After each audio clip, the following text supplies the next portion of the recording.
Hello, welcome. Another Blast Slam on the table here for us. And as we start the day with group stage, Lacoste joining me, Gareth, as we're going to kick off a beautiful day of Dota 2 for you all. And Lacoste, how are you feeling?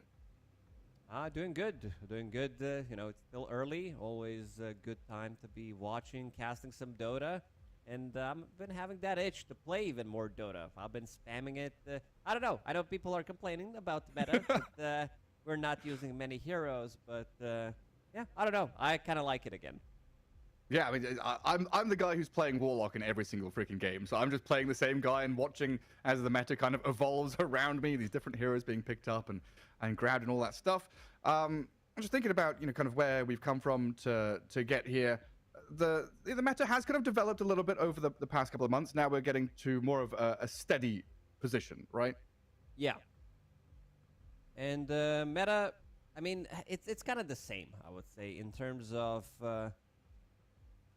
the heroes that have been used. We're seeing, I would say, the big 10 probably, with Templar Assassins, Ringmaster, Ancient Apparition, like tanking Nate Sprout. These heroes are going to be still super strong until we change something. But yeah, I would love to see some of the heroes that are not been very popular, to see them in gameplay.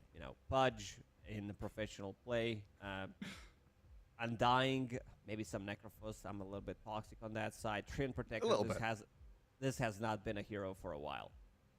No, it hasn't. And, I guess it's deviating a little bit from where we are and where we're going. But, Paravision, they've kind of set a bit of a trend there with 9 class, their position 4 player, with this like support Slark and support TA. So maybe we'll see, some of that flavor come in from some other players and other teams as well, as, we've got this kind of hidden strategies being toyed around with. We'll see how they get there. But of course, we start out Blast Slam here. We've got a ton of stuff to show you. We've got a massive prize pool, $1 million on the line, and over 2 segments of the tournament basically here. We're going to have the group stage, the play-ins to begin with, 10 teams, 2 groups, 20 best of ones. No one is eliminated first up, and then they are seeded into the single elimination gauntlet, best of 3 playoff with a best of 5 grand final. So early on, kind of testing the playing field. Not really super high stakes, but they get much higher very quickly. Yeah, you have to be ready pretty much immediately, and we can see the prize money as well. Pretty big overall, $1 million total, and for the first place, 300,000, which is always a good chunk of money, especially for this type of a format where you kind of have a good day. You need to have a good day 1 for Blast, because your first place, you are seeded to the semifinals. Second place, are seeded to the quarterfinals, etc. So every game does matter. It does, right? Look to seed yourself that little bit deeper in the tournament. You get to watch from the sidelines as that meta develops and try and figure out who you're kind of looking at as your primary opponents and what you're going to be aiming at as well. And I think we can take a look at the groups that we'll be having here day 1 of Blast as well. Take a peek into Group A, which is going to be over on the primary stream. Paravision, Spirit, Falcons, Aurora, and Gaming Gladiators. The green group, the blue-green group over there in Group A. Lacoste, just quickly, thoughts on this? I would say pretty balanced groups overall. Of course, color coordinated, which is always fun to see. And yeah, I think there's a couple of favorites, especially Group A. I would say Paravision and Team Spirit. They look good in the last couple of tournaments. And in Group B, of course, Liquid coming up strong off their victory during Wallachia Season 4. And also Tundra. Both Chinese teams in the same group. And China they can't catch a break. As they get out of the groups, you're like, China is so back. Suddenly, they have to play each other immediately. And yeah. It's always twice in a row, right? It's like, oh, you're against each other upper bracket, and then there's also a Chinese team waiting in the lower bracket, so you're just knocking each other out. It was the same, the Southeast Asian teams, we always remember TNC and Fnatic having the same kind of deal, right? Yeah. It's a bit of a bummer, especially considering everything that is happening in China. But yeah, 2 strong teams that they do have right now. Maybe even like a 3rd potential team that has been forming. Some of the big names are also coming back into the scene. But yeah, what to see. It always feels like they're close, but they need a little bit of oomph. They need that extra bit of a kick. Yeah, I mean, hopefully they'll get there. I mean, they did just have still currently going through some qualifiers for EWC and that, so we'll see how that comes to a head. But of course, we've got our schedule for today as well. Starting out, you've been alluding to these Chinese teams. Tundra against Xtreme is going to be our first series, or first best of one series, one game, and then Liquid against Tidebound as our second one up there as well. So yeah, curious to see how they're going to fare with BetBoom Xtreme and Tundra Tidebound coming up later on in the day. I mean, what is it, 10 best of ones on this stream, on both streams simultaneously? That's a lot of games to get through. It is a lot of games, and this one's gonna be quick. I love, like, whenever we were talking about during DPC, every game matters. It did matter because it was so much at stake. I'd say in this type of format is pretty much the same thing. You have to show up. You can't have bad day one. It's just not possible. No, absolutely not. You know, like I was saying earlier, the stakes are low in terms of, you know, being knocked out or getting prize money or whatever. But yes, in terms of actually getting through this tournament, it really does matter. You know, getting these victories, getting a little win here, and, you know, giving yourself this this ability to kind of build on the day one group stage to get into the playoffs as well with your drafts, and a bit of momentum, always handy too. It looks like we're not too far away from getting that lobby going and getting into our first one of the day. And yeah, so Xtreme Gaming did recently play in this Challenger League in China. So double-layered qualification LAN event where they 3-0'd Yakult Brothers and looked like the best in the league by a pretty long distance. Who were the other Chinese teams that you're kind of looking at as being the top 2, top 3? Of course, there's going to be Tidebound. This is the team that ended fourth during Wallachia a couple of days ago, a week ago. So, team that definitely has shown, this is one of their best results that they did have, and this is the team that can pretty much on a good day beat any good team. So it really depends. Sometimes you feel like, I think Chinese teams are a little bit slower on picking up on what's happening in meta, so they need a little bit more time for everything to settle in, and then you're going to start to see teams doing well, because some of the teams, like for example Xtreme Gaming, this is the team that they have Ame. It's gonna come out, you know, Ame Juggernaut, no matter what, eventually it's gonna come out some shitty hero that he thinks is good. It's gonna come out, but yeah, I mean, the team is, I would say, they love to experiment with some of the different heroes. They have their own mentality, which is fine.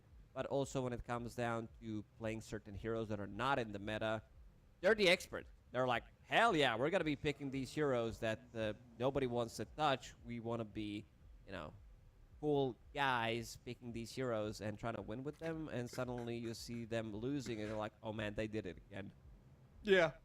They just want to show, you know, Yatoro, here's another hero that you can try and play. Because I feel like Yatoro is also the kind of guy that's like, I'm going to randomly pick Troll Warlord here. And we're like, what? Troll Warlord he's not a hero? And he just dumpsters the lane, you know, just wins the game off of one hero pick. Him and Ame are very similar in that regard, with some of these kind of ninja picks come out of nowhere, suddenly surprise the opponents. I mean, Dota is in an exciting place now, I think. You've got the kind of standard meta, but then there's still a bit of flavor to be had. Yeah, people, I think, when we're on the same patch for a really long time, this is when people start to theory craft. They get bored of the stuff that they've been playing, and suddenly you see these new heroes coming out. For example, I think it's a good one to point out in the previous patch, when suddenly Abaddon was like, wow, man, this hero is really good. I can't believe nobody wanted to touch that hero because he's not been picked for a very long time. Suddenly, a top-tier pick from the offlane, from the carrier role. That's a big glass you got there, Gary. Oh yeah, I need my water. That's a pint of water right there. An entire liter. You need a liter per game. You got to stay hydrated when you're casting Dota, playing Dota. You know, we can't step up and go pee. We can't go refill our glass. We've got to be ready. We know that when we queue to cast a game of Dota, we could be here for 3 hours.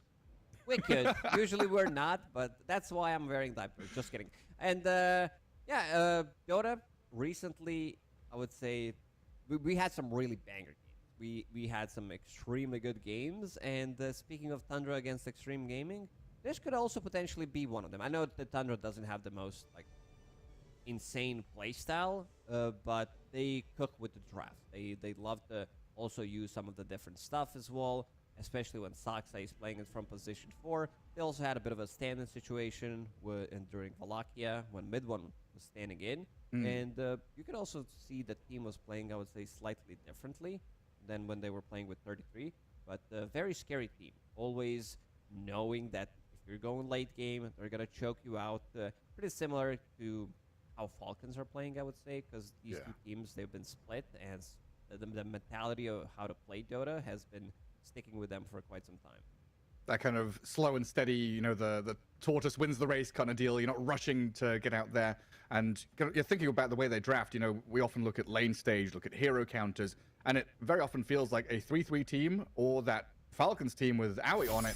They've always got these late game, like ideological counters. They've got this way to really control the map and make sure that you're not playing how you want to. And there we see Tundra on the screens with a Moon Meander photograph, always looking over them in the back.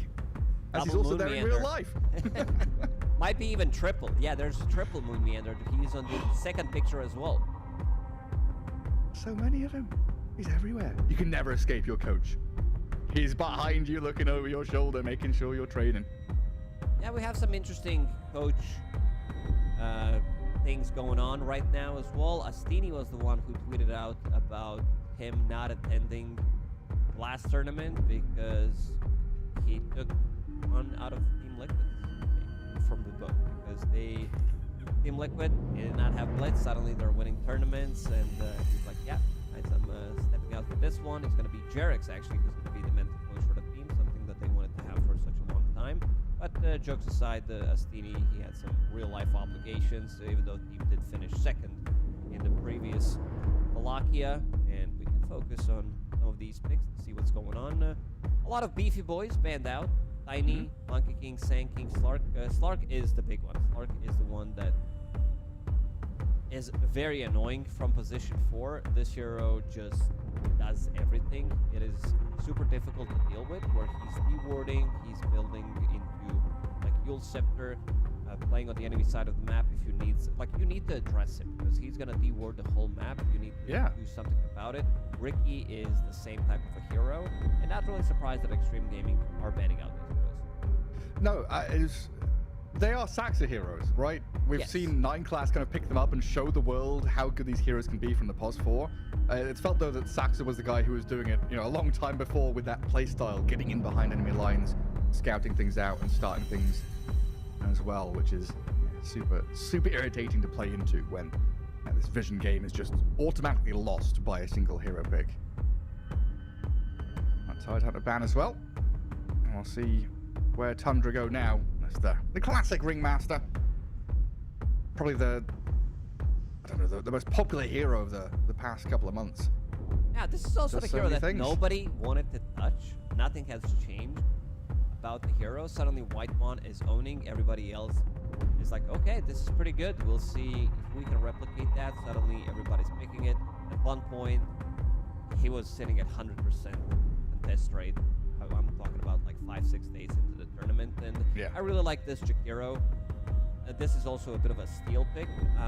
Tundra, they were probably thinking, do they want to pick up Jakiro, or are they going to get the hands on the Ringmaster? But after seeing Beastmaster, you want to have some kind of a save, which is good against Primal Roar.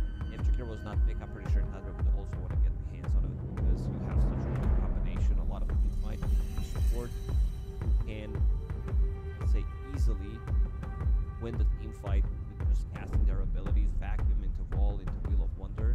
But we'll see if he decides to play something different from position 4. A lot of the times you see this Darkseer and you're like, okay, we need melee position. We need Spirit Breaker!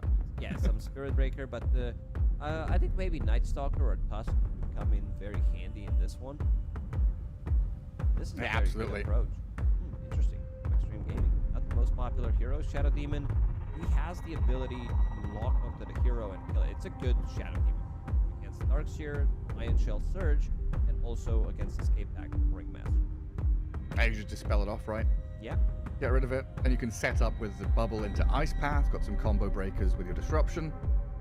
I'm down for either Tusk or Night Stalker. I'd prefer Night Stalker just so that you can ruin supports. These supports are very, very easily killed.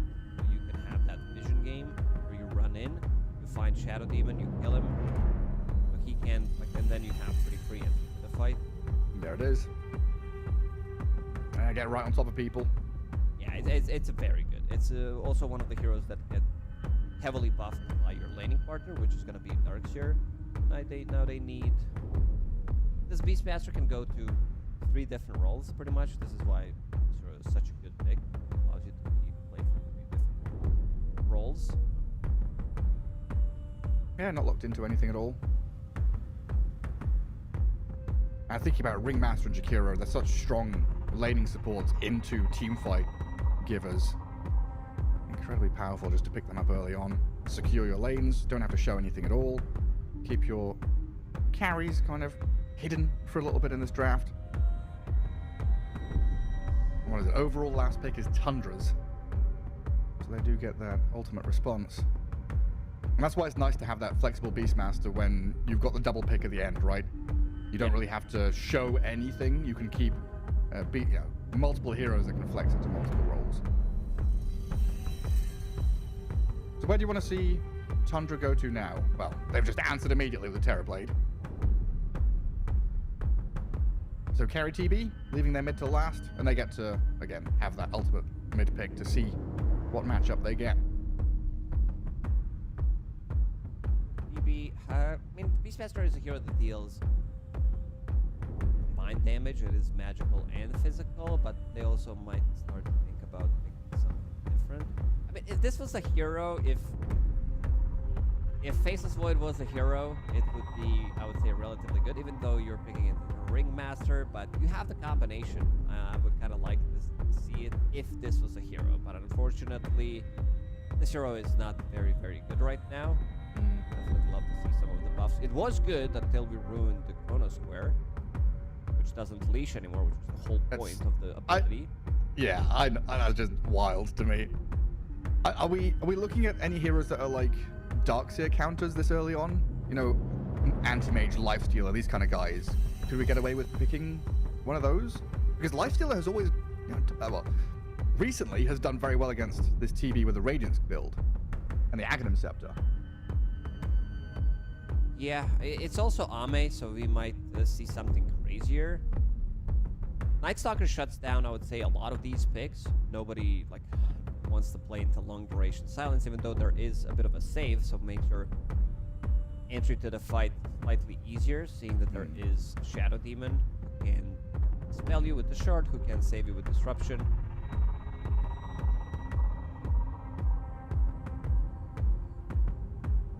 Right now they have good amount of tower damage. You have Beastmaster, you have Jakiro. Gonna be Centaur for now. Taxi Centaur. Look at him go. So then Centaur off lane, Beastmaster mid. So it kind of takes out a bit of that flex. Like, we've seen Ame play position 1 Beastmaster before, but it's like a rarity. I think he wants to have a better carry-to-carry matchup. As you said, some of these heroes. DB is very annoying. DB is super annoying to deal with. You need to have good amount of control, and against him, you have good amount of mixed damage. Beastmaster Ags is pretty good, right? Like, if you get that fast as a carry Beastmaster, you're happy against TB. Yeah, it gives you Roche, it gives you tempo.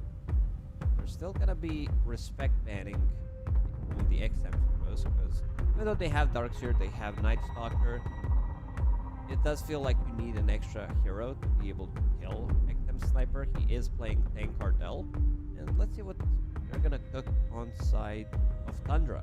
Because right now, I feel like they can use one extra hero that can go in.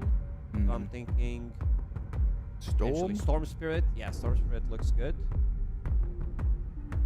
That's something that gets in on top of people. Like, you want to pair with a Night Stalker, right?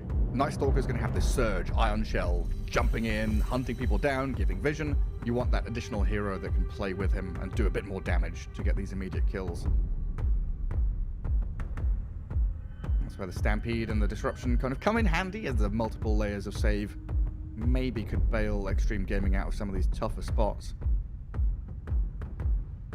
Yeah, banning out Kunkka. I'd assume they ban Storm. And then what are we left in for BZM? Is Ember Spirit still out there? Ember Spirit's still fine. Like, there's a lot of magic damage. Sure, you can get Xtreme as the last pick. Never mind, Tundra has No, Tundra has last pick. Tundra Yeah. has last pick. So they're gonna see everything, and now Xtreme Gaming, they need to decide. Will they steal Storm? I don't know. The longer this draft has gone on, the more I'm sold on the carry Beastmaster, honestly. XM, he has very interesting hero pool. Like if they want to take, I mean, they could maybe even snatch something like, okay, never mind. This is Ame's classic. This is hero that deals well with Darkseer and the illusions. Yep. Making illusion out of Sven's not the best thing from the Darkseer. You also have ways of dealing mixed damage if you're opting to go for Revenant's approach against Yeah. DB. You can shred through his armor. Hero that does lane well into Darkseer. Yeah, and a pretty strong lane with Jakiro Sven. Yeah. You can output a lot of damage, look for early kills, tanky through Warcry. And then that gives you what, Centaur Shadow Demon lane, which in its own right is pretty damn powerful against it. What looks like a carry Terrorblade right now. There's a lot of magical damage there to make his life a bit of a pain. So I really like, yeah, with that Sven pick, I really like the lanes coming out of Xtreme. And mid Beastmaster is never really going to suffer massively, right? No, this hero always does well.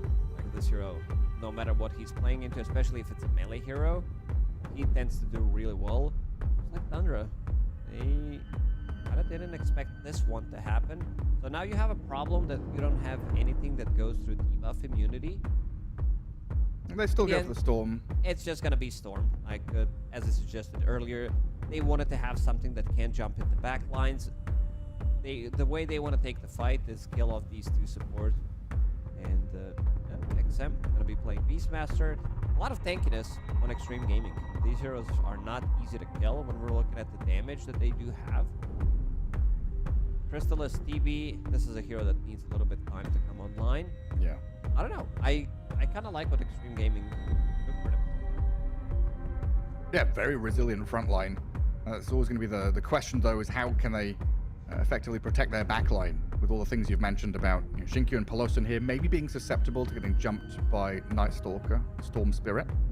There's a little bit of back and forth available to them there, but we'll see how it goes.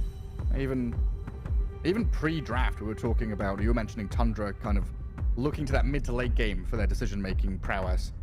It could be something they aim for here, to drag things out a little bit. Don't suffer to the early potential aggression from Xtreme. And wait for the Storm and TB to be a little more powerful and ready after minute 30. I've got to say, these hero pick animations, by the way, are absolutely beautiful. Yeah, I love it. And when Storm is picked, he's zipping around. Oh, love it. A little bit of flavor as we head into our first best of one of the group stage here for Blast Slam 3. Xtreme Gaming, Tundra, as Moon Meander's going to leave the room as the coach and set up his players for a best of one. It's such a tight position to be in. Day one of group stage, you've got a ton of games to play. The first game of the day. Have you washed your face? Have you got yourselves ready for this? Have you calmed the nerves to head into this first game of the tournament? I've got to say, Xtreme Gaming's draft, it could play pretty quickly off the back of a couple of primary item pickups. Now, post laning stage, post 10 minutes, Xtreme Gaming could just go. Flick the switch and go for it. Yeah, I mean, they have Sven, which is also a bit on the slower side until he hits his time. When he gets his Echo Saber Mask of Madness, he's going to be ready to go. Centaur is also, I would say, a bit on the slower side. Want to see what the item build for him is going to be. Seems like he already knows XXS is going to be going for Vanguard straight away. Into Blade Mail, into Blink Dagger. We'll see if he decides to commit to that. Beastmaster is the one. There's going to be a lot of stacking. I want to see Tundra maybe even try to go into Triangle. And with Storm Darkseer, try to steal the big stack. You can't steal Ancients with these heroes that easily. But if they don't want to invade, I would love to see them block the Ancients. Because you have probably three of the, I would say, best heroes that can clear the stack. You have Beastmaster, you have Sven, and you also have Centaur. Once he gets to his multiple points into Retaliate and Blade Mail, he's going to be ready to farm Ancients as well. So there's going to be a lot of emphasis. And I also want to see, sometimes that's not a good thing as well. Because everybody wants to be in the triangle. All three of your cores, so somebody needs to get the farm somewhere else. And, It's a traffic jam. Yeah. Jin-Q is going to be heavy on that stacking duty, playing Shadow Demon, one of the best heroes, if not the best hero in the game to stack with. Yeah, so good with that Shadow Poison.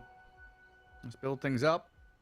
As it looks like Saxa was considering stealing the Bounty Rune under the nose of Pelosin, but Jin-Q and Arme both there. Decides not to, instead goes for a deep ward on the lane and blocks the small camp with his sentry. So he's going to be able to see couriers coming across and play aggressively in behind this tower. One thing I like about Sax's Night Stalker is he doesn't put more than 1 point in Hunter in the Night, which is because of the Night Rain facet, basically his extra ability that he gets for free. So he's maxing out Crippling Fear, lowering the cooldown, extending duration, and gonna start with it, level 1. Yeah, a bit of DPS. And I guess the idea here with Ion Shell, right? You're pushing that wave very early on, so it's going to bounce back towards you. Hold it in front of your tier 1, give 3-3 a nicer time early on. Because Darkseer, a hero who desperately needs levels. He wants to get to level 5 as fast as possible. And Night Stalker's gonna be pulling the second wave, so that's exactly why they did it.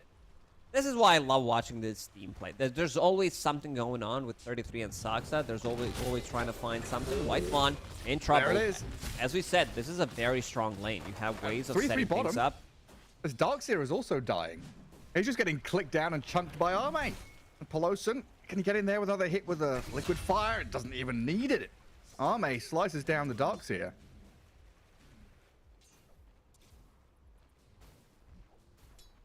On both sides of the map, people falling. And Xtreme Gaming off to a very good start. Both side lanes getting an early kill. Mid lane should also be fine. This is Beastmaster against Storm we're talking about. Boars are very annoying, and something that I would maybe even want to see. It's not the most effective against what they have in the bottom lane, because Night Stalker is relatively speedy. So is Darkseer with Surge. But I love to see Beastmaster from the mid lane using boars, sending it to the side lanes to get that extra bit of a kill threat. You send the boar, you have extra bit of damage, and there's that courier snipe that you were talking about, deep observer behind enemy lines. And we could also see that he's been already stacking in the triangle. And as I said, Tundra, they did place Sentry Ward in the triangle. What are you laughing about, Gary? It's just, there's so much going on. I don't know. Yeah. There's a lot. You know, I've been casting Dota for a long time now, but it still just never ceases to amaze me how many little things, you know, we can notice or you can point out about the players doing this and that in the first 2 minutes.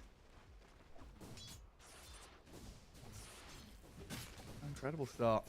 And BZM still off to a pretty good beginning here. 13-6 out in front of this Beastmaster by a couple of last hits and a few denies. Thank you. In the top lane, he needs to go and de-ward that triangle. It's been blocked, knowing that all three heroes kind of want to go and farm there. But, yeah, eventually it needs to be reblocked. And so far, Xtreme Gaming, they're doing good. Yeah, doing very well. And Tundra, in their own right, still getting good value out of these lanes, getting their last hits going. Beastmaster, Centaur, Sven, still looking pretty strong though. As BZM does get himself a D-ward mid with a nice fresh sentry, a little bonus for him. What are we now? 3.5 minutes in. We don't really see that many moves to guard these 4-minute water runes. They're very focused on these side lanes for now. But is that something we could maybe have here with like Night Stalker being so fast? He can get across the map pretty quickly, huh? He can, yeah. Ooh, bottom. 33 getting initiated on. You said that this lane is relatively strong, and I like that Ahmed did put second point in Stormhammer to give them that extra bit of a kill threat. The hero's on level 2 right now, but once he gets to his level 3, I want to see what he's going to go for. And something to point out, I'll hold that thought for now, Jin-Q. Yeah, up at top they go to guard the water rune. So Jin-Q takes it so that Whitemon couldn't. BZM then, of course, has to go to the bottom spot to try and refill. As 33 gets himself a kill on Pelosin. Arme being chased down bottom as well by Saxa under tower. They're diving this and looking for the finish with the Iron Shell ticking him over. Arme, he's dead. A double kill for 33 off the Iron Shell damage. This is the timing that they were looking for. Level 3 on Darkseer, 2 points in Iron Shell. And also, I don't know if you've seen much, but Darkseer, one of the reasons why this hero is so good is of his innate ability. You can pronounce it because I have no fucking clue what that means. Aggrandize. Yeah, what is that? Is that even a real word? Yeah, it's when you make something seem bigger than it is, right? You aggrandize something. Oh, I've I've used got to aggrandize in my life, grand- that's for sure. Yeah. I'm pretty sure I've heard that word from The Simpsons. Increase the power, status, or wealth of. So yeah, you just make it bigger. You enlarge in it. So, for example, Ringmasters, what's it called? The Strongman Tonic could be the one. BKB, we could use that term. Because you do become bigger. Except, he's gonna deny himself. Dead to neutrals. We've got plenty of spells, right? Decay, Bloodlust, BKB. We all love seeing Undying or Dragonite just get buffed up in demo mode. Get as large as you possibly can. There we go with some stacks. Nice large camp there, even though, like you've been saying, Jinkyu hasn't managed to unblock the Ancients. That's a big mistake. I think this is actually going to cost them quite a lot of gold. This is minute 6 already. If they'll block, it's going to be blocked until minute 7, and this is where you would want to have that extra bit of a gold influx coming out. BCM's doing a very good job killing these boars immediately. Good chunk of XP, good chunk of gold as well. Now they're trying to replicate the move. XM has Roar available, plus the shield rune, so he's super tanky. And 2 supports behind him. Tundra are going to bring their supports mid as well, though, and clear out that catapult to stop the damage on the tower. Looks like for now that's it for Xtreme. They're going to have to filter back and figure out where to go next. That's just that extra bit of vision, that lane warden behind the Radiant Tier 1, giving Tundra the info that the move was being made. Now they can get back to their side lanes. And Terrorblade starting to take a lead. Crystallis, 35 last hits. Closing in on 3k net worth. Being kind of unbothered when these supports do move. But a similar story for Arme Sven. Both carries having a pretty good time early on. Even with that Sven's death earlier. But yeah, I feel like this is something that's got to change, right? Like 33 doing this, dragging a wave into jungle and taking the Wisdom Shrine at the same time. It's like peak levels of Why efficiency. not? Yeah, why not something else on top? A bounty rune, yeah? He's level 6 and also got already a neutral item for himself. Because both of these heroes, they do jungle relatively fast, EB and Darkseer, and so does Storm. So now there's a relatively bigger difference, seeing that other team doesn't have that many items. Sven is going to be getting some of those neutral items, because jungle relatively fast. It sure does. Well, this is where Xtreme kind of build that extra bit of pressure. Laning stage breaks down, they go for a push top. Tundra responding, forcing Stampede with his bolt lining over BZM. He's got eyes on the Jakiro. Should be a pretty simple takedown there as Pelosin will fall by the Lotus Shrine. Jinkyu and XXS both get back to tower. But that's Tundra rebuffing the efforts on their tier 1 top, but at the same time, kind of, Arme's been left alone against the Darkseer. Troubling times down there. But equally, mid lane, tier 1 is nearly dead because of this Beastmaster just pushing completely freely. Still, Xtreme Gaming didn't manage to get any kills in the last couple of minutes. I think they just need to just stack with this lineup, make aggressive plays with Beastmaster and Jakiro, play with the 2 supports. And so, he's in. That's Box a lot is of ready. stuns. They've got that save out of the Ringmaster. So, ball away from BZM. And that was Disruption, Ice Path, Roar. 3 stacks of poison, never enough to kill the Storm, so they turn their efforts onto Whitemon instead. 33 doesn't have vacuum or wall. Whitemon is going to get surged away from this, but he's dead to Arme. Arme's here. Comes in from the side. Sven has arrived. Arme's come in with a couple of slices of the sword and kills both supports.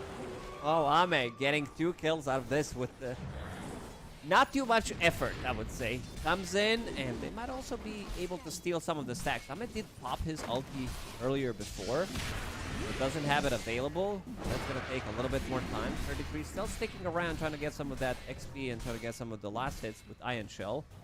But very good move. Xtreme Gaming, they have mentality. We don't need the stack for ourselves. We can go into the enemy triangle and steal the stack. Little thieves, which I always love and appreciate to see. Taking full advantage. And I guess that was the kind of move Success. Okay with the Stampede. Vortex is there. They need a lot of damage to bring him down through 19 wand charges and Vanguard. Teammates arriving. Ice Path thrown. And XXS. He's alright. BZM. Ame's here again. Sven. Ame just comes out of nowhere. Ooh, He's a superhero. If he was closer to get that stun, Storm Spirit definitely dies. But Ame, he's been very active. He's been involved in... Let's make him look good in 75% of the kills so far on side of Xtreme Gaming. That's a large number. That's a high percentage. It is a lot. Imagine if you had 75% win rate in Dota. Oh. Yeah, I would never have to work a day in my life. I'd be a millionaire, wouldn't I? Oof. And Polo Zone, yes. Getting last hit with Jakiro. Level 1 Liquid Fire actually got it. My tower. But yeah, that's the kind of move from Xtreme Gaming that I was looking at or imagining at the end of the draft. Where post-laning stage, post-minute 10, they're playing faster. But they brought it, what, 7.5 minutes in? They were on that mid-tier 1. They were setting up for these early objectives. They're playing very quickly. I think they're going to hit very good timing with the heroes that they have. Aghanim Scepter on Beastmaster, 2 items on Sven, maybe even 2.5. Really depends how much farm Ame is going to get. Well, I love that half a blink dagger. Yeah, half a blink dagger. It's very good. You can blink for half a range. And it's 6 second... in a random direction. Yeah, like it also gets Bring back nullified. flicker. Oh, back in 648B, Gary, you could blink even when taking damage. You could just blink out of the fight. Oh yes, the DTS whenever you days. wanted. Yeah, back in the days, you remember. Crystal made in every game. What a good time. Oh yeah. You get initiated on, you blink out unless you're stunned. And speaking of stuns, Sven's innate ability, Vanquisher, it deals 20% bonus damage to stun targets. You also take the level 10 talent, so it makes it 30%. It's pretty insane to think about, because you have Jakiro with double Ice Bat, you have Centaur stun, and you have Primal Roar. So there's going to be extra bit of damage coming out. Whoever gets stunned and jumps in, heroes are going to get deleted. Especially useful when you're against heroes like Storm and Terrorblade as well, right? Or just Ringmaster. Having abilities to kill people before the saves or the escape can come in. Very nice. Okay, Ringmaster has stopped doing it. Whitemon is being Ion Shelled and just standing by Ancients. You know, this little trick where a ranged hero, or just any hero can stand in the Ancients, Ion Shelled, as long as Darkseer is far enough away. They don't aggro. They don't care. Funny little business from Little Purple Man. Who right now is setting up down bottom. Nobody really down here, so BZM Saxa might be able to get a kill on Jinkyu. Not really much for them to do down here. Interesting move by Ame. See, I'm watching Ame and Crystallis. Crystallis doing normal Terrorblade things, filtering back into jungle, farming backwards. Sven was farming left side of the map and now has walked bottom to where Jinkyu is kind of bodyguarding and protecting. And I'm wondering if he's got the read that Tundra and maybe smoked over towards his Ancients. Yeah. Like, Ame is like, I don't want to be Ancients, it's too spooky. But now this has left XM open, exposed to the jump, the Stampede, not quite enough to get him out there. Oof, that was close. If he had Frank Threads, he would have lived just long enough. Storm would probably still zip in and maybe get the kill. But yeah, I like the fact that you mentioned positioning from Sven, because he's farming on a different side. He's farming in the outer ring, while Shadow Demon was protecting this area where they could go in and try to grab the kill. But he is also trying to maybe stay one step ahead, knowing that, as we said, so many heroes are very good at farming in the triangle, so they were not expecting them not to be there. And right. this with that's a two-man stun. And I do get the save with the box, but now disruption into Ice Path. A little bit of combo there to stun up BZM, but not enough control to stop the storm zipping away. And he finds a regen rune, of course he does. Classic. A bit of head-to-head around that mid-tier 1. Xtreme Gaming showing they're not going to be giving up these objectives for free, though, bringing numbers to defend it.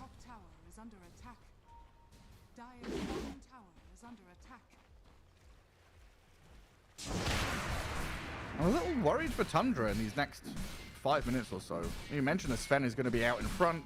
Big items on him. Beastmaster, Centaur. 3 tanky cores who are difficult to kill, who are itemizing to continue to be tanky, and a Terrorblade who needs more time. Let's be honest. Terrorblade needs a lot more time. He definitely does. He also has ability to kill tanky heroes later on when you can't burst him, knowing that he's going to be getting that Thunder off in the middle of a fight. So you show up with a Beastmaster, you show with the Centaur, you're like, what up? And suddenly you get one Thunder. Tundra going to use this opportunity. After they showed a couple of heroes in the mid lane, they got scouted. Neutral people or white one. Usually, you get rewarded for dying near Tormentor, but this time around, it's gonna be Night Stalker, which is an okay shard, nothing too crazy. Allows you to stay in the fight for longer. The ancient gods do not smile fondly upon Whitemon today. That's very poetic. Rare, isn't it? Shakespearean, I would even say. Yeah. Oh. A funny little observer ward from the Night Stalker. Might be enough to see the Sven on his little farming routine. Definitely saw some couriers heading up top, though, for sure. And down bottom, a setup. Attempted on Saxa. They will land the stun. The wall drops to try and defend the Night Stalker's retreat, but a few more axes and poison stacks will kill him off. Where's that? Where's that storm going? He's zipping onto a tower. There's got to be a lot of illusions in this game. Darkseer with Wall, Shadow Demon. He also did go for other facet, Shadow Servant. So anything that dies next to him, he's going to turn into illusion. Amazing. Yeah, look at him. BZM is going to get nice, clapped nice down. bat. Oh, unless the box into Zip gets in the distance. Dual Breath is still going, but he's already healed up enough to survive. These saves are so good. Whitemon, pretty much everywhere where he needs to be against Beastmaster, playing with his Storm Spirit, just enough. Even though it was a nice ice pad from Polosun, it was still not good enough. And now he's going to be even more tanky on Storm Spirit. Just finished off his Kaya and Sanj.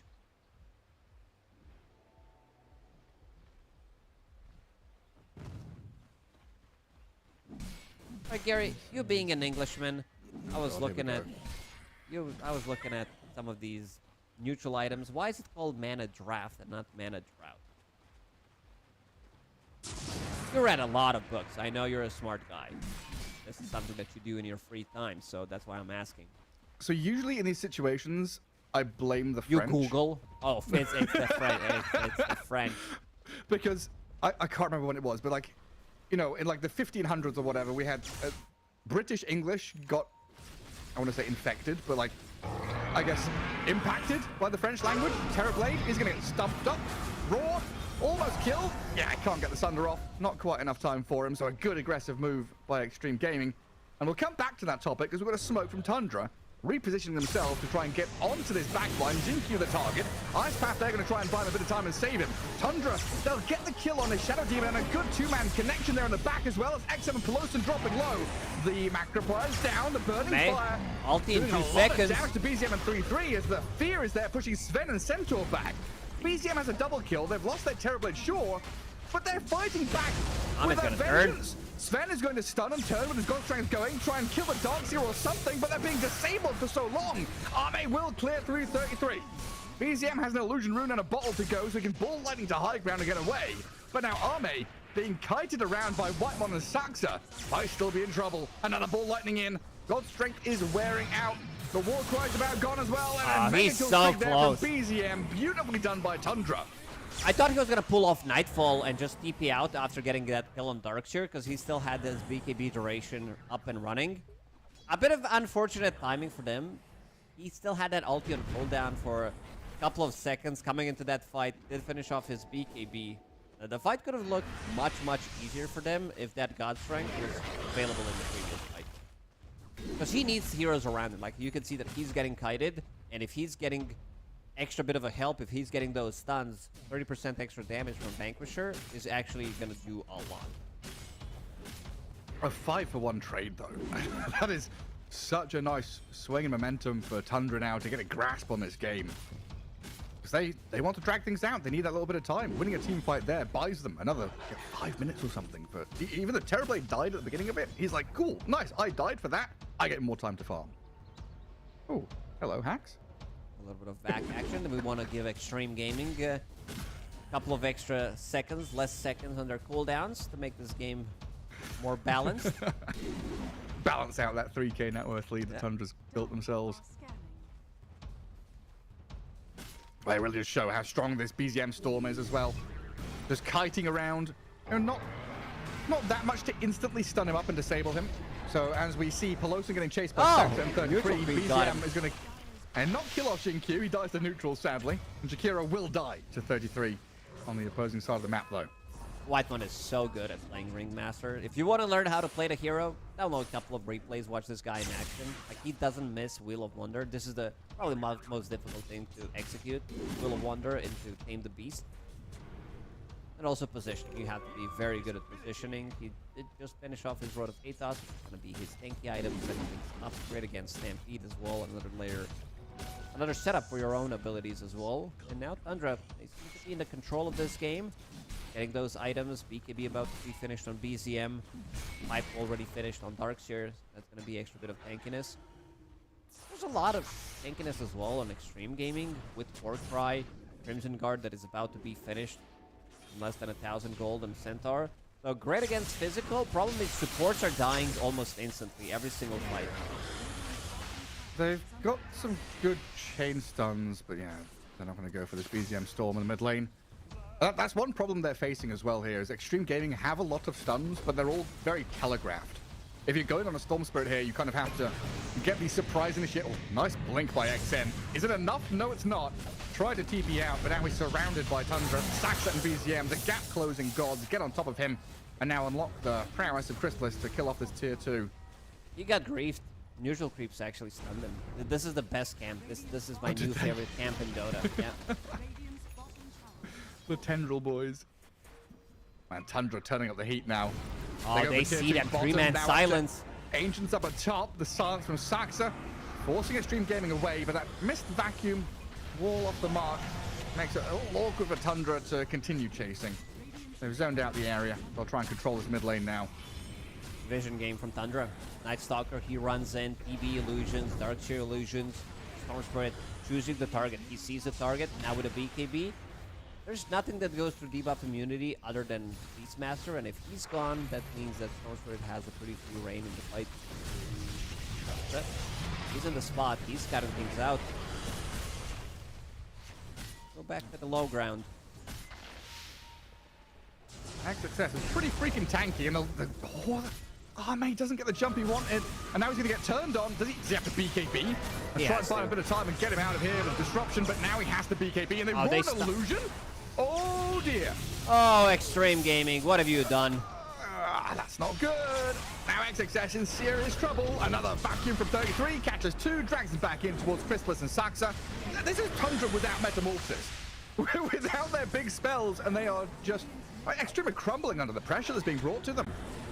Tempo has been turned up to 11, and now Xtreme Gaming, they're bunkering down in their base. They're a hero down. They don't know what to do with themselves. I'm gonna try to go for a sneaky play, wrap around, tries to stun Night Stalker, Night Vision kicks in, he blinks out. Suddenly he's forced to use a BKB, and then they use one of your biggest abilities. They use Primal Roar onto an illusion. They need to fall back. Suddenly Tundra, 7k gold lead, taking Tormentor, about to take Roshan 22 minutes into the game. Things are getting even more difficult for Xtreme Gaming. They had a good opportunity, I would say, a couple of minutes ago. That fight that they were close to take with BKB, Echo Saber, and Mask of Madness and Sven, but he didn't have ulti available, and ever since that fight, they're looking even more difficult. So, they really want Saxa. They had enough. They've got an illusion of him now, huh? Does he get all the night vision benefits? He sees everything, huh? I think he does. I think he actually does. XXS. Wrap around. Mate, he's in. There, Sven jumps straight to the back to bluff Whitemon. Ringmaster down. Storm Spirit is going to cut him around a little bit here while Chrysalis holds the high ground. relinquishing that terrain control to come back down onto Arme, who has no BKB. Disruption buys a little bit of time here, but the Sven kind of stranded. Doesn't have the teammates to back him up any further. Down he goes. Arme gone for best part of a minute now. And 33 is going to chase under Pelosin. And we just look at the map, right? Beastmaster's in bottom lane. The ping is there saying, hey, they are down a hero. He's not going to join. Maybe we can go and kill him as well. What do you want to do? Options abound. Ame's in very deep. Rest of the team is not following him. Sure, you went in, you killed that Ringmaster, which I think is exactly what he needs to do. But the rest of the team, they need to save him with the Stampede. They need to lock onto different targets, be ready to stun whoever is close to Sven. But he's in no man's land. This is the second time where he blinks in and just straight up dies afterwards. After getting out of Disruption, Wall was on top of it, so even though Blink Dagger was ready, Illusion immediately popped, and he was unable to get out. Oh, they've got a roar on the Storm Spirit, though. Aegis claimed. Now, what's the next level of stun? Disruption? Probably not going to happen. BZM's going to BKB. Doesn't even zip away, just turns to kill the boars, knowing how free he is with that roar on cooldown. And does now realize there is high ground vision there, which he's spotted out. But now it's an uphill battle for Xtreme Gaming to break, not even across the river, just to the river. Getting out of their base is difficult. Crystallis is so comfortable farming enemy ancients. Yeah, he's pretty fine. He's getting tankier and tankier, and this matchup is not gonna get easier for Ahmed by any means. Seeing that he's gonna be building into more tankiness, if he can't burst him, that also means that in Ahmed's BKB is down to 6 seconds XM. He's gonna be able to TP out.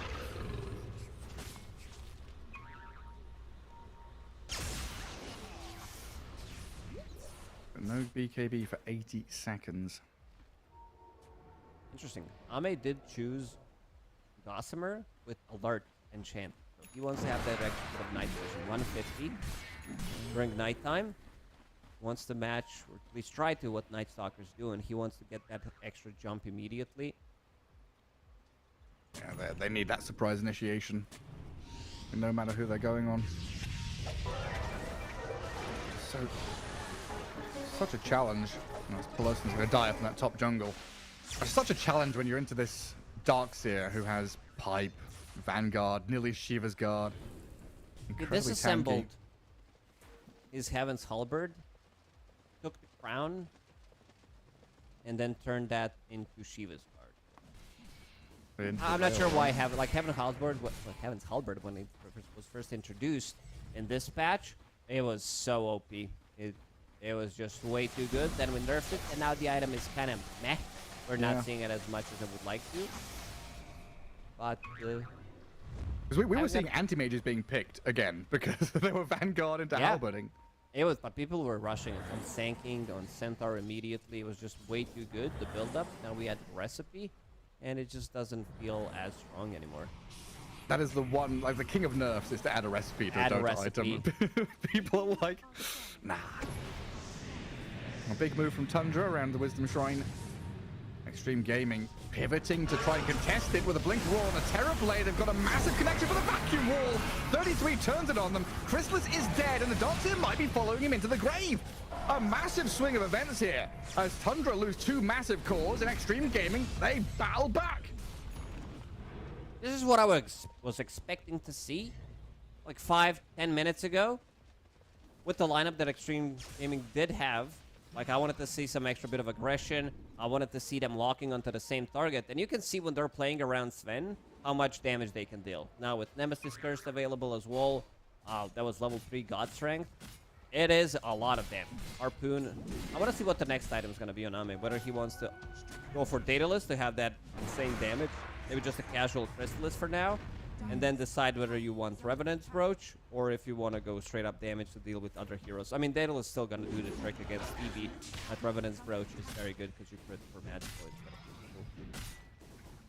Is there ever an argument for, like, I see Terrorblade is buying Butterfly later on.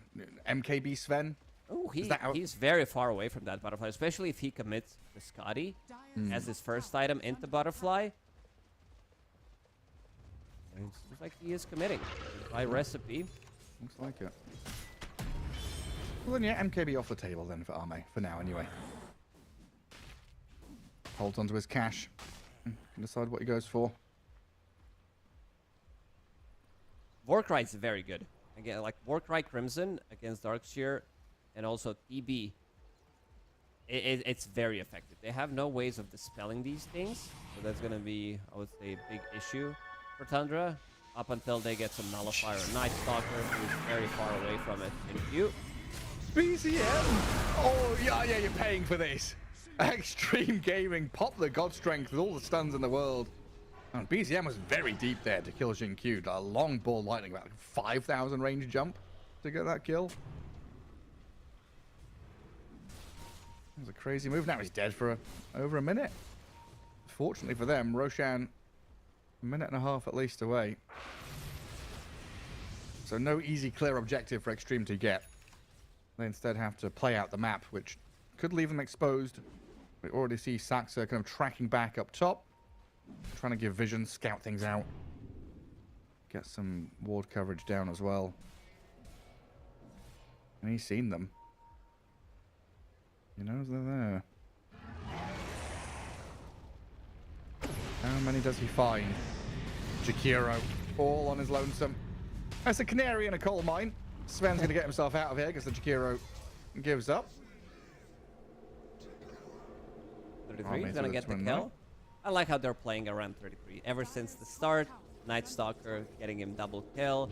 Then you mentioned the way that they've been playing with Ringmaster in the triangle. Saxa is getting on top of Ame. He could BKB TP out if he ever feels threatened. The rest of the team is ready to come, but Saxa is very persistent. He wants to scout things out. Needs to be careful now. He is so annoying. It's such a pain. Oh man, 33. All right, starts things off with a big back wall, but he's raw, turned on, and slain. Arme takes him down a notch as Crystallis, Whitemon trying to punch from the right-hand side here into a 4,000 health Centaur. Not the target you can really bring down, so well done by Xtreme to put his body in harm's way, and that's starting to kill on the Terrorblade. Arme just cleaves off of an illusion to pick up a triple kill now. Oh, big stuns. I saw Centaur also stunning 2 people in the back line. BZM, he was not in that fight. Neither was Night Stalker. He didn't deal a single instance of damage. We're trying to toy with it. Saxa still thinking about it, providing vision for BZM. XM. Jump in. Oh, Pelosi is still alive, though. He's fine. Ghost Scepter keeps him up and running, and they turn onto Saxa to get that kill, and Beastmaster jumping forward, but didn't have Raw. Wouldn't have been able to finish off or start off on BZM anyway, but look at where Xingqiu is lurking. The Shadow Demon, unfortunate, chooses incorrectly. BZM has slipped right in between their fingers. All right, this lineup has been fully unlocked now on Xtreme Gaming. They have good amount of stuns. I keep saying that because this is such an underrated tool to have with Sven Vanquisher. 30% extra damage now with Daedalus. It is a lot. It's just starting to add up. You can see that the heroes are immediately disappearing. The Darkseer Blank Saint, he thinks that he's tanky with Gossamer, Brawny Enchantment, Shiva's Guard, and Vanguard. But he just dies in like 3 hits pretty much. Yeah, you get some sick 3 or 4 man vacuum wall, but if there's no like Wheel of Wonder combo or a Storm needs Aghanim Scepter, it feels like they need that additional layer of teamfight control. Because Xtreme just pop BKB, turn and fight back. They have the... Again, you said it, right? It's like midway through the draft. 3 tanky cores. Very difficult to bring these guys down, so their staying power is absolutely immense. Storm Spirit up at top, having a go at XM. Ame's in again. Ame is in here to kill him off. Did get put in the box, but the box is destroyed. Ame is chasing onto Whitemon now as well. Rod of Atos will slow him down a touch, but this Sven is never going to give up. 2 hits is all it takes to take down the Ringmaster. Pretty much, whole 3 heroes died in 2 hits. Xingqiu was the one who's getting these last hits. Right now, Tundra, they're trying to delay the game, sending out the illusions, but there's, as we said, there's a lot of illusions on both sides. Shadow Demon creating his own, and you have Ringmaster, Shadow Demon, Archer, Terrorblade. It's going to pick up Aegis. Even though he's transformation heroes, he's still going to be dealing quite a lot of damage, and he's going into Satanic as his next item, so that's going to be even more survivability. And not just that, it's also going to be his way of dispelling things. Something that he doesn't like to play into is this like reflection, which is very annoying if he removes that. But we also haven't seen much from Crystallis. He's been pretty silent. 12 and 5 out of 18 kills. Now going into Butterfly. It's going to give enough time for Ame to start thinking about whether he needs that MKB and how is he going to slot it in. Because you can get rid of boots, get Swift Blink. It does allow you to have that extra movement speed. You have Warcry as your movement speed tool. It's a lot of gold. We're talking about Swift Blink plus this 10,000 gold. That's a lot of money. Jinkyu again setting up down bottom. We're trying for the Stampede, the Invis, the Smoke, the Glimmer, but no vision. Terrorblade barely TPs away. Gem is available on Centaur, and Ahmed gonna get a solo one. Barely had enough time to see it happen. Saxa was there a moment ago. Not any longer. Darkshade Illusion also created from Sven doesn't really do much. Like, you're not getting the benefits from God Strength, which is kind of a meh. That's why heroes like Ursa, heroes like Sven are very good in the lane and in the game against Darkseer. You want to have that extra bit of, like, let's say you create Illusion out of Morphling or Terrorblade, you might just win the fight off of that. Yeah. Yeah, you want some, like, strong body hero, high agi, or with, like, an orb effect or something. Arcane Rune for XXS. We'll see how many double edges he gets in this next fight. Spam the spells. And pretty handy for that Stampede as well. Might even get multiple to start and end a team fight. And that 7k lead we saw Tundra build up, you know, around minute 20 or so, completely flipped now to a 10k lead for Xtreme Gaming. Firmly in control of this one. Heading up to high ground. Starting to break away at this tier 3.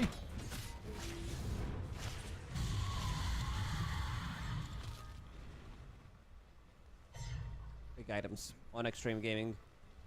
Refresher, about to be finished. We saw BKB on Centaur. So a lot of these tanky items and also Refresher. You can hold Storm Spirit, you can use the second roar for Terrorblade, double BKB. I feel like damage from Terrorblade so far in this game is probably on the lowest side. I think his damage might be lowest in the whole game. Yeah, he's not had a great time. Joined a couple of team fights and looked pretty good when Tundra were the ones dictating where and when things were happening. But when it's Xtreme Gaming smoked up like this, it's such a fearsome threat. Whoever they walk into, like the first point of contact, might just die. They see TV illusions. Army's pinging. Sven's coming for you. You were just under Radiant Vision. They saw the Ringmaster and the Terrorblade. Whitemon, or they go straight past Whitemon onto the TB. Crystallis in the box and the OBC. Oh, he's not in. Down to low ground. I thought he's up to high ground, but he's dead. I thought he was away from there, but Crystallis is gone. Dunzo, as our main XXS will clear out illusions. Jinkyu has died to Sax in the back, and Crystallis has bought back. But XM now has a roar on the Darkseer and the cleave. Oh, Arme, a triple kill. This big sword, too much to handle. Oh man, Crystallis, he's been beaten up by Daedalus. Ahmed jumps in. He has 1,000 damage and just pretty much cleaves him to death. Now with the buyback, I don't know what he can do. He has meta available, but he's a one-man army. 10,000 damage. Yeah, only 5,000 damage total on Tundra. They're ready to, I'm gonna even say, potentially close it out. They're still holding the Aegis for 35 seconds. Ame has another God Strength in 40, which is gonna be available, and all heroes from Tundra are gonna be alive. So they have one more fight, and let's see, they're pinging out tier 4s. This is something that we've seen so many times where teams are like, okay, let's test it out. Let's see if they have buybacks available. But like Xtreme Gaming, they wanna take it slow. Bottom lane is also pushed up by Centaur. Top lane, the rest of the team, they're gonna blink in. Last glyph. And lights out for the majority of your base here. Storm Spirit still dead for 30 seconds. Aegis does get reclaimed, but your barracks are falling very quickly. Mid lane gone, top lane about to be demolished. And then down to bottom where Saksa is trying to gather the wave and hold it back, but even his efforts won't be enough. Nice Stalk even trying to lurk further deeper in the shadows as Arme just goes straight on in, forces the Terrorblade back to Fountain. Don't forget, Crystal bought back previously. And 33, vacuum wall again, a nice one. Onto 3. A lot of illusions. Trying to root them up and catch them out. But XM has found the Night Stalker on the right-hand side, dealing with Saksa. The tanky cores of Xtreme Gaming not bothered at all. Meanwhile, Jinq and Arme battling BZM. The Storm Spirit is dead to the Sven. Got him. Beyond godlike Arme. Storm dead for 90 seconds. 33, down he goes. And that's it. Tundra, 2 cores down. Xtreme Gaming, 4 heroes still alive. God Strength is going. Man, look at this Arme Sven. The steroids. He's going wild on him. He's trying to cleave him. 5 at a time. Tries to get away. He needs the Sunder. Getting turned around. Oh, but the Sunder stopped in his tracks by XXS. GG man. called. The Centaur comes in clutch to save the day. That turnaround was almost there. But Xtreme Gaming, man, execution. Beautifully done. Yeah, this is a very nice draft. It was kind of supposed to hit earlier timing. It's just that they lost that one big team fight, and then they lost another fight, and you can see Tundra members, they're very stunned by what happened. He seems like had a perfect game, Yeah. but just kind of stopped. This overwhelming damage coming out from Sven was way too much for them to deal with. And Warcry, Crimson, Pipe, it's so much tankiness, and they had 3 tanky cores. I want to see the damage numbers coming out from Take a look. Crystalis. 14,000 damage coming out from him. This is a support type of damage. It's not easy, and I like the fact that Ame did go for Daedalus. Not because of the memes, because he's playing against Crystalis, but because he wanted to have that explosive damage and just delete the heroes immediately. Yeah, just so quickly how they died as well. Xtreme Gaming really utilizing these glimmers and smokes very effectively. And Jinq and Peloson both have glimmers there to be able to give them this ability to surprise jump people. Blink daggers on 3 heroes helping out tremendously as well. Because you said it, right? Storm had a perfect game until he didn't. There was this moment where Storm Spirit realized, hang on, if I get stunned by one spell, one disruption, one roar, one random ice path, the next stun comes, then the next one, then the next one. He had Lincoln's BKB at the end of the game, but by then it was far too late. Xtreme Gaming, exceptional job there to battle back as Tundra seemed like they were getting the upper hand in that mid game, but they take the best of 1 victory. Best of 1s here. Day 1, the group stage for Blast. We'll take a break and come back with your next game. We'll see you in a little bit.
All right, folks, let's get on with it then, shall we? Blast 3, there's the group stage, day 1, all ready for our next best of 1 game here, Lacoste, as we head into another series, another game with a Chinese team. Yeah, very excited, especially after seeing what Xtreme Gaming were able to do in the previous one. Very good draft, very good execution, especially at the later portions of the game. And Tidebound are coming off pretty, I would say, good tournament that they did have, finishing off 4th at Wallachia Season 4, but they're also playing against reigning champions of Wallachia Season 4 and Season 3 Team Liquid. They've been doing very, very good. This is a team that just keeps on improving, I would say, even though they've been winning some of the tournaments. Liquid is a bit of a weird team. Don't get me wrong. They're like, okay, let's see if we can, if we're going to be playing 100%, they're going to be winning quite a lot. If it seems like I'm not going to say don't care, but a lot of the times you do feel like this is not the Liquid that you're kind of used to seeing. Because this team, at peak, they always deliver. Yeah, and you're always comparing them to themselves, right? You're very well, like, because they're at the top, that period of Gaming Gladiators and Liquid for a long time, you're comparing those two. And so Gaming Gladiators had such a kind of fall from grace, being at the top, now kind of struggling to qualify for lands. You see that big difference between where they are as, like TI winners as Liquid to where they are sometimes in group stages. But they're always able to, right? They always have that hidden power potentially just to unlock and say, okay, screw you guys, we are demolishing you. That's always there from Liquid. And I want to add on to, you're absolutely right. 4th place in Wallachia, Tidebound, kind of very happy with that placement for sure in such a stacked tournament.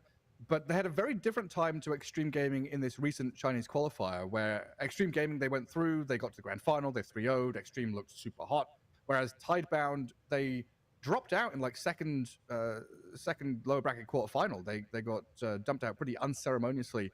So we'll see if they're able to kind of turn things around, get their morale boosted back up to head into Blast here, because that can be pretty devastating, right? In this ACL ESL Challenger League, where you're kind of trying to qualify for Dream League, qualify for Riyadh, and you get knocked out as one of the best Chinese teams there.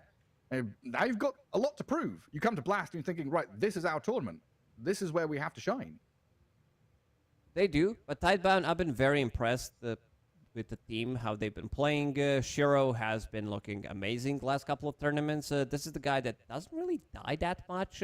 He's also breaking some of the records. If we're talking about him getting involved in some of these early kills, has very explosive KDA, one of the lower amount of deaths as well, and also like GPM, XPM. He's always there with the top farmers, with the Satanic, with Mickey as well, and also Planet. This guy just keeps on improving as well. I've been very impressed. There was one game that I remember him playing, Wind Ranger. Didn't die a single time in like 50-minute game. This guy also has very interesting hero pool, plays some of the meta stuff, but also plays something like Grimstroke. He'll bang out some Nyx Assassin. He's going to be playing Keeper of the Light as well. So very, very interesting player overall, and I think the team finally gelled together, and you can see that they're doing really well. You could tell that they needed an extra bit of time. That's a little bit more time to get into the rhythm. Oh. Blitz suddenly in hoodie mode. Puts himself in the darkness so we can Not a good sign. Not a good sign for Team Liquid. Blitz is here. Jokes aside, William is going to be helping out the team, but it's a meme. This is something that they've been joking about during Wallachia, because they didn't have the full squad. It was the other coach, one of their 15 coaches, was there with them. And seeing the bands, pretty similar stuff. Tidebound giving respect to Nature's Prophet, which is always a good thing. You're playing against Liquid. This is the team that kind of utilizes the hero the best, but this also leaves Tiny in the pool. It also leaves some other heroes like Ancient Apparition, Ringmaster, but for me, Tiny is the big one. Tiny, because you can play it from 2 different roles. Maybe you want to say 3, but overall, Team Liquid is probably the best team in the world to utilize carry Tiny. They just know the timing. It's a bit on the slower side. It is like you'll see Tiny being at 0-0-0 15 minutes into the game. He wants to farm his Shard, his Echo Saber. time around, they're gonna pick up Sanking. Not the strongest hero in the laning stage, one of the weaker ones, but you also need to be stacking a lot. You need this hero jungle level 2, level 3. Gets pushed out of the lane relatively early on. And he's always going to give you, what he's picked for. That blink stun initiation, tons of magic damage. Pretty good aura carrier as well. Looks like they're having a bit of chat about this. But yeah, going back to what you're saying about Planet, right? I think I was watching a couple of the Vlachia games. It feels like he's one of these supports that doesn't get their hero picked like straight away. It's not this like Ringmaster, Jakiro, AA, whatever. They're like, oh, let's see what comes, and then we'll pick him. Oh, you've got Jakiro, we'll pick Wind Ranger. We'll pick some hero that's gonna do nicely in the lane. Give him a good time early on. Yeah, his pick is not saved for last by any means. Usually it is something that they save. This team loves the last big pocket hero. They want to give him good lane because he's definitely going to be delivering, but just going to be silencer for now. Counter initiation, very annoying for Sanking, and also very annoying for Sanking to deal at early stages. Instead of going for a curse, I think in this one you do go for Glaives level 1 and try to push him out of the lane, because again, Sanking, you want to you're like, okay, what do I need? Do I need a stun? Do I need Sandstorm? Do I want to get my Caustic, which is his innate ability, but the Stinger? And it never feels good to level up anything on this hero. It just feels useless at level 1. You're not doing anything. That's why. I mean, you can't be good at every stage of the game. That be slightly OP. A lot of Dota buff pages printed out. As you can see, Team Liquid scanning, thinking what they need to ban. So decided to ban out Wind Ranger and Pango. Not really surprised there, seeing that Nothing to Say plays the hero really well, and we talked about Planet's Wind Ranger. The snipe potential is very, very good. Strong laner, builds into like more utility items rather than damage with the Force Staff, Atos, Glimmer, whatever is necessary. It does feel good on the hero. Shiro was the guy who was playing Klinks a bunch, right? Yeah. He was the guy that kind of brought it to Europe. And then Yato was like, ooh, cool, new hero. That's always a hero that's going to be on the radar then as well for you as well. See if Tidebound go that angle. I'm still surprised that Tiny is available, especially for Liquid. I wanted to switch things around a little bit. Sanking does require a lot of stacking. Needs something for himself in the game. Like, he just can't do it on his own. Needs a lot of supporting. This is also potentially a mid Sanking, which I think has a much overall better laning stage, seeing that you're getting more levels, you're playing against only one hero, so hard to push out of the lane. And also there's a new tech coming out from mid Sanking, a newer tech, I would say, where you're picking up Road of Atos, makes it tanky. I think it was Mulreen who first did it, at least I saw it on Mulreen. And then you pick up a Blink Dagger, Aghanim Scepter, you start to scale.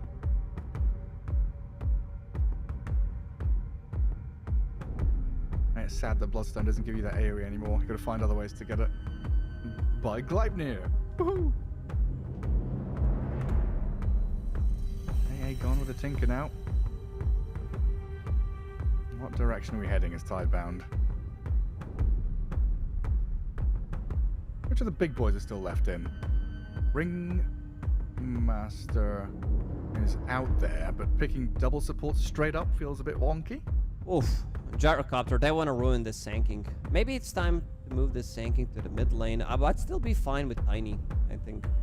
Tiny overall feels good. You're building into status resistance. Those silences are not going to be lasting as long. Relatively good carry-to-carry matchup. You do have that explosive damage. Could I tempt you with a Bristleback? No, he's banned first. Never mind.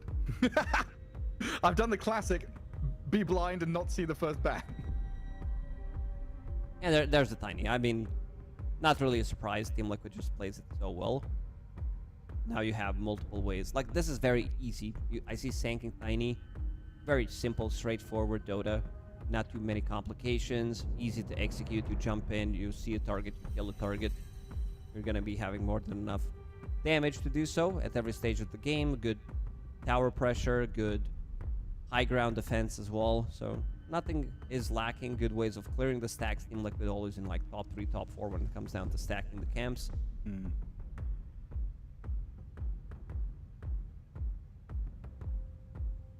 plenty of ways to do it. Could maybe see that Boxy Muerta come in here. Here, that's going to be solid in lane. Give you someone who can go back and stack, play actively on the map. I mean, what happened to this freaking recall teleportation meta with Keeper of the Light and stuff? Where's Kotl gone? Could be good.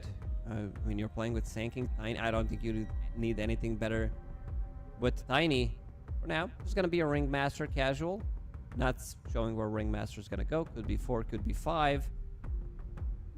Insania does play it, so does Boxy. You need to have that flex. Usually, Silencer is used as a counter to Ringmaster, but he can get his spells off. You need to have a good jump, though. You need to find him. You need to be able to kill him. So I want to see what Tidebound is going to be pairing it up with. Right now, they have no backline jumpers. If they need something that can build into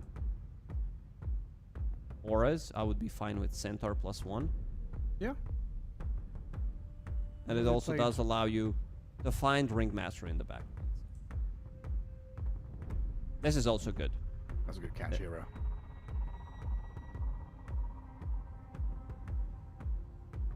I mean, Team Liquid are going to be relying on this back and forth of blink in, toss back, burst strike through, Ringmaster saves with a little box, having X mark boat there. So, I mean, A, make your gyrocopter tankier, just stand there as a turret, give him that ability to stay alive through the burst of Tiny and Sand King, and then X mark is that additional catch tool. It's super handy. And look at that, even more disable. Shadow Shaman going to bring a lot of long duration stuns and control and a bit of tower damage.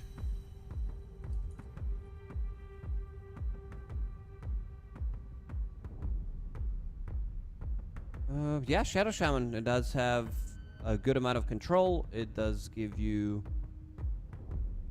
Like, it's not the easiest hero to play. Like, Boxy did have a great performance in the grand finals of Wallachia. He pretty much carried the game solo with some of the hexes. There was, like, this one fight I remember. I mean, I was casting it, so I remember, where Satanic blinks in, doesn't get the second BKB off, and suddenly this fight is over. It is a lot of tankiness, a lot of ways to counter-initiate with Rum, with Global Silence. Heroes are very difficult to kill, and now Ember Spirit comes through. Not the best hero in the lane against Kunkka, especially if this is going to be NTS Kunkka, and in the last tournament, Bach didn't really play Kunkka, so most likely going to be going to the mid lane after seeing the Ember Spirit.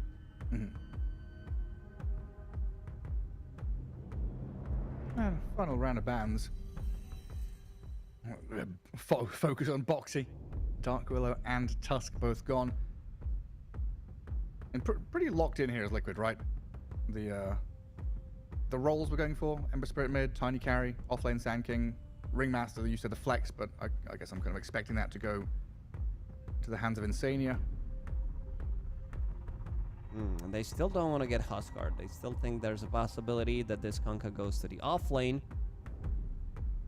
It's a very good pipe game. There's a lot of magic damage coming out, so they seem to be caring more about the matchup in the mid lane. Even though it's still a good Kunkka matchup, like you're playing against melee hero, you're definitely gonna out-CS him.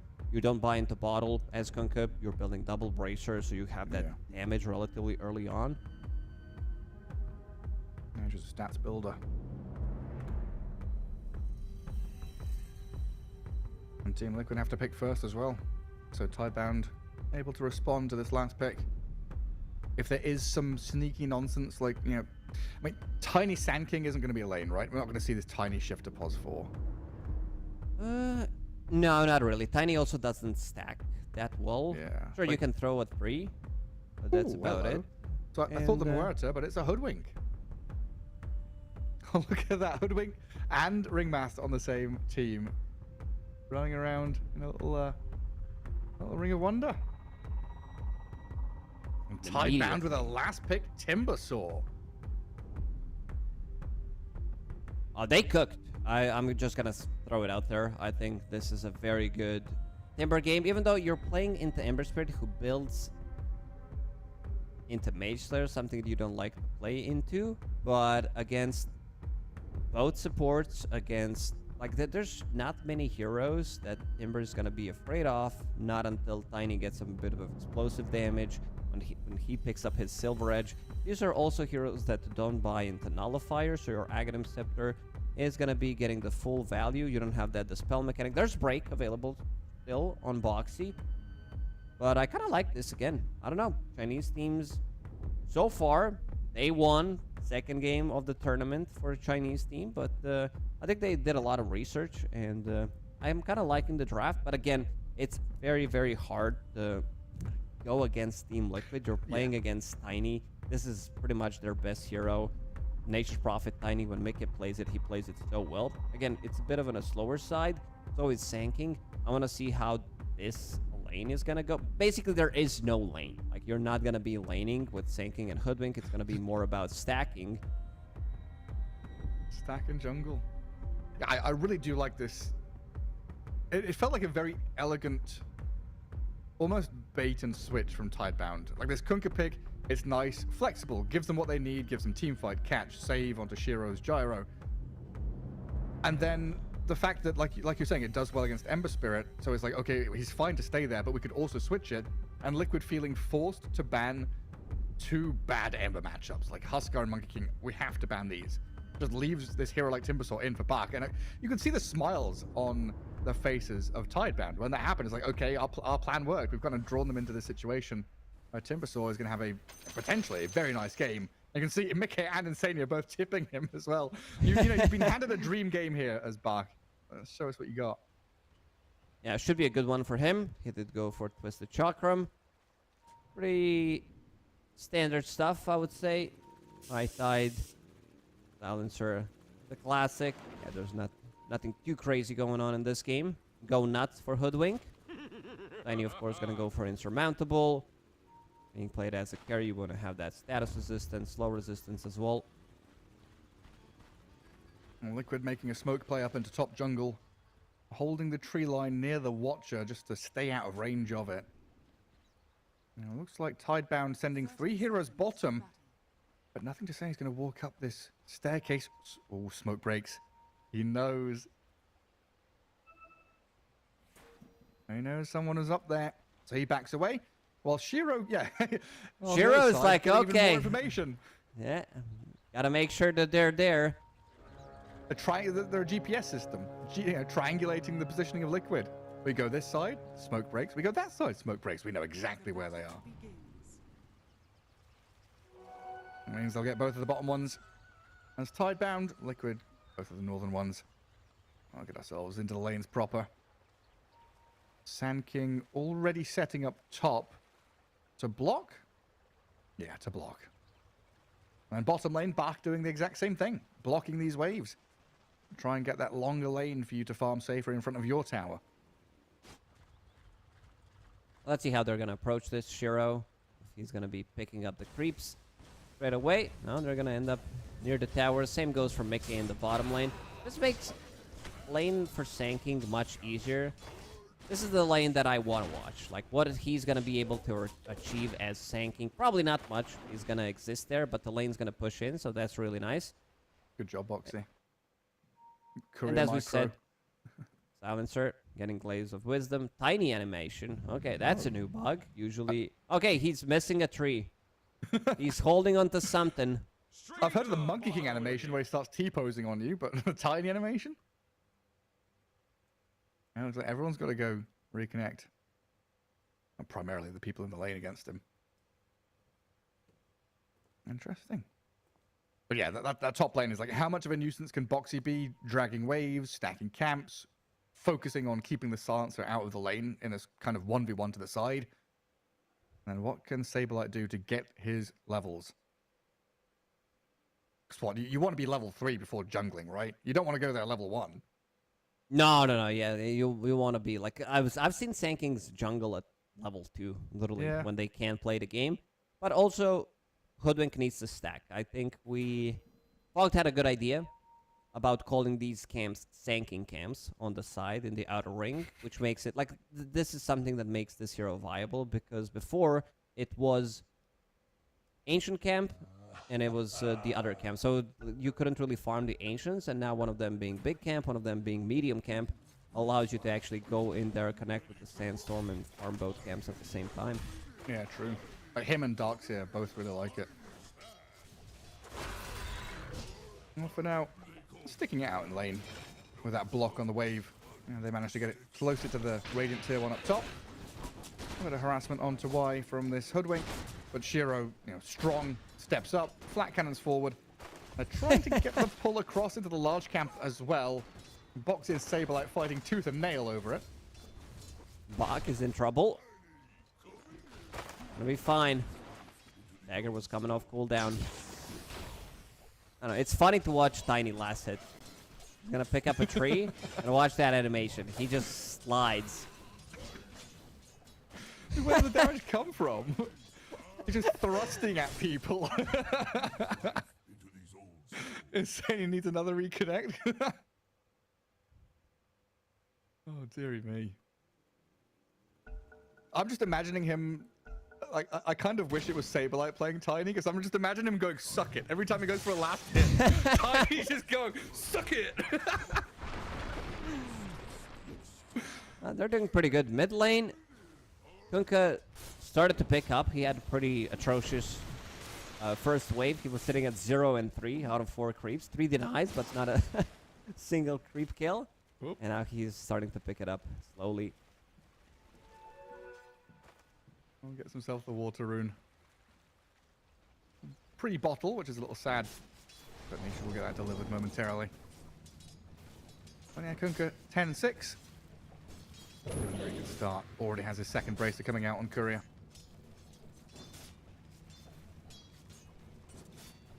Man, Timber saw 4 last hits in that bottom lane.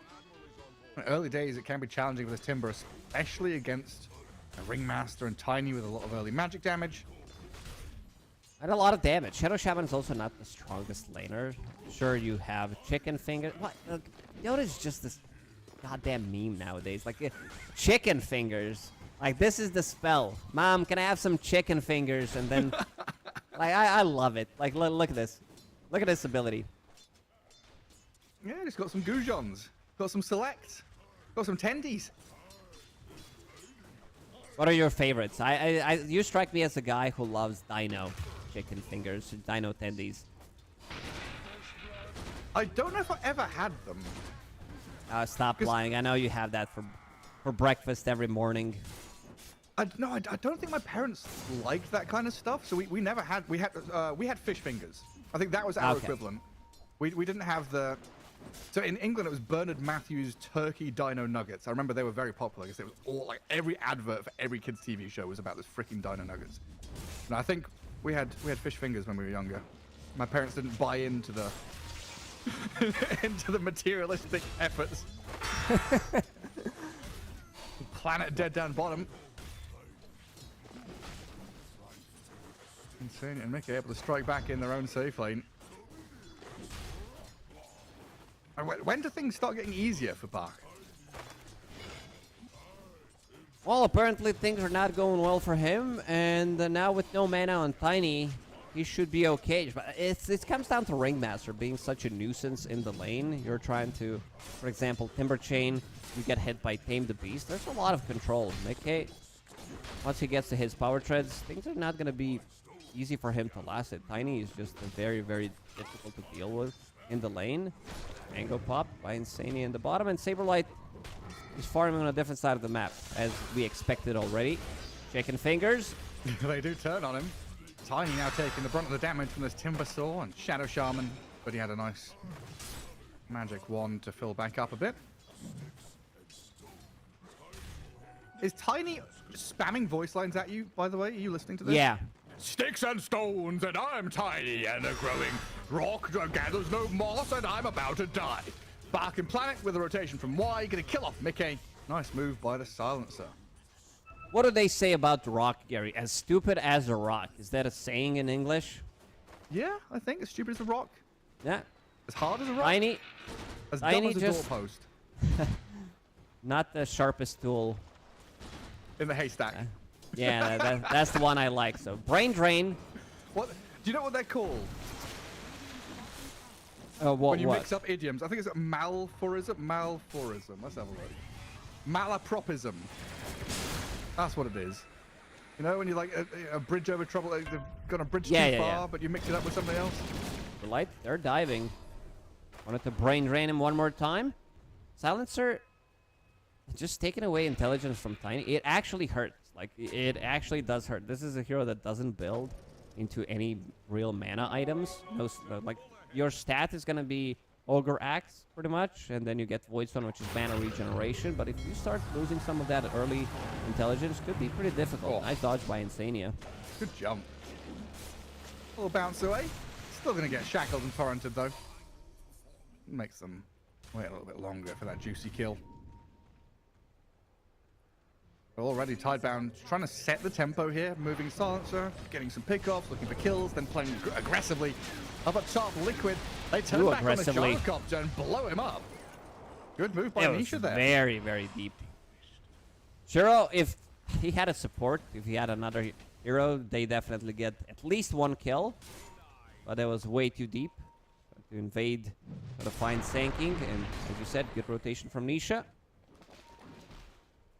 And he still has a remnant out on the map, so he can regen in base and jump out pretty quickly. And we're still seeing them build up stacks in the Ancients area too, so we could have them cleared out pretty shortly. Yeah, both teams building some pretty hefty stacks. And Bach and Y trying to contend with this pull across from Mickey. And the Tiny being left to his own devices down here, just trying to manipulate the wave, defend his tower through any means possible. And clear camps while he's doing it. But he is being run at. From Y. 3 heroes here onto Mickey. Bach and Y start things off. Planet's going to arrive with the shackles and their hex. And it's Tiny. Down he goes. Losing more int. Like, yeah. Fred wasn't here. So Ryan is dead. It's starting to add up. Usually as Curry Tiny, you do not pick up toss. You go for 4-0-4-1 build. Your mana is not that big of a deal. You're also not going to be joining in any of the fights you want to farm up. But I've seen Tinys recover, even from a worse start than this. They're going to stick around, and Nothing to Say seems to be making another aggressive move. And Tidebound feel that they've got this early lead, and they're just trying to push Liquid back further and further. Play aggressively with this Nothing to Say Kunkka. Get another catch on Tiny here with Planet. Starting things off. Yes, Mickey is pretty tanky and has 15 wand charges, but when you turn into a sheep, you can't use items. You don't have any hands. No ability there for the Ringmaster to save him. There's no escape act even leveled up.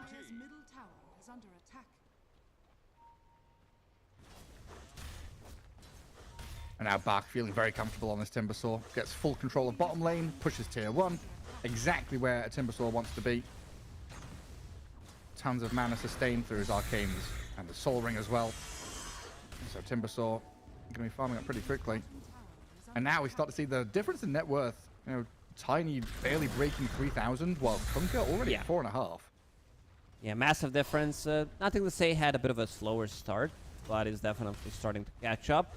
Ember Spirit, it needs to be Sanking picking up Blink Dagger. He cleared a good amount of stacks in the triangle, so he needs to deliver picking up his Blink Dagger. Play with Ember Spirit, because this Tiny, he's gone for a really long time. You're not going to be seeing him for the next, like, 7-8 minutes at least. No, he is hitting creeps in jungle for a while. So that means top lane, Saberlight aggressive onto this Gyro with a sharpshooter. They just kill him. Insania was down bottom, making a bit of chaos happen as well. Drawing the attention of Timber and Silencer away from the tower, and now Nisha's going to cut the wave. They are doing everything they can to stop this tier 1 from falling. And we know how important that Radiant tier 1 is for Tormentor timing.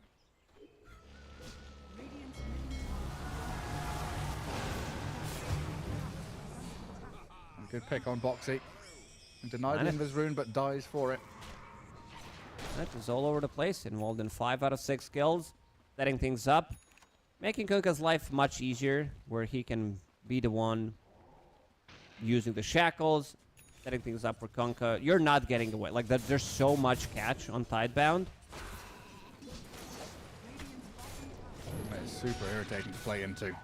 And nothing to say with his blade mail as well. We're going to be reflecting a lot of that spill damage. Ember, Tiny, Sand King, you know, hell, the majority of these Radiant heroes are going to be doing damage they can't control. And Shiro finally gets a bit of calm, free time to farm jungle. Nice stacks in that northern jungle. Double bounty rune ready and waiting for him as well. And Gyro going to race up that net worth board pretty quickly now.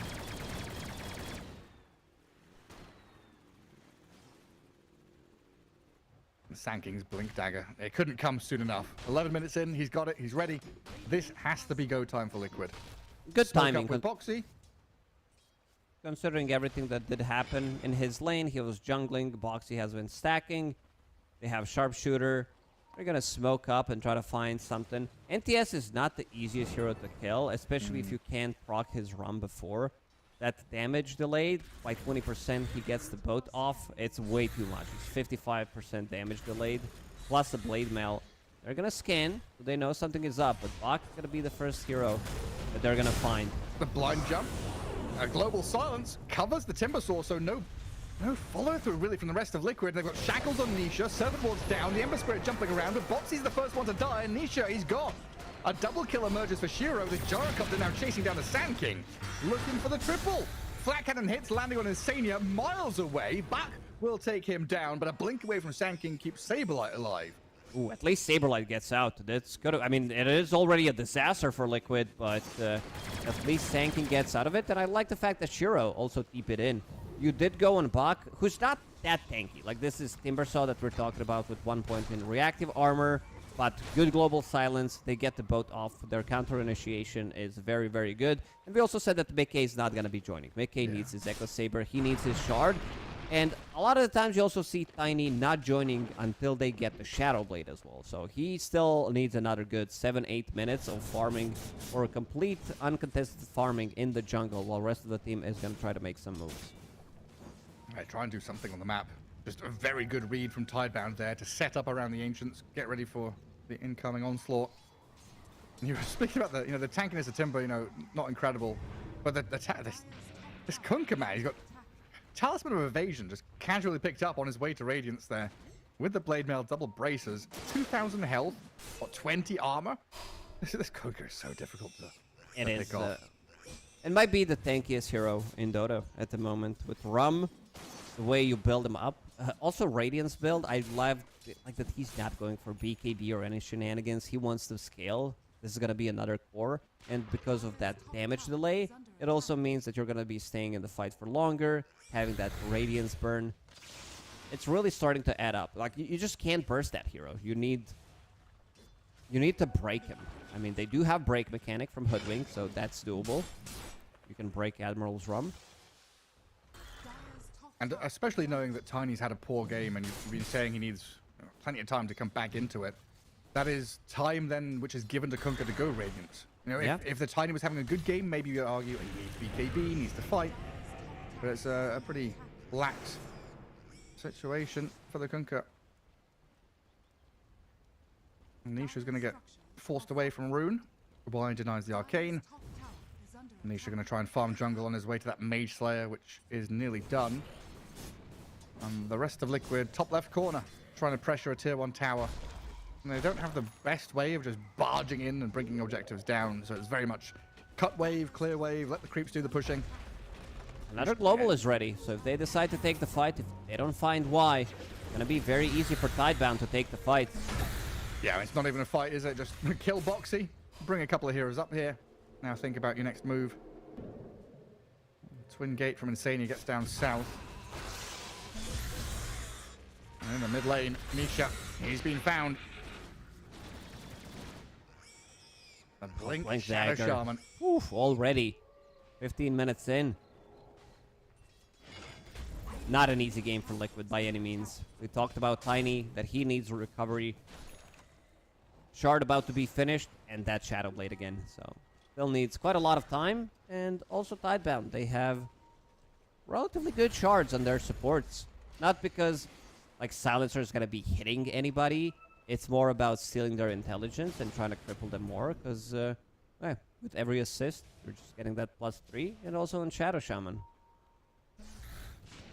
Liquid really want to force an objective. A minute 15 and you haven't killed a tier 1 yet. Saberlight trying to clear out that mid wave and set up for the push from Nisha. Observer wards both in the triangle and in this mid lane give a good early warning system for Liquid. And they'll understand this tower is pretty free for them in terms of not being contested. But of course, objectives are out there on the map to be gathered up. And we will get that Tormentor kill.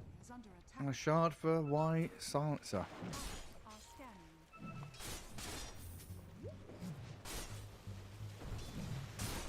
Okay, nearly getting scanned out there. Tidebound kind of thinking about where they want to pivot to. I want to see Tidebound make an aggressive move. Radiance is about to be finished. Gyrocopter has Aghanim Scepter going towards the BKB. Aghanim Scepter also on Bach, needs another component, needs another 400 gold. Big timing. Really big items on their side. Amplified damage on Nisha. Let's see if we're going to be able to find something, because right now it does feel like Tidebound wants to take the fight. And Shiro is kind of the perfect bait up here.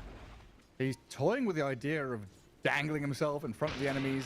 The tier 1 is dead, so he's in an awkward spot. Ember Spirit starts off with a chip with a slight, but no commitment from Liquid.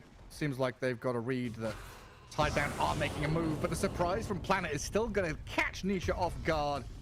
Throw the boat at him. Another big kill there. Shiro grabbing it. Could this lead into Roshan, or is this just a tower push? They don't have snakes. They do, actually, in 5 seconds. So they could take tower and maybe try to even like force a Roshan fight, drop down those wards. They have more than enough damage. But if they want to play it safely, wait for another global silence, maybe then try to take it. Because right now, they're in full control of this game. Tiny's still not online, needs another 1,000 gold to finish off his Shadow Blade. And then he's going to start to play more active. This global silence plus Shadow Shaman blinking in is pretty strong. Insania, we're going to finally get a kill. It's been a while. At long last, yeah. And Saberlight getting his hands on a kill. On his way to Aghanim Scepter pretty quickly now. It's nice to see the Sand King hasn't completely fallen out of contention. And we see that can happen quite often if they're not given farm. They buy a blink and then nothing happens. Saberlight given a bit of money to get to his Ags does of course mean that this knock-on effect, the Ember Spirit not having that farm priority, is starting to fall behind a bit.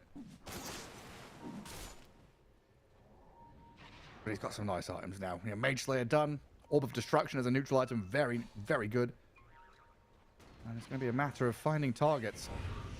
As Insania tries to get himself away from this Timbersaw and Gyrocopter, but he is Planet found him. And the shackles from Planet gets the catch on Nisha. 4-14, Tidebound 10k lead. Liquid still waiting for Tiny.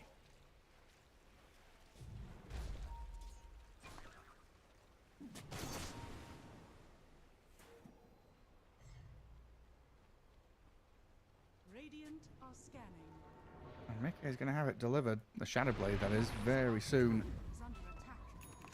And are we expecting an immediate move from Liquid with it? Or is it just continue farming? Get BKBs now. If they can get a pick off, that'd be nice. But it's still, team fight, 5v5. It's going to be very, very difficult. Plan is just casually dropping these wards. Woxy tried to go for a deny, didn't make it.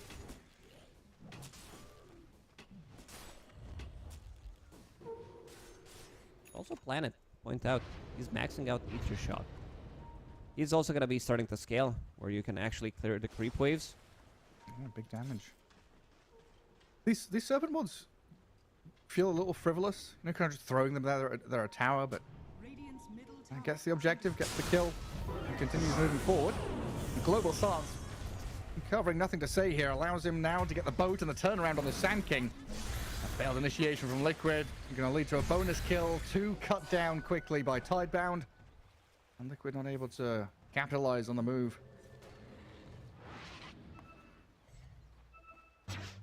That's a lot of intelligence stolen. 21 brain drain on Y. And now we're going to be taking Roshan on Radiant side. Timber gets thrown out. Get out of here. It's like you don't see it often. Like you might see it in your pubs. People are not paying attention, but overall in pro games rarely happens. He's a funny little guy in his funny little cave, throwing people around. Well, this is a scary prospect now. Aegis, BKB, Gyro. And he's gonna have Chrysalis pretty soon as well. So raw damage from Gyro, Timbersaw, control from Shadow Shaman and Kunkka. This draft is hitting its peak pretty quickly. And Liquid, after hitting this incredibly strong timing with Mickey's They Tiny, see Shiro. scrambling and desperately trying to get in on top of someone. They get the bush whack onto the Gyro, and the Aegis is going to be claimed up here by Nisha. Mickey going for the +1, gets the Avalanche toss around onto Y and Planet, but the Shadow Shaman has saved his silencer. Shiro now can BKB get back onto this Tiny with the damage, but the save is there with the box and the Wheel of Wonder. Insania bails them out of danger, gets back to a bit of high ground, but that Torrent Boat, two-man combo into the Timbersaw damage. Not enough to finish anyone off just yet, as Nugget charges forward with his BKB going. He's got freedom to run down Mickey, but he's pretty low HP, being burnt down by Nisha, taken out by the Ember Spirit, but Liquid, they lose the 2 cores in the end. Tidebound with a 3-for-2 trade out, and Buck still hunting for more. A team fight victory on their doorstep, and Insania getting sliced and diced. Sand King is in to save his life.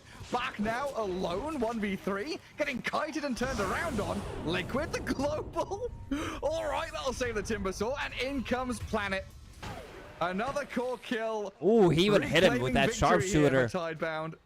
Oh, that deep observer, it got dewarded right after, but still, you can see the power of Team Liquid's lineup. Them going in, finding that silencer kill. Silencer actually died the dagger, the impalement arts from Ringmaster.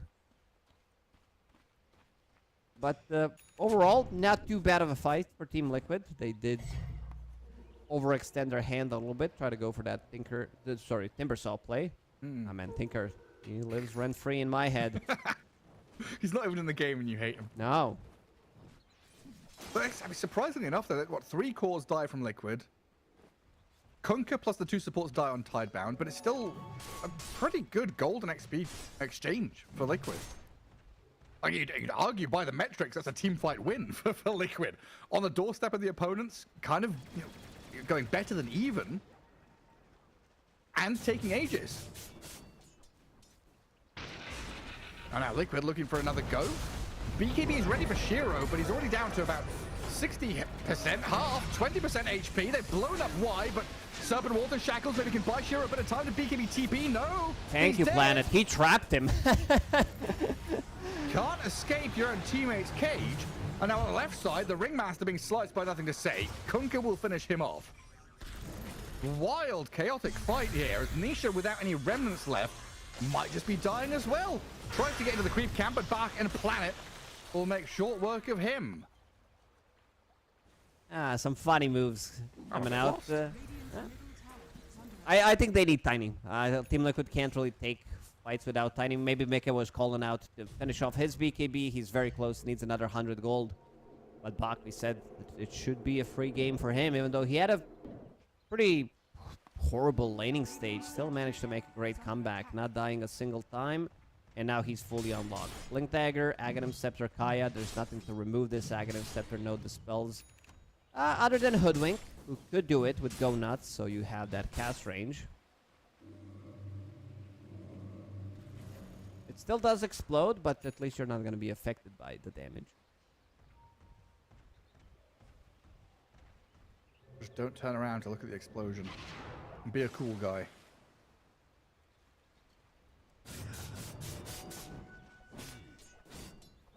Still waiting for Mickey to be able to do anything. A 0, 4, and 4 on his Tiny. It feels like he's been in a rough spot for the better part of these 25 minutes of gameplay. And now, with a BKB though, potentially could join in, hold hands with the rest of Liquid and go out on the map. Go forth and conquer your opponents. All right, Gary, we're in for a ride. I hope this game's going to last for at least another 10 minutes until Planet finds enough money to buy his Aghanim Scepter. Oh yeah. He's actually going for it. If you use that on your Kunkka, who's in the middle of a fight with Radiance, people are gonna die. You can use that on your. You can use that on your Timber as well. Yeah, the first time I saw this, it shocked me. Like how much damage it does. Yeah, it's Ether Shock. That's why it shocked you. Hey. Kunkka, he's in. First point of contact. Planet goes in with a Hex. Two-man turret with the global on top. BKB's out from Nisha though. Insania doesn't have the same luxury as this Ember Spirit. Trying to remnant to the left. Didn't have a safety remnant, so using them all just to jump as far as he can. Liquid only lose the Ringmaster there. Things could have been a lot worse. They could have. It was a nice read from Bach. Trying to figure out where he's going to go with Remnant. Tidebound. They will take Tormentor one more time. Let's see who's going to get it. It is Bach. Flamethrower time. I can hear Saberlight fake pumping the epicenter. Seeing who shows on that bottom wave. Oh my god, he's cast it. Unfortunate he's cast it. timing. Yeah, he's in. But who sees Back what? in the... Shiro doesn't see him, right? No. So, BKB is ready on Shiro. Let's see what the follow-up's gonna be. Is Mickey... Oh, I don't know if Mickey's close enough. Yeah. He's in Shadowblade, but still very far away. We can not gonna last long enough. We can force staff him. Boxy has force staff, so we can force Mickey in. I mean, what? We've epicentered. We're blinking, burrowing. Mickey's gonna run forward. We've got to go on this gyro. He is the target to go on, but he gets off his BKB in time. So Shiro, low HP, turns, kills the Sand King, and now Liquid. What do you do? Just let them run away. You can't go chasing any further. It was not enough. Just I would say half a second too early. Even though if they take this fight, they kill Gyrocopter, I think the rest of the team would be ready to back them up. There's BKB SNY available on Kunkka. He's super tanky. Has also on level 20 the take rum damage delay, which does work on both your Ghost Ship and also on your Admiral's rum, your innate ability. So it stacks up. It goes up to 85%.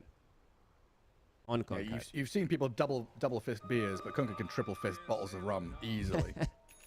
Captain Morgan's got nothing on him. What about Jack Sparrow? Well, Jack Sparrow lost all the rum, so I don't think he's got a voice in this. He spends 3 movies going, where's the rum gone? Where's all the rum gone? He's got no bloody clue. Kunkka has it all. Kunkka has the rum. And also Galeguard on top of that. Like, this hero is just not gonna die. He did die only one time in that fight. You know what you've done? What do I just cursed him, huh? You've literally just called him unkillable. We all know what that means. He's gonna die in the next 30 seconds. Okay, well, Boxy's gonna be the first one to die here. Trying to sneak over to the Shrine of Wisdom. Ooh, slipping away. Hoodwink. Blink Very is sneaky. ready. The forest is being cut down, though. I didn't know Hoodwink has so many haters. Seems like in pubs, this hero just... Oh, Nullifier. He's not getting the box. Nothing to say. We're going to chase this one down. Let's see if the curse comes into effect, though. Very tanky Kunkka, Blade Mail BKB, Global Silence, every spell you can imagine, and this Nullifier going to work on the Sand King as well to stop his Yules. That was a very early BKB, and Planet found another one. Oh, has he? Oh, there's always Nisha down there. Where's he off to? Jumps away. He's all right. Alright, this game is looking very, very difficult for Liquid. They lost so much intelligence. I was just sitting at 30 brain drain. He also has level 50 in talent, minus 20 in global silence cooldown. On a scale of 1 to 10, how much do you love saying brain drain? I do. I'm a big silencer enjoyer. So that's a 10. Just straight up brain drain. Did it used to have a name? When it was like before innate Dota existed? 1 name? I mean, even in Dota 2, right? Silencer. Oh, you mean for the brain drain? I think it was just called, like, intelligence stolen. Yeah. Yeah, I think so. I miss Slardar. Sprint, bash, stun, ulti. That were his. Sprint, It was called crush, bash, and amplify minus damage. armor. Amplify damage. Yeah. It was very simple. And now we added all these fancy words. Bash of the Deep. Slitherine Crush. Guardian Sprint. Yeah. Corrosive haze. Nobody calls them that. Just call it ulti. Just ult them. Just press the button that does the ultimate ability. And then we have Bristleback with Bristleback and Doom with Doom. These heroes live up to their name. That's when you know a hero is a real hero, right? When they've got their name as one of their spells. Yeah, That's their these identity. are old school Giga Chads. Tiny even picking up Blink Dagger. He's thinking about, I need to jump. Like, I need to reposition myself. I need to find the targets. And this is also going to help us if they're going to be going for the high ground. Saberlight got found again. There's so much disabled. This Shadow Shaman. I mean, you were talking about it pre-game, during the draft. Planet's heroes, they kind of come out and just do you in. You know, his Wind Ranger, his Kotl, his Shadow Shaman, all of a sudden your game plan is just undone completely. Now through the Twin Gate, heading bottom, stopping Boxy and Nisha from controlling any area of the map. Nisha needs to be careful. Ooh, that was close. Planet was about to jump in. He was lurking. And again, the master of industry, Bach, brings the entire factory to this bottom forest where he's blowing up. Poor little Boxy. Hoodwink goes from high ground to low ground to high ground again. Tiny jumps in. Aggressive move on the two supports. He'll kill off one. Now the second, making a double kill with his BKB TP home. The Tiny, well, he strikes and he gets a couple of kills, but he's been dragged back by nothing to say. The X mark brings him right into the grasps of the other cause of Tidebound on the doorstep of Roshan as well. It was a nice play from Mickey. He goes in, he gets the double kill. That's why he picked up that Blink Dagger. But unfortunately, ever since the BKB change, you can still use the abilities. And this was the one that I think it was the funniest one when we actually changed the BKB, that you can throw the spells on the BKB targets. People got surprised. But, oh, I'm back. How? Yeah. It's like, let's see. Maybe Nisha can steal it. oh yeah, you're right. Remnant in. Aegis already picked up. Did they get the banner? Yeah, Shiro got the banner as well. Nothing for Nisha. Yeah, I agree. X-Mark and Shackles were the two funniest for me. Like, seeing Shadow Shaman use Shackles on a BKB target does nothing. Just deny. And then BKB ends. It's like, wait, hang on. Why am I not moving anymore? Hex Orchids. These are the big ones as well in terms of items. But funny business. Aegis for Gyro. Tidebound have clearly and decisively been in the lead for the better part of the last 15 minutes. Butterfly Gyro almost seems like an impossibility for Liquid to find any openings in these fights to kill core heroes. How strong is their high ground defense as Liquid? a lot stronger because Mickey picked up a Blink Dagger. Okay. It's more about chip damage, but like they need to fully commit. They need to go in with Sanking. They see a target, they can try to blow it up.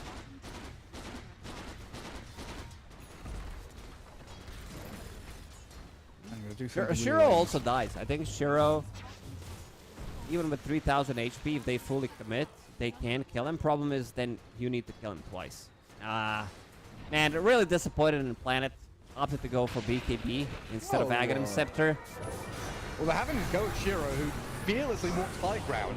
Planet with his BKB trying to go to town, but they're not able to really connect on anyone, even with the global silence over the top. Nisha, BKB's slights, and is able to jump away to Remnant, while Saberlight is jumped in to kill off the Shiro Gyro. So at least stage 1 here from Liquid, pretty good. But stage 2, Gyro comes back alive with BKB still ready. And Mickey's Tiny struggling to contend with the Timbersaw. Bach and Shiro down their throat, getting Liquid back into Fountain while the buildings fall to Serpent Wards and Flat Cannon hits out the side gunner. They need to fall back. Still running back though. Not losing a single hero, managing to take down Aegis, showing that they can still take the fight. Not underestimate the damage coming out from Tiny. Tiny Sanking with Aghanim Scepter. It is a lot. Nisha is not really dealing damage, she's just being very, very annoying. And they're gonna take down Planet. And the scan forward looking for more. Saberlight can't quite catch up to them. A nice move out of the base. They lose the tier 3, they lose the ranged barracks, but Liquid still able to chase down, get a kill, and then take an objective of their own. Little victories. What, a tier 1 into Shrine of Wisdom? A medium victory?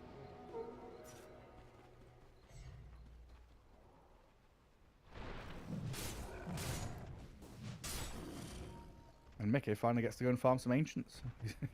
Not seen creep camps like this for 20 minutes. Mickey has been in the outer ring for quite some time. They'll manage to recover nicely, considering everything. I think at 21,000, 35 minutes into the game, level 23. Nice. The other two that have been, I guess we've been worried a little bit about them. You know, Nisha now has managed to catch up and overtake the Sand King, but he's still a fair way behind Kunkka, Timbersaw. They're doing very well for themselves. Now what? We're looking at nothing to say Kunkka with Satanic on top of this nullifier BKB, holding a gem as well. D-Wall to get rid of all the vision here on the map from Liquid.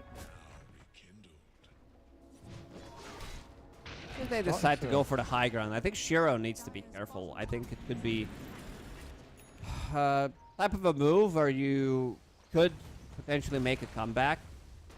Because they showed in the previous fight, he can be bursted.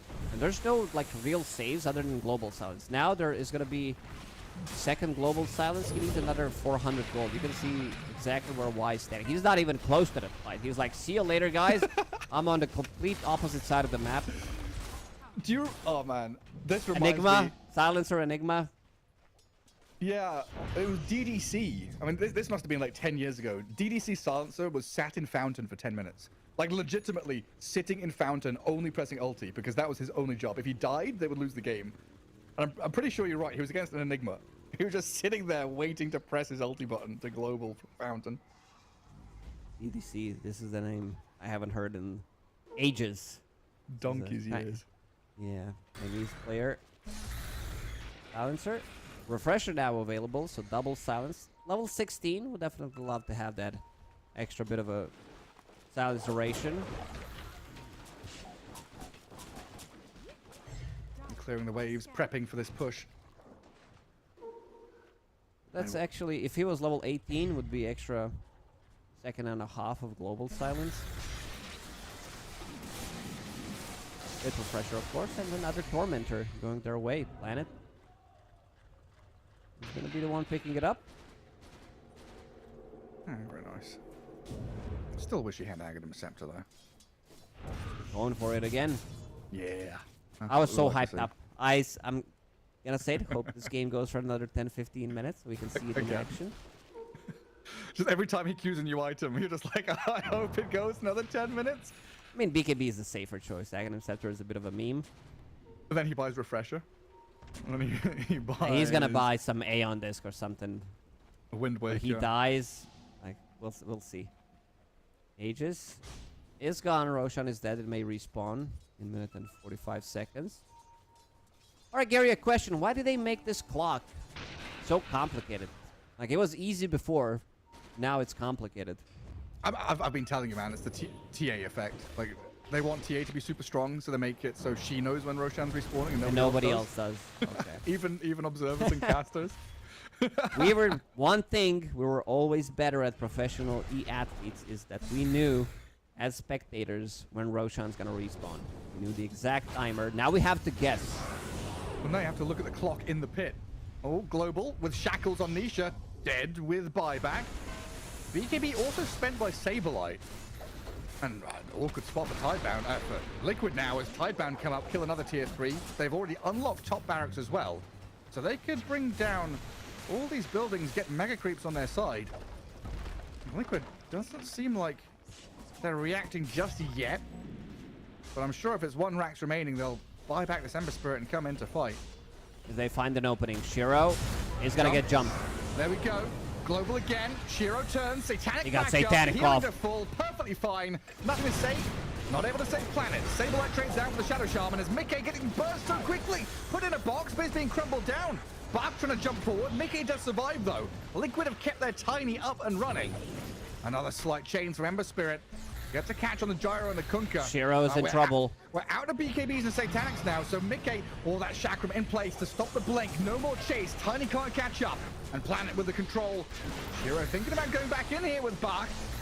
Towing the line on the edge of the fight, kiting around his Mickey Tiny, cancelling his blink over and over again. Getting back to high ground and chasing Insania down. Bach will take him out.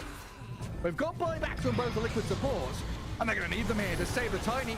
Shackled and nullified, but the turnaround from Nisha comes into play. Kills off the Shadow Shaman as the barracks are falling. Shiro, why? And nothing to say trying to run, but he also after there catches the Kunkka. Mickey comes in with a nice big hit, but Bach and NTS, they'll turn. Slay the beast, Tiny down, has to buy back. The box again saves the Ember Spirit. A little bit of time for Nisha here. Doesn't have many spells left though, and Shiro dominating on this gyrocopter, shredding through Liquid one by one. A buyback from NTS now. That's surely going to secure this one. Shiro steps up, Bach bodyguarding him. Tiny half HP still holding the line as Tidebound. Still unable to close it out. Respecting. His high ground defense is one of the better ones. Even like they were running out of mana. This fight was going on for so long. Shiro ran out of mana. Kunkka did buy back. Not sure if that one was needed, but it also gives them an opportunity to maybe somehow get back into the game. It's a 30,000 gold lead, so it makes it very difficult. Roshan also did respawn in the bottom pit.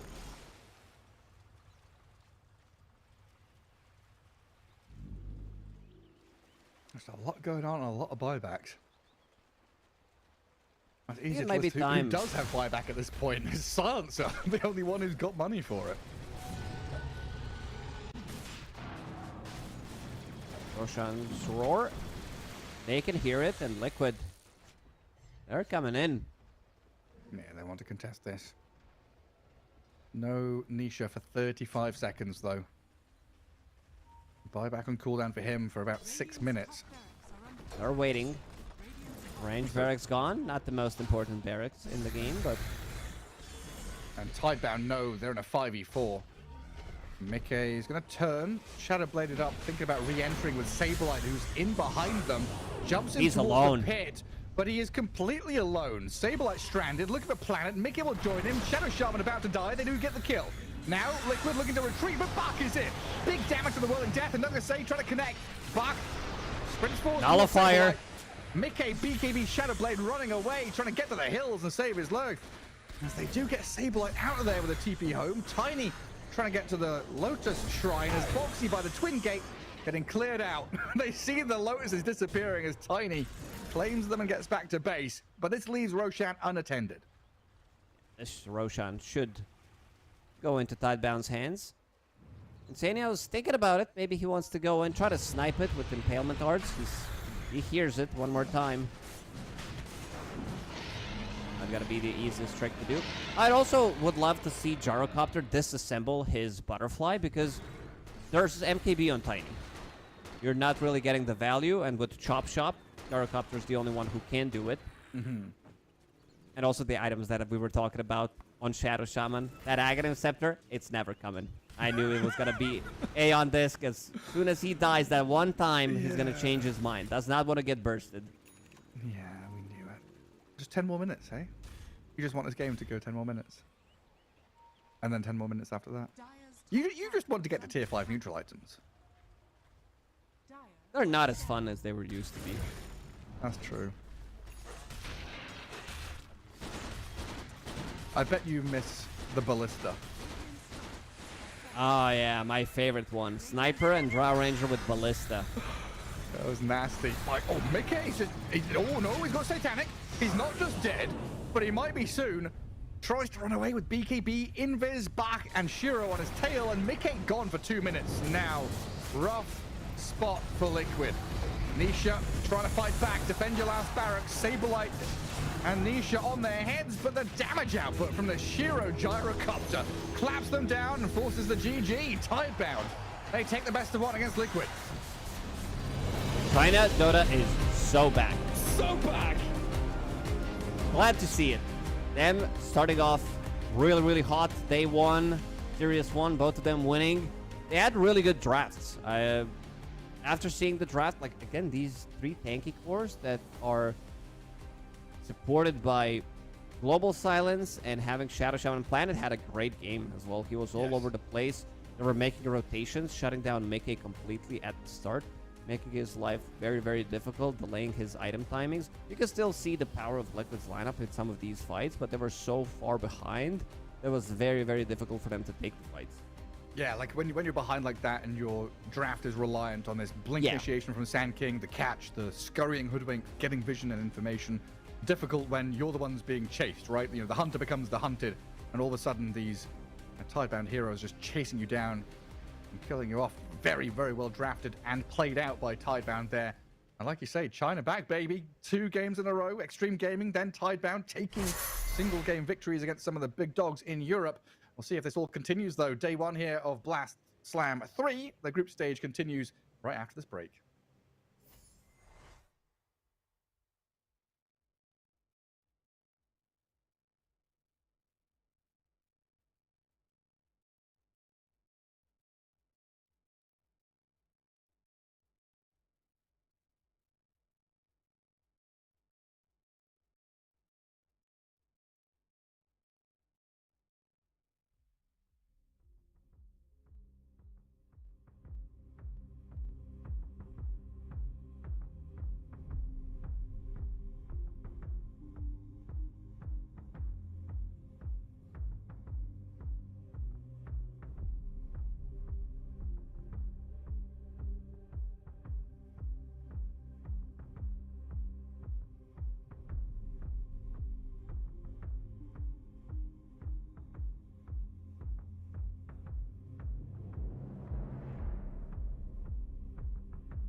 Welcome back, folks. We return with our third best of one of the day. It's the group stage for Blast Slam 3 here. Lacoste joining me, Gary B, as we get ourselves into another game with another Chinese team.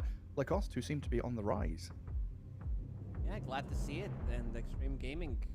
This is going to be the battle of two crazy carries. It's going to be Pure against Ame.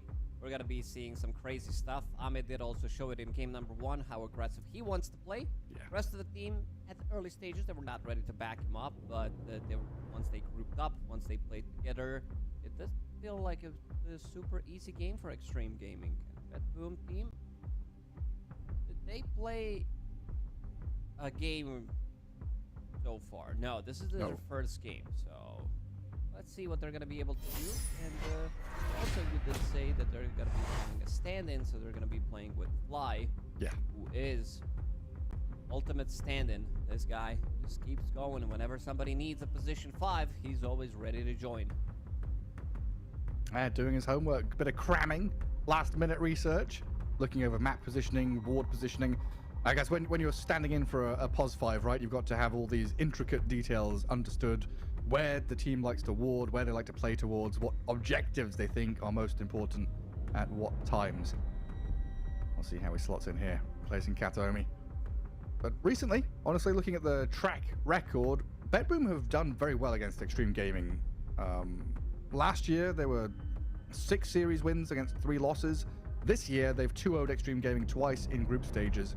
So we'll see if Xtreme Gaming are able to kind of turn that around on them, get a W, as they did look very crisp earlier on today. BetBoom is always a scary team to play against. Knowing that this team is going to be playing super aggressive, this team is also going to be very creative when it comes down to hero picks. Xtreme Gaming is going to take that immediately. I don't know even what to say about Sanking, Gary. You got to help me out. Like, I see Sanking, this hero just loses the laning stage, is jungling. This is a bit of a griefer one for me. I don't know what to even call it. Yeah, he is a blink stun hero. That's it. Thank you for your help.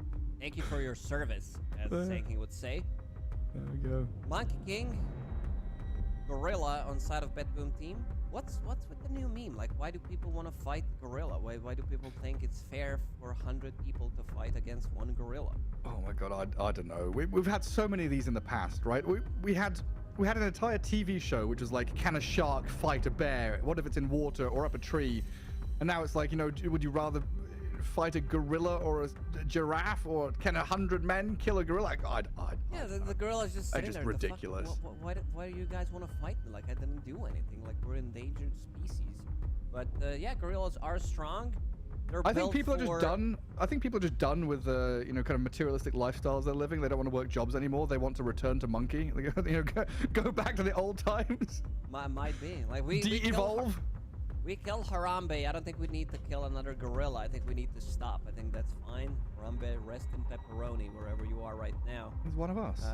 Yeah, he was definitely one of us. But yeah, Monkey King, this is something that BetBoom loves to run. They love to run this hero from position 1 and from mid lane if necessary. I know that, like, this could be seeing that there's Sanking. If this Sanking's not going to be played from mid lane, Monkey King could easily just follow him if you pick, because they have the first pick out of the second phase. BetBoom could take the hero for themselves and make a very, very strong safe lane move. Oh, absolutely, yeah. Have we seen much position 4 monkey nowadays? No, it's just not a thing anymore. No. Mid or carry, that's where he belongs. Well, out goes another one of those top tier supports. Ancient Apparition alongside Kotl and Silencer. Does mean that your Jakiro, your Ringmaster, are still available out there. Yeah, a pretty important ban though when you've got healing or life-stealing heroes, like Monkey King in particular.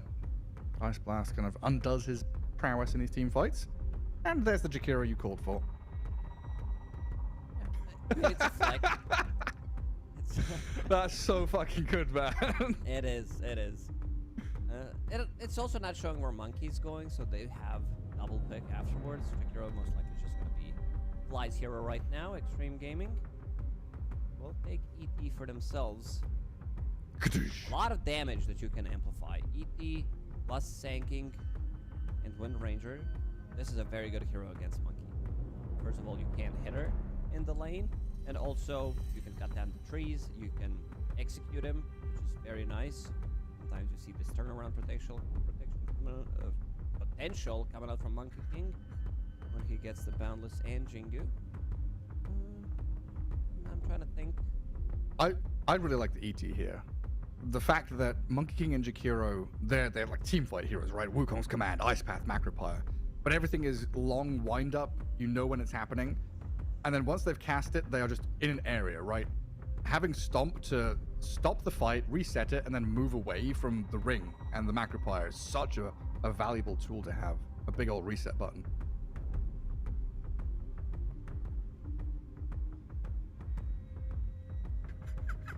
Lacoste's silence here is because he's picking a GIF.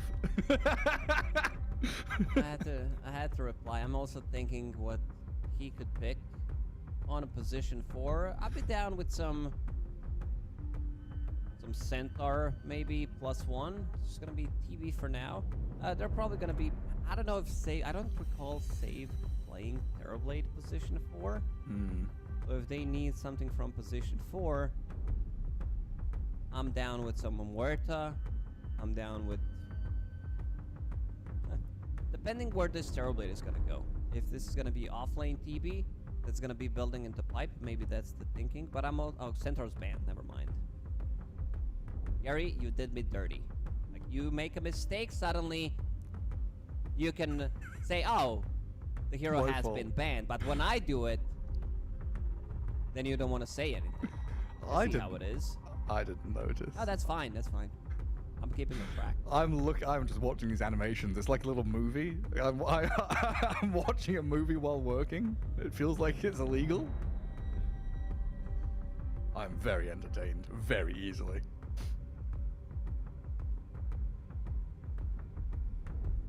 Mr. Morphling. Good Morphling game. Turn into TB. There's no one that builds into silence. Maybe TB can, but first of all, you want to build like one big item probably, get that pipe online before he can get Manta style. There isn't that much control. Most of the damage is physical on your side. Dagger is really good against Morphling. This is because you're dealing percentage-based damage, and if he's trying to shift, you're dealing actually more damage, so that's really nice. Puck ban usually indicates some kind of storm or spirit hero, right? They need something. Yeah, they need something that's gonna give them some kind of a catch. Usually you don't have that from the other lanes, so most likely this is gonna be mid monkey. Safe lane monkey, TB from the off lane, and they're gonna be looking to get something for GPK that's gonna be able to catch Morphling. Usually GPK, as you said, plays these heroes that you have some kind of a catch. Storm Spirits, Bucks, and they will ban it themselves, knowing that they have the first pick out of the phase.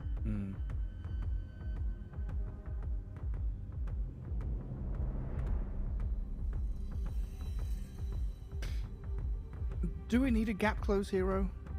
It feels like we do with Sand King, Morphling. You want a hero that goes in. Is Kunkka an option, you know? Oh, wait. Ooh. Mid Sand King off lane Phoenix? I think it could be mid Phoenix. They want to have mid Phoenix. They could have mid Wind Ranger against Monkey, or they could have mid Phoenix. Both of them work well. Well, it's really good against. I mean, Phoenix is really good against TB and Monkey King, right? Fiery Spirits, Phoenix is magic good and pure against damage. all of that, other than Jakiro. Yes. Jakiro can easily kill the egg with his double hit, but other heroes don't really deal with it. And this is gonna be one of the few times. This is why I said that we're gonna be having a crazy game. Pure is gonna be playing it, and let's see who decides to pick up Phoenix. It's gonna be actually XM playing it from the mid lane, seeing that this monkey is gonna be played from the mid lane. Cool. It's very cool. I love this a lot. It also want to see what the build's gonna be, whether he's gonna opt to go for Spirit Vessel. You're playing against Monkey. You can easily snowball. I love Xtreme Gaming's draft, but I also seeing Pure and Raw Ranger. He's one of the few guys that can make this hero work. You also have a good amount of protection with Ringmaster, with your TB. Most of your damage is physical, however. Yes. You have all 3 cores, which are physical. So in this one, I wouldn't mind seeing maybe... I know Sankey wants to pick up a Blink Dagger Aghanim Scepter, but I'm also down to see Crimson Guard being picked up. Maybe on XXS, because Phoenix doesn't buy it. Yeah. Neither does your other cores. ET probably gonna go for something like a Solar Crest. So it's very easy to itemize, playing against all the physical damage. Yeah, and then you've got ways of amping up your own damage as well through Peloton with that Spirit. You're nice into the TB and Drow Ranger who are Agi carries. I guess my very basic problem with BetBoom's draft is how do they start things? You know, like, okay, lanes will look decent. The easy question is that the easy answer is they don't. They don't. They just nowadays they don't. It needs to be Monkey King who's gonna be starting the fight. So they might try to break the lanes with this monkey, leaving the lane early, knowing that they can't really he's gonna have a hard time laning into Phoenix. But like they're only, I mean, they've got Boundless Strike into Ice Path. I don't know. I look at this BetBoom draft and I think it is a hard draft to get going. Like, how do they start team fights? How do they get out of lanes? How do they get things working properly? Looks like we need some wet wipes handing over to GPK. I don't know what he's got to clean up. But we'll get into the game shortly. I don't want to know. He's already made a mess. Oh, beautiful. Shining golden talisman above the Morphling's head. Grandmaster Arme himself. Yeah, I mean, Morphling can be susceptible to getting run out or burst down, but like you said, physical damage from BetBoom doesn't really offer you a lot of that. Lack of stuns. They've got Gust, which is good. Gust is a very good spell this game. It is. And so is Marksmanship, going through your base armor against Morphling. That's why they picked it. But yeah, once you get to your like Manta style, maybe even Hurricane Pike in this game to have more maneuverability after finishing off Vlad's, it should be good. It's a very good Morphling game.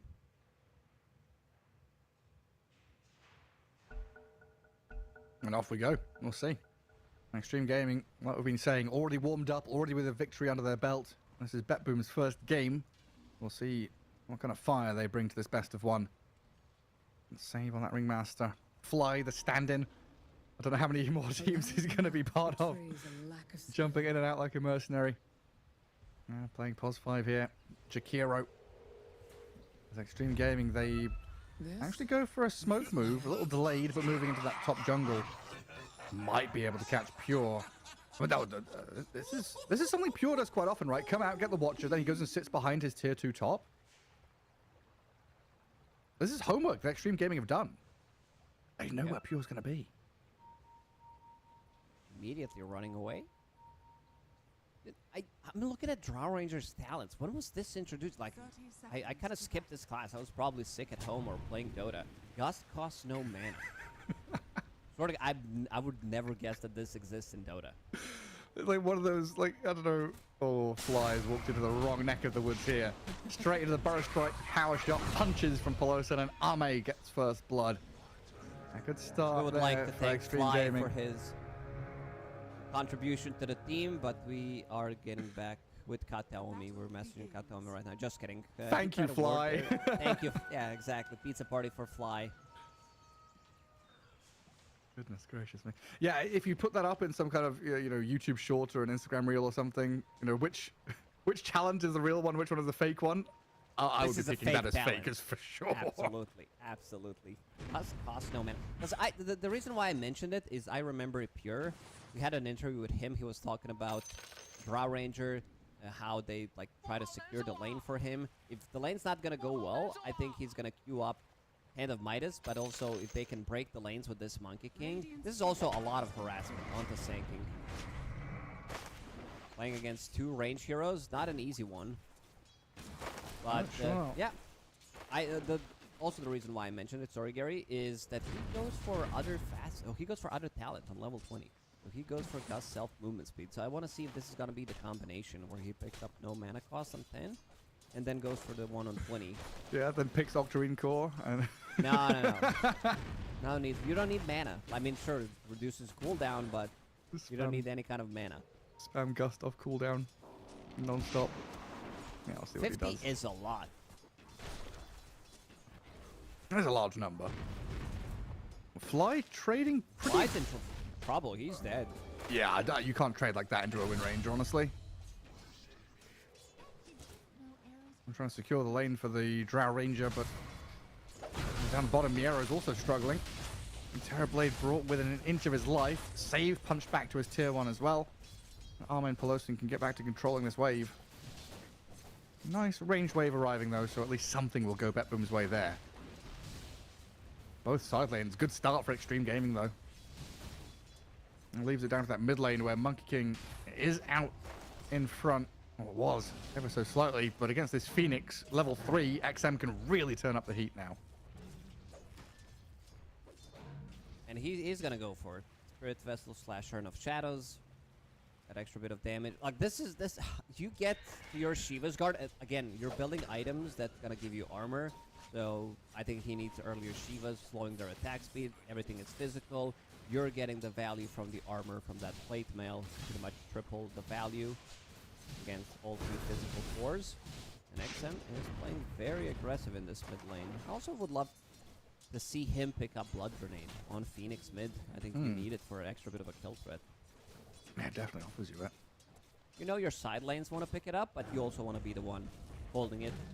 Like, this is pretty similar to when Batrider was played from the mid lane, when all that damage was amplified by sticking up bombs. You threw a blood grenade, and suddenly you had the kill. Yeah, that was pretty wild times. Wild West of blood grenades. And something GPK does have is like Boundless Strike to stop the dives. We'll see if he's able to play around that. Has been missing a lot of CS. I've been watching Dying Light messing up with his CS. A couple of last hits behind the Monkey King even. And now GPK salves. So he's got the regen upper hand for now. Able to actually step into the lane.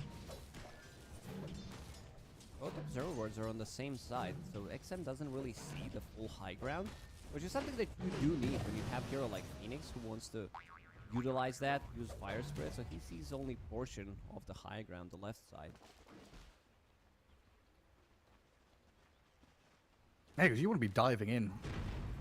And when you are diving in, you want to know who's behind the hero you're diving on. If there's a TP rotation or a move, BetBoom could catch this Phoenix off guard. And Jinku, you're going to start stacking things up. As you've been talking about, the Sand King is a jungle hero. It's 4 minutes in. It's time to leave the lane. Ready to go. Off he pops into the jungle.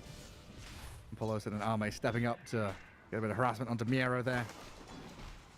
XXS is full-time jungling now. 10 last hits, but that's going to accelerate pretty quickly as he clears out these camps. This is also not a classic Miero hero by any means. We're talking about him playing Centaur, Doom, Beastmaster, Lycan. This is not his hero by any means. And you talked about the problem that BetBoom team doesn't have enough stuns. They have no ways of starting the fight other than Monkey King.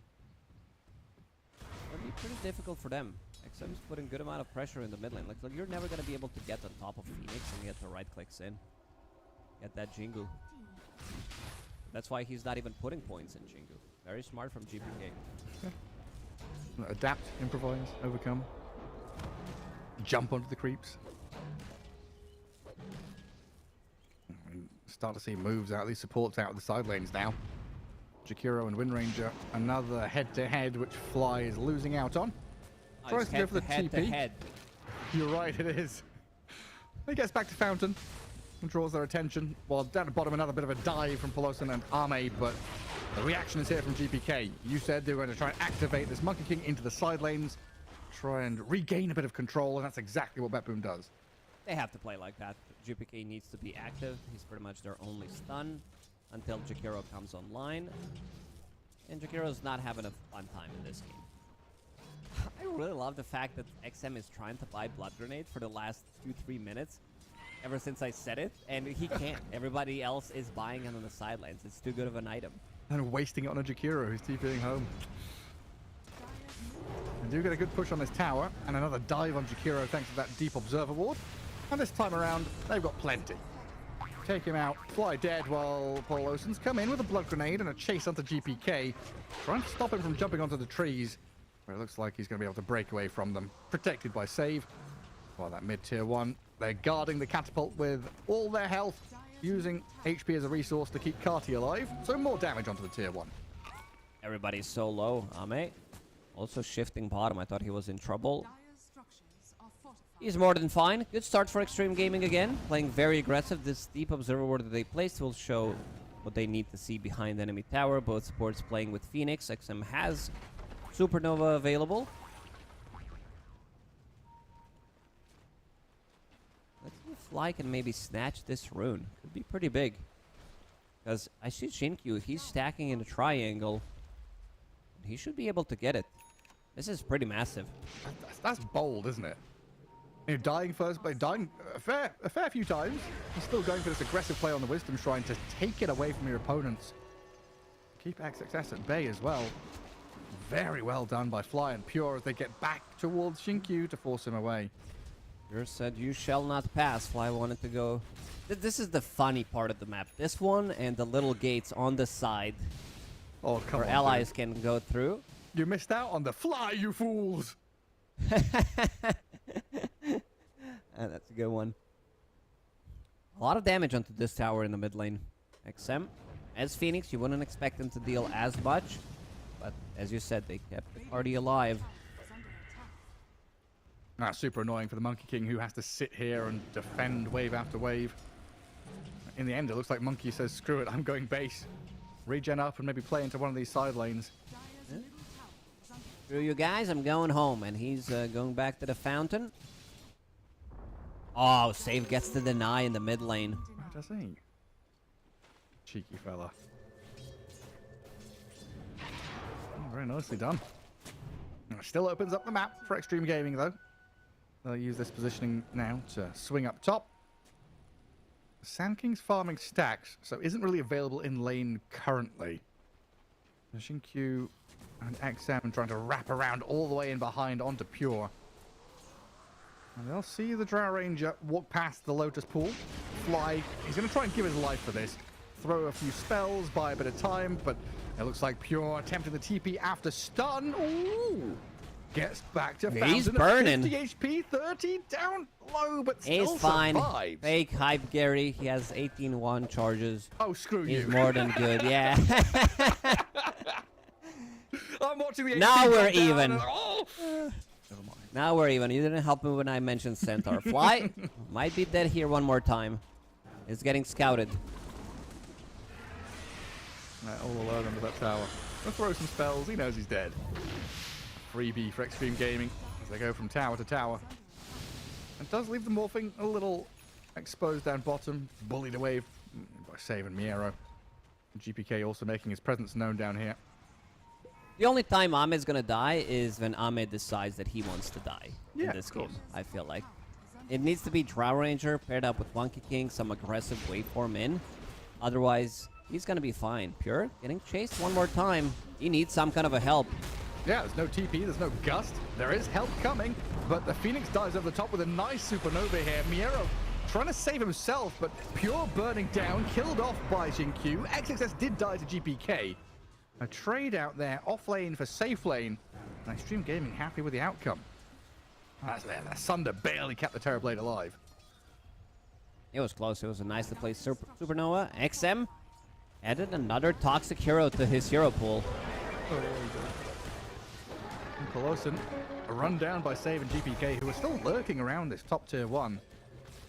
It looked like Xtreme were going a bit deeper there to find another target to kill, but they left the ET all alone. This is the important part of the game. Okay, this is the important part of the game. Watching Kevin the Kobold wander around. I was going to say Sand King farming his Blink Dagger, but we can see both at the same time. Look at that camera angle.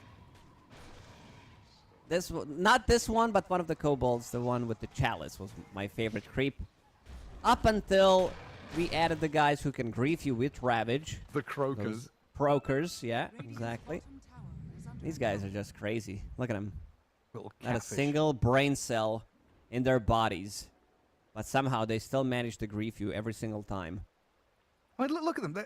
They are catfish. They're catfishing us. They start out so cute and adorable, little guy, little blubber, and then they Do the sound again? Then they turn into big, ugly catfish that tendril you. Nasty. Have you seen the Where are they? They're in, I don't know, like Louisiana, like southern USA. They go fishing for catfish. No. So Okay. So catfish live in like muddy holes in the water. Yeah. And they put their hands in these holes, and the fish Yeah, I know like about bites that on their one. hand and then pull them out. That's how you fish for catfish. That's how you should deal with the croakers. We need Axe with his red no axe skin. You know, just bare fists. We need him to go into these croaker holes. Hand of Midas, golden hand. Yes. Shout down their throats. I got it. Diamond hands. That's what you're gonna do. Punch right down the esophagus. I don't know if fish have esophagi. Probably not. Probably not. It's biology, and I wasn't really into that. The smoke up from Xtreme. Is this Blink Sand King timing? He's not even here. Let a shackle shot, dive in, get a kill on Jakiro. Could we do a sit rep on Jakiro's deaths? Because there are 6 kills for Xtreme Gaming. 5 out of 6. Yes, exactly. I was about to say the same thing. I'm like, yeah, it's a bit suspicious. He died way too many times. It's actually 2.5 on Jakiro on each head. So. That makes it better. ET Spirit gonna move forward. Scout BetBoom here. Trying to farm camps. Warpine Raider. Go on, it's nearly dead. It's gone pure. You know he can't resist going for one more creep. XM dude, just stop at this point. He has blood. Oh, he's actually buying it. Never mind. He took it out. He took it out. He's like, yeah, I'm switching. This blood grenade, it's never gonna happen. So Shiva's Guard, like this is the mid items for Phoenix, where you're scaling Spirit Vessel great against Monkey, that overtime damage percentage base, max HP, not max HP, current HP, but it does allow you to scale really well. Level 9 compared to Monkey, who's level 10, so a bit under level. The full wraparound is coming on XXS. Let's see if he's going to be able to jump out. He has pinged this a million times. He had a really strong feeling that something was coming, but it looks like, oh, hang on, first strike out, now the dive on in. XM makes the play forward, and they've blown up GPK. XXS survives, and the backstab from JQ is here. Miero's TP won't succeed. Polosin picks up a double kill, 3 in a row for Xtreme. And Ame's Morphling arrives like, nice. You guys killed all the heroes. Whoa, bottom? JQ. Where did he come from? He just TP'd in. It was him and XXS. TPing in. Pure was feeling too comfortable, seeing that 5 heroes showed in the top lane. Oof. Bit of a disastrous one for BetBoom team.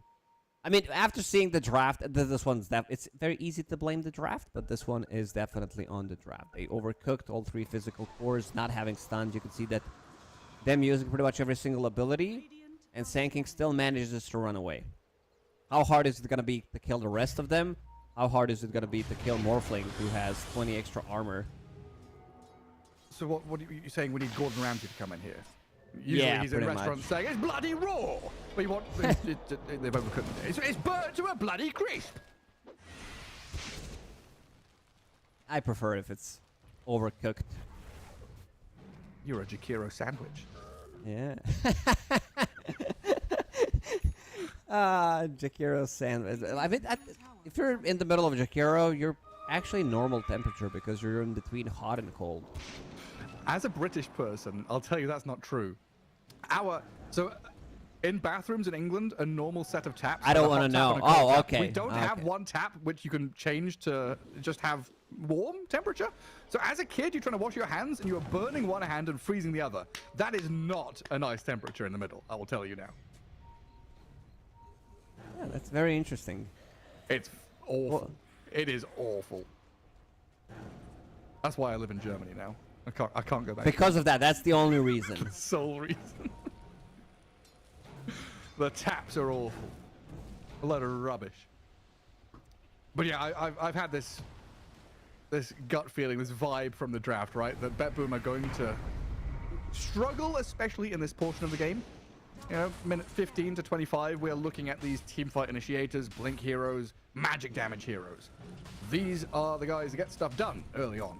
Monkey King, Drow Ranger, Terrorblade, physical damage more kind of mid to late game. Again, they're using everything on Wind Ranger, and she's not gonna even die, probably. No, she's fine. Wind Run, 1 charges, survives on 30 HP, wasn't even close. And BetBoom, they've got to run away now. Oh, God, this is just a disaster for BetBoom. They just can't. They don't have enough. They need to play for, like, some super late game. Wait, I mean, they have to play, but I don't think Xtreme Gaming is gonna give them that time. Shiva's Guard.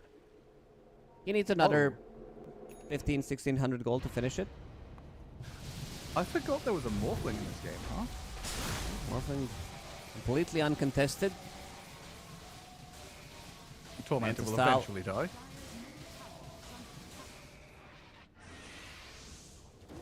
And Vlad's completed on him. And then Fly dead again in the mid lane. Using the Supernova for it. It looks like GPK's pinging this saying let's go, but he got stunned clipped when the egg lands. Pure is going to come in with a silence and some damage onto XM. Down a strike into Primal Spring. A big kill here if they can take him down. XM dead. And about 1,000 gold going to BetBoom. XM. Giving away quite a lot of gold. I don't think this one was necessary, but... killing Jakiro, how much gold did he get for that kill? Basically nothing. 240 gold. This is Jakiro with 14 CS and he had 2,000 net worth, so definitely not worth even using Supernova probably at this point. Yeah, an attempted statement from XM, just like, you know, we're going to put the boot down on you, not giving you any wiggle room. But good reaction from BetBoom there. And this gives them a bit more time to go farm the outer ring. Maybe get to your next round of items. You know, you've got Mage Slayer, Shard on the Monkey King, the pipe being delivered on this Terrorblade. BetBoom are starting to get there. Over that Shackle in the mid lane. Pure. It's beautifully done. Stomp. Not going to get Manta dodged, and this Earth Splitter power shot, a lot of damage. Forces the Sunder out with the Terrorblade. I love the combination between Mage Slayer. If you have Ember Spirit, that's why this hero is so good in the current meta, and you have an offlaner who builds into pipe against magic damage lineup. It's very, very difficult to fight into that. So right now, Xtreme Gaming, they're going to use this opportunity, go into Roche Pit, one objective to another one. They can't really take this fight. They already used Sunder. Fly's going to die one more time. Yeah, Fly's Jakiro has been fodder this game. It's been pretty hard for him. I mean, it's one of these situations, right? We're asking the question, you know, who goes in, and the answer has been no. it has to be Fly. He has to break vision. He has to give information. Nobody else is going to do it. They're eyeing up this Wind Rage bottom. Boundless, Wukongs, and the damage is good. Oh, XXS nearly finds the go onto GPK, but that's not quite right. They need to prolong the game as much as they can. I still don't think the late game really belongs to them, but it's overall a good scaling lineup from BetBoom. Problem is how they're going to get there. Phoenix, as core, he tends to fall off slightly. Like, you're not really dealing that much damage. You get put by one gust, you're going to die in the middle of a fight. It also depends how much farm Poloson's going to get. So we talked about itemization against the heroes. There are like 3 big items that you're going to be buying. Butterfly. On your Morphling, you're playing against Wind Ranger, so she gets a lot of value from her Wind Run. And also Shiva's Guard, slowing them down. Plus Solar Crest, and also Vlad's on Morphling, so everything gives you armor.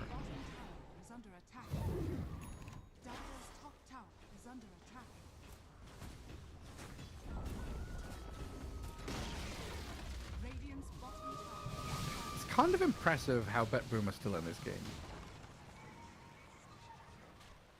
I think with Aegis right now on Morphling, they're gonna start put even more pressure, clear these tier 3 towers, and potentially even go for the high ground if they get... Oh, that Shackle actually connected. Any more stuns though? No, that's it. Jin Q doesn't have enough gold to buy his Road of Athos. Was 150 gold short. I was so sure you were going to say refresher orb for refresh Oh, shackle. yeah. Just refresh the shackle shot, it's no big deal. Yeah, a little unfortunate they didn't have their Sand King with them. Xtreme kind of preparing for this mid-tier 2 push. But yeah, you're right. Army with Aegis pretty happy to play aggressively as Xtreme stuns an illusion, but there's the Wind Ranger to stun the hero. And we see how quickly they dispatch with the Terrorblade.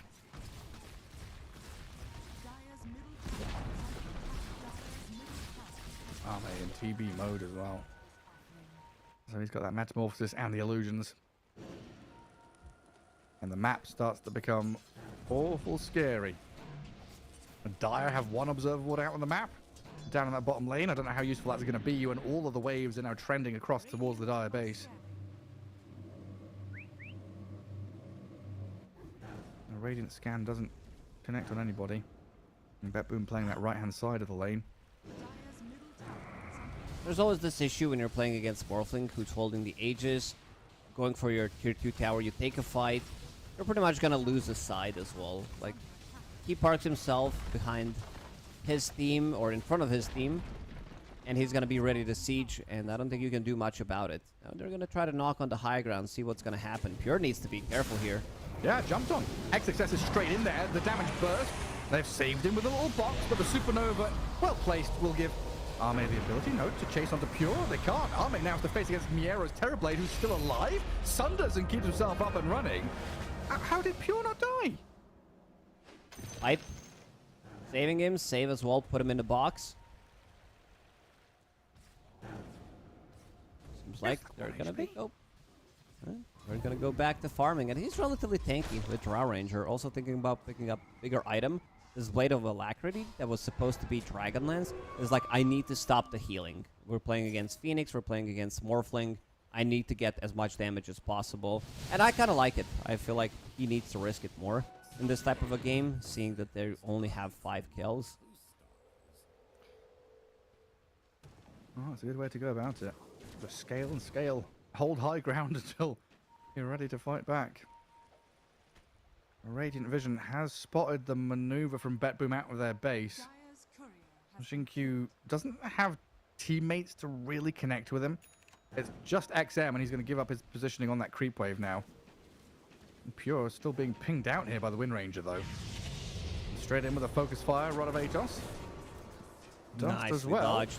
And Xingqiu just going to solo down Pure, it looks like. A bit of backup arrives with XM doing the final touches of damage. Gets the kill on Pure. Dead for a long while, and the move on to the bonus kill. The cherry on top, Fly. He's been found and brought down.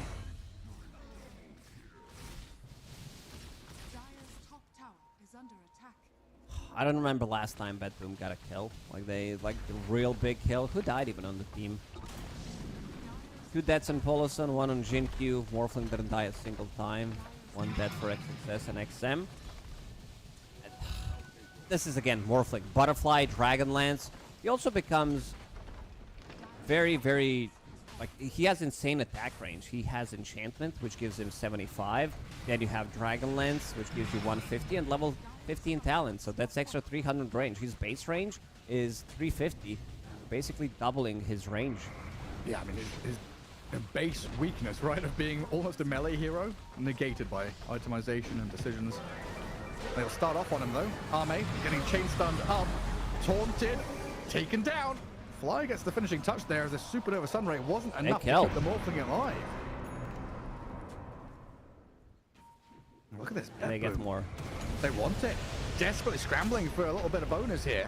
XM down to half HP. Ursula thrown out. That'll zone them away as XXS went into the back with Poloson, blowing up Pure and Miero. Now that Monkey King's in trouble. They lose Army, but who cares? Another stun in a second. They do. They stun up the Monkey King. Maybe dangerous, though, on his high ground with Save and Fly nearby. Good ice path there onto 2. GPK about to drop, though, as XM and Xingqiu will dive again. He's diving aggressively into the Dire base. 2-man shackle shot. Take out the 2 supports. You tried to save your Monkey King, but now you're dead.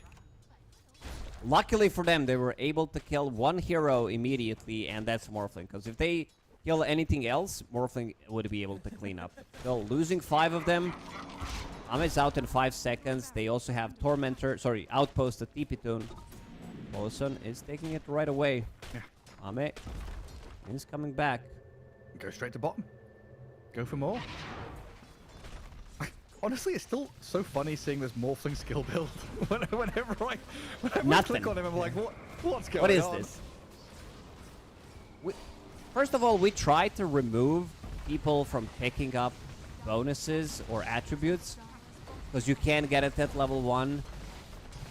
So we're up, like we're balancing spells around the fact that we don't want to see stats. And then somehow we end up with accumulation, which gives him more stats from his stats. So then that's like, okay, Morphling is going to take it. Also, his Adaptive Strike is not an ability.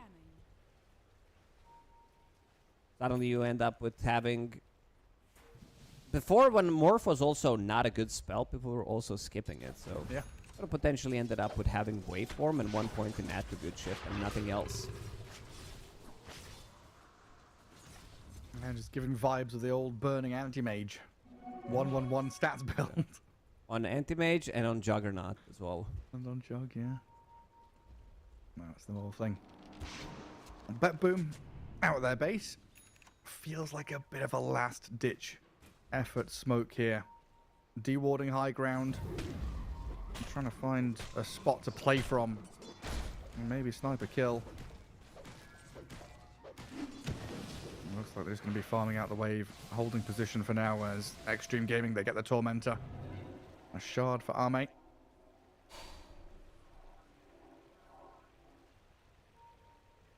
Roshan potentially up in 2 minutes. They could wait it out. You don't have to rush anything. This game's definitely in the bag for them. All they have to do is get a pick off. Or just go for Roche. And then get Mega Creeps.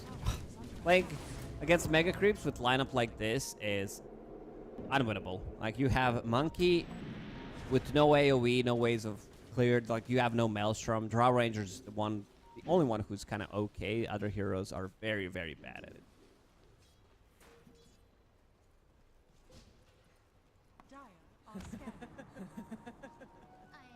Double damage and down bottom could be helpful here for BetBoom if they find it. It's just so difficult to get out on the map and do anything. And the roar of Roshan bellows across the map as Xtreme look to take down the big man, get another Aegis in hand. Gonna finish off this game.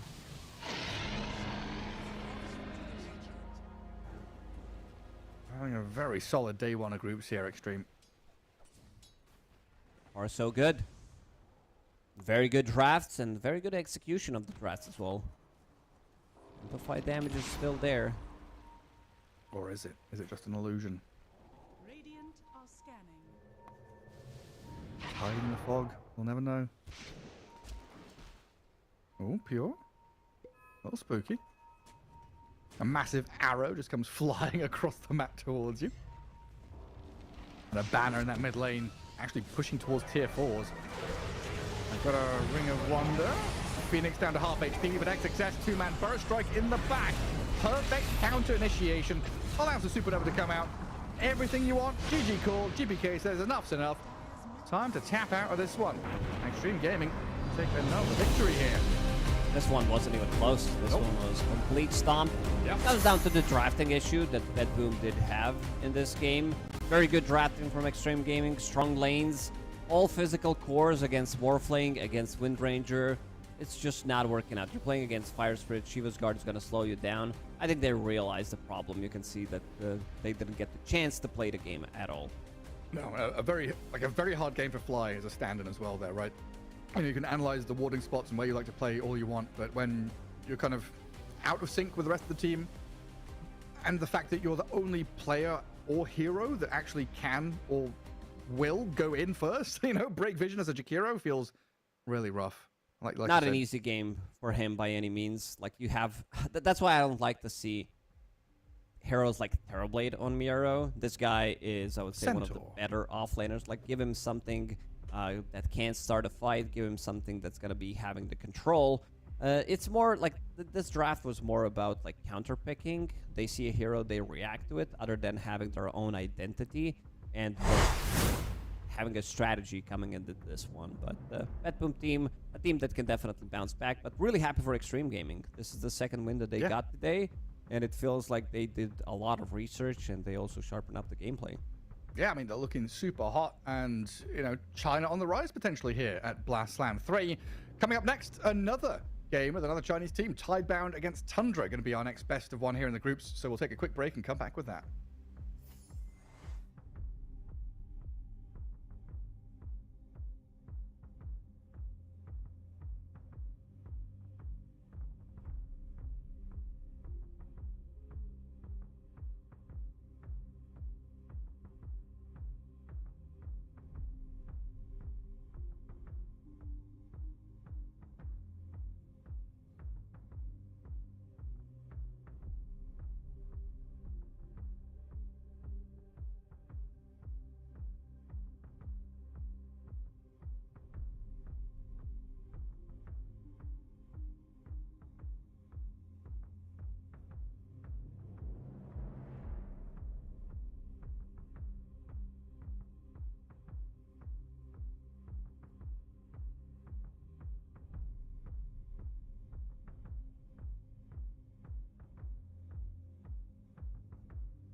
Welcome back, everyone. Blast Slam 3 here as we get ourselves back into action. The group stage continues. More best of ones ready and waiting for us. Next up, Lacoste, Tundra against Tidebound. Another potential here to see China back in action. Could be, yeah. Considering how they've been playing so far, it did look really good. I mean, Tundra did beat them at Wallachia 2-1. It was a relatively close series, but yeah, Tidebound seems like they are improving. They came well prepared when they were playing earlier against Team Liquid. Very good draft, very good execution of the draft as well. Very nice overall last pick. They did go with Timbersaw for Bach, which didn't have too good of a laning stage, but managed to get some like really nice items, hit the right timings, and I believe he didn't die a single time in that game. Yeah, had a spectacular game. The last pick, Timbersaw, kind of upset Liquid quite a bit. And then Tundra dropped a game to Xtreme Gaming earlier on today as well. Xtreme showed how quickly they can play, kind of upset Tundra's game plan to go, mid to late game with these scaling cores. If Tidebound could do a similar thing here, could see China off to a tearing start to the group stage already. Tundra had a good start. They had BZM, who was almost godlike in that game. Everything was going really well. It's just that lineup against Xtreme Gaming, they were ready slightly earlier, and once they grouped up with all these auras, I want to see how, if Tidebound's going to learn anything from that, and how Tundra is going to approach the fact that these Chinese teams, at least today, they're playing really, really well, and they're having some really good drafts. I want to see if we're going to be seeing some of the new stuff. Already did show that he can play Sven. It was a good game for it against DB, have that extra armor, plus Crimson Guard and Centaur, good in the lane against Darkseer.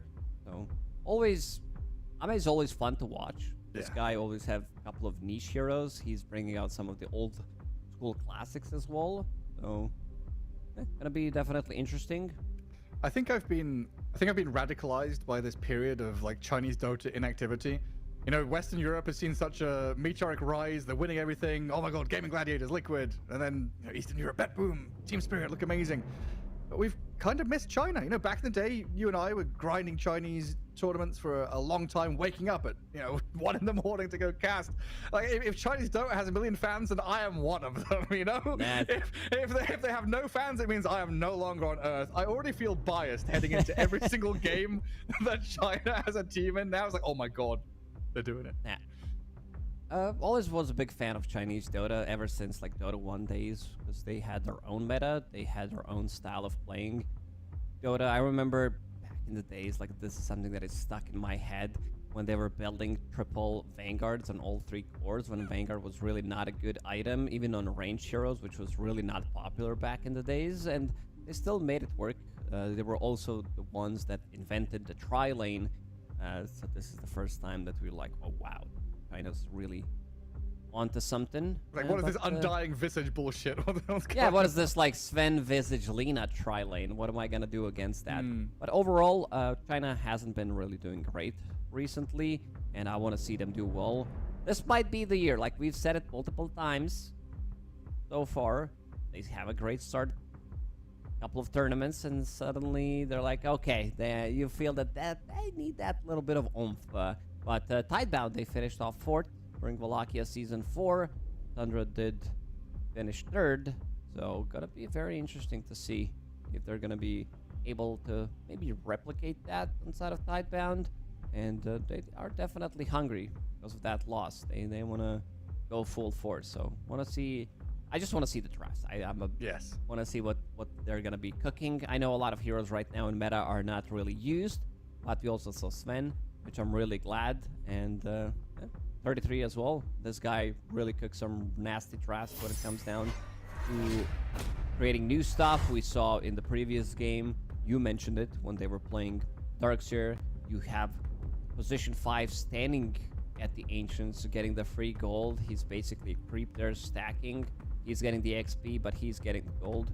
And this draft is going pretty quickly. Beastmaster immediately. Yeah, we've just gone to draft. Already bans and a pick in. I want to quickly just cycle back to drafts. Super important for sure. And the people who make it happen, right? We've got to remember that Xtreme Gaming, the previous topic, Zhao Wei, their coach, master of drafting in China. And of course, you've got this Wings reunion on Tidebound with Blink, Y, and Bach all joining forces there, who can bring things out of meta into the forefront and find some nifty things to play around with. And Tundra, you know, Moon Meander, an OG of the scene in more ways than one. Now I realize what I've actually said. Does an incredible job at getting his players into shape alongside the Mastermind 33. And we have all these weird and wonderful ways to bring yourselves into the game just from that initial draft. Ooh, immediately into Medusa. Most likely gonna be off lane. This could also be a bait. They could also be running position for Medusa if they pick too many counters for it, but you also can't leave this Medusa completely open. So I want to see what the ban is gonna be from Tundra. They have only one ban. If they're gonna be banning out Anti-Mage, this also says we want to be playing this Medusa from a core role. Yeah. Other heroes are not so good, other than Pango, who builds into the Fusel Blade. Maybe there's a slight chance that they pick up some Rikimaru, who builds into the Fusel Blade, but other than that, there's not much mana. But you know what? I'm just gonna throw it out there. But yeah, Ursa's is not a thing. Like, you have to buy Battle Fury. yeah. Tidebound Planet did play during Wallachia. I remember he was playing Nyx Assassin, and Nyx Assassin has been heavily nerfed where you can't one-shot creeps. I'm not sure why that was a thing even, but... And he did play Mana Burn. He was playing against Storm Spirit in that game, so could be something they decide to pick up. That could be a cool one. Yeah, bring out the old Nyx with the mana, but the old counter to Medusa. We've seen Medusa. I think it was Paravision who flexed it to pos 5 once, and then swiftly lost, and then never again. There's people trying and toying with these super flexible heroes, but yeah, Medusa kind of pos 1 or pos 3 right now. I'd say that there's a good chance that they pick up position for Medusa if they pick enough counters and they find a better hero. Removing Anti-Mage. It says that this wants they want to have this played as well. They want this most likely. This is a strong. Yeah. Pick up these two heroes together.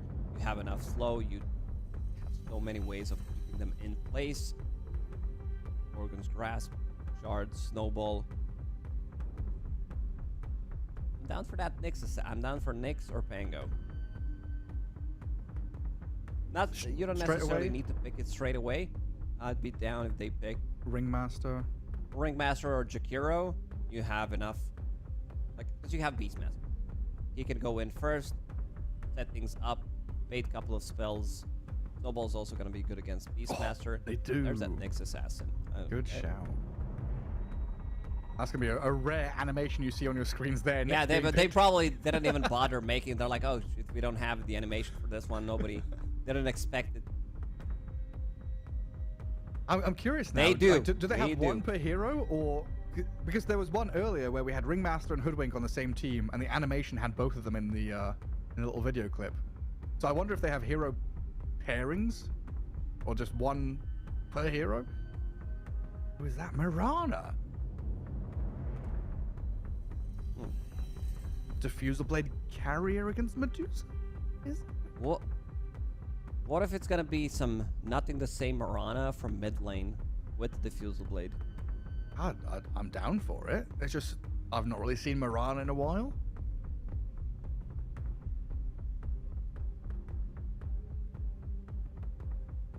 It's got to be, right? Like,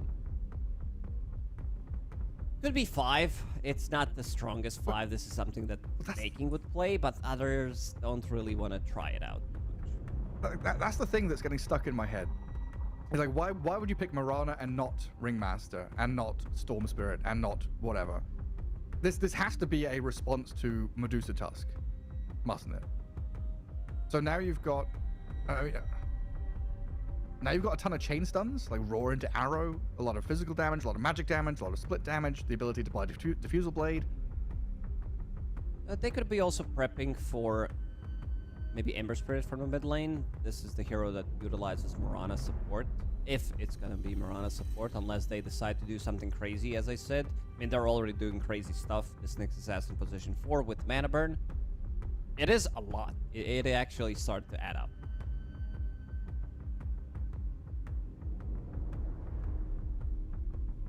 A Phantom Assassin dodging arrows?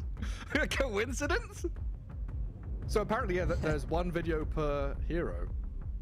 So we got lucky earlier on with the Ringmaster Hoodwink, and now we got lucky with a PA dodging arrows like Neo in the Matrix. Oh, the script, Lacoste. Unfolding. It sure is. They're reading it line by line. So now this secures the Medusa Tusk lane, the PA, what are we going to lane PA Warlock, or I guess Ringmaster is still there. Even Jakiro. I'm down for PA Jakiro. This Or is a AA. super strong lane. AA is still... It's not that good of an AA game other than when you're playing against Beastmaster. It is a lot of slamming. AA is just too good of a hero. AA Tidebound is not gonna pick it up most likely, but this is your favorite. This is something I believe even Tundra is the team that made this happen. Yeah, they were pioneering this. Yeah. I don't know, man. This Tidebound's lineup, I see Nyx, Mirana, not a big fan. What is the Nyx gonna do to Warlock PA? He's straight up gonna feed. It's very, very difficult. Yeah. Beastmaster, they also need to decide where this Beastmaster is gonna go. So it's gonna be mid Beastmaster or carry, most likely mid. This is the hero that can make Nyx Assassin work. This is the hero that allows you to get that extra bit of damage, playing for level 3 with 2 points in Ion Shell. But again, you're against Phantom Assassin. She can blink out. She has sustain in the lane with Warlock. Yeah, this feels much more about like not playing the lane and doing the funny business, right? Stacking jungle, Ion Shell on Nyx gets then fast level 6 because he's getting all the experience. All the gold goes to Darkseer, and you're able to play the map from there. It kind of says Tidebound are not necessarily giving up on the lane, but they know that it's a hard lane, so they are relinquishing some control to gain in other areas. It is a real wonky draft, though. So you're leaning towards Mirana 5 then here, huh? Yeah, I think so. Okay. Especially because you see Phantom Assassin. This matchup, if you're playing carry Mirana, it's definitely not fun. Even mid Mirana, like you still need to deal damage. You still need to be able to right click. So most likely it's just gonna be 5. But who wants to be the guy that's gonna be laning with Mirana position 5? That's the question. Shiro. I'm going through the heroes, something that could be good, something that he likes to play. Oh, I thought you had one. You're looking for No. the final one. Is it a Clinks game? It could be a Clinks game. Yeah, I think of this because your what's it called, the barrage. You don't care too much about like miss chance, but I'm looking at the bans and they will remove Ember Spirit, which we did mention earlier, which could turn Beastmaster into carry, and then you would have Ember Spirit paired up with Mirana, which would like. They were trying to fix the draft because Nyx Assassin Mirana is relatively weak support duo. So you need to have other heroes who can play with the heroes. So now you have Nyx Darkseer, and I think the Ember Spirit still could have been a very good pick. It could also be a lane partner. You could run safe lane Mirana plus Ember Spirit. Been done before. Yeah, by Team Spirit. Yeah.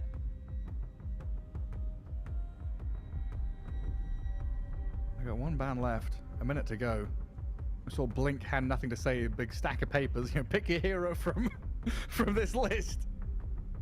Let's see what, but it does seem like nothing to say is the one being active, talking. He's the one looking over papers. But Nothing to say mid-hero's can coming go last. for Bango if he wants to pick up something. Terrorblade.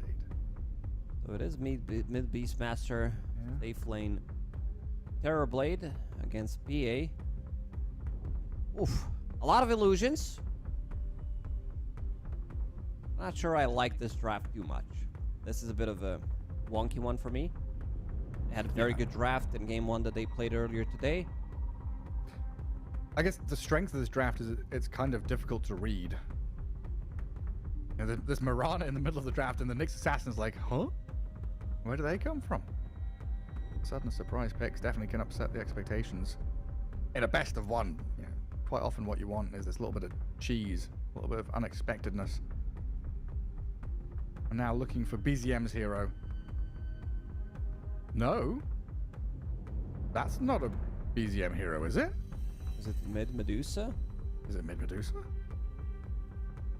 It's mid Medusa. Look at that. BZM Medusa. It is Medusa, Gary. He's actually gonna play it. With 33 Enigma, they wanted to steal some of that. Like, even though they picked it into Beastmaster, Enigma is not really, one big black hole. It's more about, I survive long enough. I build into drums. I build into pipe. I tank up my guys who are gonna come online super fast. But they also decided to pick Medusa from the mid lane into Nyx Assassin, who's gonna be playing with Mana Burn Facet, of course. Not too many playmakers other than Tusk. Warlock is very slow. Crystallis, this lineup is very good at counter-reacting, where you can pop Medusa's ulti, Warlock, Black Hole. There's a lot. Like, their team fight is actually overwhelming. So Yeah, they can slow the game down, and this lineup is going to be very good at scaling. But I also want to see what kind of items he's going to be buying on this mid Medusa. Undulation is the chosen facet, which is the one where you can't get slowed. This is something that offlane Medusa does go for. I want to see if he opts to go for the same thing. Maybe Road of Atos if you feel that you need extra bit of catch. This is why I said, Gary, at the start of this game that I want to see the draft. I knew something wonky's going to be happening. I also didn't expect... I would be lying if I said... Yeah, this is pretty wild. Oh, I'm super excited. The best of ones really do bring out some fantastic Dota, some fantastic drafts. We'll see how it goes here. Starstruck Mirana, position 5 for Y. And very much, like you say, Tundra with the reactive counter-initiation kind of draft, and Tidebound with the initiation. Sneaky, starting things out. Moonlight Shadow, Invis Nyx, Roar and Arrow to start things off. They could potentially get the jump and kill people before Tundra get to react. But when Tundra react, it is massive. Big hits. Black Hole, Fatal Bonds, Chaotic Offering, Stone Gaze even. Pretty nice teamfight ability. We'll see how it all pans out, though. Mirana, I think a lot of people got confused by it, because I also got confused. I'm not trying to defend myself by any means. Solar Flare? But, no. Starstruck. When I first read it, I'm like, oh man, this is so OP. Miss chance, 60%. It also, blind duration was, I believe, 4.5 seconds before it got nerfed. But it only works on your second Starstorm, so... Doesn't work on the first one, which makes it kind of meh. You need that second meter to go and land on them for the bonus effect, huh? If you're trading in the middle of... That's why we want to trade on the side, so that second one is going to hit. Good amount of summons, good amount of illusions in this game as well. BZM will be going for the same item build. It seems that offlane Medusa does go for Kaya into Meteor Hammer. Gonna be more about control. But I also want to see him start to scale. Build into more scaling items. I think this game is very good if he's gonna be picking up something like Mjolnir. Aghanim Scepter, you're playing against Phoebe, you're playing against all of these illusions, and immediately they're playing very aggressive in the bottom lane, not allowing Darkseer to even get close to the creeps. Oh, you're right, yeah. Yeah, Iron Shell on the Assassin's is like, keep doing that. I'm collecting some of the XP in the bottom lane. All good for now. And he gets a couple of hits from Crystallis PA, and he's like, okay, I'm out here now. And he's got a sentry ward on this Nyx, so he can block up the small camp at the same time as dragging the wave around if need be. And this is going to be about manipulating that creep wave as frequently as possible. Loses the range creep, though, sadly, so Crystallis is going to be able to deny that as he gathers the Dire Wave in towards it.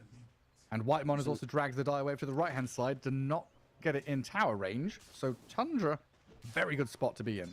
They need to start attacking those creeps in the bottom lane. One more wave is approaching, and they're also going to be dragging that creep wave as well. They do have sustain. Crystallis will kill a courier. Dota 2 at its best. Nyx has got a double wave. The PA's got a double wave. Yeah, Crystallis realizes he has to go and take it under tower now. There is no way about it. He needs to start farming these creeps. So now Planet is going to drag this all the way back to Bach and try and get him something going. So yeah, bottom lane isn't a lane, basically, is what we're witnessing here. Everyone trying to get their supply routes going as this war of attrition's kicking off. Top lane, though, that's a lane, and that's a dead Terrorblade. Saxa picking up the first blood. 33 alongside him. Take out Shiro early on. It's one of the best laning partners for Enigma. He has a couple of those. Enigma plus Tusk is my favorite one. Tiny, when he was better at being played as position 4, was the other one. But Tusk, you block him off, tag team. So much synergy, and also using the opportunity. Wide doesn't have a point in leap, so that's going to be pretty big. How's BCM doing in the mid lane? Doing pretty good. Sitting at 11 and 3. An extra summon that Snake can bounce to. Yeah. Was that a good thing or a bad thing? Because there's 4 creeps in a wave, plus the boar is 5, so maybe it doesn't hit the hero, right? At level 2, it's max 4 jumps. Goes to 5, goes to 6, which is fine. You're like dealing extra bit of damage. I mean, this board can be very annoying. Look at him, he's going for the solo play. Oof, if that one connected. Yeah, could have had it. Had another snake coming off cooldown. Now, nothing to say having to bottle up. Doesn't have another rune spawning for a minute. No more TPing mid to refill bottles either. That should be okay to ferry out a little bit more regen. Yeah, I think he needs to pop that stick probably to get the mana so he can continue harassing. This is where you want Medusa to be. No mana so that she can get the snake off.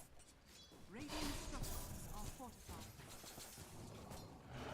And BZM throwing it on the hero first to make sure it goes on him. Because the boar potentially would have tanked it for him. So Bach is now jungling in the southern jungle, not the camps that are stacked for him. So he's trying to find a little bit of bonus before going to stack camps on his way towards those big jungle creeps. Gives vision with a courier up to high ground so he can stack it. Nicely done. Nicely done. And now Whitemon comes across and he's like, oh, what's going on over here? Jungling, are we? Wouldn't it be a shame if someone were to Steal some of those. I believe he did steal one of those. Saxa in Saxa. trouble. You're right. Turns around on nothing to say, though, and it's the Beastmaster who's in trouble. Saxa dies in the end, and Y will blink away. And Beastmaster dying, though, a pain in the ass for Tidebound. This Medusa getting off to an incredible start. Unexpected. Your towers are also going to be in trouble. This is going to be very fast meteor. You just look at the CS board. 28-14, 26-11, 24-9. 3 lanes won by Tundra. I mean, it's only a 1k net worth lead, but it's the pressure that's building now as they lose the Nyx. And Bach trying to surge away is going to get snowballed upon. The connection is there, so the stun and attack team damage is good. 4-2, Tundra keep the pressure going. And Tidebound seem a little bit lost in these lanes. Yep. And we saw in the couple of games today that when you lose the lanes, it's very difficult to make a comeback. 33, Drums already finished on him 5 minutes into the game. And 3, Black Grimoire stacks. We'd love to see that. 33 up at top. Just about gets behind his tower. Stays alive to Shiro's metamorphosis. He almost got griefed by that facet. Splitting image blocked him, so he almost died because of that Ironworms that did spawn. Well, they're having a go at BZM in that mid lane, but now Saxa and Whitemon have arrived with them fatally bonded to the catapult. Nothing to say. Dishing out damage back to planet while BZM half HP, one coming off cooldown, surviving, but oh, not long enough. Nothing to say with his level 3 axes. Sliced down a double kill. And a turnaround play that is much needed by Tidebound. Definitely needed. This also gives Beastmaster level 6. It also gives him a minute 6 power rune. Has haste available. They could go on to 33. If he shows, he's actually dead. Whitemon's going to TP up here to try and help him. But there we go, reflection into Roar. Some good fatal bonds. I don't know if they've got the turnaround capability here, though. Snowball, maybe, with nothing to say, dying, and the shards blocking Shiro. Level 5 Terrorblade with no Sunder getting clapped down by BZM. Oh god, Warlock. Double kill. What's he got now? 6 Black Grimoire. He's level. Do the math, Gary. It's his. Lots. 1500 XP if he wants to pop it. Oh, no. At this point, you're you're waiting being for 10 Warlock stacks. expert. You're waiting. You don't have to do anything. Who's going to pick up the XP rune? It's going to be Saksa. He's level 4. Let's see who's going to get it. It's going to be him, level 5.5. He's ready to go. It would be level 7. Level 7, 7 minutes into the game. He doesn't need to, does he? He just pop it to get to level 10. If he finds the opportunity, he will pop it. But if you're level 6 early and you don't need it, you can hold it. Yeah, agree. 100%. Dire's bottom tower is under attack. He's popped it. He's gobbled up the book. He has eaten Level the knowledge. 7.5. Level 7.5 Warlock, 7.5 Drop minutes it. in. Oh, look at him. He's massive. I don't know if they even need him, you know. Chrysalis and Saxa have made short work of Y. And in this kind of position, so Tundra make that aggressive play top. They show 4 heroes, right? And Medusa is sat mid alone. But because Medusa is Medusa, they can't really do anything, can Love they? this analysis. Medusa is Medusa. And Hey. mana burn, it does hurt 16% of your max mana. Into a roar. Look at who's coming, though. The golem's dropped. 8 minutes in, saving BZM. Fatal Bonds are good as well. Nothing to say and why in some serious trouble now. Even The double Chrysalis damage. is Rune, here. Can he pick it up before falling? Oh, no, he can't. And that's a tower. Nah, I don't think they can defend this tower. They just killed Tier 1 tower in the top lane with amplified damage Bottom tower is under and Warlock Golem. Why is it called Warlock Golem? Why is it not just called Golem? Because it belongs to Warlock. Yeah, I know. He dropped it. Like, I don't... Like it's hot. has fallen. Yeah. We could have given him a better name. What, like Bob? Bob. Yeah, Bob. Look, Andy. Andy behind 33. Is under attack. It does look like Andy, doesn't it? Radiant I don't know, which Andy are you talking? Andy from The Office or Andy from Toy Story or Oh, Andy the Kobold. Andy the coat? Oh, is that the goblet holding one? You called him Andy, have you? It was the other one. He lost the goblet. What about somewhere. Andy Serkis? Sure. Yeah, can be him. Do you know who he is? No, but it sounds funny. He's the Yeah, voice of circus. Gollum. Oh, really? Yeah. Dire's bottom tower is under attack. Meteor Hammer into Radiance. Is under attack. Lovely. Lovely item build. Big fan. Saxa has found Bach. 33 going to get vacuumed into the wall, but down you go. Good arrow with the wall illusions around Saxa, but he's got a snowball to get a bit of distance, or does he? The Starstorm. Oh, And it the goes illusion onto chasing. Eidolon. Ion Shell is coming, but they've got heals, and they'll save Saxa. Second Starstorm did hit Eidolon. Didn't even kill it. Yeah. Tundra, they are in full control of this game, I would say. Terrorblade, sure's not gonna have a fun time playing into what he's playing right now. Chrysalis is off to a good start, even though TB has the most CS. Phantom Assassin still has more, considering that she got involved in some of these early kills.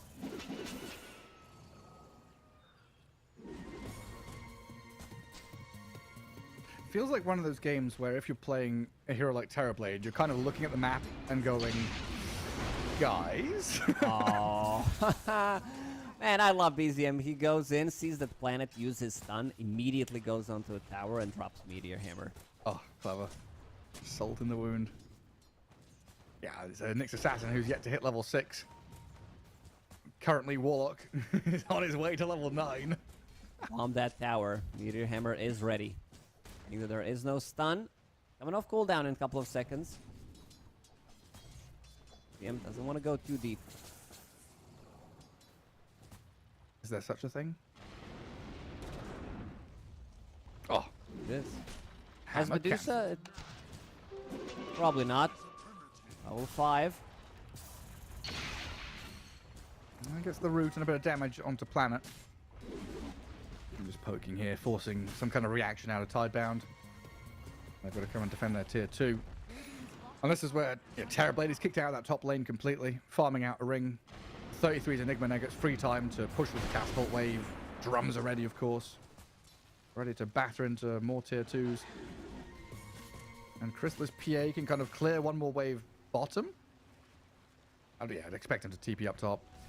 Knowing that this is like a vacuum on the map, which is going to get filled up by Tidebound heroes. You just give control over to them.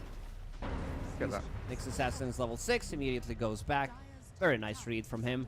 Goes into triangle, while the rest of the team they should have enough damage to actually kill this tower. With all these Eidolons, Medusa with Meteor Hammer, Rock behind them in case they try to initiate. Yeah, this one's gone. Not much to stop it at all.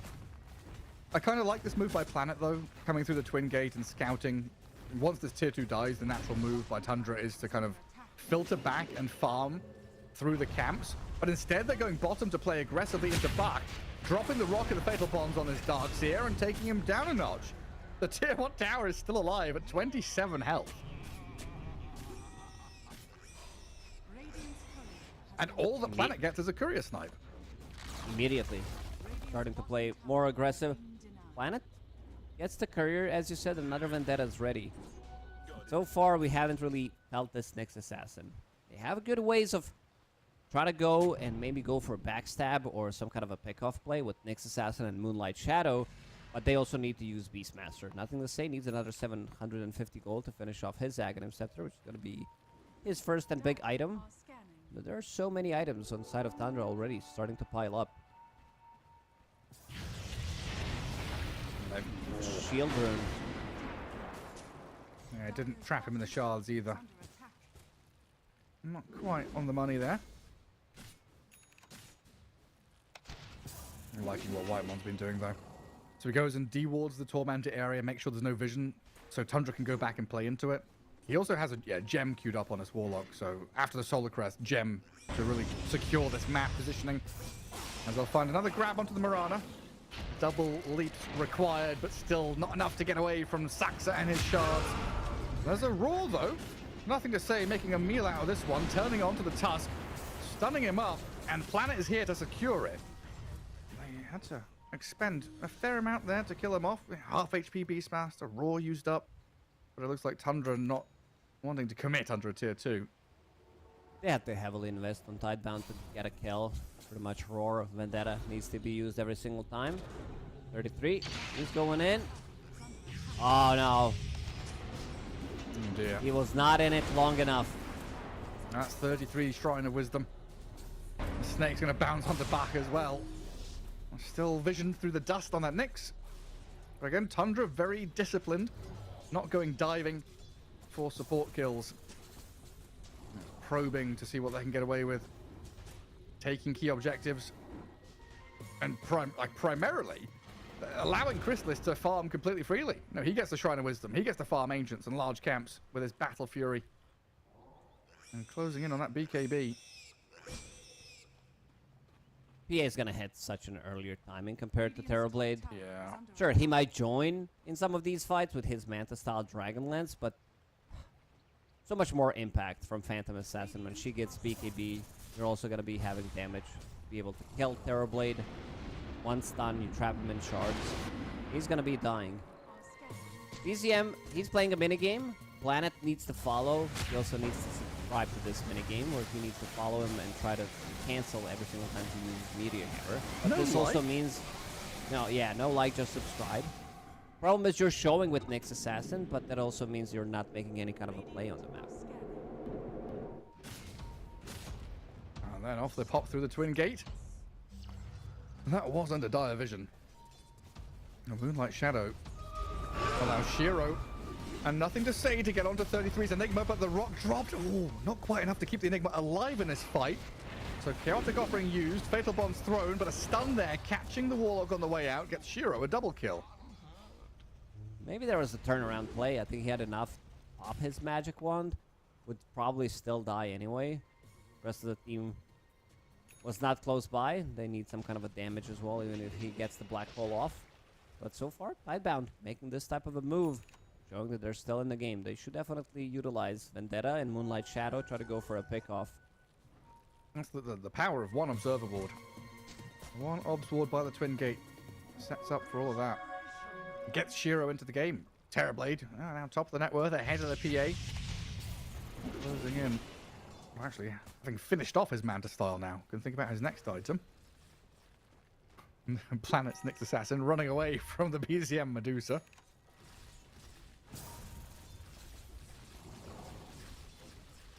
Still eyeing up a go here. Planet's under a sentry ward constantly. for it. If somebody told you that you're gonna be building Radiance against Terrorblade, which is good against Reflection, and Radiance against Nyx Assassin Carapace, plus Radiance against Darkseer, so you make an illusion with the Radiance of your own. Let's say a couple of years ago, what would you tell them, Gary? You're a griefer. Exactly. Yeah. 3 times for each of those abilities that can turn Radiance against you. You're a griefer. Oh, it's the same thing you were talking about the Vanguards and ranged heroes earlier on, right? Same thing with that. You buy that, you're a griefer.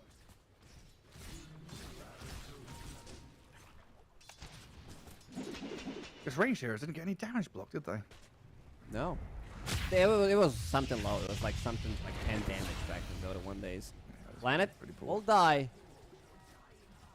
Which means that Meteor Hammer will be dropped into this mid-tier 1 tower, probably. Unless they decide to go into Roche Pit. They need damage from Phantom Assassin, though. Tag team, level 4.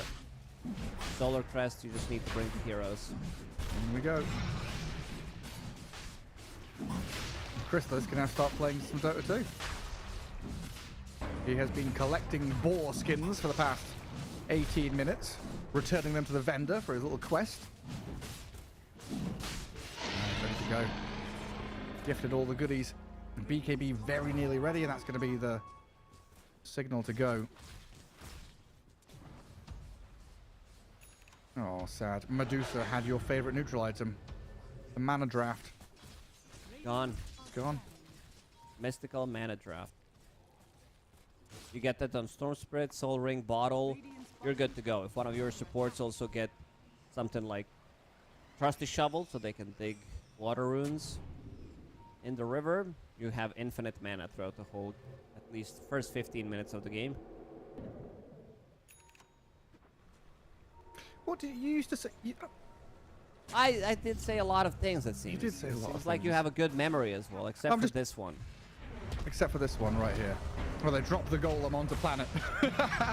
Poor little Nyx Assassin. Die. Are you... Okay.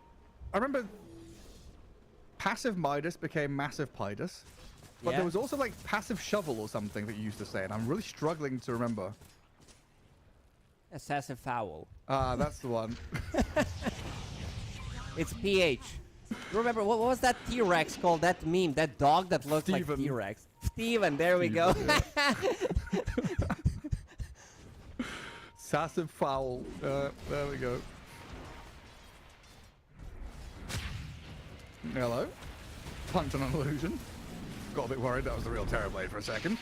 Saxa. Oh my god, getting turned on. Metamorphosis and Impale clear out the Tusk. That's meta used though. They want to get more out of it, so Raw onto the got Medusa. mana. BZM is about to die. Another good play against the flow of play here from Tidebound. Tundra, pretty similar vibes when they were playing against Xtreme Gaming game 1 earlier today. Did get quite a lot of lead early. Allowed them to recover. We still haven't seen Tundra bring full 5 members. They have a overwhelming team fight with this rock, with Black Hole.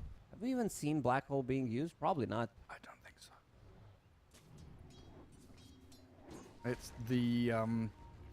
It's the threat of the black Yeah, hole. there we go. There we go again.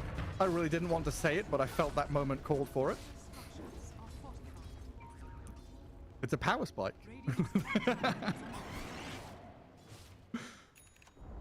It might even be a winning condition.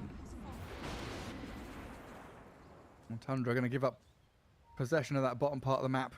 It looks like they're really respecting this Shiro Terrorblade now. After a couple of very strong showings in these little skirmishes. And the fact that Chaotic Offering is still on cooldown for 30 seconds. Tundra just going to let Tidebound get away with it a little bit. The planet is hunting up at top. Scouting out the Tusk behind this Medusa. Maybe giving that vision to Nothing to Say. Just not sure if this is an opportunity to go. He's going to stop Saxa going through the Twin Gate. At the very least, he's going to be an annoying little nuisance. And who's coming through the gate now? Darkseer, Terrorblade.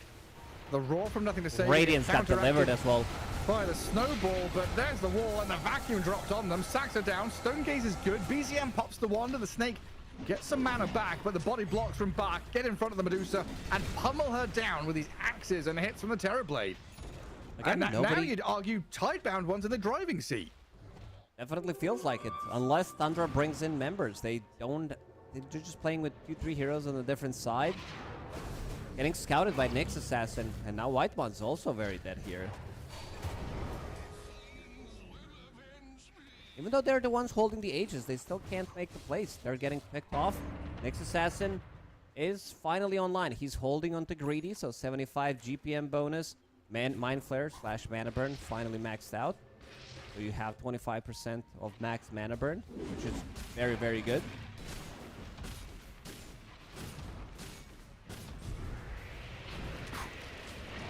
You're not getting away with this, are you? Shards miss, BKB's up, blink from Chrysalis, nothing to say, just shrugging it all off. Never mind. You hit him with the arrow. That's your chase potential. Gone.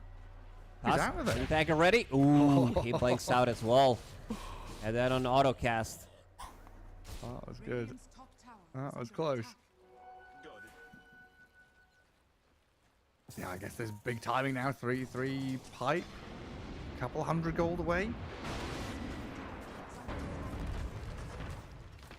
I'm going for this tier 2 tower. This has been where Tundra have felt the strongest. Putting Medusa on the front lines, pressuring objectives, killing towers. Has been killed. But now only tier 2 bottom remains. You can't really go high ground right now. Into a bit of a waiting game for next Roshan, it feels like.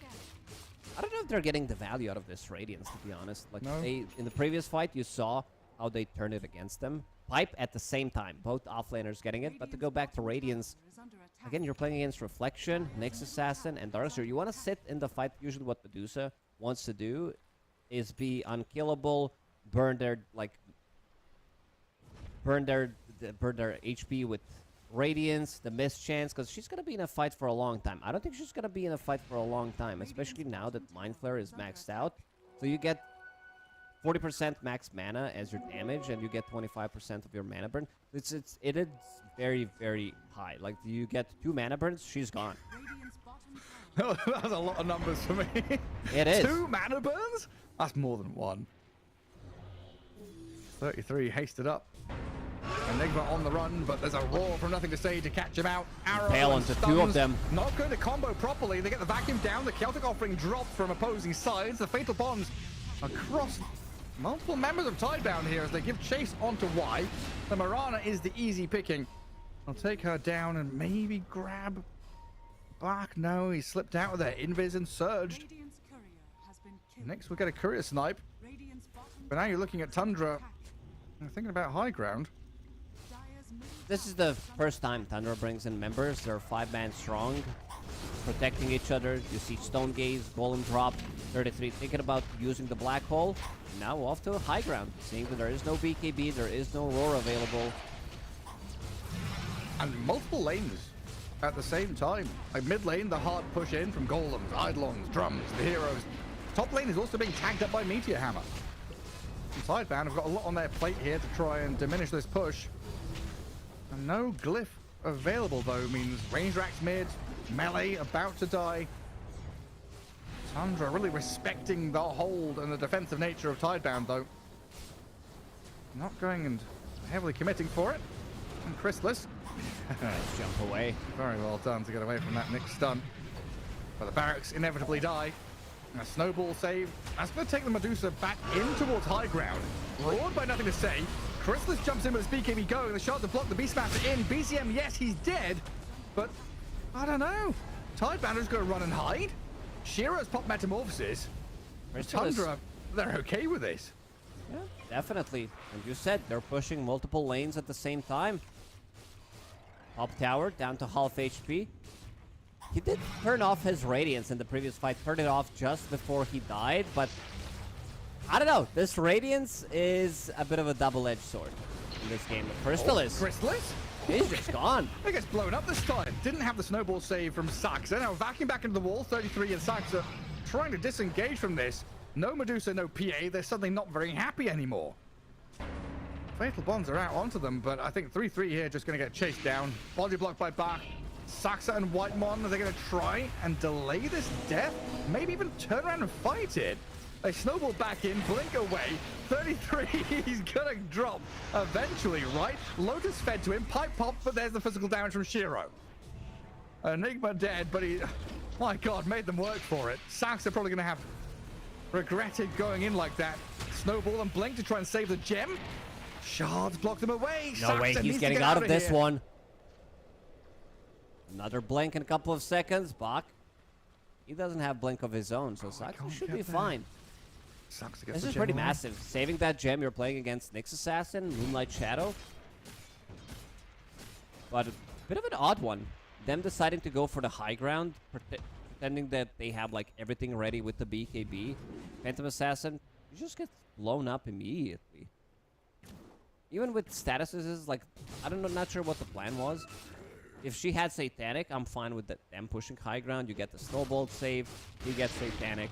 Suddenly she goes back to full HP. Yeah, I guess the call was that Snowball save would be there no matter what happened. I just seemed she died. It would before still it not could- be enough. I think they wanted to go for Snowball save, maybe turnaround play. With BKB, or sorry, Black Hole on Enigma. There's no Blink Dagger on 33. Eventually, I assume he wants to buy it, because right now he's just an aura. Crimson, Pipe, Drums. And we haven't seen a black hole yet, right? No. 30 minutes? No black hole?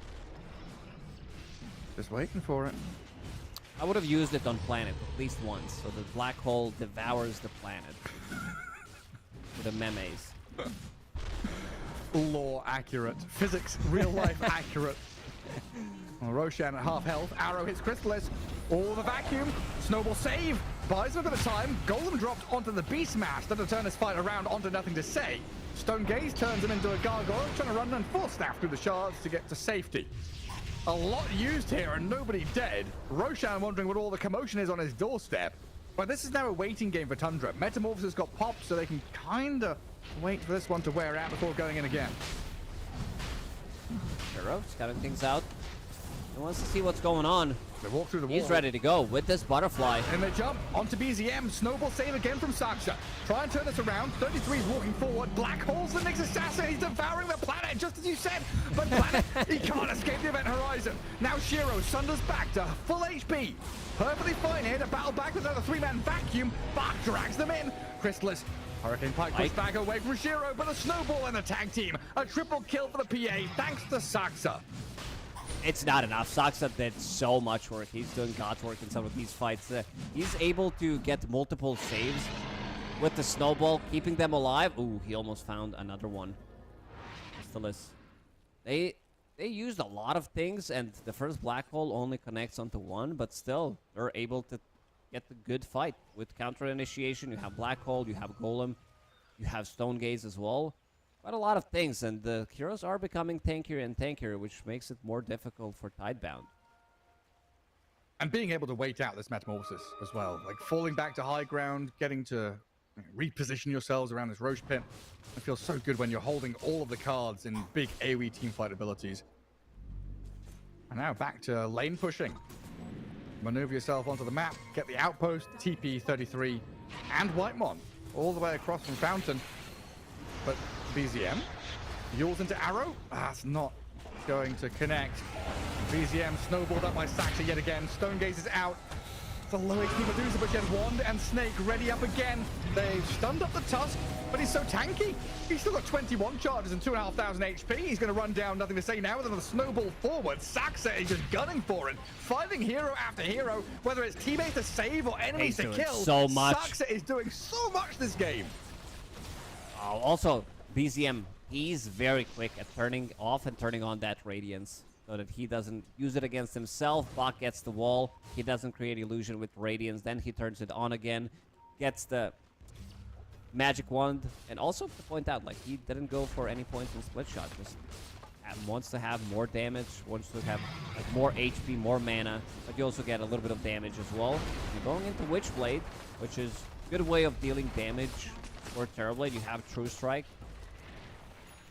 And you're not giving any of it to your Dark Seer Illusions or anything, right? No. very cool. Dire's bottom tower Overall, a pretty cool game. It is. It definitely is. We saw it going back and forth. Planet ready to jump in, but this time it's Aegis. It is Satanic as well on Chrysalis. It's Metamorphosis from the Terrorblade as well. So Chrysalis just going to back up a touch, hold high ground, use terrain to your advantage. You've already taken top and mid lane, so from this vantage point, you can basically just pivot, cut wave mid, push into bottom, and prepare yourselves for that final killing blow. Almost like BZM is drawing the lines of a wraparound potentially from Tidebound. And Metamorphosis has got another 10 seconds left on it, maybe?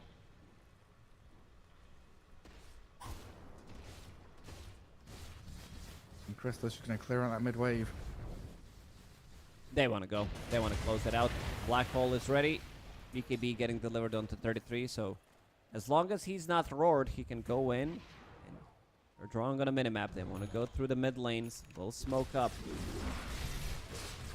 1 minute timer on Shiro. He's 400 gold away from MKB as well. It's just a number of things not synchronized here from Tidebound. And there's the jump from Saxa, starting things off onto Planet. The roar on the Tusk. Not great. BZM is dragged back into this wall, and the mana burn though, and the Medusa needs the Another save from the snowball snowball. save. Buys the time and keeps him alive. Golem dropped, and in comes the Black Hole. 33 finds the Beastmaster, a bunch of illusions. Chrysalis can do the damage through the control. They've got buyback on nothing to say here, but without Roar, I don't see what he can do, even if he does buyback. This glyph not lasting long enough. Meteor's dropped. Chrysalis, another dagger and potential jump forward. Looking at Shiro. BCM is like close to death constantly, but pops a bit of mana regen there to become tanky enough to keep playing the outskirts of the fight while Chrysalis can play up at the front. 45 seconds left on Aegis. BKB and Satanic still in hands. Meta has been used again. Last-ditch effort from Tidebound. One more move is all they've got. They come out of their base, come out of their shell to kill BZM. What the hell? Chrysalis is there up in their faces, blowing up Planet. The TB opening up with that Metamorphosis in MKB. A decent bit of chip damage on Chrysalis, but nothing to write home about. And now the waiting game 5 seconds. again. Wait for Metamorphosis, buy back your Dusa, walk back up to high ground. You know that Tidebound don't have much left in the tank. A Rod of Atos. He's in. A jump from He's Chrysalis. out. Expending the Aegis in his dying moments. An arrow. That's a good connection. Sunder, snowball save. Snowball Saxon, again. There again. How many times is this man going to buy time? Roar on Chrysalis, though. A vacuum in. Satanic. It's Can he get it off? Satanic, Yes, he and can. life still back to full health. Nothing you can do now is Tidebound, but run, tail between legs back to your fountain. 33. Well, he's just walking into the middle of them. He doesn't have Black Hole, but he was walking in as if he did. Pretending. The impending doom of Tidebound now. 33 is basically in the fountain, but a Ghost Scepter and Why is a a Ghost Force Staff Scepter? out. Get him to safety. How much utility does this Tundra team need? How much do they have? Yes. Oh man, this is why Saxa is one of the GOATs from position 4. This game right here, how many saves did he get? He was also annoying Beastmaster, so that Beastmaster was roaring him in the last 2 fights. Saxa, and again. Yeah, and again, kill off Innocence. They'll die to the vacuum and Shiro's illusions. Finally, the pest has been killed. Squashed under boot of the Terrorblade. Well, It's time to buy back. Boot stolen off him. Bach being chased by Chrysalis, dodging the arrow quite easily there. Slides on past him. And now we're looking at an open and exposed throne. No more buildings to protect it. Nullifier, Rod of Atos, good catch onto Shiro's Terrorblade. Sunder is ready, but the long-range poke and this upheaval of the soup slows him down to Sunder, his own teammate. Marana gives his life to the Shiro Terrorblade, but the throne is falling. There is nothing Tidebound can do now. Tundra must just click the Ancient and end the game. Mega dancing creeps are around coming, catapults. Bach critted. Almost immediately blown up by Chrysalis. The final casualty of war. And GG Cole. Woo, man, what a performance from Tundra. At one point, you didn't really feel like they were doing much. You could see the power of Tidebound's lineup, getting the pickoffs, using that Moonlight Shadow and Vendetta, but ever since they grouped up, they're like what are you guys gonna do? Like, it's not like you can take the fight. We have pretty much 3 massive team fight ultis, and we're gonna use them. But yeah, Snowball was the one, I would say, also that kept them in the game for so long. Every single time they try to initiate, he comes in and he gets the Snowball off. And this Medusa, it worked out in the end. A lot of utility that has been built by BZM with his Rod of Atos, which he never upgraded, Meteor Hammer that was causing a lot of issues, scouting Nyx Assassin because he needed to be the one stopping it from using it on tier 2 towers, and then picking up Radiance. And afterwards, he was going for Hex. But yeah, good stuff for Tundra. It was just incredible, honestly. You know, the Pipe, Soul Crest, Force Staff, all these items, cool. You know, enemy team has BKBs and Greaves and Yules. They've got some items to match this utility. Saxa just comes in and says, I need a Blink Dagger. I need Blink Dagger. I have one item and one spell. That's all I need. Legitimately, just incredible performance from Saxa on that Tusk in that game, for sure. Now, Chrysalis' kill score there, his kill line 12, 1, and 5, looks incredibly good thanks to Saxa. Great team effort, Tundra well drafted, and Tidebound battered down in this single game by Tundra in the group stage. We'll find out what happens next, though. We've got more games coming away here for Blast Slam 3. We'll take a quick break and come back with more Dota 2.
Welcome back, everyone. Here, Blast Slam 3 continuing on. Day 1 means group stage, means best of 1 games. We've seen a few already, 4 so far, the 5th one coming up in a moment, out of 10 here on the B stream. Lacoste, that's a lot of numbers for you, but it's your favorite game, Dota 2, isn't it? It is. It's been my favorite game for a good 20 years now. They'll can't wait to play some Dota every single day. I don't know. As soon as you finish working, it's time for more work. What did I tell you? First thing in the morning, except for good morning, Gary. Yeah, it's like 8:30 in the morning, whatever. Like, good morning. He sends me a GIF, boomer GIF, good morning. Got like flowers, the grandma GIFs. And then he says, I want to play Dota. It's not, how are you? No. How you been? Or what do you think about this game coming up? No, I want to play. Having that ache still. But this one, I want to see Bibbidi Bobbidi team. I want to see this team draft better because what they had in the previous game wasn't really working out. They just put themselves in a very difficult spot where they were unable to really achieve much with Monkey King, Terrorblade, and then counterpicking this Morphling with Drow Ranger, while Xtreme Gaming pretty much had their number throughout the whole game. And we're seeing a lot of these games that when you lose the laning stage, you're pretty much losing the game as well, almost, I would say, immediately. Couple of mistakes. Team Liquid, they showed that they can be pretty resilient, even though playing with 25k gold deficit against Tidebound. But I also want to see something more early game oriented. Nisha got shut down in the middle lane. Yeah. They killed our Tiny multiple times, which did slow down Mickey by quite a lot. And also having Sanking, so I want to see something different. I'm still yet to fully recognize the strength of Sanking. I feel like this hero gives, and it's pretty similar to, I would say, some of these offlaners where you're getting the farm, but you're also giving complete free farm to the enemy safe laner, which is a lot of the times not a trade that you want to get. Sure, you're stacking, your Sanking's like 10, 12 minutes in. He's sitting in top 3, top 4 always, but still, enemy carry, he's top 1. It may be biased just from the games that I've watched, but I feel there are similarities between Sand King and Mars in the fact that he's an early blink buyer, he's a teamfight initiator, but also the fact that if you don't land these first couple of teamfights with your blink stun, yeah, he's very, like, feast or famine comes back to mind, right? A phrase that we don't use very often nowadays, but when Sand King looks good, he is tremendous. When he looks bad, he looks hot garbage.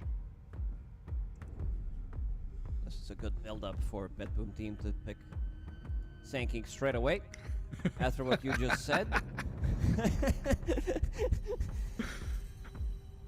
Yeah, we'll see how they're gonna approach it. I wouldn't mind seeing, like, I love Gyrocopter as a response to Sanking, make his lane even more difficult. And look at Nisha, fully relaxed. I don't think this chair can recline further than this.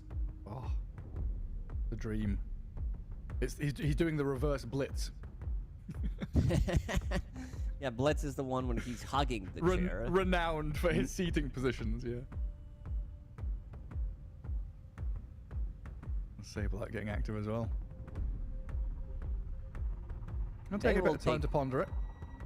Yeah, it would be very good Gyrocopter game for both of the teams, being that there is Beastmaster. This is something that Beast doesn't like to play into, and also could be good for Team Liquid, but they don't have the first pick in the second phase, so they will immediately ban it out. Smart choice, I would say. Looks like they're having a bit of a discussion over closing the window blinds or something. Try and figure out how to stop that natural daylight coming into the gaming room. It's unacceptable. It's disgusting. Next thing you know, they'll put some grass in your gaming room. And water? Just raw water? They're hydrated. I see a lot of water bottles on the tables. Yeah, they're good Let's see what they're gonna decide to ban here. Some of the usual suspects, Ringmaster and Jakiro's still available. Beastmaster. Liquid doesn't really run it from the safe lane. I don't remember Mickey playing it from the safe lane, at least not recently. He's playing these more traditional carries, VA, Nature's Prophet, EHRO, these type of heroes. Casual Ursa here and there in this meta. most likely just going to be a mid hero for them. Gives Mon- you a lot of tempo. Monkey King's still out there. I was looking through all the big boys who are very often banned.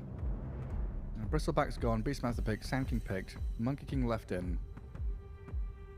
AA, Ringmaster, Tiny. Oh, Tiny's still there.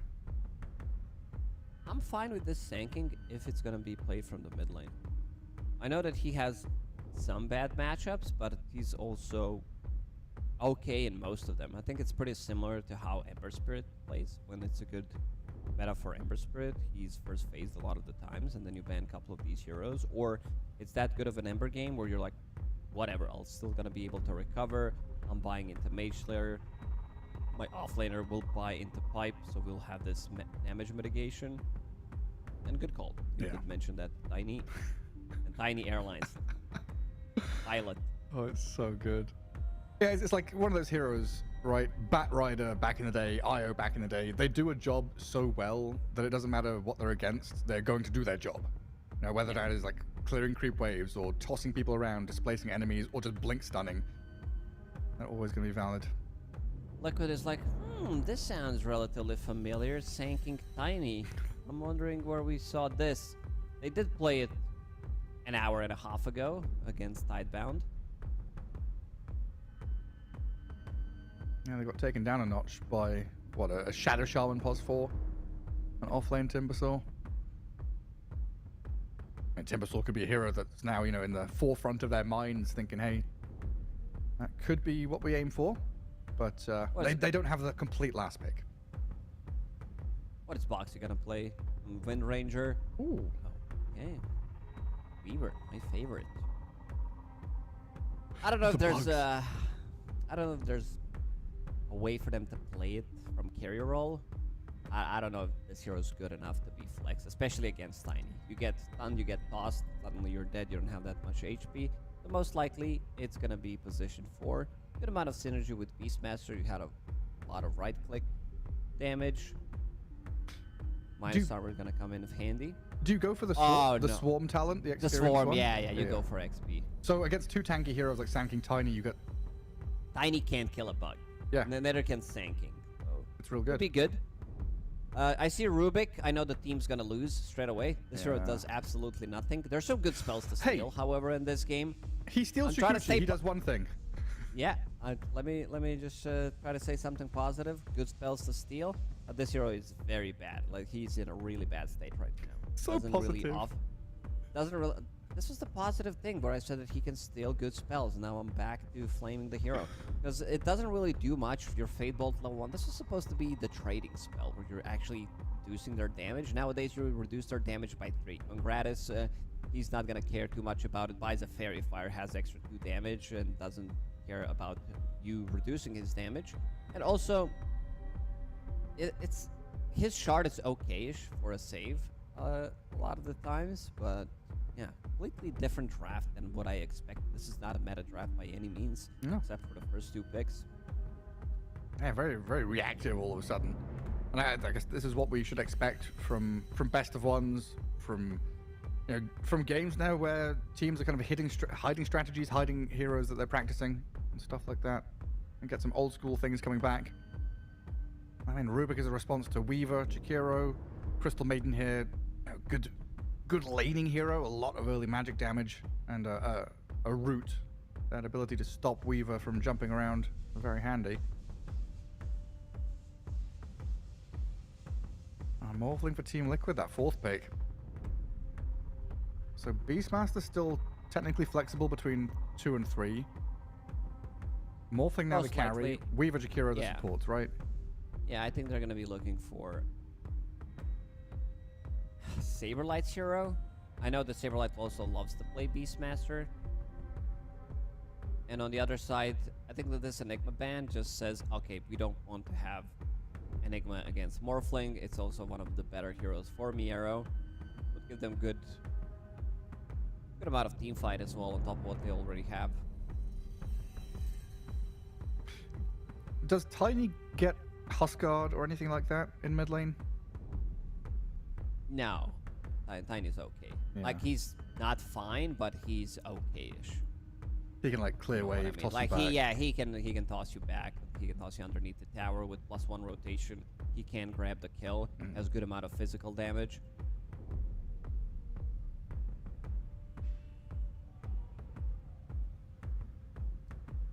Monkey King would have been nice though. And something BetBoom does bring is a lot of stuns. A lot of ways to control these maneuverable Weaver and Morphling kind of heroes.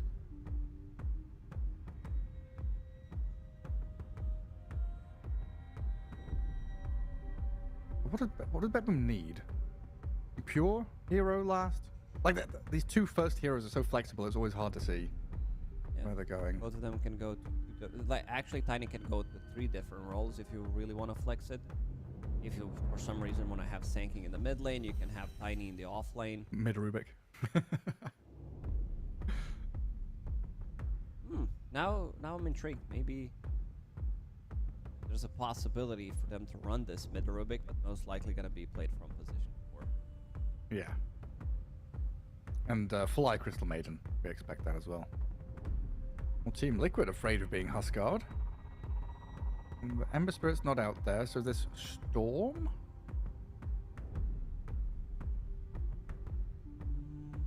I'm looking at what Pango. he usually picks. Gonna be Pango.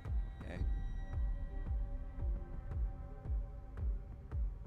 Good spells to steal again. Like you're gonna be stealing Rolling Thunder relatively easy unless he uses Shield Crash, which is better overall. Pango with double jump facet, you do not want to waste that one when you're playing against Rubik. You kind of feel bad if you have to immediately use it. You're losing so much shield and so much damage, but when you're playing with Thunderbolt facet, you don't care as much.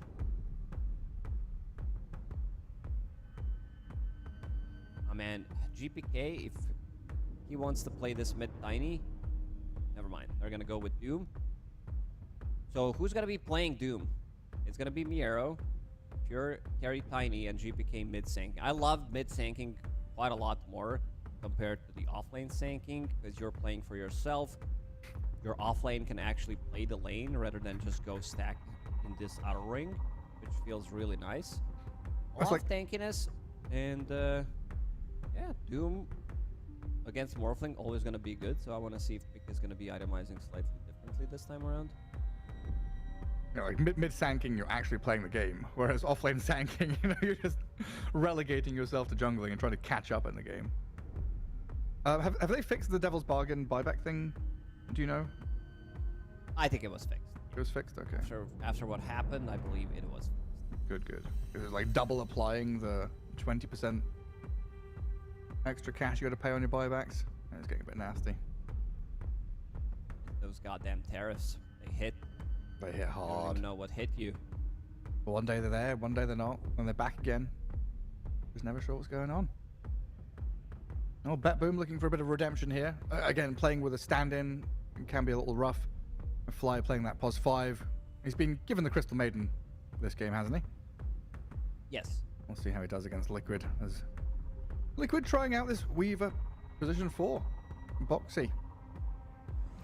Kind of an interesting grab there, and he does go for the Hive Mind XP gain when Swarm bugs attack heroes. We'll see how quickly he can get his levels up. It's a lot. It's really starting to add up. This is also a spell you want to max out. Usually, you were hitting that level 2, picking up Geminate attack, so you can kill couriers easily, more harassment, but the Swarm is the spell to max out nowadays, especially if you go for that path. Because ever since the change, that did go from 2-3-3-4 to 2-3-4-5 was the change that made this facet viable.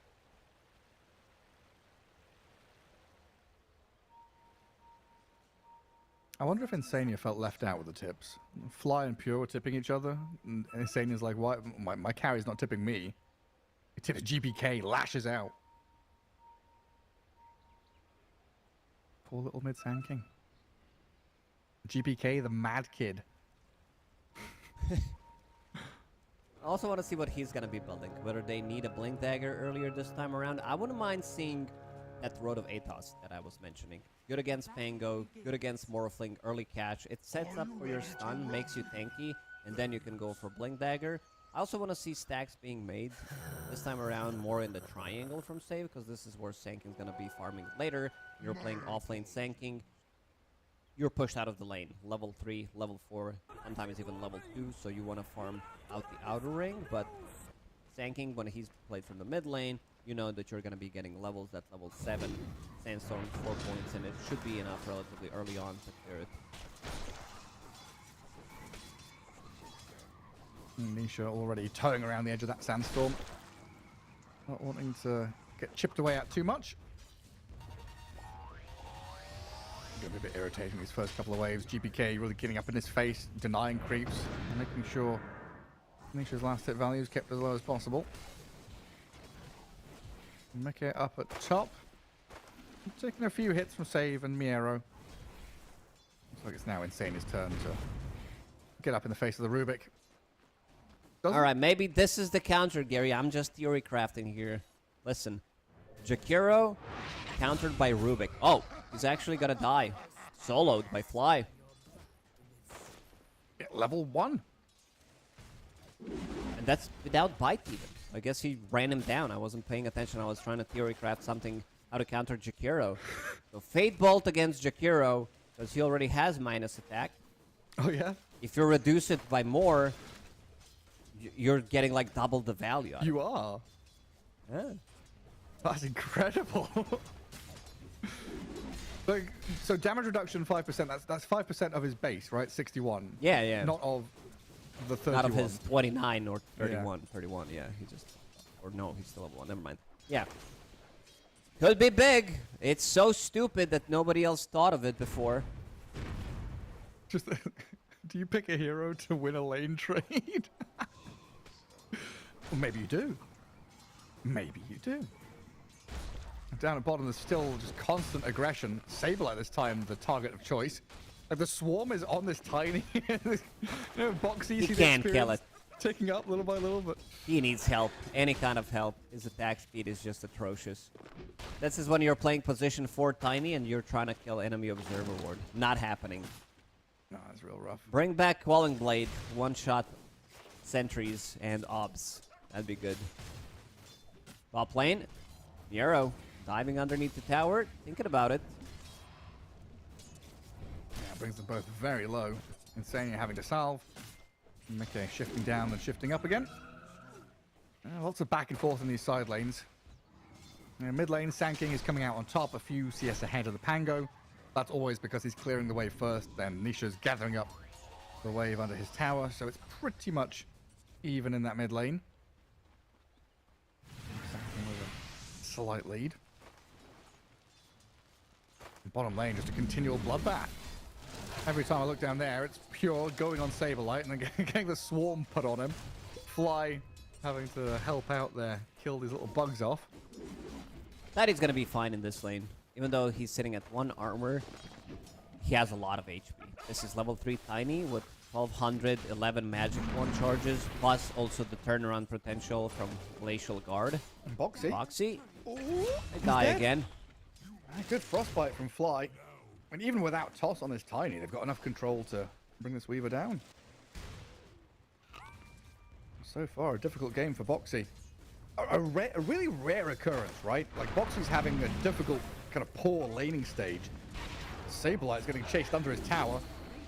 Pops the wand, gets off the boar. Now Pure is kind of stuck behind the tier 1. And slowed down to a crawl, while Boxy does come back in to slay Fly. Recovering a little bit. Maybe gets a bit of chip damage onto Pure on the way back as well. You could maybe body block him enough on the tower, but even with the boar's efforts, an avalanche holds them back. How's mid doing? 22 against 29. This is why I love Sanking mid way more. He's also playing better into most of the matchups. He didn't queue up anything yet, but that Road of Atos, I feel like, could be a really good pickup on GPK. For now, he's starting to farm up the jungle on a different side, getting more value than actually farming the creeps in the lane. Oof, a bit of a mistake there from GPK. I'm watching where he's farming. Sandstorm not big enough to connect. so it didn't hit the second creep camp. A lot of action happening in the bottom lane. So right. Down and out. Boxy with another Shikuchi. He's thinking about diving this, but Fly has a Frostbite and another Crystal Nova in a second, and a Sentry Ward gives the vision for Pure to get a double kill. This bottom lane is just a disaster for Team Liquid. Crystal Maiden, she allows you to have a kill threat in the lane. Level 5 already. He's the same level. I'm looking at the other side lanes. Level 3 Jakiro. Mickey's level 4. Sableye has just TP'd down here and died immediately. Boxy's dead as well. If they catch him, he's actually gonna die. He swarms, he Shikuchis, now all the spells are on cooldown, so Fly, Frostbite, Fade Bolt, damage is good. Pure doesn't get the last hit. So we're trying to give it to him. It's Fly with a double kill. 6-1, and BetBoom's starting to cruise.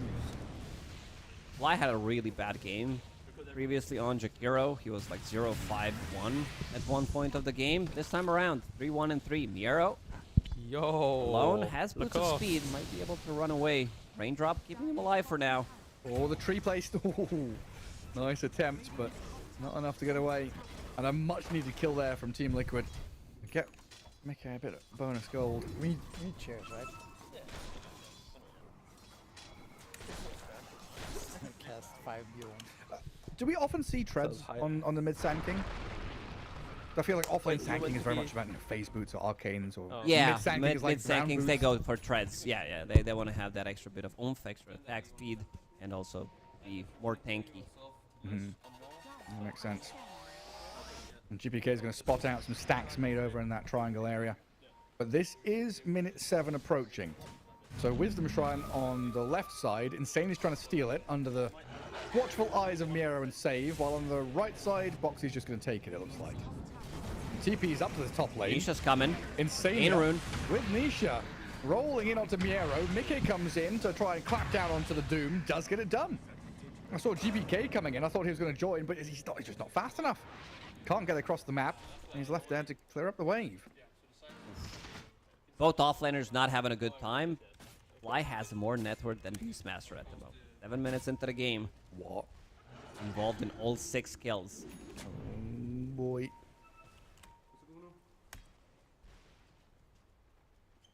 Time for Beastmaster to jungle.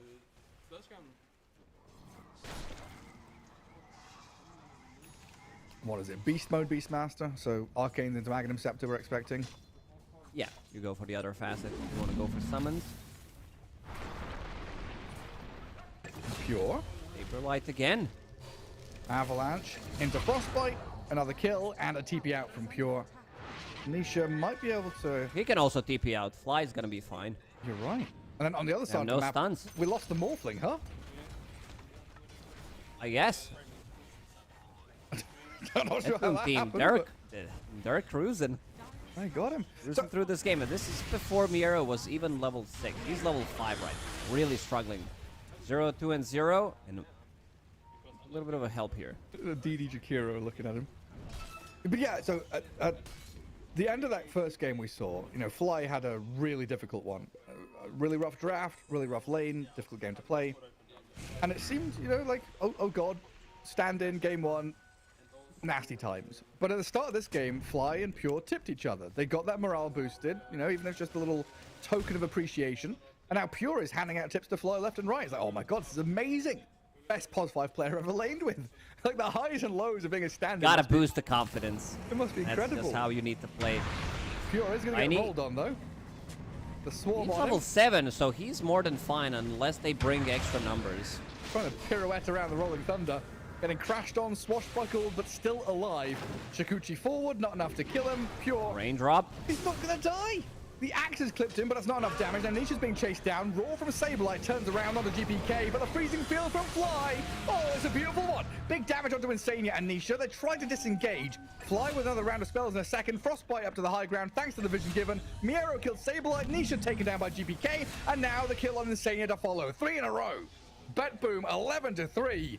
Firing on all cylinders. I was watching what Tiny's doing. On the other side, he went through the shrine, picked up the lotus pool, ate it, and managed to survive. extra armor that he gets from tower and also from grow actually is what makes the difference, because you're playing against Pango, against Weaver, all that physical damage. Pretty much everything is physical, so having armor definitely helps out. And he's about to finish off his Echo Saber 10 minutes into the game. And save on this Rubik, 006. Oh, trash hero, having a good game. All right, I see how it is. It's the They're player not that having makes the difference. Absolutely. Level 6. As we said, some really good spells to steal in this game. Hero's Ice Path, probably going to be the big one. Ango's Rolling Thunder, Shikuchi as well. Anything you steal from Beastmaster also works fine. Insane, you're trying to get a bit of wiggle room up top, while Pure just TPs out under the nose of Nisha. He does give up control of that bottom tier 1, so maybe Beastmaster can get a bit of a push going. And you give up that bottom lane, and you're pushing mid, you're pushing top. Liquid in a bit of catch-up mode right now. I'm trying to find where they're meant to be heading. And Tiny TP'd out this bottom lane and walks back in to defend it. They might be thinking about TPing in here because Fly's lurking in the shadows on the staircase. Makes a move forward. GPK TPing as well as saves Rubik. So the Blink 2-man stun. Perfect Burrow Strike initiation. And into the follow-through. Doesn't even need to epicenter. Kill off Saberlight. Boxy, Shikuchi on cooldown. Roar into damage. Easy as you like. 13-3. All in Primal Roar. Yep. Saberlight, 0, 5, and 0. Yeah. He's really not having a game. This Aghanim Scepter, sometimes you will see Aghanim Scepter mana boosts on Beastmaster 12, 13 minutes into the game. Yeah. He doesn't even have a single component of the Ag. No. No. And the way to get back into it, to get those components of the Aghanim Scepter is to farm the stacks, which have just been stolen by the Sand King. I mean, look at Save as well. What's he up to? Yeah, Observer warding deep. Rubik used to be the hero that you could always kill steal with. Right now, 0, 0, and 8. Well, his name is Save, not Slave. There's a little sensible chuckles on there. Little... Yeah. They're going through the Twin Gate. They want to kill something that is top, and Miero is going to kill Ryan in the top lane. Ryan down. And Insane, you're going to die as well? It's all falling apart. Pure is crushing it. Comes up top, looks at the tier 1 tower. I'm going to take this one out thanks to his Echo Saber. Usually you don't have this much gold on Tiny. You could pick up Blitz Knuckles, but he's so farmed that like he even has enough gold to buy his shard 350 a minute. Liquid. Saber Lido, dead again. Yeah, I mean, Liquid trying to do something up in this top jungle. Like Miero brought down to about half health, but they don't have the staying power. They don't have the damage, magic wand, drums, raindrops, Pure's presence Tiny put here, himself try in and a run difficult away. spot here potentially. He's got 11 Mickey one doesn't charges. have morph. He's fine. I thought Mickey might have morph. Close the gap with waveform, use the avalanche. Should be enough, but opted to go for more stats-oriented build. Mickey right now also doesn't have a single item. He went for Yasha as his like casual item into Perseverance, which he's gonna try to turn into Lincoln Sphere. Manta style, so skipping the Vlads completely, which I think is necessary considering what you're playing into, because you need to dispel Root from Crystal Maiden, and you also need to block something, block the Doom, most importantly. Yeah, I mean, just the fact that Miero solo kills the Morphling, then they follow through, take control of that part of the map, and then they move down to bottom, pressuring Saberlight at the same time. When a team is playing 3 lanes at once, you know there's something going really wrong for the opponents. Team Liquid just trying to find what they can, weasel their way into some neutral camps, get a bit of gold. But currently, Saberlight, yes, you're farming jungle, you're accelerating, but you're under vision. So BetBoom immediately have the information advantage over Liquid. They know that they're going to be a man down, basically. Or they're going to be playing into bottom. And bottom is going to be the flashpoint, because Beastmaster can actually connect. and take a bit of the Still- noise away from Morphling up top. Protecting that tower. This might be the first death of Rubik if they find him. And we're going to walk straight up towards him. Save. Steals the swarm. But he's going to get found here. He's getting the XP. Got a good amount of Finally. XP. And they get the kill while GPK jumps in onto the Pango, the Frostbite, and the catch. They've got the damage to bring him down while Boxy Shikuchi's away. Insane is Jakiro left stranded here to a bit of deja vu from Fly. Pure still found Boxy, by the way. Gets onto the Weaver, kills him off, while Sableye and Mickey disengaging as quickly as they can. GPK rounds the corner of that tree line. Might have been able to find the Beast Master, but not quite fast enough with the stun. They need Rolling Thunder to go off. He got doomed, epicentered, immediately dead. It's something to point out, this is something that mid tangos do from time to time when they're playing into a lot of magic damage. They build into Mage Slayer from the mid lane, and then they go for something else, whether they want to pick up the Fusil Blade, Blink Dagger. It's a cheap way of dealing with a lot of magic burst damage coming out from Tiny, most importantly coming out from Sanking. And this is the big difference between offlane Sanking and mid Sanking. GPK on top of net worth, high level, has Aghanim Scepter, Blink Dagger, treads 16 minutes. It's massive. Absolutely massive. Liquid trying to reposition themselves. A lot of scribbling on the map there. Play into enemy Ancients with Saberlight. Maybe we can get a tier 1 tower top. Give Mickey the Ancients now on their safe side of the map. I'm not sure how safe it really is, though. And Liquid bring 3 members mid with a catapult wave onto a tier 1. Some stiff resistance, though, with the GPK and Save skirting the edges of that middle lane. And then the Radiant scan. Again, just information. They see Morphling, they scan high ground. Tiny now knows where is safe and where is not. The duration. Look, I'm playing like 18 minutes. 18 minutes, like super fast shit games. Crystal Maiden just walked under a wall. Never mind. Yeah, it's like, We're going for more survivability instead of picking up that Shadow Blade, which is usually the item of the choice for most of the Tinies. He wants to have status resistance, he wants to have that tankiness, so that he can't get bursted, knowing that damage on their side, on the side of Liquid right now, isn't really there. Oxy getting stunned. And tossed back into Fly. The time lapse is there, but no Shikuchi, no time lapse. He's in the Roche pit, kind of stuck here now. Backed into a corner. What are you gonna do? Die. I like how they left him there, knowing that he can't get out. They have Sentry. They're gonna kill Obs as well, plus another Sentry, plus Roshan on top of that. Live, having a blast of a game. 17 out of 20 kills so far. Yeah, 20-4. And Roshan He has falling. more net worth than Beastmaster. Saberlight yet to be involved in a single kill. He has had a torrid game. Pango's illusions to scout out Roshan, and they knew it was happening. Gives them the information that it has happened. And yeah, I guess the Sanjanyasha here, Tiny knowing that if they are going to kill him or burst him, they need to do it in the duration of a roar. Yes, it needs to be a roar. They need to use 3 big ults. It needs to be Macrofire, Roar, and Rolling Thunder, plus maybe even Morphling hitting him. Otherwise, he's just not there. And Day roar on the Scythe of Ice.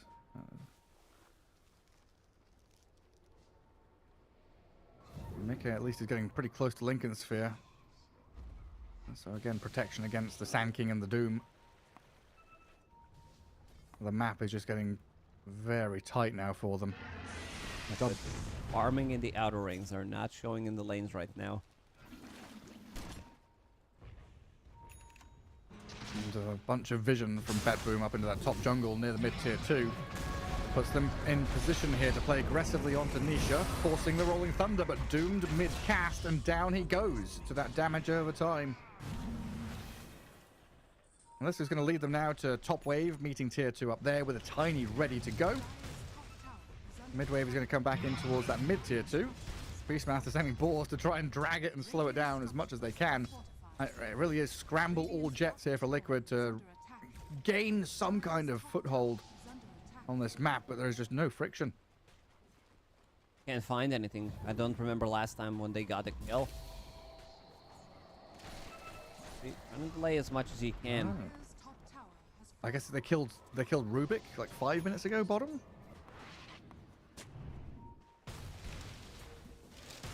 Outside of that, it's been a struggle.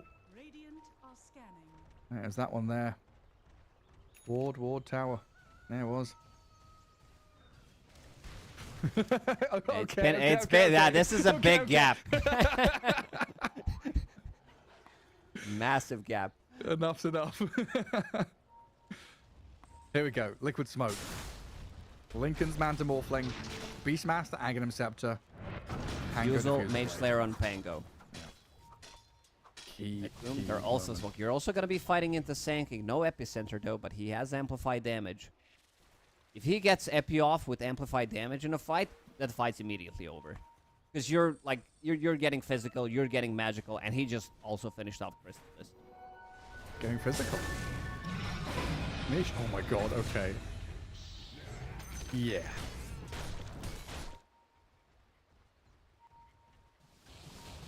They're very quickly moving on to target too.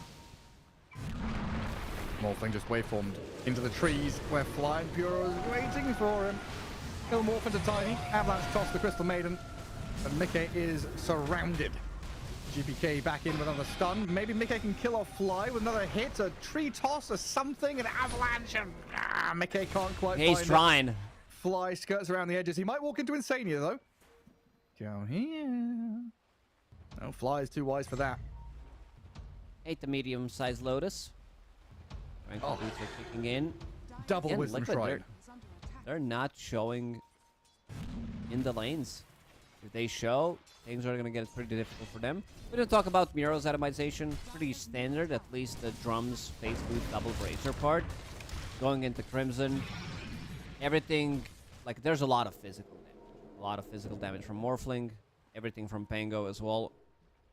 Liquid, they need to delay the game as much as they can. Try to cut these waves.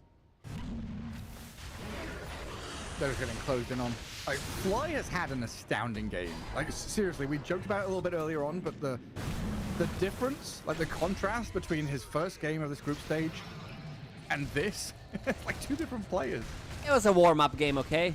Yeah, it was. First one, I know everybody, like, it's actually not a joke, especially because they did play the first series, right? No, they played a second. So maybe they got a one scrim in before, but if you're playing your first game, you can feel a lot of the times, I think everybody can relate to that, where you're not actually playing 100%, at least not for the first couple of minutes. Unless you go to demo mode for a couple of minutes. At least that's, you need to back me up on this, Gary. Oh yeah, you get that Invoker. Even if you're not an Invoker player, you go pick Invoker and you spam spells, right? You warm up the fingers. Gotta warm up. Get into that demo mode. Get your fingers nice and warm. That's what BetBoom right now. Fully warms up. Pure with Aegis for another 5 seconds. Just gonna use this to get onto tier 3. Bring it within an inch of his life. Aegis claimed though. A little bit spooky, but GPK is there to remedy the situation.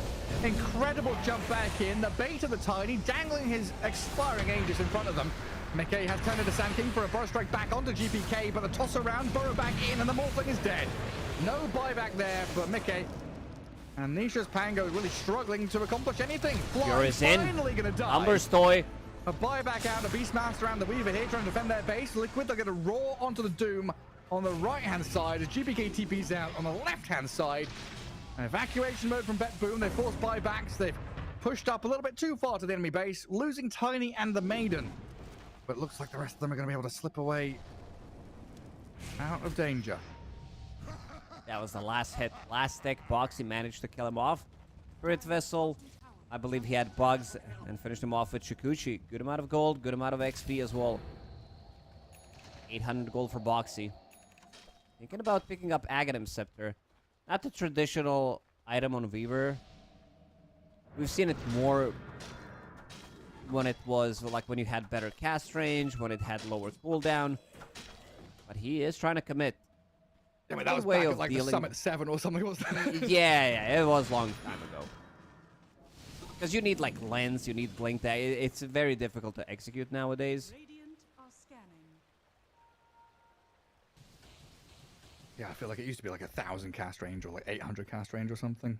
Now 500. Radiant's middle tower is under attack. It's still a very good saving tool, though, if someone does get caught out. And for Liquid, you know, tier 3 is still standing. They didn't lose a lane, didn't lose a tower. But all in all, even with the buybacks, a solid hold. And immediately out on the map, looking for any kind of objective they can find. No Tormentor here, though. And they're off through the twin gate up to the top left corner. As BetBoom kind of tracing their movements. They find a go on the Weaver, and the chain stun is perfect. And Sania, Macroplier down to try and cut the wave, do anything he can, but the TP is cut short, and Pure grabs a double kill. It's time. They know that Weaver doesn't have buyback. He bought back in the previous fight. This is going to be 4v5. GPK is having a blast of a game. Like, this is some insane sanking performance. Level 19, 25 minutes in. So I really love how Pure has been using Counter-Strike. The blink in. He also jumped into enemy base. Landed 2-man avalanche. It's going to be free side of barracks. Or BetBoom team. Don't Using, like, expect... Liquid. Don't expect gymnastic moves out of a hero like Tiny, do you? Definitely not. Gets on his hobby horse and bounces around. Well, Liquid just give up that bottom lane of racks. No reason to fight. Arrow might over it. find him. Oh, the Pango? Yeah, you're right. Oh, a save here. Is Nisha dead? It does have buyback. Oh man, what a recovery from Yarrow. He was sitting at 0-2 and 0. Now he's 6-12-11.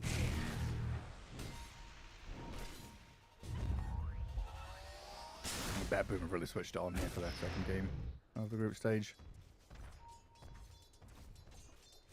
And Liquid still trying to unlock Mickey's Morphling. Smoke up as 3. They've got Roar into some pretty good damage, but losing Insania like that early on before the fight even begins. Tanking is ready. GPK is going in. Scouting for the opening onto Saberlight. Fly gives the vision, GPK gives the initiation. Now the Lincoln's cancelled into TP cancel. The Morphling caught out. No way home. Dead again. And this is while the Pango has just respawned and the rest of your team dead for a minute. That's got to feel so sad. Boxy again, trying to buy a little bit time. Trying to creep skip. It's all about buying time, but they do have a couple of creeps available, and they also have Glyph ready. We're gonna go for the high ground. Beastmaster as well. No buyback available on him. Squash the bugs and get to high ground. And Glyph for Liquid delays inevitable. Re-Glyph. Counter Glyph. Keeps them up here. Fly also cut away from top. And they're going to keep cutting waves there so they can pivot onto the next tier 3 if they want to. And Beastmaster and Morphling both dead for the better part of 20 seconds. And with the melee racks down, they don't need to go for the range. They'll instead come back and look for Boxy. They're looking for Roche right now. Give it on Tiny so he can freely siege. Tiny can die twice. They just don't have enough damage right now.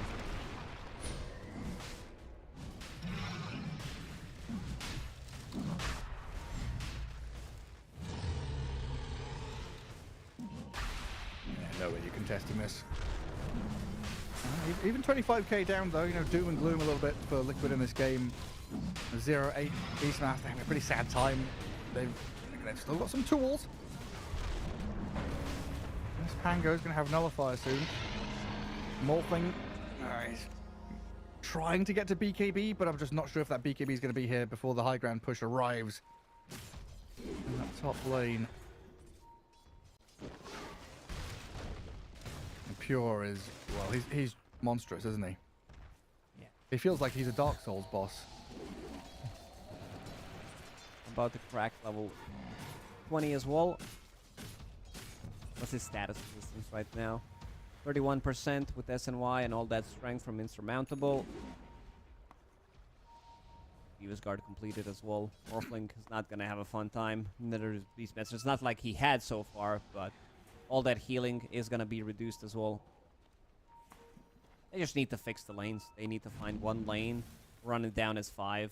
But they also don't have buybacks available. Still on cooldown. Minute and a half on Boxy, minute and a half on Saberlight. Boxy has been doing a very good job. Keep skipping, trying to do as much as he can. He is super freaking annoying. And Pure is just like, I am tiny. Me hold tree, hit tower. Yeah, GPK tips him. They had enough. Radiant are scanning. Oh, literally, who needs creeps? Dire's top All right, Liquid. I see what you got. They're coming in from behind, but they don't get the initiation. It's GPK who starts on the Beastmaster, and Jakiro in the mix, dropping to this damage over time, and AoE. They've cleared them both out. The backstab fails. Now there's a Doom on the Morphling on the right-hand side as Mickey is being pummeled by this Miero and Pure combo. Morphling down and out. GG called, and Sania taps it out and says, that's it. Well done.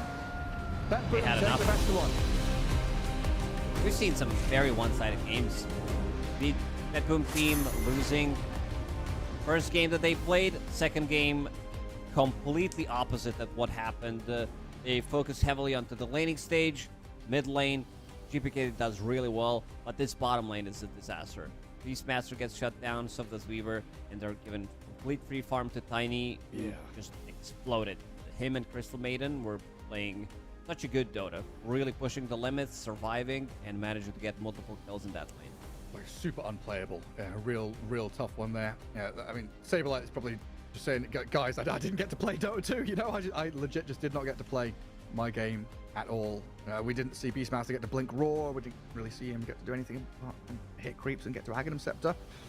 On the other side, But though, happy Fly, that Rubik happy. won, Gary. Yes, yes. 3-1 and 27 on this Rubik.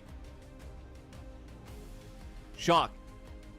Can't believe what I'm Astounded. seeing right now. Absolutely. This hero kind of found himself somehow a place in this game. Because he was not picked. He was not even contested during Wallachia. And there's some like relatively good spells to steal in most of the games. But yeah, this time around they managed to find an opening with this Rubik. And might want to see more of him. Yeah, I mean, if we find new heroes in an old meta, more. Give us some of these fancy little bits and bobs. I don't know what's going on there. Boxy's got a football under the desk. He's getting ready for kickoff. I'll see if he's got any tricks in him, though. But that wraps things up for us. Lacoste and I are done. We've done our 5 best of 1 games here for the group stage of Blast. We're ready to play some Dota and watch from the sidelines as it all continues. And up next, I think you've got T-Governor and Misery taking on a very nice best of 1 coming up. It's China versus China, Tidebound against Xtreme Gaming. The next one, I'm sticking around. I'll be in chat. I'll be watching this one. Lacoste, it's been a pleasure as always, and we'll see you all next time.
What was that? That was great. I do apologize. We do have our intern producer for today, so my apologies for any graphical errors that you may see in the upcoming production. We're also joined by Misery and I. We are both analysts, and we don't do play-by-play. So for the next 5 games, it'll be pure analysis with a bit of emotion. Maybe we might try to play-by-play, but We'll try to, get better as we go. game Maybe- by game. Yeah. I do look forward to the Misery play-by-play. Yeah. What's your favorite spell to look at? I like to do it like the OD pixel, like Boxy is dying. No, Boxy is dying. Boxy. Okay, all right. Yeah, I like that. Yeah, You right. just keep saying the same thing, but it's like hype in itself, right? Yeah, no, That's I like good. that too. Also, we do have Twitch chat open on the side, so we will be able to answer any questions that you have throughout the afternoon. Of course, keep them nice, and we'll see. We did color coordinate as well today. I do like that. We always see we you do. doing that. Yeah, it's very scary. But yeah, do we have any graphics to show, like a schedule or a table of today? Do we have any of that available? We No. did inform you guys that it is the China matchup right now. Okay, We but do. We have Money. prize money. Yeah. As a player, Misery, that often would come last. How nice is it to be able to get $25,000 for turning up the blast? Yeah, it feels good. You just show up, get a nice payday, get early home. Yeah. Quick flight, yeah, it's very good. Quick flight home. Yeah, and of course, Blast does do the payment for players and team there. That's why there was a separation. But yeah, the main game that we have now is Tidebound versus Xtreme. It is the China versus China soiree. But I would argue China is on an upward trajectory. It's not hit its peak, but at least in a couple previous events, Valahia specifically, there's been signs of life, which I think is good for the game. I think Chinese Dota needs to be in a top 4 position in tournaments for the game to feel healthy. Yeah. But they've always been like 6th to 8th at the moment. So I mean, we also saw them just earlier today. They actually won all their games so far, so they've been looking pretty good. I think maybe this is the event where they come back into the top 3, perhaps. Could be nice. I was reading Twitch chat and I forgot we were back on camera. But I do hope they're back on top 3. And if there was a format to enable China to get top 3, it is going to be the gauntlet, right? Best of ones, like you said, get first. Already now suddenly in the semi-finals, you lock yourself into it, that top 4 position. 1 best of 3 away from a grand final. Last Blast Slam, we did actually have Nigma Galaxy with what was it? What's his name? Ghost. There we go. He had epic performance. 2-1 lost to Tundra. Tundra wins the whole thing. We are yet to have a Blast Slam where the team that goes from semi-finals doesn't just win it. Like we're yet to have a gauntlet run, right? Yeah, for sure. But I mean, already now, Xtreme Gaming are up 2-0 in the group, and if they take this match as well, they're looking pretty good in terms of making it far into the gauntlet already. So that's the upside of having a good day in the group stage here.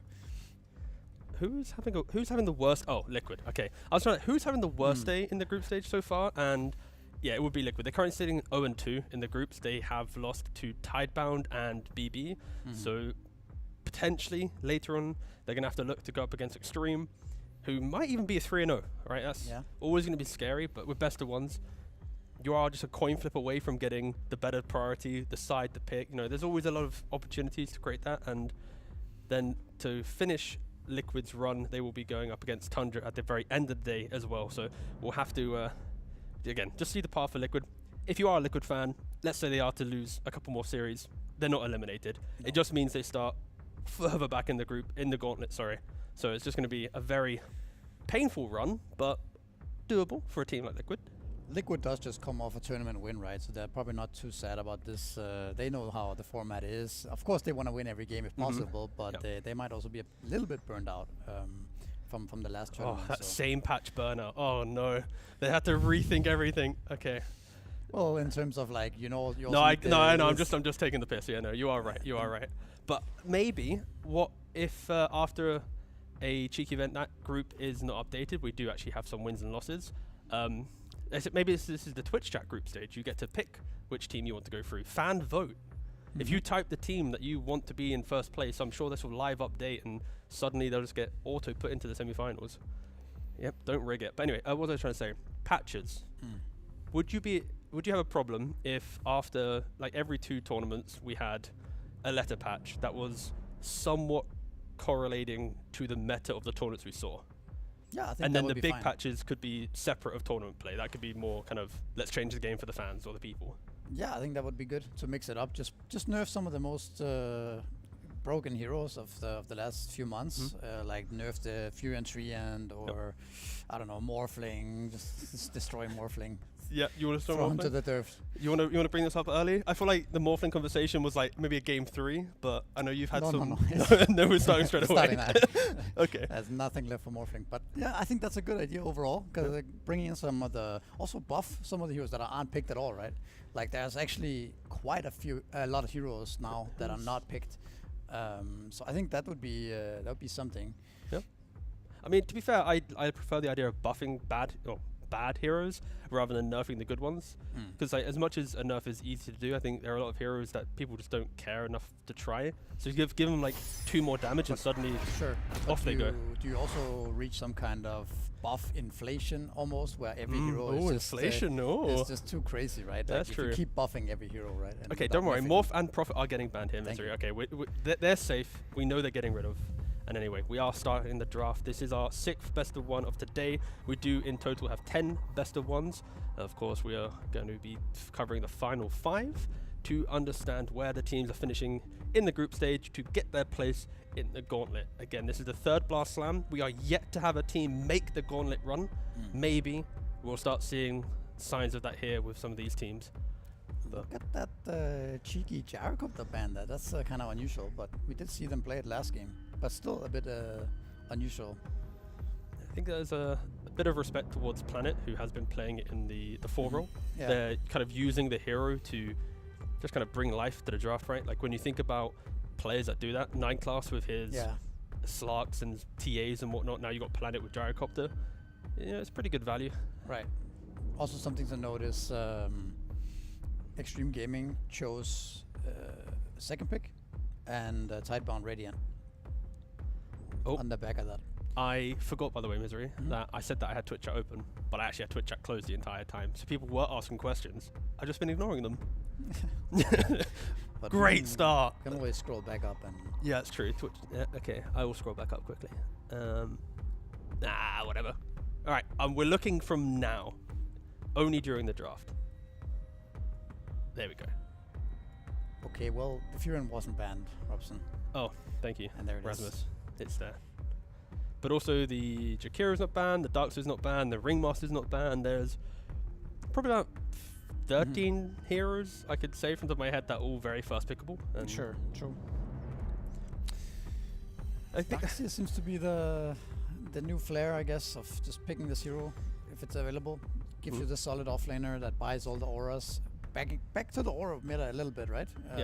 It feels like it's really good to be able to buy the Crimson Guard, the pipes, stuff like this. it's one of those things where it's like when you look at the heroes that can buy auras, there's only a handful. So then when you do get a hero that can do it and so reliably, like when have you seen a Darkseer game where he doesn't have 2 auras at 20? Like it's really hard to stop him. Yeah, it is. If hero farms insanely fast, right? Yep. I mean, I like it. I feel like for Darkseer, the fact that you get to choose between which 2 auras you want, you do kind of fall into the category of offlaner that doesn't have to play the lane but can just jungle. Like that is a very high value offlane characteristic to have. You've got Sand Kings and Beastmasters and Darkseers. They all do the same thing, just concede the lane but We farm. were also talking about the carry hero pool earlier, and like Darkseer obviously being very good against Terrorblade, against Morphling, against a bunch of very meta carry heroes. So that's another reason why this hero is strong. One change that I would like to see in a future patch would be the second phase of the draft. I know for some people draft is not too exciting, but the fact that one team gets a single ban, another team gets 2. I understand that you have 4 and 3 in the first phase, but like I kind of feel like you get to the second phase of the draft and it's like you have to put all your resource into what's my one ban before the enemy has 4 heroes. I would like to see a little shift to that potentially. I feel like maybe the drafting is a little less complex than it used to be. Maybe people are also better drafting than they used to be, but it feels like it's much easier to get yourself a solid draft. Yep. Whereas before there was a lot more ways you could get punished. Yep. I mean, the controversial issue there is when we talk about draft, people are like, oh, please, I don't want more bans. I don't want this to be longer. It's already boring. We want to see the game. We want to see the kills, you know. But I do feel that to make the players rethink the game without changing, you know, the literal patch, adding a ban or removing a ban here and there really changes the perspective. Like, if you suddenly you can't protect a hero with 2 bans, it's not as high value. But for Tidebound, at least, looking at their draft, it is high pacing. We saw earlier today Gaming Gladiators utilized the Keeper Light with a Pangolier to play very quick on the map. And same thing will be here. Kotl drags heroes in, you're protected by Global, Prophet TPs in as well. You can bring pretty much every hero to a fight now for Tidebound. That's true. But you are also rocking a lot of the same type of heroes, right? Like, I feel like these 3 heroes have some weaknesses that overlap, right? They're all backliners, they don't have stuns, they're kind of fragile to certain things, people that jump on top of you. So, there's one hero that ties that all together. The Kunkka. Yeah. For Tidebound. You need that kind of like glue. You're right. They're range heroes that can get a little bit squishy, you can die, and you throw like a Kunkka or something in there just to run buff and keep them alive. Yeah, I think Kunkka is very underrated. It's also a hero that Tidebound has been playing earlier. They were actually also playing Timbersaw. Not a hero we see much. Probably unlikely this game. But they win that game, right? Yeah, they beat Liquid, yeah. Don't have my glasses and I gotta really look at your screen. No, but for Xtreme, we haven't really mentioned their draft, but very, very skirmishing, and maybe not as... You know, I'd argue it is quick on the map, but once you get items, like Tiny, he needs to get to... If he's most likely carry here, he could easily be mid, but if he's mid lane, you need the Blink. If he's carry, he needs Echo, Shadowblade. Darkster needs an Aura. Once they get the items, they break the map very nicely. So I'm looking at Tidebound to try and play around the greediness of the Tiny and the Darkster, that they need about 12-15 minutes of farm to feel very good. So Pangolier, early Diffusal Blade with the Kotl, already the correct motions to making Xtreme feel a little bit uncomfortable. Now that you see the mid Pango, I mean, most of the time it's going to be mid, right? Do you want to put Tiny mid? I think it's better here somehow. I think...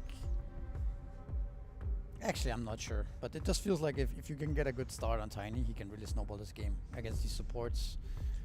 And you're not too scared of Pangolier mid, right? Yeah, I mean, for carry for Xtreme, they do have last pick in the draft, but you know, Morphling, Terrorblade, Sven, all these kind of big cores feel very good for Xtreme, right? It puts the Nature's Prophet on this like kind of weird timer. Like, can the Prophet really get enough items to outscale them? So I think there's a lot of options for Xtreme if they want to put Tiny in mid. A lot of stuff is banned as well, to be fair. A lot of the more common carries. I think Silencer is also kind of annoying against a lot of things, right? You would think Storm would be really good here, but are you a bit too scared of Silencer? I'm not sure, but I think Storm would be really good for Xtreme, apart from the global here. I will remember to buff to nerf Silencer. To buff the support next patch. Oh, they did ban out the Morphling. So most likely off lane for Tidebound. Yeah, there's the Timbersaw, Primal Beast. I've loaded up none of my notes, by the way, so I'm just looking. I'm not in prediction mode. There are previous games here, and then based on what's also banned. Is Centaur available? It is. Like a little casual Centaur. There's a Riki in the game with smoke screen. You just stampede away from it. You got Avalanche, Ice Path, and then other than that, no major stuns. It's pretty good. Also against with the Kotl, right? You want a self-sustainable offlaner. Kotl doesn't offer that much, so Centaur with a high base region should be okay. Still could be the Kunkka, but they go for the Centaur. Yeah. Whew, I was scared. But you could get punished by something like a Ursa now, right? Potentially. Yep. There's Ursa. There's still Life Stealer, kinda, because you can buy BKB to Monkey play. King. Monkey's kind of volatile into Centaur.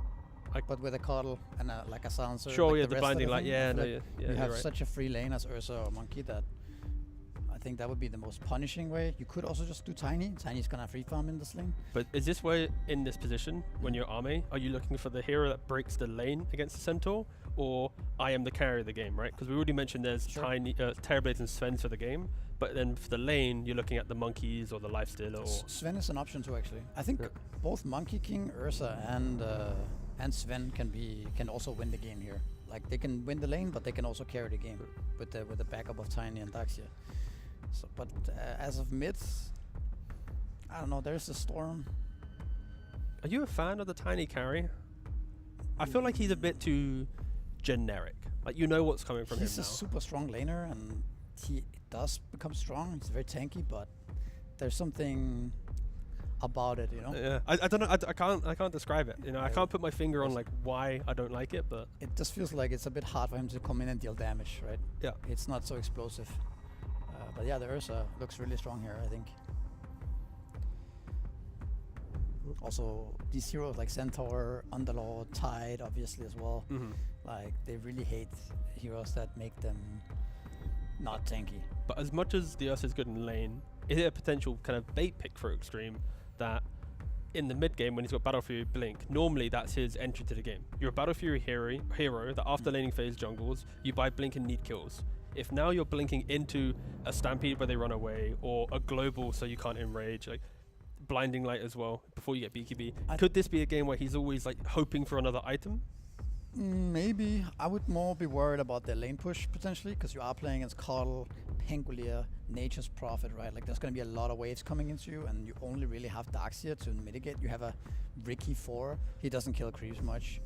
The new Jakiro doesn't really do it either. Yeah. And He'll be rushing Ags, by the way, don't worry. He'll be jungling for an Aghanim. But yeah, the jungle Ricky. Oh yeah, that's it. But I think that's more the issue. Is it can Extreme Gaming get to a point where they can actually take a proper fight, or is Tidebound gonna push in all the waves and always get the better initiation? No, I think even though Xtreme are 2-0 in the group stage, Tidebound's lineup is looking to be explosive. Like if you remove the names and say who's winning this game, I am leaning Tidebound. I think that the pace that they can set, the way you described the wave shove, nothing to say. His main two heroes of PG of Lahir was, wait for it, Pango, Ember. He had like 19 KDA on those two heroes. Other heroes are like 3 KDA. Like, that's how drastic it was. But in this game, the Diffusal with Planet, if Planet and Nothing to Say can sync up correctly, it could just be devastation. Like, Extreme's lineup might not truly come online. But again, we'll have to wait and see. It's a long road ahead. I'm getting a little bit carried away. You never know what happens in the laning phase. I'm a bit skeptical of the Ricky 4. I know some people have been picking it recently, but I don't feel like... of course, it adds a lot of hidden pressure in the game. The fact that you're invis all the time and stuff like this, but I haven't seen the impact be very high from this guy. Also based on the items that they end up buying, some Ricky with Atos and nothing else. It doesn't feel that scary to me compared to other heroes like Coddle who can soak up a lot of farm and get a lot of nice items. So we'll see. I mean, Xingqiu is definitely a player that can make these type of heroes work. Yeah, it does feel like when you get to some of the niche picks, at least here, it's not a Ricky for we're saving using the shard, right? This is not a perfect smoke screen. They have that Ringmaster. You cannot save an SD, but you're just a melee body, right, for your Darkseer. I think my favorite for Ricky is when you see like a hero that has to save someone else. Now smoke screen. Wait, can we swear on the stream? I can't remember. I can't remember. Depends. Let's say the super hype. Yeah, okay. I was about to do one there, but I realized that this is not my own stream. This is also not the co-stream or anything like that. So we won't swear yet. Oh, someone got banned in chat. See ya. Sorry. I'm gonna do that every time they. I should really close chat. That's really gonna decrease the quality of this stream. I'll load up chat later if we need any interaction. So we have the Darkseer doing the wave cutting. They should be bullying the few rounds last hit, right? They should be trying. I mean, they're punishing him a little bit, right? He's only got 1 CS out of the 2 so far. Yeah. About continuing the Ricky a little bit, I feel like I would not mind seeing the Ricky try to take a bit more farm on the map, perhaps. At some phase of the game, slow down a bit, stop running around, and actually take a lane. Try to get a diffusal at a decent time. I think that was something Saxa used to do. Do you think that's possible, though, in this game? Like, Tidebound, they've got so much wave shove. For Xtreme, like, are you really going to be able to stand at that tower long enough where you're not going to get Kotl recalling a hero on top of you and jumped by a Centaur? Sure. I mean, it's not for sure there's space, right? It really depends on how the game unfolds and how the game looks, but... In an ideal world, no, I would agree. I think there are some games that you don't need to always be chasing onto the map, and One thing that we haven't mentioned yet is Xtreme. They've been changing their support multiple times now. Now they have Polison, and I think they are. Is he technically a stand-in for this event? I think so. Right? I don't know if he's a stand-in or not. I can just go check for you. They had a different player, I believe. They did. They had Xianming, right? They had Tiang Ming. Before that, they had Undyne, and now they have Polison. But based on Wikipedia, he is just part of the roster. But yeah, Polison was here last time as well, the last blast. So he has been with these guys for. They know each other. Yeah. Oh, so that was it. It was literally the last couple of events. They've gone through 2 different fives. So Polison was here for blast, left, cycle. Yeah. Welcome back, Polison. He's Thank you back. very much for trying. We missed you. Oh. But no, of course, the mid lane, we already mentioned the importance of nothing to say on his Pangolier. It's currently sitting at 11 CS to 4. This is not going to be a mid lane matchup that you should be seeing either hero really pulling ahead. It just Top lane back traded for him, yeah. is in trouble here. They're poking. Uh-huh. The old Jakiro lane, you just got to wait to get to level 3. When you're level 3, you delete anyone from the lane. That's pretty much it. When you're playing here, do not waste your mana pool on level 2. You can like poke when needed, but get that, that 3rd point in Liquid Frost and remove them already here. Trying to kind of remind Planet how OP the Jakiro is in laning phase. Also see Bak adjusting to the lane, buying boots of speed level 1, right? Rushing face boots. Yeah, if there ever was a lane. Yeah. 'Cause also, yeah, the fact that he's still gone for horsepower and buying the boots is kind of a statement of I really want to get away from them. It's just the other Centaur facet is kind of underwhelming, right? The double edge. Yeah, you do more damage based on the damage you... 30% of the damage you took gets added, but only to the double of... Yeah. So it's not like... Yeah. I mean, there was a small period of time where Centaurs would get like Blink, Heart, they have that facet, the Shard, they're getting, so much HP, but... there's only so many times that your Centaur offlane gets like 18,000 net worth and gets to, pop off.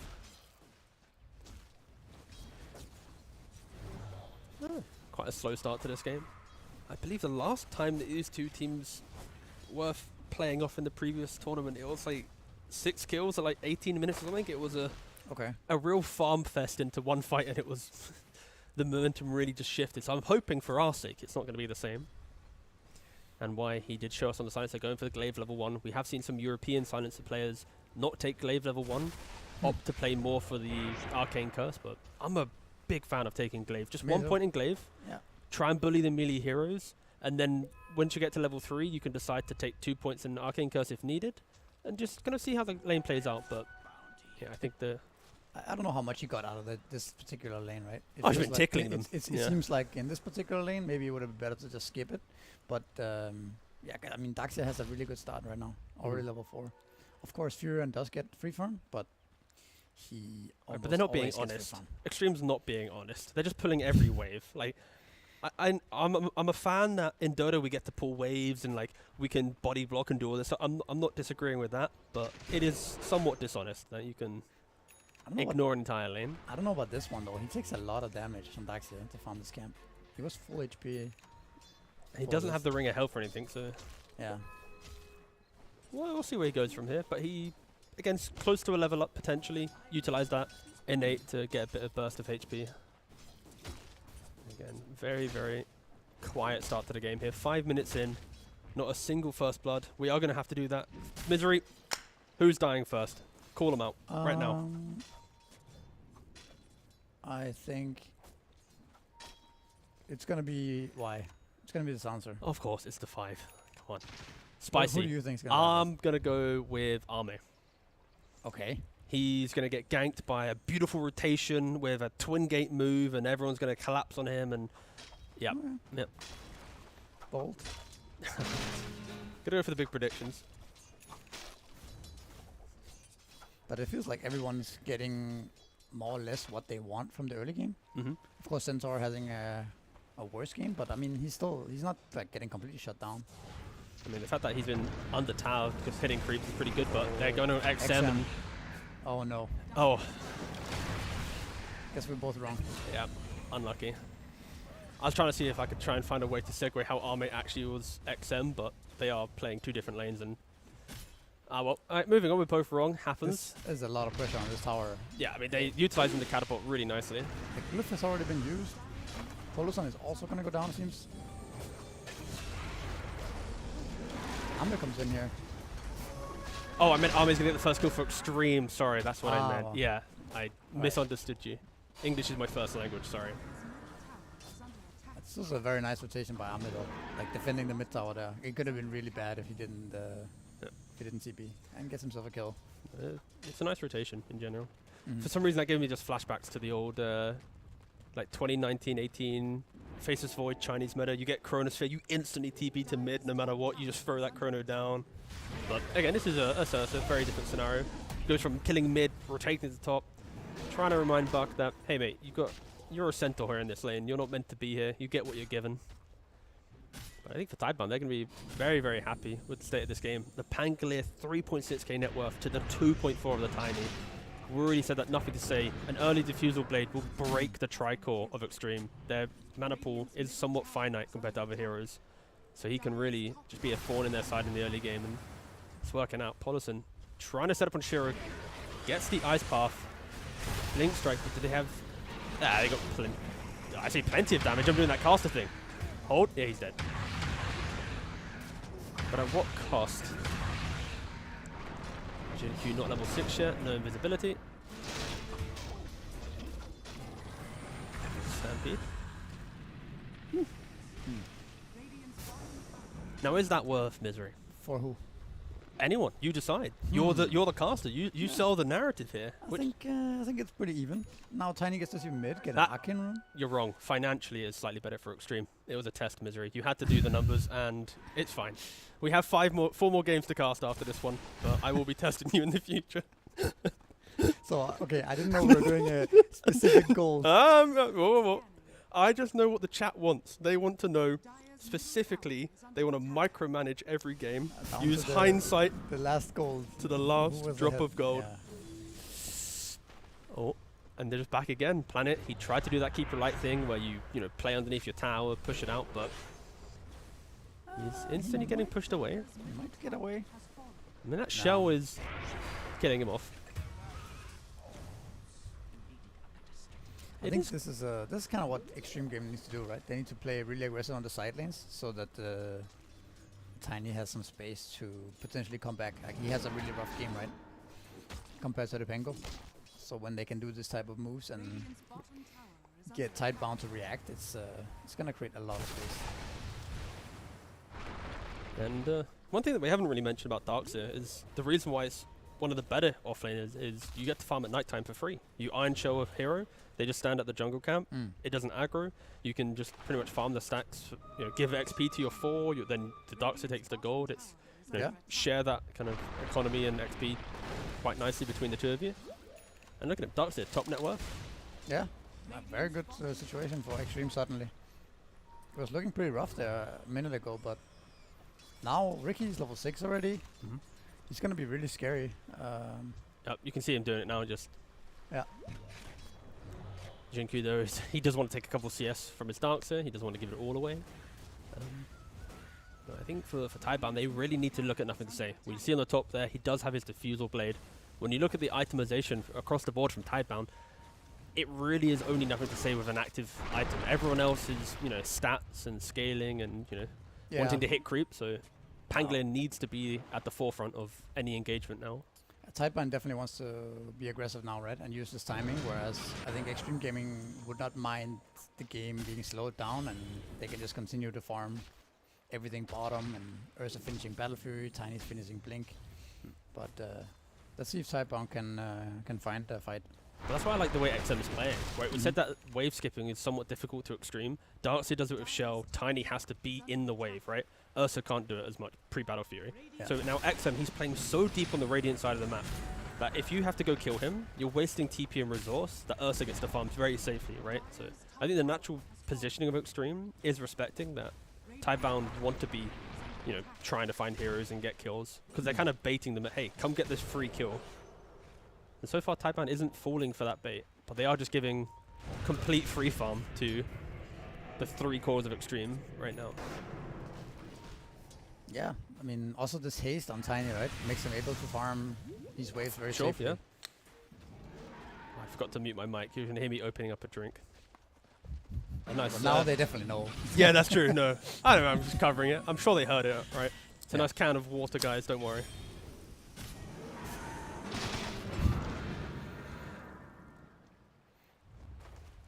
Out of context, that does sound pretty bad. Anyway, moving on.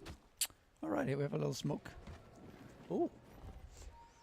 I think they really want to shut down the Tiny, delay his blink if they can. Haste has run out, so... And it is the 12-minute rune, so a really nice predictable time to find that. Cancelling the roll for now. Still gets it. There is Seems a bit awkward. Oh, Surge. Do they have the damage, though? The Prophet, he doesn't really want to TP into this. It's very, very deep, and Jinkyu kind of buying a little bit of time in the backline, but if Nothing to Say doesn't get that perfect lockdown with a clean teleport or Centaur, is there really enough damage? Like, you have the timing from Pango, but no one else does it. Koto and Silencer, they push people into the fight, but they don't do the killing. It was also just really good play by Xtreme, for XM, if you think about it, right? He was not just going for the rune. He was waiting behind the trees, almost anticipating that smoke. So that was kind of what kept him alive there. If he just ran in and got diffuser blade and rolled on right away, he might have died at the rune. Yeah, Blade Mail on the Centaur, Maelstrom on the Prophet. It is kind of just a farm fest a little bit, right? Yeah, Like yeah, I'm sorry. I didn't want to say it in the pre-show. I didn't want to lose the viewers, but saying it at this point, they're already committed. They've already watched 12 minutes. They're not going to shy away. But unfortunately, for entertainment's sake, these two teams do like to hit the creeps for quite some time. And again, Tidebound. I'd actually argue that this net worth lead isn't that good for Tidebound, where I feel like they need to have 4 or 5k gold lead at this point. Because once you enter like an let's say 20-minute fight, one team has Tiny Ursa, somewhat tanky, annoying heroes. Other team, a Prophet, you get Vac walled, you're still chasing for a BKB. Like, I think you need to have a little bit more for Tidebound. That's it. Can they get the kill on Jinkyu? Nice. Ah, they get him.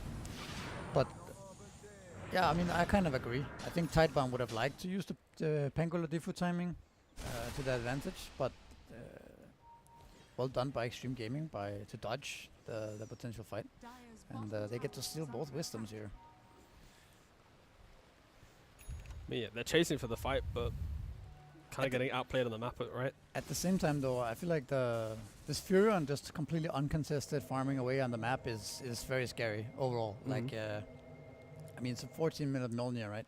And it doesn't stop. This hero doesn't really get outskilled anymore by anything. He can kind of beat anything. So yes, the fact that as a carry you get Mjolnir into then Hurricane Pike, Brooch, BKB, Satanic. yeah, it's like It's the like item it's like build the is so perfect build. Yeah, yeah. it is. It's so good in this patch. All these items, and it just fits the hero perfectly. Just walks past, stomps. Alright, see ya, boss. Off I go.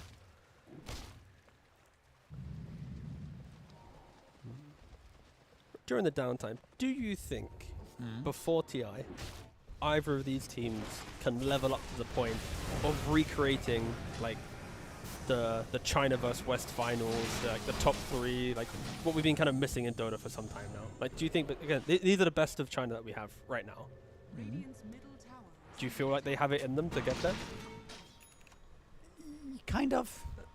I'm in the same position. I'm awkwardly hesitant where I want to say yes, but in reality, I'm like, something has to. There needs to still be that eureka moment. I'm waiting for that. The Tundras and the Falcons, The Paravisions. Paravisions, they are just a little bit more clutch, right? Spirits, like when it really matters, I feel like they are. They seem to be winning the games that matter in the end. They do get a pick. Onto the keeper light. Again, I expected a little bit more life from Tidebound. That hesitation to TP into a fight from Shearer, the fact that Centaur had such a difficult lane. It's also a bit, if you think about how do Tidebound Kill a hero? No, they can kill heroes. It's more like their formation is hard, right? Because like, if your Pangoligus jumped first, he might just die from 100 to 0, right? The supports both die from 100 to 0, for sure. The Furion also doesn't let him get jumped, so it's kind of only the Centaur that Centaur maybe burst can the get world. jumped. Yeah. And he's also the only initiation, right? So I think it's a bit awkward how for them to play the map. and I believe he just finished his Blink Dagger, and now he's looking at a 4-star. That's a good timing though. Wow, what a instant Blink pickup straight onto the Ursa with the global. We wanted them to be active. That was, what, 1.5 seconds since arrival, instantly killing Arme. I could have asked for a better Blink reveal. That was great. But that is what Tidebound was waiting for. Like we were just mentioning, if Centaur isn't at the center of the fight, then nothing to chase is chasing for the kill. The supports are scared to enter. Shiru cannot enter. Like, you do need the Centaur to kind of be the glue. And now I'm expecting so much more aggression. You cannot sit back and farm when you have these items. You have cheap, aggressive items. Just throw yourself into the fight. Remind Arme that he bought a Battle Fury and just kill him a couple times. Yeah, I wouldn't mind seeing Tidebound play aggressive continuously. It also just, that's why Fury is so strong. He's just bottom again, farming everything, pushing out the waves. Oh, Shenku as well. Oh, so satisfying. Wait, Silencer got the shard, so that was -3 int. Oh, that's quite a jump. That's quite a Roshan, to be fair. That's a really, really aggressive Roshan from XG. It really is. And That's global Pipe is in and cooldown. Crimson used. But Pipe, Crimson used, and you're just wasting some valuable time there. Very good play there from Tidebound. They had the vision. They saw Xtreme walk into the pit earlier, so it wasn't as if it was like some crazy read. Yeah. I was thinking maybe you Bold. could just TP and kill Roshan there as you run, but decides to just keep farming. But XM instead looks like. Shield Rune with the Ice Path. Oh, and the Blink, yeah, the Shield Rune. Yeah. Truly a great addition to the game. Thank you very much. A lot of fun. No worries, yeah, sorry. I added that myself just to make sure the supports had a better time. Or Morphlings when they go full strength shift. Yeah. The Roshan, can they contest it? They must have an idea that could be happening, but I guess that's gonna be. they have the ultimates for Xtreme if they want to, but look at the minimap. Tiny's up top, Ursa's up bottom. Not gonna They're happen. not really caring about it, but they're looking for the wraparound. Based on the drawing, they're going, you know what guys, give away the Roshan, but maybe if they do a greedy TP to the bottom side of the map, we'll get a quick pick off there and then kind of reintroduce ourselves to the game that way. But Tidebound, they aren't, just getting lazy. They're not just instantly TPing around the map, farming what they can. So it looks like they're not falling for this bait from Xtreme. Instantly walking towards the top side.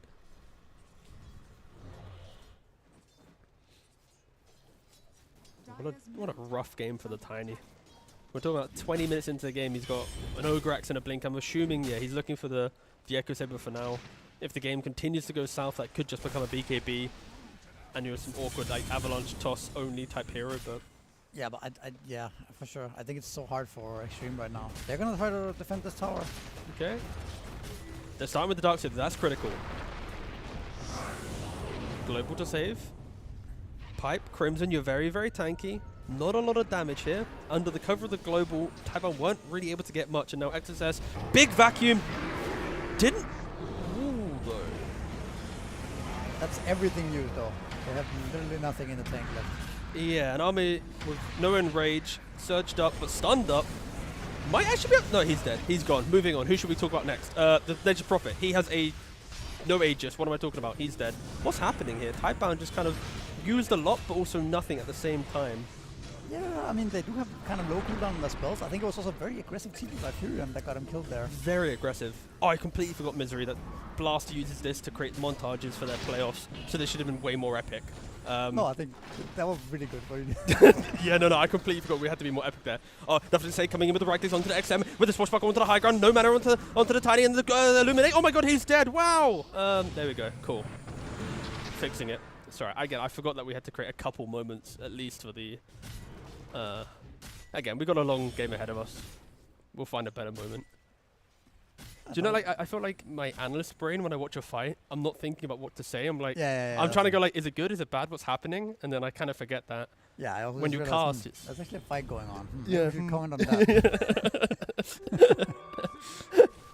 Yeah, that's right. But no, I think the Furion second TP, right, in behind was maybe a little bit too aggressive because it looked like Xtreme was really in trouble when they were on the retreat there with the Pangolier rolling through and everything. But that's always what happens with Nature's Prophet, I feel. It's like, unless your draft is 4 heroes that are independently strong and Prophet can TP into like each pocket and not die, it's somewhat difficult where you're hoping to get enough farm that you don't need your team to help you. Because like here, like we've already said that if Centaur's not in the middle of the fight, who protects who? And like if you're not, like if Prophet TP's in during a global, he's strong, but after global, he's very vulnerable, right? And I mean, when he gets fat enough, he doesn't care anymore. sure, And but right now he's still vulnerable. yeah, he needs only has the BKB. pike. And, Yeah. Once he gets BKB, that TP is very, very different. He probably kills everyone, right? But I mean, we're literally talking about 200 range difference, right? You TP 200 range more north, you're probably not gonna die. You're too far away from them to get to jump you, right? Yep. And then suddenly everything is different. You might get a triple kill, right? So it's like, it's a nice scan there from Xtreme. I got scanned for sure. I wish it showed who used scan. I know it says the Dire used scan. I know there's a website to find out who used glyph and whatnot and all this stuff, but specifically it'd be very nice if it's like, Arme used scan. It's like, oh, that's a nice defensive carry scan. Yeah, true. Now 6,000 gold lead. For Tidebound. Pretty much at the stage of the game where we are looking for the BKB. Shiro on the way to his. Arme's about to complete his on the Ursa. Of course, for Xtreme, the value of BKB is mitigating a lot of that kind of initiation from Tidebound, the global or the stomp from Centaur. When you think about the stuns available for Tidebound, it really is only, you know, a handful of stuns. So a BKB, you don't have. might get caught here. Does have the BKB though. That's Only a huge rage. Using both. Interesting. Surviving, actually, yeah, with the Crimson, the Pipe for now. Do they have anything else? Blink up and say, oh, with the Axe Swash, but then the vacuum. Again, no wall from Xtreme. He did get, I believe, stomped that time, hence why he wasn't able to use it. But to try and commit to this fight with your Ursa down, it would be somewhat of a blunder, some might say, from Xtreme. And yeah, they are falling victim to that. Is not the BKB reveal you want for Xtreme Gaming. As much as you kill the Nature's Prophet, it is going to sour the fight, as they are slowly poking down the heroes The of vacuum, Xtreme. the wall illusions are doing so much damage here. It's, yeah, It's actually Silencer. killing multiple heroes here. But that- Somehow it didn't turn out. Go on. Okay, well they do get the first kill there. But Sorry, what are you going to say, Misery? They at least got Yeah. 2 kills, right? So that's something. But how many times do you see this where it's like you get a massive item pickup, but you're farming like the Xtreme in the map? Like for me, like I'm looking at the moment, it's like if you're the Ursa, you get a BKB, you're not hitting that camp anymore. You're instantly running towards your team. It's like, guys, I've got my BKB. They cannot fight us. We know the Prophet only has an Ogre Axe. Go. But instead, for some carry players, it's, you know, I got the BKB. I'm going to farm that extra camp, that extra bit of efficiency. Then I'll TP to the smoke. Like, if you just insta went for the move, we're not saying this. It often happens, like with Nightfall, with Army. There is like a group of carry players that always want a little bit more from the map before they show their big item timing. But might also just be a team thing, right? That they're not Not ready. exactly talking about, like, when I get BKB, we're doing this, right? Sure. In advance. Yep. 'Cause in his defense, it might just be the team are just maybe not waiting for his BKB on Ursa in particular. We're also talking about a very specific, like, millisecond difference of farm the camp or don't farm the camp, right? And it's easy to say from our perspective that the farm is looking bad, but even though you're 10,000 gold down, I am anticipating a little bit of just a proactive nature from Xtreme, just to think about a move themselves. It really feels like they've, outside of a couple, you know, tiny moves, it has been a lot of wait for Tidebound to jump us, wait for us to survive the global, then we go. And now Prophet, he's got his own BKB. The teleport that we said earlier was actually the death of the fight for Tidebound. Now he might even just get like an ultra kill from it. Like, he's going to be that strong in the next engagement. Is Arme looking for a basher, I assume, next on the Ursa? He is, yeah. What do you think about the Ricky? Again, we talked about it in the pregame. It's the Atos Ricky again with the shard. I feel like he's just been shoving waves with Iron Shell and just existing in the fight. But also Xtreme haven't really taken a big enough fight yet that we've seen the entire draft come together. Like, we've seen 2 3-man vac walls into smoke screens, but there's been no, like, avalanche on top, no ice path on top. Like, we've not had that epic showcase of why their heroes together can be strong. Yeah, you are kind of just playing on the smoke screen, right? Like, because you even took the GPM talent, or the GPM enchantment. So you deal no damage. Due to the fact that we are a double analyst cast and it's a slightly more casual vibe on the B stream in the afternoon, evening, I would like to apologize to 44_WASD. I apologize for comparing Arme to Nightfall, even though they are BKBing in the same style, in which they technically have some similarities. But I will apologize. Don't know why I am, but it's a fair comparison. They're both yeah, I think it's fair. I don't know, but I'll make that one viewer happy by saying sorry. Oh, why? With a Stampede, nice little 4-star. Second 4-star. Vacuum to find Planet when he thought he was going to find Silencer, and now Planet, half HP, getting completely comboed up. He thought he was saving his friend. He did try to save his friend. He now goes, I don't know why. Also, going to die. That was the clip for the playoffs. Yeah, when we see Xtreme Gaming in the semi-finals, that's why. Damn, that tiny blink was cool. It's kind of hard for... It's awkward for Tidebound, right? Like, it's the same thing we talked about earlier. Like, all these heroes, like Ursa, Tiny, Ricky, they catch you off guard, they kill you really fast. You have to be so scared all the time as Tidebound. Even though you're 10k ahead, it doesn't feel like you're safe on the map. I need more gold, Misery. But what happened here, that this kill here, I know it's easy to say after what we just saw, but I expected this as constant, like, mini engagements, right? Like Centaur getting a kill top, Prophet TPs, Kotal goes bottom, recalls the Pangu, get another kill. Like, in the first 25 minutes of the game, or maybe after laning phase, this is what I expected to see. But maybe you haven't really been able to see Xtreme Gaming heroes on the map to kill. You know what I mean? Like, they've just been hiding, playing together. They have, there yeah. You saw the Ricky on the ward. I'm not sure. Again, that's where it's like, without, you know, watching the replay, seeing every little ward place, every choice, but I would argue Tidebound have been a little bit afraid to even try for the bold smoke move, because that top fight went so badly for them. I think that installed the guys, we need more items, right? Well, Darkseid are a good target if they can catch him. He got the pipe in the Crimson, but he's under the tower all by himself, and again, just look at the minimap. That was Darkseid at tier 1. Yeah. Ursa's all the way at the top. You can't even see him. That was a... But now Tidebound, at least they're utilizing their map play that they can have, and the skirmishes that I wanted to see, they're at least creating these moments now. And it's kind of Xtreme offering themselves up a little bit, specifically the Darkseid, not the Ricky on the bottom side. That was just a little Ricky dying, but Xtreme, they need to be careful. They had a decent item timings coming into play, but it just hasn't come in, right? Yeah. Ursa gets BKB, instantly falls off. And then the Ricky dies bot, now the Darkseid's dying top. Like, since Army bought BKB, have we seen Xtreme go, you know what, guys, let's take a fight? It's so fragmented, right? It's I think both teams feel it. Yeah, it's very few good moments, and then suddenly you lose focus and give away a bunch of kills. By the way, the Coddle, is it still called Ignis Fatus? It is, yes. Okay. Yes. The Aghanim is a very big item in this game, I think.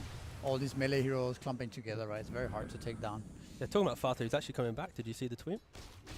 No? He said he wants to be a coach or captain for a team. Fata? Yeah, Fata, yeah. Okay.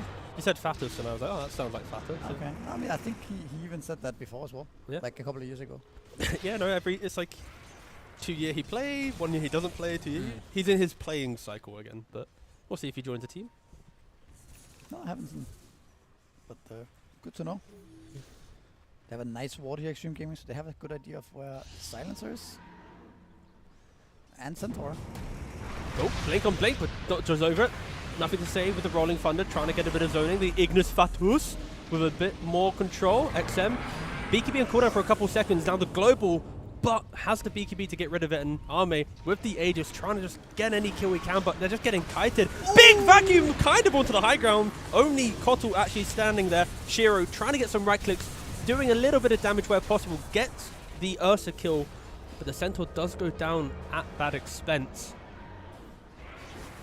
And now you kind of got to get out. You've used everything. Pretty big wrath of nature, though. This big chase here. Yeah. I'm saying for Xtreme, like it looked good. I think you accept the fact you got the Centaur kill, but then to dive the tier 2 tower into the Nature's Prophet ultimate, the high ground swashbuckles on the corridor, like there is plenty of damage if you're all in a kind of clumped up area. And yeah, Xtreme, the 2 supports going a little bit deep and Silencer nearly dying. I do love Glimmercape, by the way. One of my favorite items in the game. Okay. Yeah. Okay, that's. I mean, it didn't save him there, just to be clear. That I mean, actually, technically it did with the base, but the barrier was late. Anyway, moving on. Okay.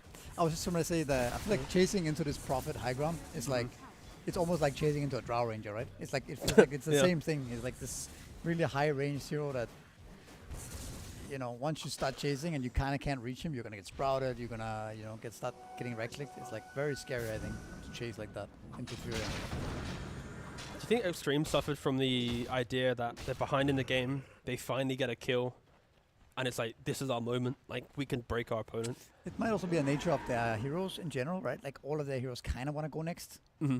You know, Ricky wants to keep chasing, Tiny Yep. wants to keep chasing, Darkseer, Ursa, like, they all want to... They're all able to go for that next kill, right? So you Yeah. might get baited into... So someone on the making wrong team needs decisions. to kind of be the kind of deciding force. Like, guys, we've got enough. And at Yeah, least in there, Either it's like during the fight, you say don't chase too much, or you even say it now when nothing is happening. Like, how do we need to take the fight, right? If we get the kill on Centaur. you know, the fights are going to get a little bit easier. Arme just finished up the Abyssal Blade. That means any hero he sees, he can get the kill. He can just get the BKB, doesn't care about the Prophet, or the Keeper Light or the Silencer. The supports do not have any real way to help there, other than maybe like a double 4-staff, just get by enough position. The eyeing back here. Yeah, They looking. saw him on the wave earlier, but Nice blink yeah, out. he's getting out. By the way, we have the Centaur axe as well. The cart. It is the cart, yeah. Which, in theory, right, if Army jumps in with the Abyssal Blade, then Centaur is able to jump whoever the Ursa jumps, right? You save who gets Abyssal Blade. That's quite annoying now, right? You have global, you have multiple 4-staffs, you Yep. have the card. Ignus Fatus. There's a lot of just nuisance. And that's why I think for Xtreme, the discipline of their fight, the execution needs to Yes. be flawless. If they jump with one hero missing that extra stun, then everything we just spoke about will come to light, right? Yes. They don't have a nullifier yet on any of their heroes. Darkseer Tiny, they don't really buy it, so you're looking at your Ursa. Again, he can sell that Frost, buy the nullifier down the line, but still he has to farm for several minutes. Oh, actually, a little bit of a overblink it. there, but they find the Ricky, they find the Darkseer, and Tiny, he's just not in this fight at all, so Vacuum Wall onto the Nature's Prophet and the Centaur on the side of the fight, and both supports are already dead for Xtreme once again. Where is the positioning from Xtreme? They're all just across the map.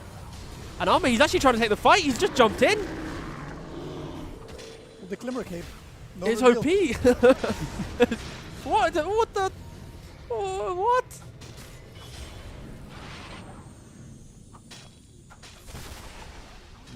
It's like Who was?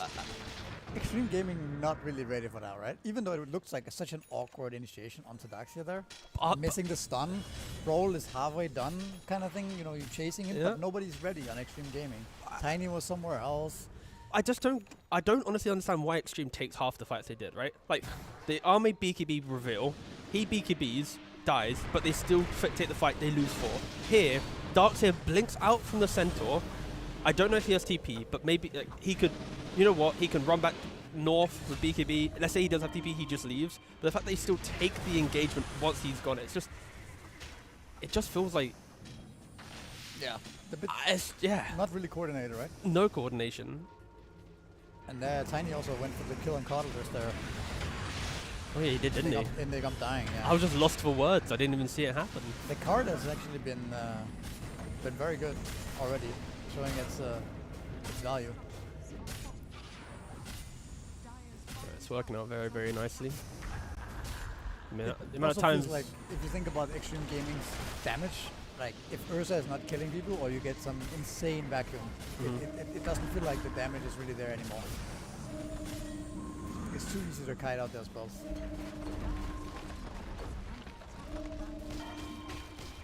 That's always the issue with Ursa.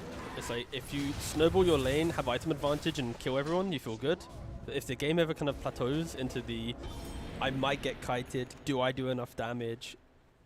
can I really take that second fight? Like, sure, you're an Ursa, you skirmish really nicely, but when BKB's on cooldown, when Enrage is on cooldown, you know, things can get complicated. Like, he's sitting at 2-4-2. Like, this is not an Ursa stat line, which is, wow, it's incredible. The Bears run away with the game, right? Who has run away with the game is the Pangolier, the 10-0-13. Yeah, that's a beautiful score. You mentioned it in the pregame, right? No, I did, yeah. Nothing to say, Ember, Pangolier. Yep. And with the Coddle backing up here. I'll find the stat for you. Just give me a minute. It was hilariously one-sided.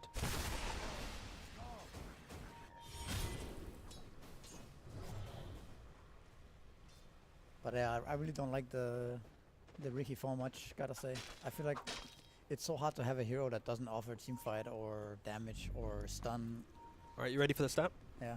So, before the playoffs, actually halfway through the playoffs, sorry, nothing to say. On Ember and Pangolier combined, 14.4 KDA.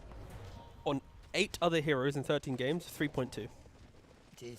Okay. Yeah. Pick the man Pangolier. Yeah, exactly, yeah. If he's a Pangolier Ember, he's the king. If he's on any other hero, Yeah. aspiring. The team really needs that type of hero out of mid, right? It's also kind of similar playstyle, right? With the stun onto XM here. Synq also caught. Might just end up dying here. A little bit time, but again, another -3. XXS as well.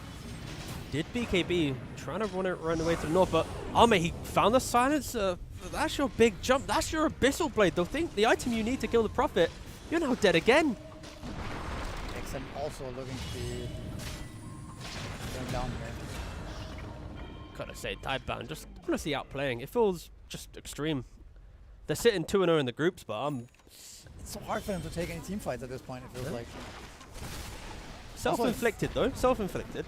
I think most of the... Yeah, I agree. I mean, also, most of the fights we've seen now, the Ricky just ends up getting stunned with another hero, right? The Pangolier is rolling through and the Ricky is just permanently stunned in the middle of the fight. That's not really what you want.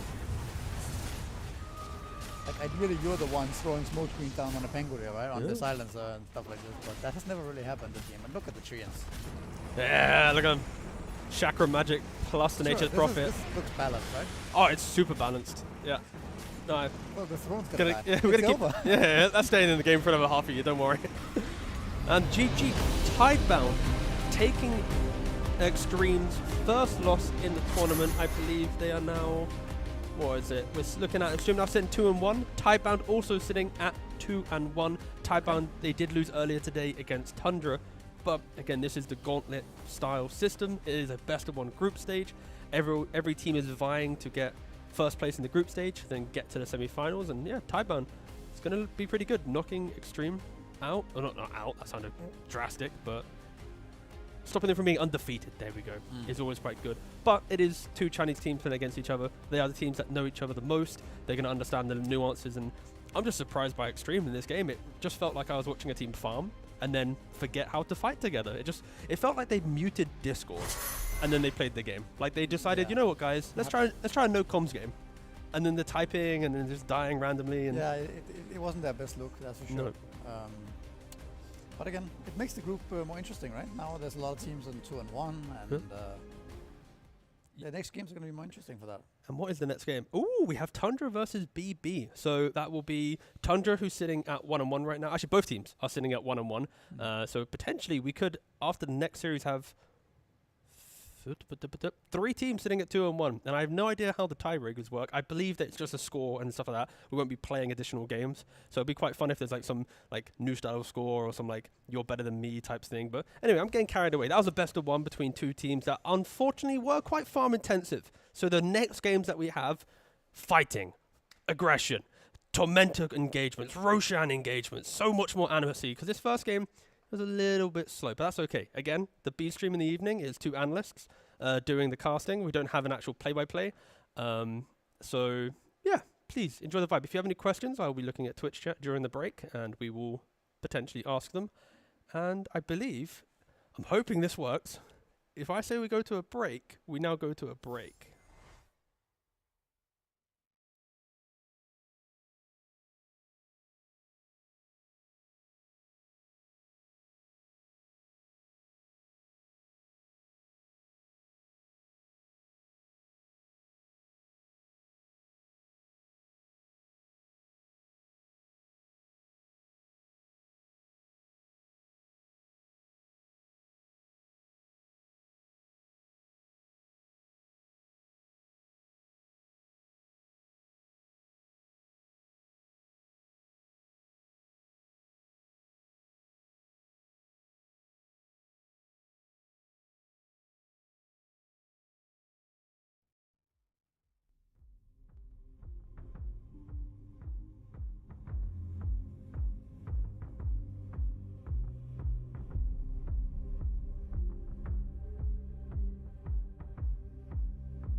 Hello and welcome back to the second game of our 5 best of ones in the evening. That's the time. And of course, shout out to my favorite viewer in Twitch chat, Badger. We are both 12.5k leaderboard players with a seasoned history, of course. Second place at TI. Eliminated Kuroki from a major in a coaching role. So technically, you have more credits than I. But we do have some MMRs behind our name, and that's all that matters. MMR is not just a number, it is literally everything. That's what I tell myself. Anyway, moving on. We do have, what's the 2 teams here? Tundra versus BB. Yeah.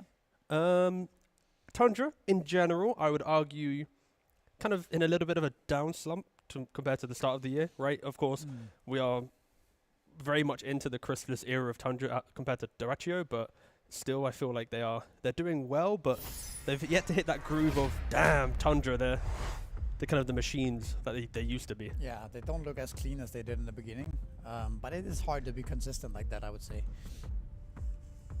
BetBoom having Fly as a stand-in this tournament is also kind of interesting, I think. It's quite a major difference as well, because you look at Fly holding the pieces of paper, right? Like, to be a stand-in from reading the room to have a little bit more influence in the draft straight away, right? That's like, Fly is he's a very captain type figure, so to have a very captain aura join a team temporarily is going to be an interesting one. Is he clicking the buttons too? I don't know. Or is it No, it's pure, right? No, Pure's clicking the buttons. I mean, it should be. I mean, they speak pretty well English, these guys. Even though, I mean, normally they would be speaking Russian, I'm sure, right? But having to change the language for these guys shouldn't be too difficult.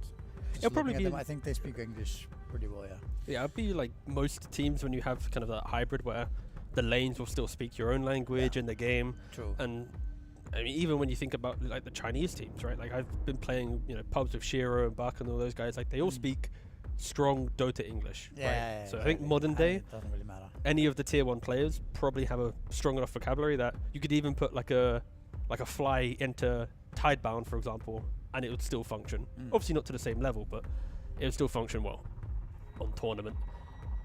So far, the bans, we are seeing the Prophet, the Coddle, and the TA all kind of in the same theme of hero, right? Like, annoying Vision-esque hero map play, right? So For sure. just good pacing with those bans. And then for BB, the Monkey King and the Medusa. So Tundra is second pick. So the bans from them, they are looking very much towards what are the heroes that they can flex to the very end. And I think in regards to like Tundra's heroes pool, Medusa, 3 lanes. Monkey, 2 lanes. Bristle, 3 lanes, right? So they have just taken the biggest flexes available for, the coach of Moon Meander to utilize within the draft. Sanking first pick. Actually played GPK played mid Sanking last game, so seems like that's something that they enjoy. Oh yeah, Sanking, no, it's really good. Again, we mentioned it in the first draft, which was the idea that the fact that Sanking from mid lane, early blink, uncontested farm, break open the game of kills. From off lane, difficult lane, you farm stacks, do the same thing, right? It feels like you're always expecting the 10 to 12 minute blink dagger from the hero, no matter what role it's in. Yeah. But is it enough to beat a Beastmaster, right? When you're taking Sanking first, giving away Tundra and their Beastmaster, another flexible hero. We mentioned how the first 3 bans were all very flexible. Beastmaster equally, a 3-lane hero.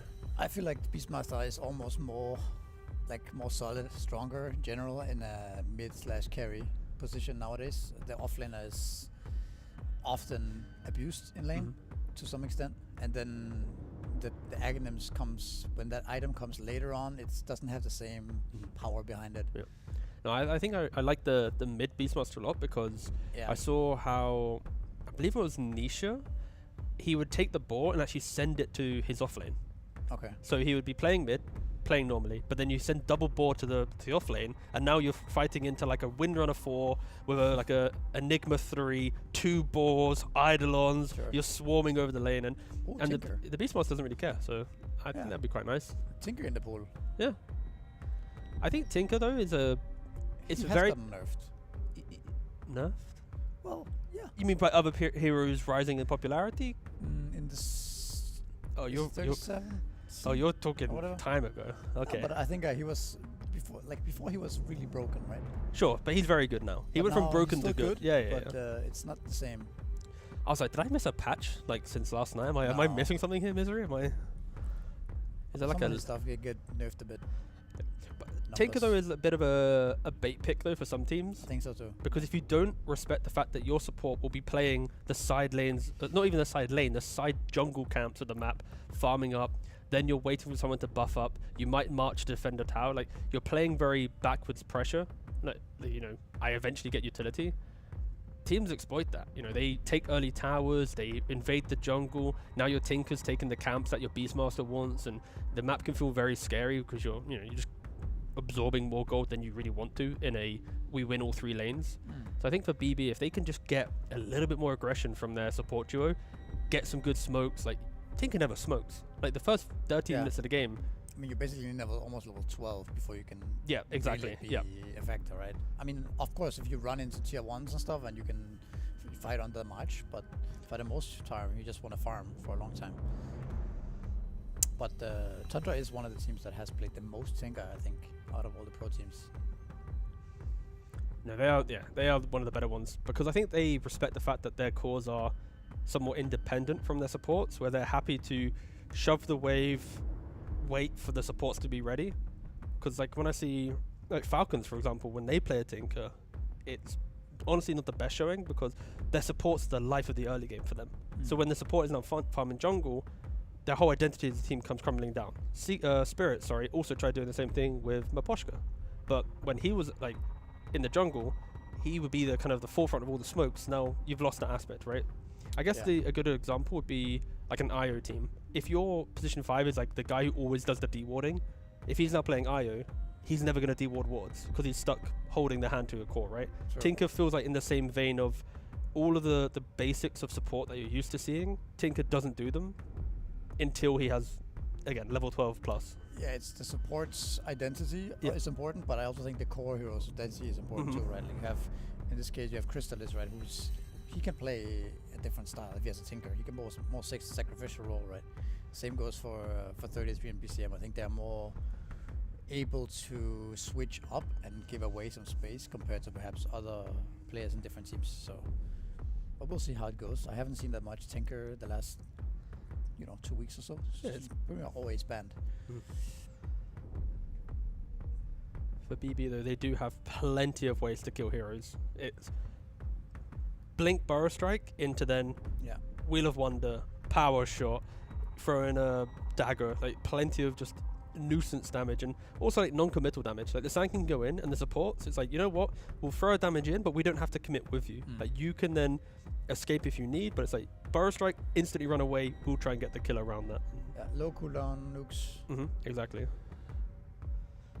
And for Tundra, they get the tiny. Often the Tinker is though in the position 5 role. Yeah. So I'd like them to pick up. Oh, straight for the dark. So okay. So that leaves them either last picking their 4 or 4 tiny. I mean, technically, it's mid tiny or 4 tiny. Beastmaster could be carry or mid. Right.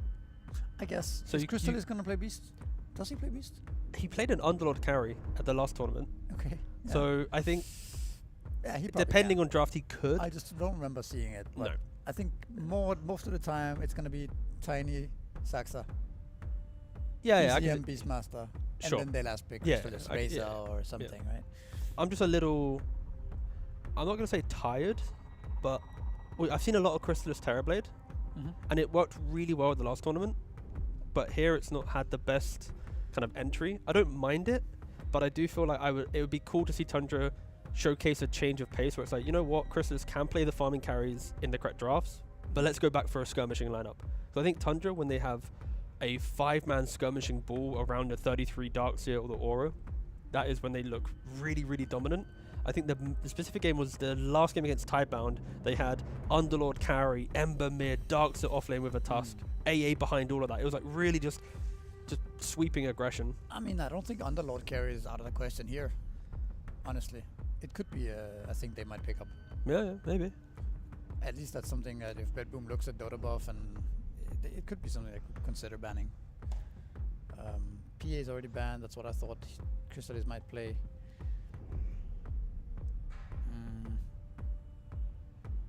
The Razor could be okay with the Tinker and Daxia auras. Like, it seems to be hard to burst this guy down. You do have a lot of low cooldown nukes early on, but once you get BKB on Razor, I feel like he's immortal this game.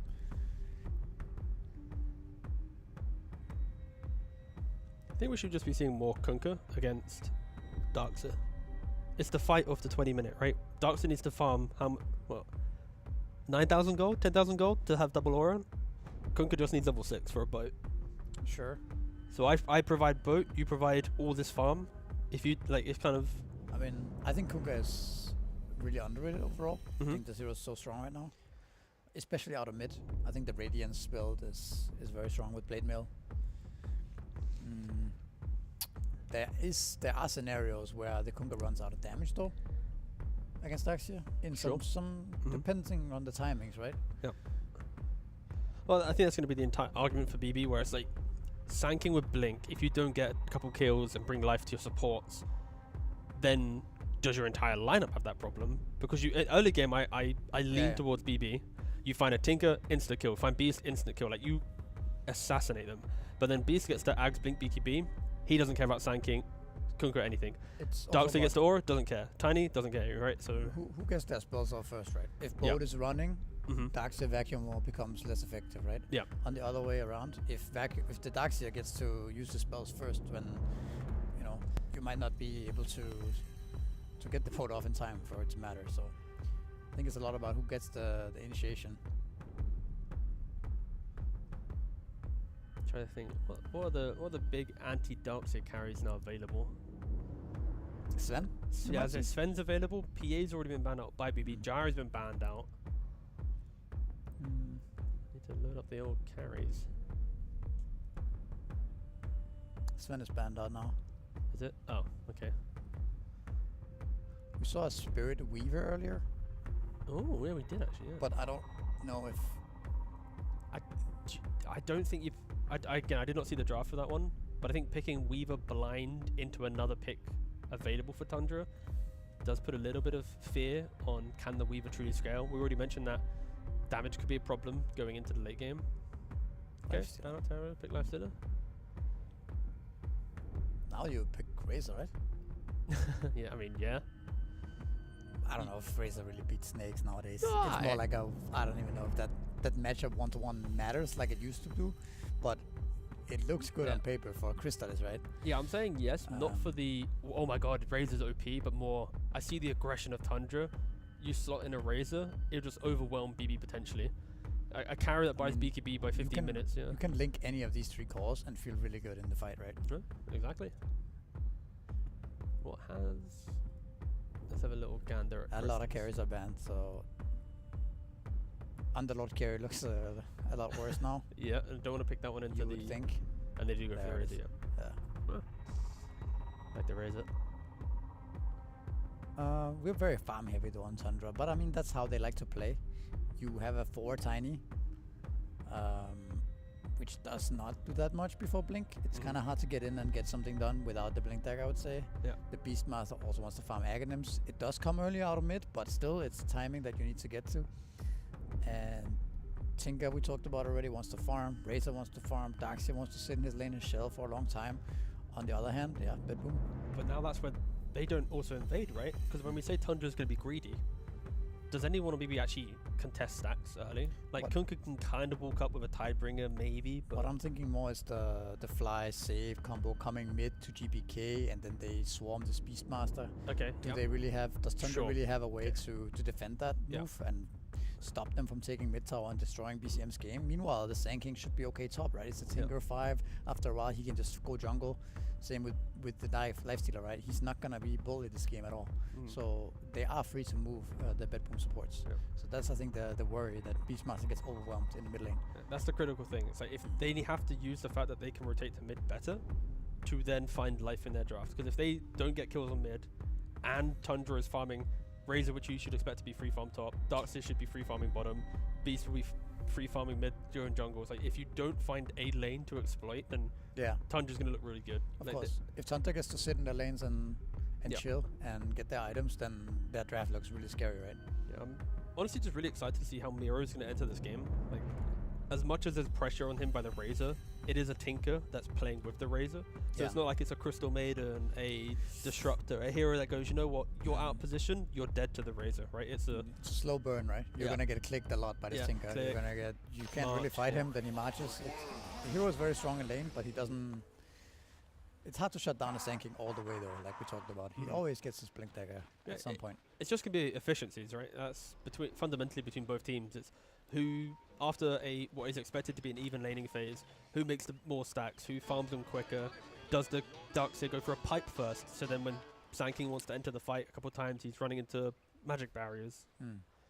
I was playing with one of the worst Russian offlaners. I can't remember who it was, but I was playing 4, It's like and he was 35 playing of them. Sand King, and he told me to go on the stack the side camps really early on, like basically at minute 2, to start stacking them, and he would go there at level 3 and farm it up, right? That's something that they could consider doing in this game. But do you think Tundra identifies that themselves and maybe does a late smoke at the bounty rune to get a sentry down there? You know, early on to...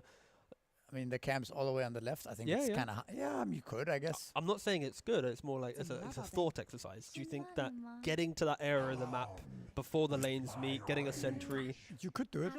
It's not a set strategy that everybody's doing on Sand King, so it's not. It's kind of like flipping a coin if they're gonna play it like that or not. They might also just play the lane straight up, right? They do have a Windrunner Sand King. It seems like they should lose the lane pretty hard to raise a Tinker, though. I would assume. But maybe you can just shove the lane with Sandstorm and Yeah, it feels like it's it's a going to be sentry wall, right? Really. Yeah, 'Cause exactly. If you have to win the sentry wall as Sand King, you can push the wave with Sandstorm and be fine. How many sentries did Whiteman start with? That will be the question. He started with 2. Okay, so it's 2 sentries on the Tinker. They're currently in his backpack, so we don't see them on that top bar. There we go. Whiteman, thank you very much for putting them into your inventory. And Both teams smoking up here.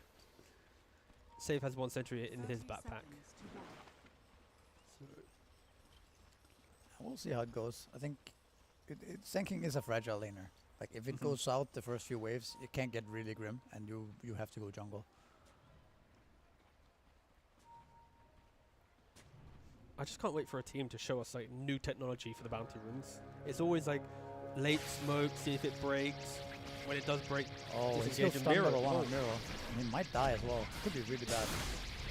Has to level Burrow Strike to try and survive, and he probably will survive, but taking Burrow Strike is not going to feel good. And you're gonna take so much damage now as well. Yeah. Blood grenade? Yeah. Double Oh, blood he's grenade! actually- Oh my god. Toss of Alright. Whiteman. Oh, and thank you very much for that branch, and Whiteman now getting double efficiency Oh my on God. that tango. That's kind of a disaster for the Sand King, right? Skilling Burrow Strike and dying. Yep. Losing a branch. Oh, he And does. they do block He me. does do the But do you think that's because the spur of the moment? I'm Yeah. here now. You know, Yeah. I'm Whiteman. I'm gonna just block this camp. I like it. I like it too. That's We very good. in the shuttle over, I was talking to Fulton, and I was saying that I feel like it's really high value when you're in Dota, when you're aggressively taking fights, throwing a sentry in an enemy camp. You know it's Yeah. going to get dewarded like a minute or 2 later, but purely that couple minutes of, Yeah, I guys, agree. it's blocked, I need a sentry, bring in the sentry, like all of those mechanics just annoy people, right? It And does. It does a lot. I like really just the random sentry block on the camp, it's very nice. So far, very good start there for Tundra. Like the real question there for Miro is like, he was just hoping that the team was playing defensively for the bounty. He wasn't expecting them to have that deep wraparound, but just nice map read there. It was also a nice setup by Tundra, right? Almost anticipating that somebody was gonna sneak for that one. Yeah. I don't know if it was intentional, but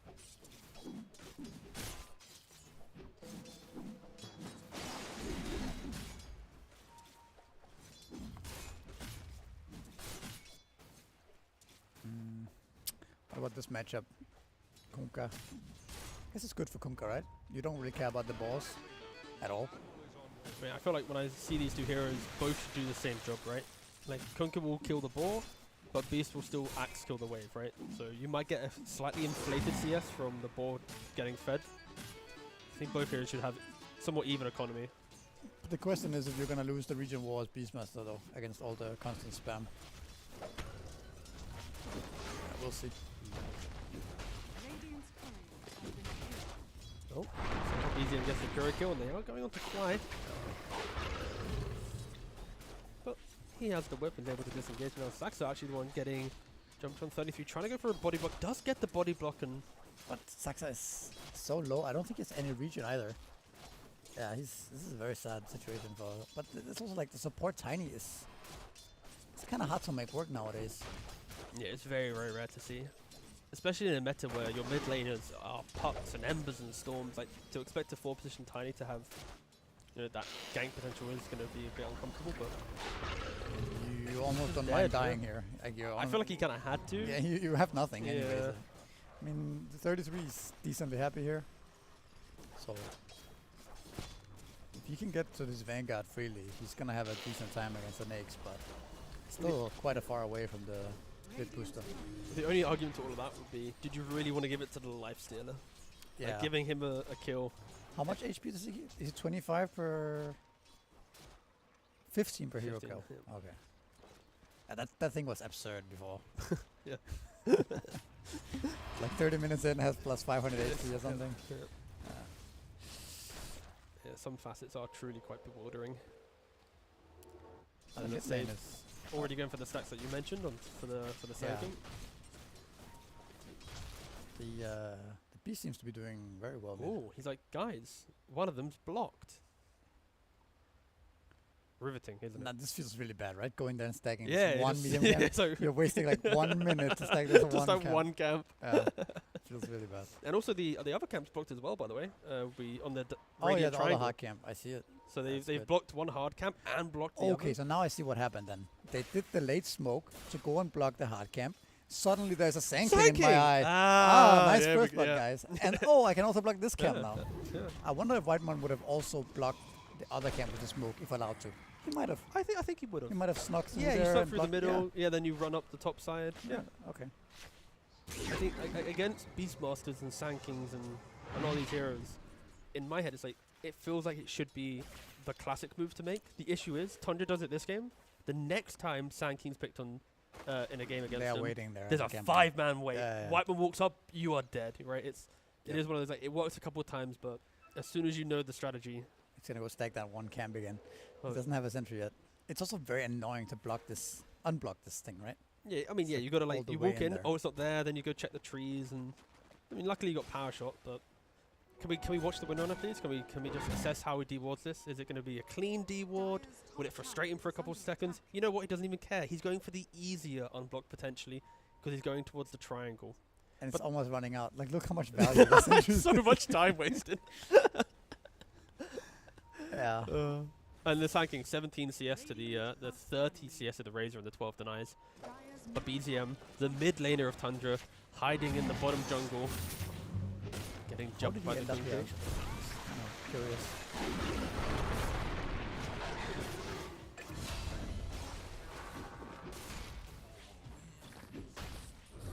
They don't have any mana. Oh, they had Iron Shell. Oops, I'm blind. I am doing this class without glasses, but GPK with the boat. It doesn't actually connect on the boat, but the turret does connect, and they are now going to be trying to get a kill on 33, but with the Vanguard, he will not be going down. Again, I was watching Vanguard the window. without- How did BZM get there? I don't know what he was aiming to do. Maybe jungle, get 6, and then make a rotation. I'm not really sure, but he's still level 5, so a bit weird positioning for sure. Slamming this Nice. one stack. That's going to feel so bad for him. And now finally, after 6 minutes and 20 seconds of despair, 21 seconds left on the clock, will save, go for the D-ward. Nah. Ah, he oh, actually there is. it is. Oh, no, okay. Oh, how? 10, 9, 8, 7, 6, 5, 4, 3, 2, 1. What a shit sentry. I feel so bad for him, actually. I feel so bad. He didn't even realize. No, he didn't. It was nighttime. Oh, they're gonna lose. What? I guess Nags is also aggressive on the other side, so it's gonna switch the wisdoms Yeah. here. They go 1 for 1, yeah. Mhm. As much as we've been memeing about the win run and... They're gonna go on 33 here. He does have a Vanguard, but I think He's not close to leveling 6, so no quick burst of health there, and yeah, he is to go down. And I'll save. Showing off top of both the Sand look and at the Crystal is a network now. Yeah, That's he's very scary. very happy. 4,000 to the 2,000 of the Sand King. Yeah, it's 7.5 minutes. That's But, again, as much as it's been a bit of a meme, we have watched Save run around the jungle for what, nearly 3 minutes, right? He stacked a single camp yes, 3 basically times. this game has been watching a safe camp, really. And that does show in the net worth of Sand King right now. He is suffering, Like- almost being taken over by Whiteman. But the disastrous early game was, yeah, was telling. I'm assuming Chrysalis will be looking towards the kind of the standard build. Oh, Those I see it. He's going Miona, yeah. Oh yeah, hey, that's the build now, I think. Oh, really? I'll say I think standard for me would be like a Falcon, Yasha, BKB, SMY. But no, he wants the Miona. He wants to really make sure he's scaling with like Yeah, a farming he item. likes it to, yeah. Also Mjolnir is strong now, right? With also the active. It's kind of underrated, putting it on Beast or something like that. Daxia. Yeah, just throwing that on. They take damage, then it procs the lightning around. It's very, very nice. But finally, I think for Miro, he's like, guys, actually got some real stacks. He got to truly enter the game. 1,000 gold left to his Blink Dagger. About 1,200 actually. So we'll see how quickly Miro can find that. But for GPK at least, wants to take away some of the stacks of Tundra. Invading, but he is here only as 2. With an avalanche toss onto the Ringmaster and the Kunkka. Tundra there bringing plenty of heroes here. 5 heroes, the 9-minute mark to kill a GPK who's coming in. And Life with the Infest trying to get a little bit more life onto the Kunkka as they run away, but Crystallis with the Iron Show and the Static Link easily going to bring down that Kunkka. And now Pure with the Rage. Disengaging. But I was surprised to see Pure there. A Almost little gets him out, actually. yeah. I mean, it was a valiant effort. Tundra, they were so ready for that. It was kind of a weak attempt to take some stacks, right? You got a Kunkka by himself with the Ringmaster. Kunkka only the one able to kill the creeps, and then Tundra, guys, there's no Sand King, there's no Sandstorm. What are they trying to do? Boom, get the kill instantly, and very, very weak move there. I'm feeling that map pressure from the Tiny. It's not the craziest, but in a slow game like this, when you can dictate the moves, Tiny has been in every single move, it feels like, for Tundra here. He's currently sitting at 7 assists in a 7-kill game. Sure, Tundra really using the advantage in the early game, right? As well, the level advantage they have on support. Okay, do you think the Tiny has the same cosmetic for every level on Grow when he grows, like because you know it changes? Do you think he has a different color for each time he grows up? Do you know? I don't know. I don't know. Okay. I hope he has customized. It doesn't matter though. Toss back onto Fly. Miro with the Burrow Strike Epicenter onto nothing. Avalanche zoning them back for a millisecond. And there's a boat. They really hate this Tiny. But Christus coming in with all the spells, and Fly having to use the whip to fix that. BZM roaring Fly, sending him back to Avalus. I don't know. I'm not very good at this play-by-play thing. Oh, they're taking the bot tower, so I think Tundra are going to be pretty happy with this. Oh, the Razor game is actually crazy. 6,000 net worth, yeah, he's... But Looking think about how much impact the level 1 move by Tundra had in this game, right? Like it's such substantial. The whole lead of top lane is based on the late smoke of Tundra. How they got in there and blocked the camp and then randomly finds the Sand King. It's like it's rare to see that early game snowball, moves yeah. matter so much. It used to be more common, I think. Oh, they're going to get in range. A little bit of Locket, little Matrix, plus the March Hill, and off they go. He does have a Blink Dagger though, the Sand King already. 12 minutes, but that's all he has. I feel like that's all they have, right? For BV, let's look at the items. You've got a Chainmail on your Kunkka looking for the Blade Mail. Your Lifesteal is going for a Naked Radiance build. And it's also like, since their timings are so delayed, the Tinker saves and the he has a holy locket already, right? Like the amount of heals he can provide in the fight, it just makes it much harder for BetBoom to get some kills from their spells. Yeah, fair play to Wyman. I mean, again, Tundra, one of the better Tinker teams, is showcasing how to utilize Tinker, right? Like, you get the locket, and because of Razor's playstyle, Tiny running in, Dark's absorbing, it feels like the Tinker is present in the early game compared to other teams, which is helping a lot. Now Blade Mail available for GPK. We'll see if they are to try and put the Kunkka and the Sand King in the same engagement. They are 5,000 gold down. I don't know if farming's going to help their way through, and just getting a cheap kill on a Tiny might be a catalyst to some aggression. That's pure takes the Twin Gate, and he is still good moves for them though. And then the next is set up for the Tinker, but okay. Whiteman smells it out. They did see the lifesteal walk over it, yeah. I think them opening up this tower is very important, right? And they catch the beast as well. This looks like a very hard kill though. Yeah, Miro is TPing, and the Sand King is in the tree line, preparing the epicenter. Have the Matrix. The Tinker heals though. So much heal. And, he finally getting with a power shot. That's that tossed back onto the Kunkka. But with the tonic and the run buff, he might even be able to live. Ooh, maybe. Phase boot, run away. Oh, the body block from the beast didn't really come into play, but cool idea that he was always thinking about it. And that chase down. This is what Tundra will continue to do to BB. When you don't have your spells, you will just get ran at constantly by the Darks, by the Tiny, and somehow what looks like a nice Beastmaster kill, 3 heroes die as a result to get it. And it's not going to feel good. Meanwhile, Crystal is in the jungle, farming an absolute storm. 7.6k net worth, only 400 gold away from the Hyperstone for his Mjolnir. Yeah, the Furion with complete free farm last game had around 14 minute Mjolnir. Like, and it Crystal almost has the same thing. It's actually crazy. And this is also why Tinker is so strong, I think, in this particular patch, is the fact that he can take these camps every minute and nobody else takes. So by taking the farm, you're not really stealing anything from your other cores, right? Because these camps are rarely farmed by anybody else. It's such a extreme part of the map that even if they do go to farm it, by the time they get there, they probably would have respawned. That is the full Radiance on Lifestealer, right? I think. Was it the full Radiance? Or is it just a relic? I'm finding the correct. relic. I feel like it's just a relic, yeah.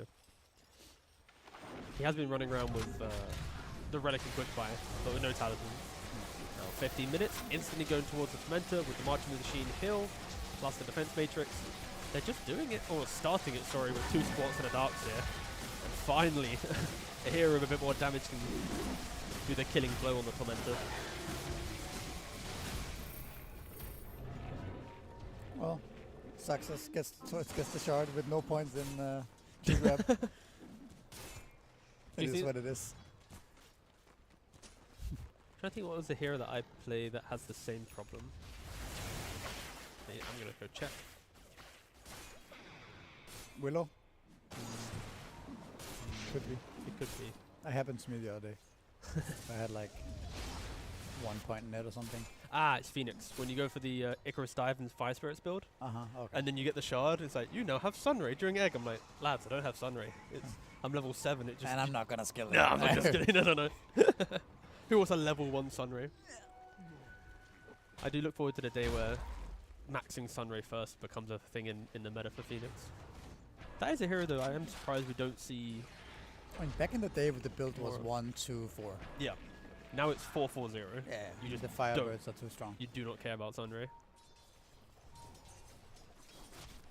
9,000 gold lead for Tundra. They are somewhat cruising through this game. We had our hesitations during the draft, like, can the Sand King do enough? He needs that jungle, he needs that early blink, and Tundra, they read that strategy so nicely as the range creep sits high up in the sky in the river there. I feel like Bugged out. BetBoom kind of needs to use the Radiance timing for something great, right? Like, they have this really strong timing, but if they don't make use of that, I fear that they fall too far behind in gold and items, and they're gonna lag damage. But it is a Radiance timing into a Dark set. So Yeah, they don't. it's not that yeah. powerful, to be honest. So it's like the lifesteal will commit Into a if- pipe as well. into a yeah, it's not the most explosive. Oh my god, the No. Radiance guys, be careful. This is...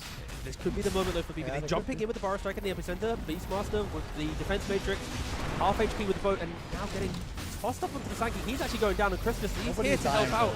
No one's dying. There's just not enough damage, and BB, they thought they were going to be cool. Let's contest the obvious Roshan, but now they're feeding away 3 kills, giving away both Roshan 3 kills. And where's your Ringmaster? Where's your Lifestealer? Oh, there they are. They just weren't ready. One by one, they go in, and Tundra collecting the goodies. I feel like that moment also showcases why Tinker is banned all the time, right? Like the fact that he just... That Oh, you can you're go saved. in, Oh, you you're can go saved. into Yeah. Roshan like that. You can go hit a tower like that, and with March behind you, there's just too much heal. We're gonna be hitting the 20-minute mark, and there's a mech on the Tinker, a locket on the Tinker, a Crimson on the Darkseer, a pipe on the yeah, Darkseer. there's just no way, man. If you just quickly scan from like right to left, right? Look at Tundra. You've got initiation on the Tiny, initiation on the Beast, damage on the Razor, survivability on the Tinker and the Darkseer. And there's no point even talking about BB. It's like every man for themselves.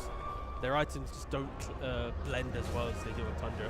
But they do get the Aegis kill onto BZM, as I was blabbing. They don't have Raw, so we are waiting for a little bit. Avalanche off the mark there from Saxon. Infested into the Windrunner as well. They really just want to get out of this point in the map. But yeah, for Tundra, this is their moment, right? Like, I'm not expecting them to hit creeps now. Can you... So let's say you decide on BetBoom. We can't fight them, guys. We don't have damage. So Yep. how do you go about it? Like, does Senki Aghanim get to a point where he can be another damage dealer? I suppose he kind of does. I think for me, it's you have to obviously skip waves in a way that you drag Tundra to TP to not get kills.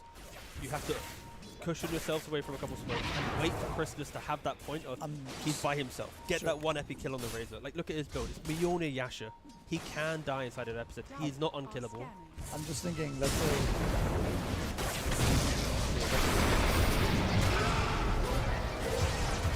Nope, that's not what you want. Nope. I was just thinking, in a hypothetical scenario where the next 10 minutes the goal stays even, right? And nobody dies, and just everybody just farming and dodging each other. Is there a world where BetBoom can scale into this game realistically? But I find it hard, right? I feel like that was the moment, in my opinion. To kill the Razor. Like, and you take a see fight. Razor there, like, if you have the read that you're killing Razor, Miro clearly had the read, I'm killing the Razor. If one of the heroes with him, you get the epicenter down, you apply the slow with the burrow strike, and you have a hero like a power shot or a shackle, like, you kill him, disengage, you buy yourself an extra couple minutes in the game before the grouping of Tundra, right? So I was... Yeah. I mean, again, it's easy to say, but when you're looking at this map state and you see the Razor's build, you have to get one kill on him. He's 4-0-6. He's playing like he's unkillable. I just think at this point, it's to kill the Razor. It's the Razor making a huge mistake. Because Tundra does not need to be that close to actually save him. All he needs to do is like Darkseid needs to hit the pipe or Tinker needs to TP.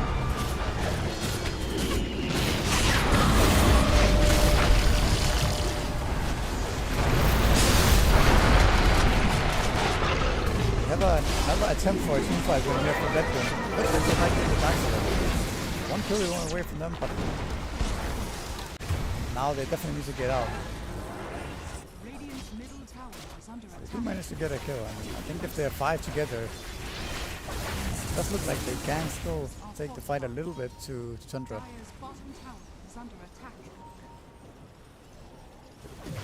The important kill is the first step. But there's about I think another thing that's kind 10 of steps left. another thing that's kind of sad is to have the let's just see how this one plays out. Oh, nice shackle. Okay, bar strike onto the Tiny and Chrysalis. Chrysalis is dead. All right. Yeah. All right. Well, Look at his build. Like, surely he's gonna have to die once or I mean, twice in this game. At this, like, of course, if Tundra overextends like this and give away a bunch of kills, then of course we could see when the Aghanims comes off the lifestealer, then you have another way of dealing with the Razor potentially. So. to apply the obvious analysis here. Mhm. BKB or SMY? SMY is better for scaling to get a 9-second charge BKB down the line. I think the SMY is fine because I think he has all the heals and the auras, Yeah. right? I'm not just saying that because he died there and BKB would obviously he can TP out. I mean more like in the grand scheme of a Miona build, do you think the BKB enables the Miona to be more impactful for the fight? Or does the SMY allow him to continue farming, skirmishing, but he's playing as like someone else has to tank for him until the BKB, right? I mean, SMY also gives him the extra tank ability and the status resist. I think it's SMY is just better. I don't think you want to buy a BKB this early on. Yeah. Because it's gonna get low, and Do you think it will cause problems? Yeah. if he had BKB there, he might have died regardless, right? He Oh, might yeah. have just get clicked down, stunned, and Just to be clear, I don't mean he should buy BKB. It's more the idea of let's talk about the comparisons of the two. Because also like in this game, if he buys BKB now into X and Torrent and all the stuff they have, you if might he, throw right in a you way might- with this build because of the Aghanims coming out on Lifestealer too, and now you have a BKB and you don't have that much HP and yeah. So I get it, and that's why now when we go, okay, BKB is bad at this stage of the game for him. They're playing as if he had a BKB. Yeah, that was definitely a bit overextending. But Mirror. Okay. one thing I was going to talk about with heroes like Medusa and Kunkka is that they like to go this Radiance item, right? And when you pick a hero like Lifestealer that also wants to buy Radiance, I think it kind of makes their build a little bit worse. Because I don't think Kunkka is as scary without the Radiance. Same with the offlane Dusa, right? If you can't go for this Radiance, he doesn't really scale in terms of damage. Because the thing with Radiance is that once you complete that on Kunkka, you get like you can either go for like Shivas and go for the Aura route, the BKB, I'm the frontline guy, or you I'm gonna go for Daedalus and BKB and I'll be like the kind of the right clicker kind of guy, right? But as soon as you delete the Radiance from the build, you are in this kind of like lost itemization where maybe I think with SMY Blade Mail, you still do the same to some degree. It's just you're not farming as quickly to get to like that I am the Kunkka of the game build. Did you watch the game where I think it might have been no one who was playing Kunkka, who went for like Octarine Core and the Torrent facets and tried to go for like a kind of water park spellcasting Kunkka, and they actually, I mean, he owned. That's cool. Yeah. He absolutely owned, and they won the game because of that. I think in that game, if he had gone for like physical damage, they would have lost for sure. I'm just laughing at the idea of Kunkka trying to itemize to bring back the old Aghanims. That was a busted Aghanim. Yeah. Yeah, that's actually a good point. The Octarine, Shiva's like Hex build on Kunkka I also like a lot. It's just a lot of control. You come near me, you So get low cooldown on all this like pullback, Torrent, X, like there's just so much stuff going on. By the way, the Lifestealer went for Lincoln's instead. So he changed his mind after they got the Razor kill, I believe. Okay, when I don't think we have a stats guide to hand for our stream. Unlucky. But when was the last time you saw FaZe, Radiant, Lincolns, and Lifestealer? Yeah, I don't know. I don't think I can remember that. What do people usually go? SMY, Not right? Lincolns, Or yeah. Armlet after? Or Yeah, I actually don't know what their SMY, build is sometimes now. BKB, sometimes Manta. It's like SMY, BKB, Manta are like the three that you kind Lincoln's of is play around with most. It makes a lot of sense this game, to be fair. Sure, there's Link, Link, there's Roar. Raw. Yeah. Again, it makes sense. It's funny to Yeah. look at his inventory and go, that's my carry, boys. He changed his mind from Aghanim straight.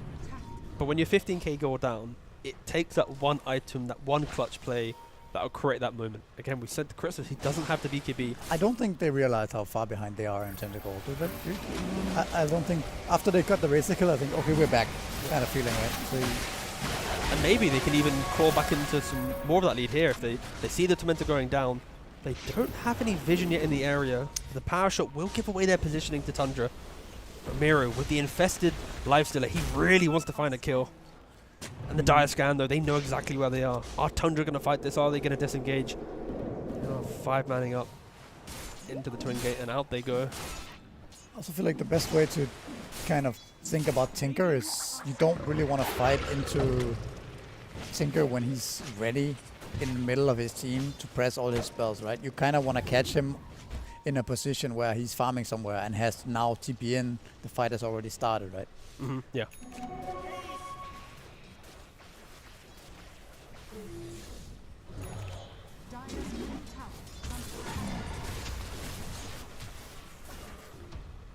But oh yeah, Chrysalis. Soon Maybe Satanic on Satanic, him. yeah. No.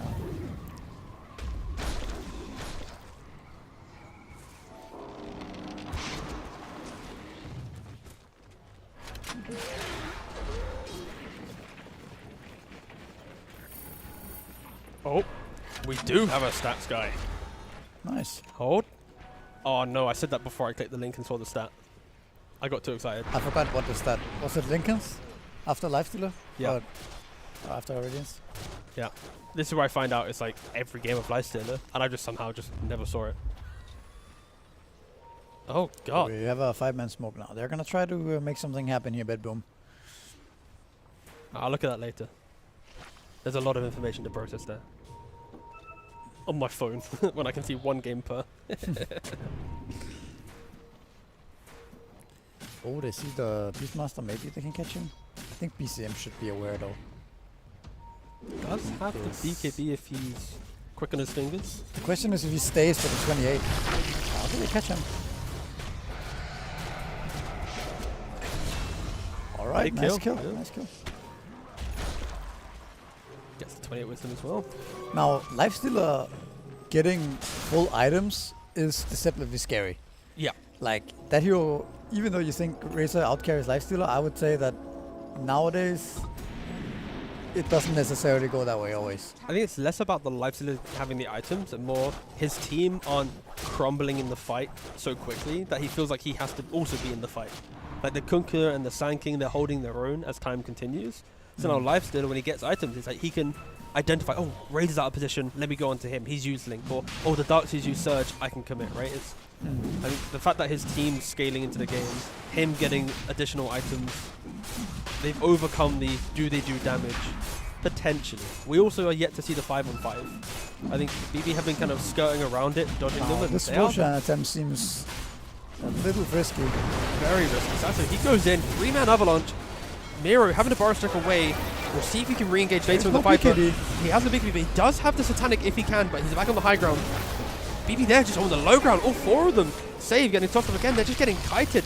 They've yet to get any spells in. And Miro half HP tries to go back in with the epicenter, but he's just instantly dead. The initial jump from the Tiny just thwarted all of their ability to take the Roshan, and they started this. They went for the Roshan themselves, and now Tundra capitalizing on that.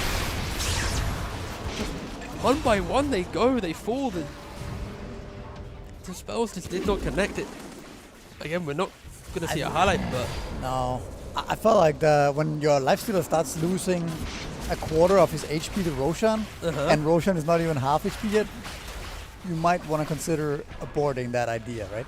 It felt very risky to go for that Roshan. It felt like... Yeah. Do you not feel that if you're Tundra there, you want to bait Tundra, sorry, let's see if you're BB. So you want to bait Tundra into the Roshan, let them start hitting the pit with the Beastmaster. Then you throw in a Torrent, you throw in a power shot, like you allow Tundra to think, you know what, they can take it, and you punish. The fact that they started it, Yeah. it feels optimistic. Like they are down. Oh, for sure. 20k gold. I think what actually happened there a little bit was that they killed off the Beastmaster, right? The Beastmaster was still dead for like 20 seconds, 30 seconds when they started Roche, but their damage was just so bad against Roche. Like you are rocking that Lincoln Sphere Lifestealer, right? It's not the most damage, so I think they expected the Roche to die quicker. Okay, so based on the item build of Phase Radiance Lincolns, it's been picked up in all of Dota 119 times. In all of Dota. Yes. Like all patches. all pro games. All pro games and all patches, 119 Lifestealer games at the end. So it's not uncommon, but it's also not common. Anyways, As we Ringmaster's see, dead. BetBoom heroes crumble here. Disappearing. And we also have the Aegis up on Crystalid now, so could barely kill him once. Now it's looking. I just still don't looking understand the very rough. Roshan, mate, I'll be honest. No, that was weird. It was just a really weird Roshan call. But I think it was a desperate move a little bit. Get the kill on Beast. If they can get the Roshan afterwards, then suddenly they can be back in the game, right? Sure. Yeah, no, Maybe you do have to take some risks in this game. Maybe Tundra is sleeping, they don't realize that this is happening, while also maybe underestimating your own damage against Roshan there. Yeah, I think So that's the main thing why I'm confused by it. It's like getting a kill on Beast. If you had one aspect of like negative armor, one way to actually eat through the Roshan, you go. But the fact that they don't have a natural Roshan taker, you are hoping for like a minute of uncontested time in the pit, right? And Tundra, they're relishing on this misplay. Like one major blunder, and again, they're down 20k gold. mistakes will lead to the end of the game when you are in this position, right? But I think Tundra are pretty happy with the fact that with the events that look at their hero. transpired. They're all marched. This is no damage.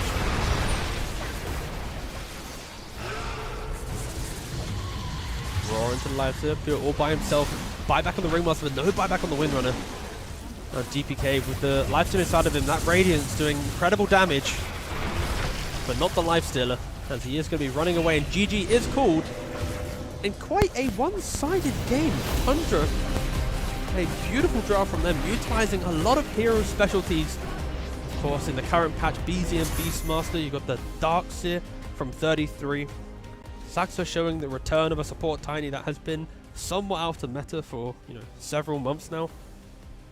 Quite the beatdown, and what are the scorelines now after that game? It is a 2-1 Tundra, joining both Xtreme and Tidebound, who are also 2-1, and now the bottom two of the group. 0-2 for Liquid, 1-2 for BB, and Liquid. They've already played against each other. I was wondering if that could maybe be the later series, but no, they've already played against each other.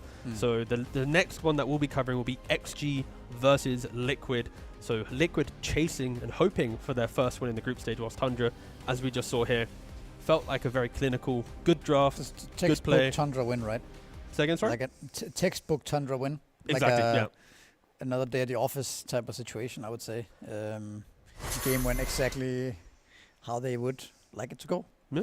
Again, we could highlight the initial smoke by Tundra with the White Mon blocking the camps and all that stuff, completely shutting down the Sandkings game. Yeah. I think that was...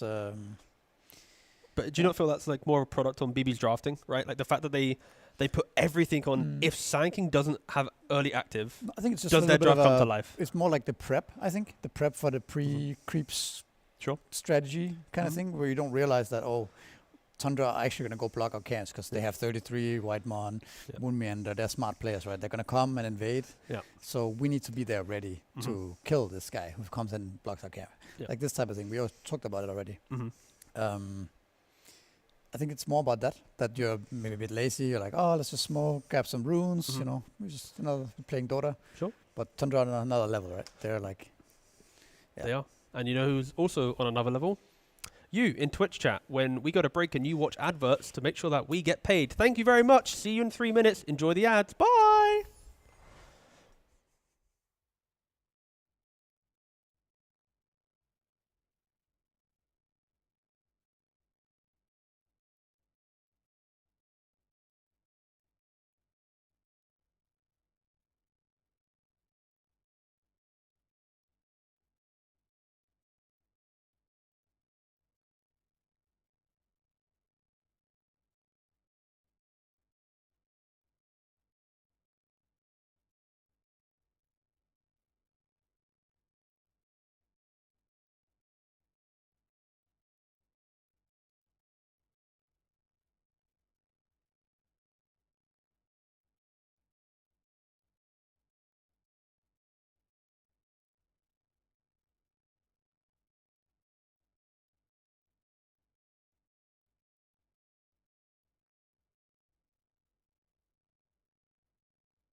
We both did the same back. thing. Yeah, look at us.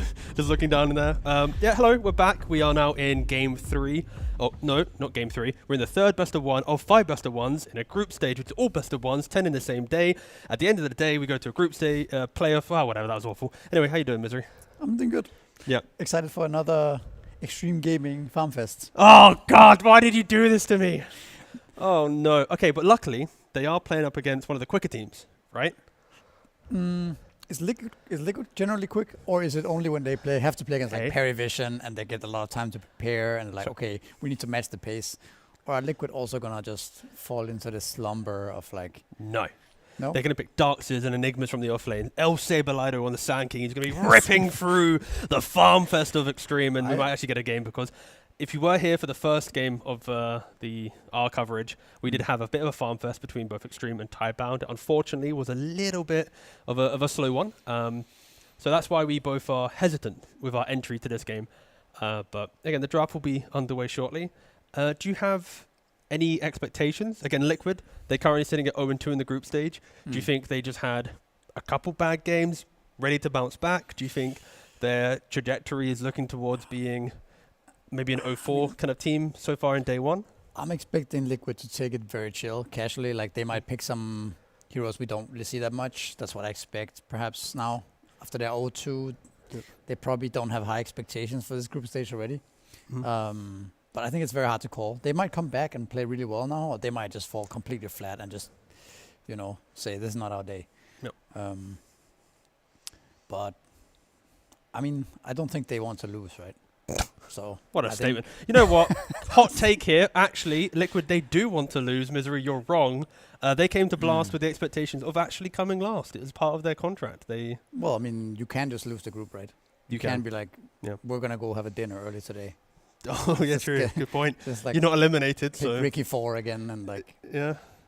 I But don't know. I do actually just want a team to make the gauntlet run, right? The whole point of this format is to create these But epic that's the moments. Of, Liquid storyline, right? and true. Lose the group stage and then have I guess you don't have a few days to think about anything. No. You straight in. Straight in. But you just straight in and start winning, and then you climb your way through. Yeah. So basically, whoever wins the group, no offense, I don't want you to win. I want you to lose horrendously in the semi-finals, so we actually get a team utilizing the gauntlet to show that depth and improvement. And right now, Liquid, they need to make the most improvements, as we do have a draft that is just started. We are yet to enter our first ban. They have used around a minute of their reserve time just to think about what they're going to ban on Liquid. So maybe we'll bring that up shortly and get rid of our color-coordinated bald faces off the screen. But we'll see. We do. You're kind of what I want to be like in 5 years' time, you know? I want to be, Thank you. going to the gym, good posture. Good posture. Look at me. Your posture's fine. No, look at this. I'm like crumbling up. What's wait, how old are you again? Your Misery? posture's fine. I'm 33. Oh, it's a new lobby. It's a new lobby. I was also wondering why they Great, weren't banning because I anything. didn't look at my phone because I was on stream. So we've been yapping. And now look at Now presenting our bald heads to the people. Who's got a shinier bald head, do you think? Wait, you freshly shaved yesterday. I did. You devil. I did it yesterday as well, to be It's fair. 1 millimeter though. It's not all the way down Oh, with the okay. power. What do you- Yeah, production said we need to restart, rejoin, and we're just yapping. Well, So let's just rejoin. And also, the guy who changes all the scenes, he was here telling us. So okay. Well, maybe we should join the lobby now. I'm instead of trying to, keep but I'm yapping. panicking. The pressure. Yeah. Lobby info. 5 gifted subs and I leaked the password. Imagine if I did. I'm clearly not going to do that, by the way. Well, Oh, where is the lobby? okay, I'm joining it now. Then you Thanks, can mate. Yeah, I can join from you. This is the behind the scenes. This is what people want. This is exactly what you want on the B stream, guys. You want 2 bald guys frantically trying to join a lobby. There it is. There we go. We're in the lobby now. All right. Perfect. Do you want to reintroduce this? We're back. Hello, guys. Welcome back to the third best of 1 of the evening. We have 5 best of 1s. We are now against Liquid and Xtreme. Liquid Extreme Gaming. Yep. Who do you think's gonna take it? We saw Extreme Gaming. We have seen Liquid. They both kind of didn't look that good. Xtreme's last game that we watched was so underwhelming that I expect Liquid to... But that To draft show up. was also awkward and. Yeah, but the thing is, They Arme should earlier have today... learned from that game, Yeah, right? but Arme Sven earlier today, he was ripping through them. He was insane. And then he plays Ursa. Not so much. So yeah, I think there's like clearly Xtreme's a little bit volatile. It's up, it's down. I just hope for our sake that it is just competitive. I think a lot of the games that we've seen so far on our coverage have been relatively one-sided. I want one of those games where it's like 10k gold, 30 minutes in, the Roshan clash, like a real meaty game. We've had kind of like, we're following the script, yeah. Yeah, I was going into this event thinking that Dota nowadays, you have to like be ready to fight at all times because people are running at you. But of course, if neither team is running at each other, then you basically can just farm, right? So it really does depend how aggressive the teams are. So no darks yet this game. It's kind of a nice change of pace, I guess. Get to see some other heroes. Also see Blitz is drafting, I think. So mixing it up. Usually it's been Mickey, hasn't it? I mean, it feels like it's been every tournament they're slightly shifting it, right? Like there was a point where Nisha did it, then Mickey started doing it, and then we had Jabs do it for Vlahia. Yeah, it's you know, as they manage their Schengen days, they also manage who does the drafting. It's really is a. I mean, they got enough coaches that they could probably do one person takes each tournament differently, but they do look to be back in there. They look very calm. Yeah, they're chilling. I mean, realistically for Liquid, the year is pretty much planned out for them, right? They've won a tournament, they've got consistent top 8. You know, TI Invite is looking to be pretty good. Actually, I think. Did they? Oh, they won. Yeah, that's true. Did they? I think they won another one not that long ago. Liquid results. Oh yeah, I'm actually really. I forgot. I forgot.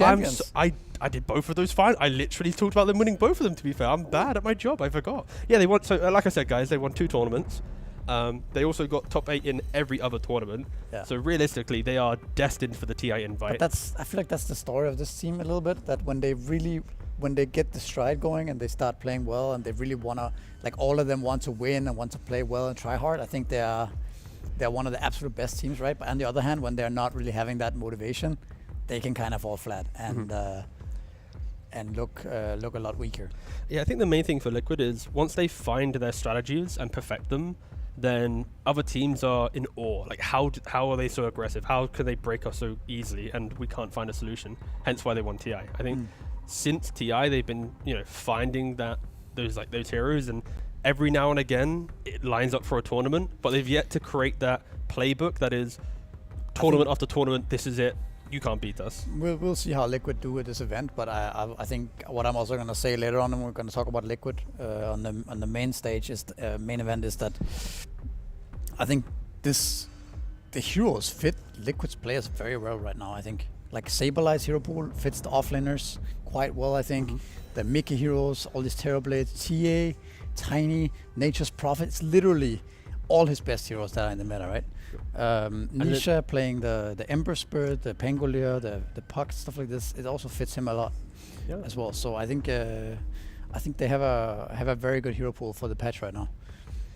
Yeah, once your hero pool blends into the patch, it's then finding that next layer, right? Like you know the heroes that are coming. What's the choices in the game that you make? Are you overlapping heroes earlier than other teams? Are you being more aggressive? We're talking a lot about the efficiency of stacking. Is Liquid, like, again, as much as they do well, I'm waiting for them to show us like the Liquid Dota that people want to replicate, right? But for now, it is the Tiny. It is the Jakiro. Nothing too crazy. Jakiro, just a classic response to the Nature's Prophet. Good in lane, good pressure. Again, got to get through the draft. And also pretty standard from both teams. The Tiny into Jakiro as well. I guess also Xtreme Gaming picking up the Furion. They lost to it last game pretty convincingly to Tidebound, right? Yeah. So now they're like, okay, I want to play it now, says Ame. There's still Tusk and a lot of these position 5s available to be able to enable the Prophet lane. We'll see if they want to pick any of that up. You know something I do miss? I miss Drinking Buddy's Tusk. Not that we shouldn't see it here, but I think with Gyrocopter of Nature's Prophet, there's at least times where throwing more damage on a hero that's very farmed is extremely good, but at the moment, not to be the case. They do go for the Elder Titan. Yeah, also one of the I guess one of the only teams that play easy. Maybe you see Whitemon play it occasionally, but it is definitely not that many teams that play this hero. But it's also, I think it's pretty underrated. It is very underrated, right? With the deconstruction, like eating through their resistances, you then throw a power shot on top, which the more damage you do, you put them to that threshold, you kill them off. Like the ET Windrunner, it's such a nice little combination to play the map. And if there ever was a region that showed the brilliance of Elder Titan, it would be, Chinese Dota. Like controlling areas, utilizing the stomp in these kind of choke points. Of course, we've seen multiple other teams utilize that in the last couple of years, but at least when I think of like historically, it is quite a nice hero to region combination. Now for Liquid, you see 3 heroes that want to skirmish, want to fight you. Do you now respond to that with additional damage yourself, ways to find the backline, or do you get some defensive capabilities built into your lineup to, weather the storm when they come in for the fight? Saberlight just gonna play Centaur. I was wondering what, like, you see the Furion, it's like 9 out of 10 times or even more gonna be the carry Furion, right? With the ET5, so he's also one of the players that have been playing Brewmaster into ET Windrunner. You get a Brewmaster, you can just cycle another guy. The lane is just, then you need to pick a really strong forward that can somehow make up for the lacks of the laning phase of Brew, because I don't think. Oh. Well, Primal is Primal, interesting. Yeah, I kind of forgot about Primal. Oh, Techies. Ooh. Oh, what? Well, that's like we're Liquid. Let's play Techies, guys. It's like we're 0-2. Boxy, what do you want to play? I would actually love to, like, I know we don't have it at tournaments, but to have like the live, like, internal, like, conversation, like the true site. I want that for the team. Like, what did Blitz say to the Liquid when they're 0-2? Is it like a, you know what, guys, let's just try some strategies. Worst case scenario, we start in the first round of the gauntlet. Or is it like, guys, Techies, this is our best strat? Like, because to me, I'm excited by the prospect of Techies. I think in the current state of a skirmishing meta where you have to go to a twin gate, you have to go to the Wisdom Shrine, you have to go for Rune. Like, proximity mines, if you get through lane, there's pretty good value there. Then I agree. I mean, when you theorycraft Techies, it sounds good on paper, but then when you get into the game, I just feel often he's kind of low level and underwhelming, and people don't really walk into your mines and die. So it's like, I don't know. I agree. I think the suicide facet is pretty good. Like, it's actually very strong. It's a lot of damage, but I don't know. It's I have experience with Techies quite a bit, and it doesn't feel that good to play. Yeah, I fully agree. Like, when you're under-leveled, it struggle. But maybe for Liquid, they're tiny, self-sufficient. If it's the mid lane, Tiny plus Techies and Jakiro, you kill heroes. Jakiro plus Techies and Primal, you kill heroes. So the earliest smokes, you're not really dragging 4 heroes into an engagement. You're always playing as 3, which opens up time to farm whilst other heroes gank. For Xtreme, if a Primal gets on top of you, other than like a slight chain, like, what is the way to stop you? Like, again, there's a shackle, there's a chains. I agree. It looks good. The Primal pick was nice. Yeah, I the think Primal was nice. it's a hero that is kind of forgotten in a lot of ways. Question is if Liquid is... they have the absolute last pick, so you might look to potentially cheese this Ember with something. Could we see a Huskar maybe? Is that a thing that we might see? With the type of draft Liquid has, their draft integrity doesn't disappear when you pick Huskar. Because some drafts, when you pick Huskar, it's like you don't have stun, you don't have pick off, you don't have ways to end the game. It could work here. So I don't mind it. But again, Xtreme, they have the ban. There's also the... Morphling's already banned. So you could technically Morphling and just out-CS him. Banning the Monkey already, so I think I would be... They should ban the Huskar as well, right? Just to be safe, to not get cheesed and be kind of ruining the idea of how the game's going to go. But there's also a puck available for Liquid if they wanted to. They banned the puck, actually. Oh, okay, they banned out the puck. So they value more the team fight, the overall draft that would be presented by Liquid. They don't care about, you know what, you have a good lane, but you will fall off. Oh, see if Liquid wants to go for it. If there ever was a time for it, it would be now. Okay, they pick up a... Okay, so they pick Doom, they protect the Ember through the mid-game. Again, lane. Do you still Huskar, though? You just like, we don't care. We're going to just crush the Doom with Tiny Jakiro, crush your Ember. Right, read the room quickly. Insania had a slight smirk. Nisha not showing any emotion yet. Slight discussion. Mickey's got a bit of a type face there for a second. What about Saberlight? What do you think about Saberlight? What is he thinking right now? Oh. It's like, he doesn't care. Politely, I don't think anything at the moment. He's just zen. 24 seconds on the clock. He's going to click it. Mickey's looking really confident as he slowly stumbles back to the PC. Okay, what other options are there? Storm? Yeah. It's gonna be Oscar. 7 seconds left on the clock. And Nisha yet to show any true emotion. That's because The he's playing the Dragon Knight. blandest hero in the game, Dragon Knight. Dragon Knight, okay. Okay. Well, Yeah. I guess this is the Dragon Knight mid, okay. Now, Dragon Knight actually does kind of destroy Ember in lane, right? You're not selling it to me. Well, I'm just surprised. It's surprised by the Dragon Knight pick, I guess, a little bit. I forget that this hero even exists. Yeah, it happens. I think DK should also destroy the Ember, right? But just in a different way. Ember can still lane, but the DK is going to have a lot of CS. The DK applies pressure to Ember in a way where when Ember gets an active rune and ganks, DK reminds him that you've moved by hitting the tower. Yeah, At 5 and 10 minutes. I think the DK should also be 6 before the Ember, which means that the techies can get enabled by that, right? And Yep. then you actually have a purpose for techies coming mid with a suicide, killing the Ember, taking his tower. But a good thing that Liquid have done is they've identified that Nature's Prophet in a 1v1 matchup can outscale or carry. But can the Nature's Prophet have enough of a gold lead to then kill a Tiny in a fight, and then kill a Primal, and kill a DK, whilst there's a taser getting thrown on by the for Boxy in the early game? You got the Jakira throwing stuff down. It's like, it's not the Nature's Prophet game of I he's think- doing everything. No, I mean, Nature's Prophet is kind of scared of Primal Beast, but not so much the other heroes if he gets a good game. I think if Primal Beast doesn't snowball, I think Prophet's pretty happy this game. Because then at some point, the Primal doesn't kill the Prophet anymore, right? It's only if he starts killing him at level 5, then again at level 7, and now, he loses his tower, and this Primal is just going rampage around the map.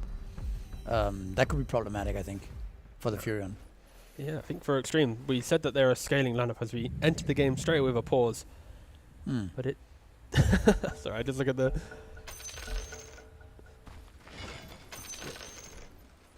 So for Primal Beast, I'll just say, look at his little icon. Look at his little teeth at the top. Techies? No, the title.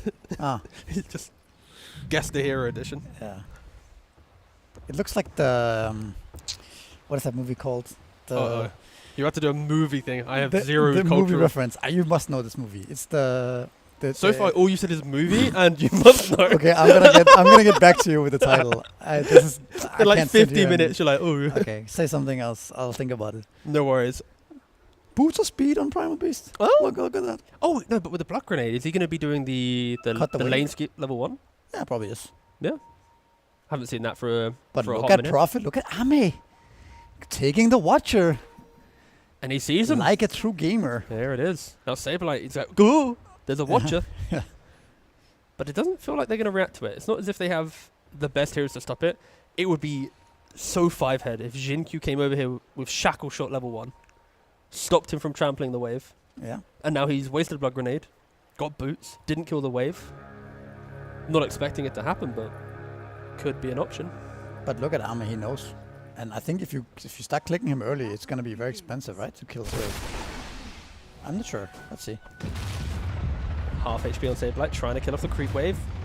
Melee creeps are going to be going down. Range creep doesn't die, but Saberlight, Okay. half yes. HP.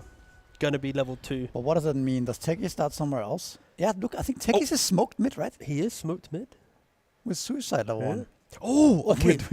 We're going You- crazy strategies here. So this is something that I've been seeing in pubs, actually, where against Huskars and mid matchups that you want to kill, after the runes, you do a late smoke double support, and you just tri-lane the mid for the first fight. Like, when the waves meet, you just come from behind, fully Sure. kill, then your mid has level advantage, you out-CS the first wave because they're dead. Normally, I only see it against Huskars. I just feel like it only works if you're prepping the other lanes for it as well, which they are doing in this case Which for they the are doing, Primal. yeah. But I think it's very expensive, right? Because the mid just respawns and CV's back mid, right? But it also helps that DK Let's doesn't see. have any pressure, Doom doesn't have pressure on the offlane, so they do jump onto XM. He does find 3 heroes in the mid lane at the 32-second mark. Tries to get the kill to the tower, but doesn't. But it makes Okay, sense. so the creeps Yeah. some creeps are going to die. So he will lose like two maybe 3 creeps. No, The Ember. Might be all 4. No. I think Maybe. yeah, he lost all 4. Okay. But with Doom in the offlane, a passive offlaner, Sure. with sure. Primal skip on makes top sense. wave, It's a good move. very good Especially move with there a hero from like Techies, right? Where you get the suicide off and the DK stun. It's like a sure kill. Nothing can really go wrong there. And we already said that for techies to feel good in the meta, it's very level dependent. Like if you lose a Wisdom Shrine at the 7-minute mark, it's going to hurt your gameplay so much more than other supports. And to contribute to a kill, nice little blast off there. Being all the way to half HP, but now he's in the middle of the wave. But they are running the double boots, so he's fine. Yeah. I like this. Imagine I like if this when was you a see pub that you the- get being pinged forever. Maybe. No, I don't think so. You don't think, like, I feel like boots on a support core, No, I'm for doing some that. cores, they that's like a trigger to them. Yeah, Don't know but why, but- those are the games you don't want to be in. That if is your true. cores are pinging you, That's true. you're one out. But it's very good in this game. I'm not knocking it. It's very good. No, this reminds me a little bit of the last game we saw, right? With the White Mon, like the whole planning out the Beast Master. I think when you see a team plan out the early game to this extent, buying items to make a certain move happen and things like that, I think that's very cool. I don't think you see that as much anymore. I think teams can get very just content with Yeah, how just to do start the a game. standard. Get 2 runes, bounties. Yeah. Go to lane, full HP full mana. Yeah, So it really takes a little bit of innovation to break that. And it does. I mean, this late smoke kill on mid, I think Yeah, it's good. that's possible on any mid lane realistically if you have a little bit of slow and damage. Because every mid laner, they default run to the river. No mid laner stands on the high ground and waits for the lane to develop, right? It's get to the creep as quick as possible and start trying to... I mean, realistically, you maybe should start thinking about this stuff when you see certain heroes like Tinker. Not Tinker, sorry. The techies. Hold up. The techies. I don't know what other heroes can do this like very clean. Jakiro like can that. do it, to be fair. Yeah. But yeah, any natural kill, hungry heroes, respect it. Yeah, But so for example, like Xtreme Gaming would not be able to do it that efficiently this game, right? no way at So all. there Yeah. are some times where maybe you should consider it. Yeah. You need both supports and mid all to have a level 1 kill spell. Yeah. That's like the easiest way to explain it. But the mid lane is an absolute That's rough. just despair. Do you have anyone on Damn. XG in your Blast.TV fantasy team? I believe I don't. Oh. Do you? No, I have Boxy. In my I have fantasy. Else Balado. Oh. I appreciate people who call him the full name. Yeah. I feel like if you make the mistake and change your pro name in game, not Yeah. realizing that you can't change it, I will remind you that you made the mistake. Exactly my point.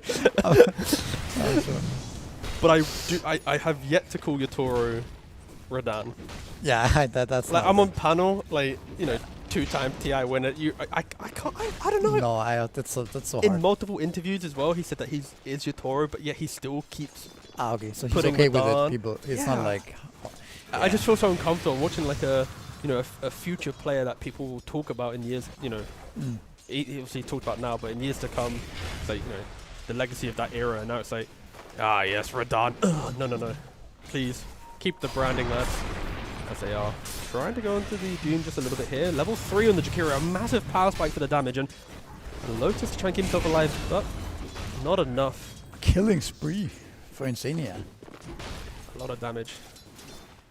Yeah. Do you think that Fred is for the musician? You know, the Fred again? Or you think it's a different Fred? I know. Yeah, I don't know what even the musician You thing don't? reference mean. Oh, really? Oh. I thought you'd like that type of music. It's like dancey music, club music or something. I don't know. I still don't know what it means. Oh, but sorry. That's okay. That's all right. All right, moving on. I tried, but just trying to connect with you. What do you think? Do you think that's the case? I have no idea. Okay. Because also Mickey's got another name in his name. Can't remember what it is though. Mm. It's... Oh, I've lied. I swear I saw a name earlier. I'm getting old. I'm 28. This bot lane, I would not want to play it if I'm Xtreme. One side you got Tiny of Avalanche, Jakiro with just Yeah. plenty of spam. Like this is like... Tiny is one of those heroes where I also hate playing as this hero because I feel like I can't kill him, but he can kill me. Mhm. He has so much HP. He has so much damage. It's just so annoying to lane against this hero. Then you throw in like the Craggy, the Insurmountable. There's so many just little cheap factors to lean on. I think in general all the popular carries are super annoying to lane against, which is probably also why they're popular, right? Terrorblade, Furion, Morphling, Phantom Assassin, Tiny. Yeah, with Primal Beast in the Nature's Prophet matchup, Primal doesn't need any help, so Boxy already making stacks in the jungle. Again, it is blocked up though, so he's going to have to de-ward that later on. But rotates into mid, puts the Tage on himself, throws down a block grenade. And with Insania rotating in as well, this will be a dead Jin Q. And one small play I like from Boxy, he always keeps his Tranquil Boots disassembled. So he assembles them, uses it for a bit, disassembles, and again, not many players really are that efficient on it, but game after game, he does do it. Same like, he does have a Lotus. Yeah. Yeah. Wow, okay. That could have been a kill there. He was not expecting that, I think. Maybe he probably saw it, but the tower's already dead, by the way. And now they're gonna smoke for the Wisdom. If Liquid gets this one, it could be real bad news for Xtreme. We said that. But we have the ET actually sneaking up top. But they might kill Saberlight as well. He is very low HP. I can't really see. They're going on to the Doom. Oh, and the TPing to top as well. They're trying to get everything, but Jinkyu, he takes the Wisdom rune. And now they're underneath tower. Who survives? And Arme kills Saberlight on the other side of the screen. Nisha's Nisha's now TPing out. What on down. earth's happening? Arme with double kill. Boxy dies. Yep. Insania dies. 2 Wisdoms. Or I don't know if Liquid got top Wisdom, but this looks like a lot worse than... Yeah, Arme got the shrine. Arme got oh my goodness, I did not expect that to happen. It looked like Liquid were significantly stronger at this time, but... Damn, that was... Yep. That's the worst case scenario for Liquid right there. I think there's a little bit of split decision from Liquid, right? It's like they're going for the steal, but then Boxy someone TP's top, out. right? Exactly, yeah. They might have spread a bit thin there. they look I don't greedy. know. Yeah, I could be. mean, if Saberlight had like 20% HP, right? Like if he was 80% HP, then Boxy rotates to top, and you get out bottom. Like it makes sense. Oh no, we went aggressive, didn't work out. Let's go take the top one instead. But to fight on a low HP Primal, lose 2 heroes, and yeah, that was probably the worst scenario available for Liquid at the Wisdom Rune. Yeah, for sure. Also, Doom's game could have been completely shut down. If Boxy didn't TP, he kills the Doom, and they just trade Wisdoms. Doom again dies. I don't know. But yeah, it's still not like too bad. Like Primal actually still almost level 6 at 8 minutes, which is very good considering he's been completely alone, right? I think the saving grace, the saving grace for Liquid is Xtreme don't naturally overlap their heroes too well. Ember's under farm, Doom is very predictable. Does he have Doom available or not? So because of that, if you do see Mickey use the Twin Gate, like the early aggression should come from Liquid, even though again they made a blunder, but I feel that was more just bad map movement rather than anything else, and they're already going on to Arme top, but with Insania and the Primal Beast, they're trying to get the kill, and actually Saberlight does go down first, and Arme does die. So lucky for Liquid to actually get a kill there, and Boxy turns up. With Insania going down, any other stuns, and they don't have any stuns. Tekis is level 3, and he doesn't have even a point in Q yet. That's oh my god, that's so rough. How are you gonna? Ugh, that looks like a rough mid game. But yes. How are you gonna get your levels now? It's like, how do you describe this situation? Just vomits. Yeah.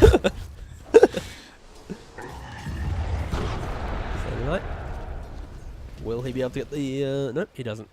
Do you think they should make the Lotus Pools a little bit bigger? Because I've been seeing this like meta of get to the Lotus Pool first, body block the entry, so then you can't actually enter the pool. So that little gap there on either side, if that's where they enter, if you just stand right there, you can't actually kind of share the AoE of it. Yeah. Maybe. Okay, yeah. It's really annoying. When Maybe the initial entrance from the lane could be a bit bigger, so that 2 heroes can fit. Yeah, something like that. Oh, Mickey. Enough damage. They do have the ET ultimate. That's fine. Chop him. I think they have enough damage, Misery. Yeah, they chopped him. They did. So another thing I was gonna say is that Ember actually has skilled the maxing Flame Guard, right? So it's a bit slower of a build, but it's really working out for them.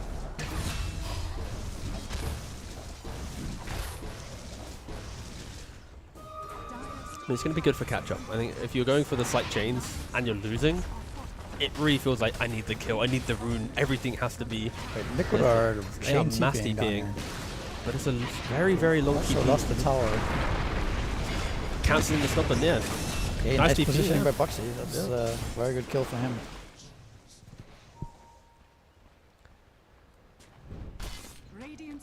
We're looking at right now 5,000 gold on the DK, 5,000 soon to be happening for the Tiny. I think the real question mark will just be the Primal, right? Like he was somewhat left alone early on in the game. Now he's trying to play catch up. The thing I think about this is that, yeah, the Primal Beast has gotten a lot of levels and decent levels, farm as well compared to he was left alone, but the supports really didn't get much out of it apart from getting mid tower and, you know, getting DK fat, right? The supports also came because of what happened in the 7 minutes. So I feel like the problem for Liquid right now is that their supports are so under-leveled. Mm-hmm. And they don't really recover. I mean, Techie's level 4 at the 11-minute mark. Just hits level 5. Even the fact that mid tower is dead, the enemy mid tower means that he can't really sit mid and get XP, right? Because the wave is all the way up there. So it's kind of hard for him to find a place where he can get 6 here. I was trying to look at the minimap, like, where would he farm? But Primal's still playing for top tower. DK's farming bottom. Like everyone on Liquid's kind of farming the correct areas. But what can Techies do? He's just hoping for something to kind of blocking present midway itself right now. Yeah, please, yeah. Yeah. You could argue maybe a smoke up with the Primal, but then it's somewhat obvious, right? Because how Liquid's playing, they're very farm heavy. So when a core leaves the lane, Xtreme aren't going to be like, oh, where did the Primal go? It's like, he's probably going to come and gank. Miss Shackle. But they're not overcommitting with the max. Got a nice haste run though. They're fine.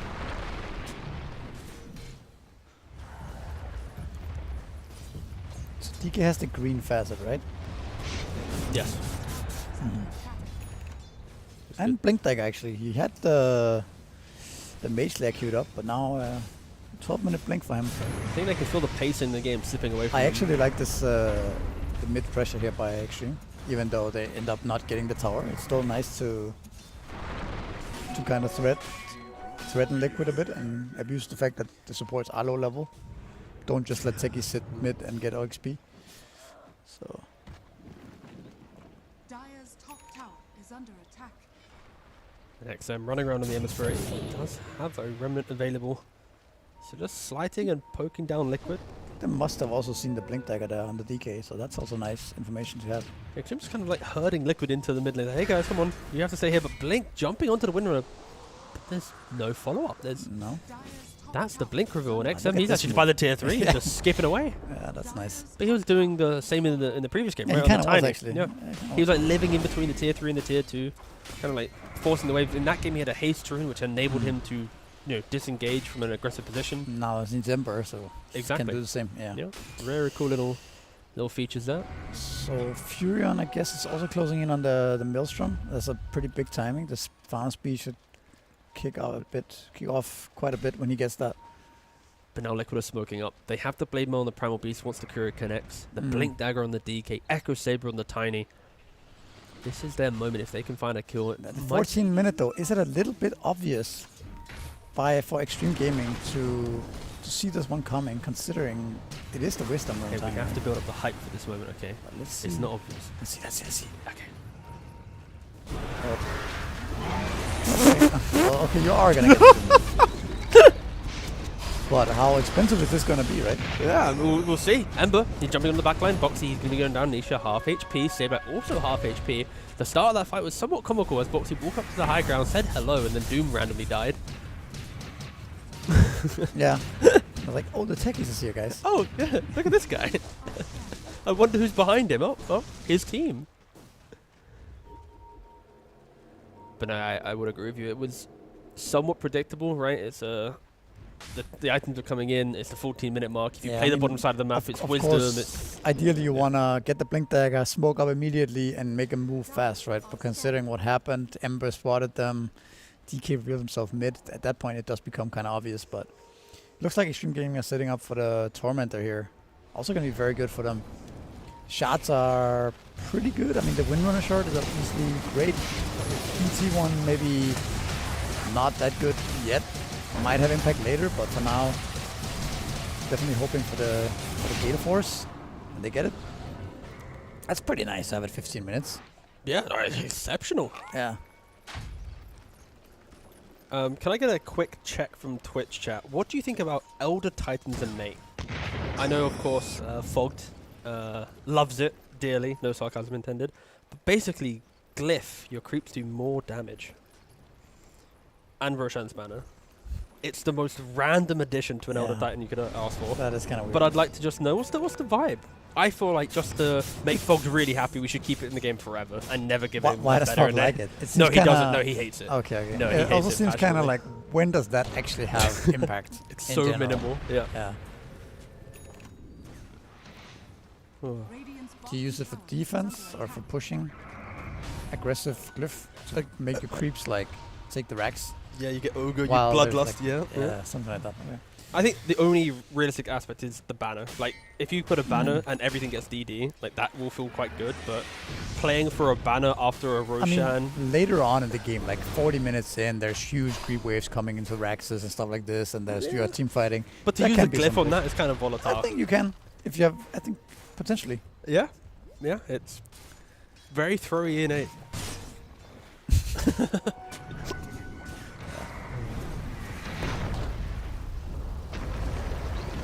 That's the beautiful force. Foxy's dead. Oh, Army's dead though. Oh, mate, yeah, that's a much That's bigger a kill. big kill. Like this is a much poorer Furion than what we've seen last game, right? That was a 14-minute Mjolnir. Now he's I'm just surprised at Still, how like- underfarmed he is, though, because they got the double wisdom, he got a double kill, and Xtreme forced so much pressure to mid lane. Liquid reacted to mid, they made the move bottom. Like, Armin's had kind of freedom. I mean, I think it is a little bit of the primal beast factor. Mm-hmm. The fact that he has to be a little bit scared of feeding to this primal beast means that he can't just do whatever he wants, right? It's not like a Darkseer that doesn't threaten you at all. I think that's one thing. Then there was also a lot of pressure mid lane. I don't know if he TP'd there. He has a couple of deaths too. Yeah, I'm not really sure. It does seem a bit odd that he's not higher net worth. Saber, like, he's fixed his game. He just overtook the Nature's Prophet net worth. Like, Yeah. this that's- aggression that Xtreme has been applying on the map, just subtly poking, he's just been farming up for that entire time. And if you get to the 20-minute mark, Blade Mail BKB, how does Prophet enter a fight? No, I mean, he just needs to keep farming, right? Like, the hero will eventually catch up with net worth by the nature of, you would assume, right? Just that always seems to happen. But for now, he's very weak. One item, by the way, that we never really see is the Vessel, which Windrunner has this game. It's pretty good in this game, right? Against 3 tanky cores, but not an item we see much. It's also 3 tanky cores that don't, other than Primal, don't rush to buy Dispel as like Yeah. a second first item. One mode, trying to go for Jinku. Jinku does die, and now Insania on the high ground, half HP with the Vessel. But Xtreme, they're walking to the right-hand side, so they won't be able to find him. And Dragon Tail also getting caught, but not enough stuns. Remnant to the northern side, toss in. Avalanche as well, plenty of has a damage. Radiance. Anyone's gonna die. Okay, he does get There we go. Eventually, someone dies. Now Insania also with the Ice Path, but doesn't want to Remnant connect with the Slight, so doesn't kill off the Jakiro. And finally, a second round of spells Everybody from died Mickey. except for Doom. Wow. Okay. But it was like the first time they all live. Yeah. Then they're like, you know what? Maybe we can get a kill. They overstay their welcome, and Mickey's like, boom, I got it. Yeah. So from the offlane Doom, we actually have been seeing a couple players buy Radiance, farm, sell the Radiance, to then have like BKB +1. Huh. So they. Never saw that before. Okay. It was, I it love was only a Radiance. couple of times last tournament, but it wasn't like Mm. big meta. It's Radiance- very greedy. Radiance has to be. Is that the most feel-good item? I think so, at least. What do you think? What's the criteria of feel good? Are you saying like for farming, for No, your I'm inventory? playing Dota. I or- get Radiance. It's like it just feel great. I just think like Hex. I like Hex myself. no, No, what? it's like I mean Hex is okay. You hex someone in a morphling, like back to the morph. You hex the morph, you kill them. Yeah, exactly. Yeah. Thank God, you know. But or Puck, you know. Something like Such that. an open statement to make. Are you a support? Are you a core? You're a support player, Misery. Are you buying Radiance on Crystal Maiden and Witch Like, Doctor? let's say or- you're playing Necrophos, you get the Radiance. You Okay. just walk around and the creeps come to you and they just die. And you're just like farming the map. Mhm, okay. Feels good. Sure, no, I'm happy for you. I don't agree with you, but I'm happy for you. Anyways, PKB on Primal is pretty much ready. Liquid's getting really strong timings now. Mickey though.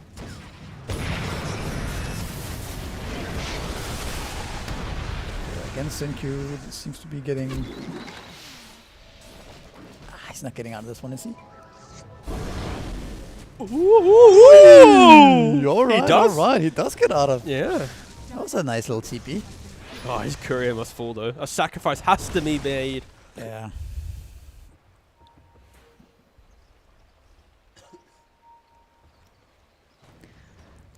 BKB. Now for Liquid. I mean, I feel like for Liquid, they should be very confident right now because Army's had no real impact in the game yet, right? But the inevitable doom, I think that might be a deterring factor for Liquid wanting to take a big fight. Like if they commit poorly, Tiny gets doomed, Ember finds the backline, a good stomp. There's plenty of ways for Xtreme to punish a Liquid fight that isn't perfectly executed. For sure.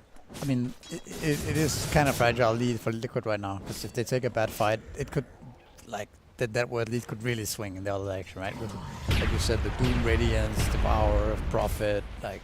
Back with the Radiance. I mean, look at him. What an inventory. I mean, you press Scorched Earth, you have Radiance, that's That's a lot of burn there, true. Oh, got the blast off. Will they go for the pulverize? But no, first they go for the onslaught, and the Ember is able to disengage, and Polison, he's still up here. Saberlight goes up north, doesn't go west. Alright, gets them out of there though. Doesn't expend much. We've hit her. I often feel that we get this in Nature's Prophet games where after lane, if you haven't bullied the enemy offlaner and TP'd around the map, the game does feel very slow. You're always waiting for the perfect opportunity. And Liquid, they're not presenting that for Xtreme. And Army, he's the one to die. Like, But he died top, he's now died in jungle. if you think about that move right there, it goes back to the top move, right? They jumped this, the Ember Spirit and the ET TP's out, and then Army, of course, is gonna think, okay, they're all top, right? Yeah. And they're already in the triangle as well. Oh, This big is- Shaka 1-2. They get the Doom onto the Tiny. Can they get a kill here? Their carry is dead for 20 seconds. Army is watching, hoping his team is able to do this whilst the Ember is brought to half HP. Nisha with the BKB does not care. XSS has to care now. Underneath the Macropire Mickey, Doom has run off, so he's able to throw out some more spells. And he goes down. Another fight where Xtreme aren't fighting in full force. We've covered 2 games for Xtreme now, and it feels like it's 2 games in a row. They have big timings, but they're not syncing up. They really aren't. Like- And they're just throwing out the Doom, and nobody's around, and nobody really understands what's going on, right? It feels very disjointed again. Discombobulated, yeah. But again, I really want to credit the move they made top on Liquid. Very aggressive move. They couldn't really kill the Ember, but just get him out of there, right? And oh, Avatos into This the time they get pulverize. Very nice Very timing nice. there, yeah. But Do you just think he portrait clicked that? Or do you think he grabbed him from midair? Jeez. It's a 50-50. You can't be wrong, we don't know the answer. Okay, I think he clicked him before the toss happened. So Okay. TB's in. What is it called? Onslaught? It's Onslaught? It's onslaught. yeah. Onslaughts, and clicks him, and then the toss comes, Yeah, and he's yeah. already clicking him. Yeah, I think no, that's what happened. That sounds good. But no, that was very nice movement from Liquid. And often that is the way that Liquid will play. Like if they can't be very aggressive early on and break the map, they wait for their opportunity, and then they always find that the one TP to get a kill, they'll chain it to another kill, and Yeah. it's like They- we've seen they, 3 separate kills now from Xtreme, but they've been pretty much like AFK for 3 minutes based They- on 3 different deaths. They might capitalize on this like type of moves better than most teams, right? Mhm. Like the fact that they know that, okay, Ember remnanted out, and ET TP'd out, okay, now we can be aggressive somewhere else on the map. I mean, the Tiny went for 3rd item Blink Dagger, right? When I carry Tiny. Yeah, I like it. We've seen a lot of carry Tiny go Shadow Blade, and We I talked about don't this. like it that much personally. We talked about the weakness of Carry Tiny earlier, right? How it feels like it's hard for him to get in there and Yep. deal damage. He's like just walking in there. People run away from him. He gets kited, but the Blink Dagger gets him in there, and also makes the just the normal Tiny combo effective again, right? Like he can still deal with magic damage. Let's see. Just checking Tiny's, Techie's neutral items. Just want to know what path he's going on, right? Is he going to be... he's got magic resistant for now. Oh, jeez. Okay. I think one thing about Furion, one thing that makes Furion a lot weaker is if you can control the both ancients, like the ancients next to the shrine. If you can control those and make sure he can't farm those over and over, the hero does farm a lot slower. we have a fight going on. Oh, yeah, I can try and cast it. Here you go. We got with the tree grab throwing onto a little bit of damage onto XM, but with a couple BKBs, they are going to be disengaging. Yes. Ember barely gets through him. Whoa. I was just listening to everything you say so intently that I let the fight develop. It's also thinking about how Furion plays, right? Oh, again, another catch. Again. Dragon Tail, toss. This time, there's no Remnant out. This tower is going to go down as well. And they might even look to threaten the high ground, but nope, they will not. When was the last time you saw a 20-minute tier 2 into instant tier 3? 26 minutes if you want to be specific. Usually my pubs. Yeah, true. True. That one guy unnecessarily pinging it. We can farm the entire map. He's like, no. Let's go for the tier 3. Yeah. This is too powerful. Pointless. It is pointless. With the Elder Titan. It's so powerful with that innate. Oh. But yeah, what I was saying about the Furion is let's see what happens here. Pulverize onto the Doom. Army right clicking from the right hand side. He really hopes to get some impact in the game, but Saberlight with the blade mail kills the Doom! Reminding Xtreme that there might be the 2-0 group in the team, but Liquid, they're the ones with the trophies. Am I getting better at the casting, or should I just stop? No, you're doing great. Oh, thank you. Yeah. Again, just to remind you guys, on the B stream, for the 5 best of ones that we are covering, it is simply a double analyst, you know, kind of like a kind of co-stream kind of vibe. We both want to think about concepts and stuff, and it's a bit more relaxed. If you guys want to learn Dota, this is your place to be. There it is, yeah. Two of the finest bald men in the industry. Oh, I did actually preemptively answer the question from Pyro, because he asked a question, and I answered it. So that's how on the ball we are. Just like Liquid in this game are reading the map really nicely, making these sweeping moves, and punishing Xtreme left and right. Radiant's top tower is under attack. Yeah, but look at Profits, man. It's really hard for him to get the farm, because Liquid plays so much on the side lanes, right? How Profit gets so fat every game is that he farms the bottom lane, for example, all the way in, and then he farms the Ancients and the small camp. Then he puts the tree in, right? Then he TPs to the other Ancient, farms that as well, does the same thing again with the Mjolnir and the tree. And so he kills like 2, 3, 4 waves and a minute, plus 2 Ancients, plus multiple neutral camps, and he's also ready to fight. And the hero just becomes so fat. But this game, Liquid is playing so much on the Ancients. You see Saberlight always playing in these areas, and it makes it really uncomfortable for Fury. And Sin-Q just seems to be dying. Yeah, dying a lot this game. But it is also very hard considering how the early game went. He doesn't really have anyone to play with, right? Ember's game is shut down, plus they don't really have that much damage to kill anyone. I mean, I think we're seeing a problem within the Xtreme lineup where I guess it's the same as the last game we saw where BB had the Sanking. When Sanking gets shut down, who's the playmaker? Who brings life to the fight? Here, if Ember's shut down, Prophet wants to farm, Doom wants to farm, ET Windrunner, they need heroes to go in first. They don't want one hero to start a fight. They want 2, they want 3. And if Ember's got no game, you've got 3 heroes who all have to hit creeps. The supports have no core to fight with. They don't naturally farm very well. They don't jungle. So it's like the whole draft really falls apart as soon as the Ember's game disappears. But even if Ember's, it's also because the Doom is so greedy, going Radiance, also having a really rough time like we saw at minute 7 or whatever. He was the same net worth as the Jakiro. And the Furion, like we've talked about multiple times now, is that also has a bad game. So there's no one to really come in and deal the damage. They want to keep catching up, right? So, I mean, if you had good side lanes, you could catch up with Ember, but this way it just doesn't feel like anyone is ready to fight at any point. Everybody wants to keep getting more items because they feel weak. Oh wait, hold on 1 second. XM tries to get onto the table, but he dispels it. He disengages for now. This is Xtreme's moment. I think it's also hard for them to lock any to run down, away. Right? Sorry, go on. You only have one slight chance to catch, right? Or some You've only got one shot. Random lucky shackle, right? Lucky? I honestly hate... Okay, we'll save that for a minute. Mickey going in. Toss back onto the Doom. Half HP with him. There's the lucky shackle. Get me out. I need this fight to win so I can complain. But anyway, Tiny.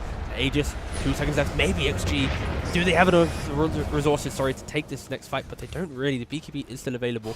So like I was trying to say before, Liquid selfishly took a fight to stop me from talking. The word lucky in Dota. You make your own luck. Sure. Is that it?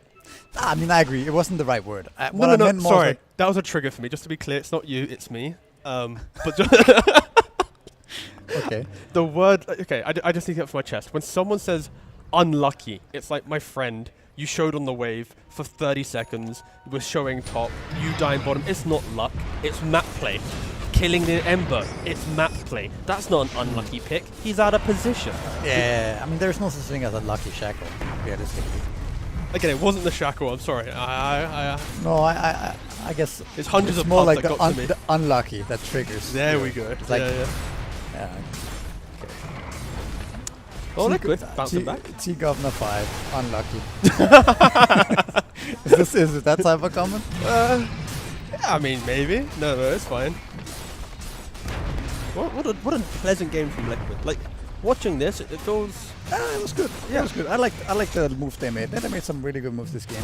Like, the mid move was really good, where they smoked to kill First Blood. It was. There was some complications in regards to the Wisdom Rune. I think that easily could be punished. I think if Xtreme had a bit more discipline built into their lineup, that could have actually been a game-losing mistake in certain lineups, where it's like, Prophet gets all this double kill, farms up, you play on every Doom nicely. Ember could have been a closer game, right? But they recovered. They found good map play. They picked off Xtreme, just wanting to hit creeps, and yeah, it was nice.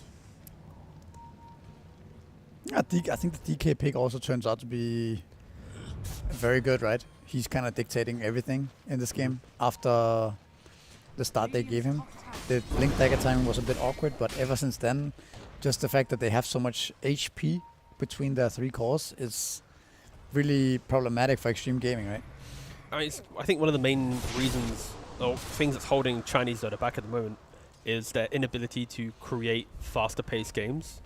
Like, with this type of lineup, I'm expecting them to have at least moments of pressure, but it feels like when the game gets difficult, their default is to try and scale. And there's never layers of scale with a fight, scale with a pick-off. It's always just scale, scale, scale, and when you look at the top teams... There's also another world where they get this double wisdom, a bunch of kills, right? The net worth is even, right? And the Dooms decides, okay, I'm not going to buy Radiance now. I'm going to just buy the drums, right? Yep. And then maybe Arme doesn't die a couple of times and he gets the Maelstrom, and then suddenly they are actually like much more in the game in terms of net worth, and they can fight back, right? But I don't know, it just felt like they were never really ready to fight 5-on-5 against Liquid. And the value of the mines. Oh no, caught in the wind. What a great shot, actually. Yeah. It's a good shot. Am I making this up? Did it ever have global cast range? Or did I just make it up? I think it did. I think it did. Did it? I'm gonna have to check. That sounds so embarrassed, actually. I know. But I feel like it might have been. I feel like I'm thinking like day one Windrunner, Valve desperately trying to make it viable. Right? Yeah. I think it might have had it. Obviously it doesn't, to be clear right now. Let's see. Let's see if I made up a mechanic. Could be possible.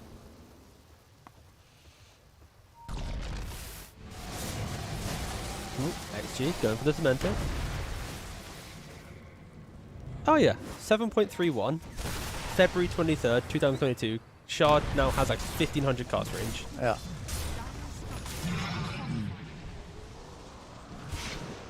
I think that might have been when I was coaching TSM and Seb was playing stand-in Windrunner 4 and buying Gale Force, and then you're going on our boy across the map? Nope. Here comes the wind.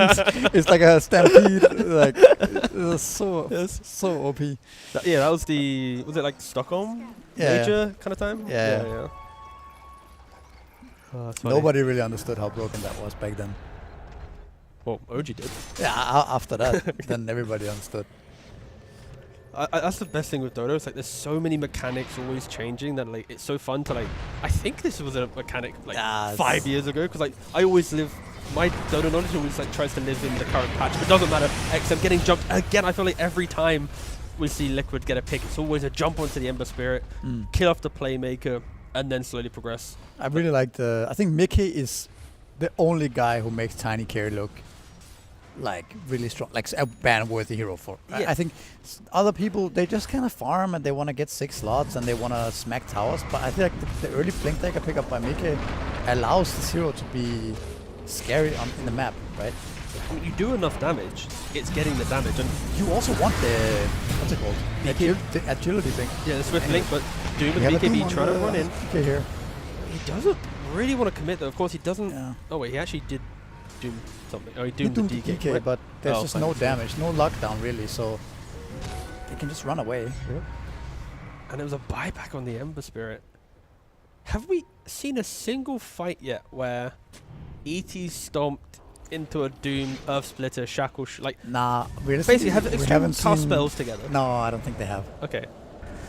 I don't think they really But that have. is testament to Liquid always poking each hero in a way where they feel like they have to use it. As they jump onto win on it once more, does not have buyback. As they are continuing their aggression. Ember, brought back in the previous fight, and Mickey actually showing some mercy. Doesn't It's mega. give though. him a quick double slap to the face and back to the fountain. And that is mega creeps. Again, this is a more casual stream. Upset with the 2 games I saw from Xtreme. Underwhelmed. That's maybe a better Underwhelmed. way. Yeah, underwhelmed. I think both games. Do they have a? It feels like now that we watched the game that there's a little bit of a draft issue, but at the same time, that's maybe giving them. I think they're also just not playing that well together. Yeah, I Right. got baited by the earlier game. I saw Arme on Sven, like ultra yeah. kill, and it was epic.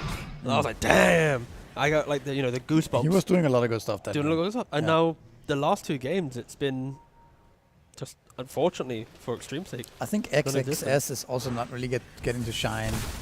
Like this game, they lack lockdown. Last game, they had this +4 Ricky. Yeah. And but it's okay. It's groups, testing out things.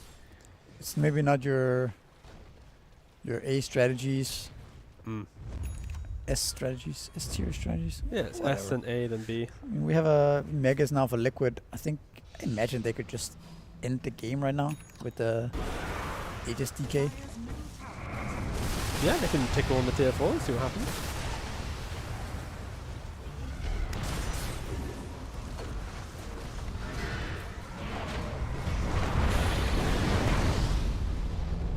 I also feel like Windrunner is kind of underwhelming hero. What do you think? I think it's kind of gotten figured out. Maybe it's player based or team dependent. Yeah, I think I saw Boxy play a lot of Windrunner at Gel, and they looked pretty good. But But is that not a product of it living or dying based on the event for the game? Like, if you put Windrunner to techies, it'd probably look a very good Windrunner game. DK starting fights, Tiny putting people at half HP, Power Shot coming through left and right. Like, I think Windrunner just leads heroes Maybe. and games that it's not really about the Windrunner. move forward, yeah. Perhaps. Like, in a passive lineup, Windrunner is going to just look lost. Yeah, Windrunner doesn't deal that much damage. He needs other people to deal damage so he can finish them off. Exactly. Yeah. And Xtreme did nearly no damage. I'm not going to tell you the stat lines for their damage in this game, just to be polite, as we do come to the end of this Liquid game. It was quite a slower end for Liquid, but quite a beautiful demonstration of the Liquid Dota that most people, that sounded quite negative, I didn't mean it that way, but the Dota that they love to see, there we go, that's a better way of wording it. It is that, sweeping aggression, the pick-off play, that mid-game, they chained, 2, 3, 4 kills in a row, which pretty much took away all the momentum from Xtreme. It really stopped them, but I think if you are an Xtreme fan, they are now 2-2. sitting at 2-2, but a 2-2 in which at the start of the day, they looked destined to maybe even be favourites for the group based on how well they were playing. Yeah. I think their form has drastically changed from the first 2 games to the 2 games we just seen. They're going to have to pick up the pieces a little bit if they are to claw back anything else. They're done for the day. I'm done. Yeah, Sorry. but it also just shows how close these teams are, right? And how perhaps the teams match up against each other differently, right?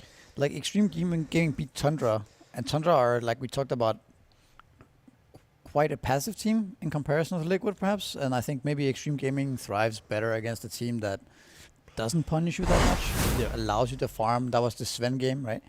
I'm not sure. It also just a lot of small things do matter, right? Like the level 1 kill on the Ember. We saw BetBoom, King got punished by Tundra last game. Like these things just define games, right? And it really changes the outcome of how, of the outcome simply. So hopefully for the upcoming best one that we have between BB and Tidebound, we do get some of that kind of invention. We've seen a couple games now where, like Misery was saying, that the kind of the early game, choosing how to block camps, how to smoke towards mid lane, they're pretty much deciding what feels like the fate of the game. So I really hope for both the teams that have games in the upcoming best of one, they show us an additional little kind of source to apply so that we get to analyze that. But again, this is the double analyst cast on the B stream. We do have 2 best of ones remaining, so thanks very much for watching, and see you in about 4 minutes. Break time.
Welcome back to the B stream. It stands for Team Group Stage Board, because we have Board Analyst, and guess who are about our observer? Patrick, also bored. Look at that. All three of the people bringing you this production on the B stream are bored, and it's absolutely fantastic, as we are going to be having BB, the Bald Boys, versus Tidebound. So we'll see how that one goes. Do you have a favorite coming into this one? I was just thinking if any of those players are bald. Oh, that's a good point. To, Shiro, no. Nothing to say, no.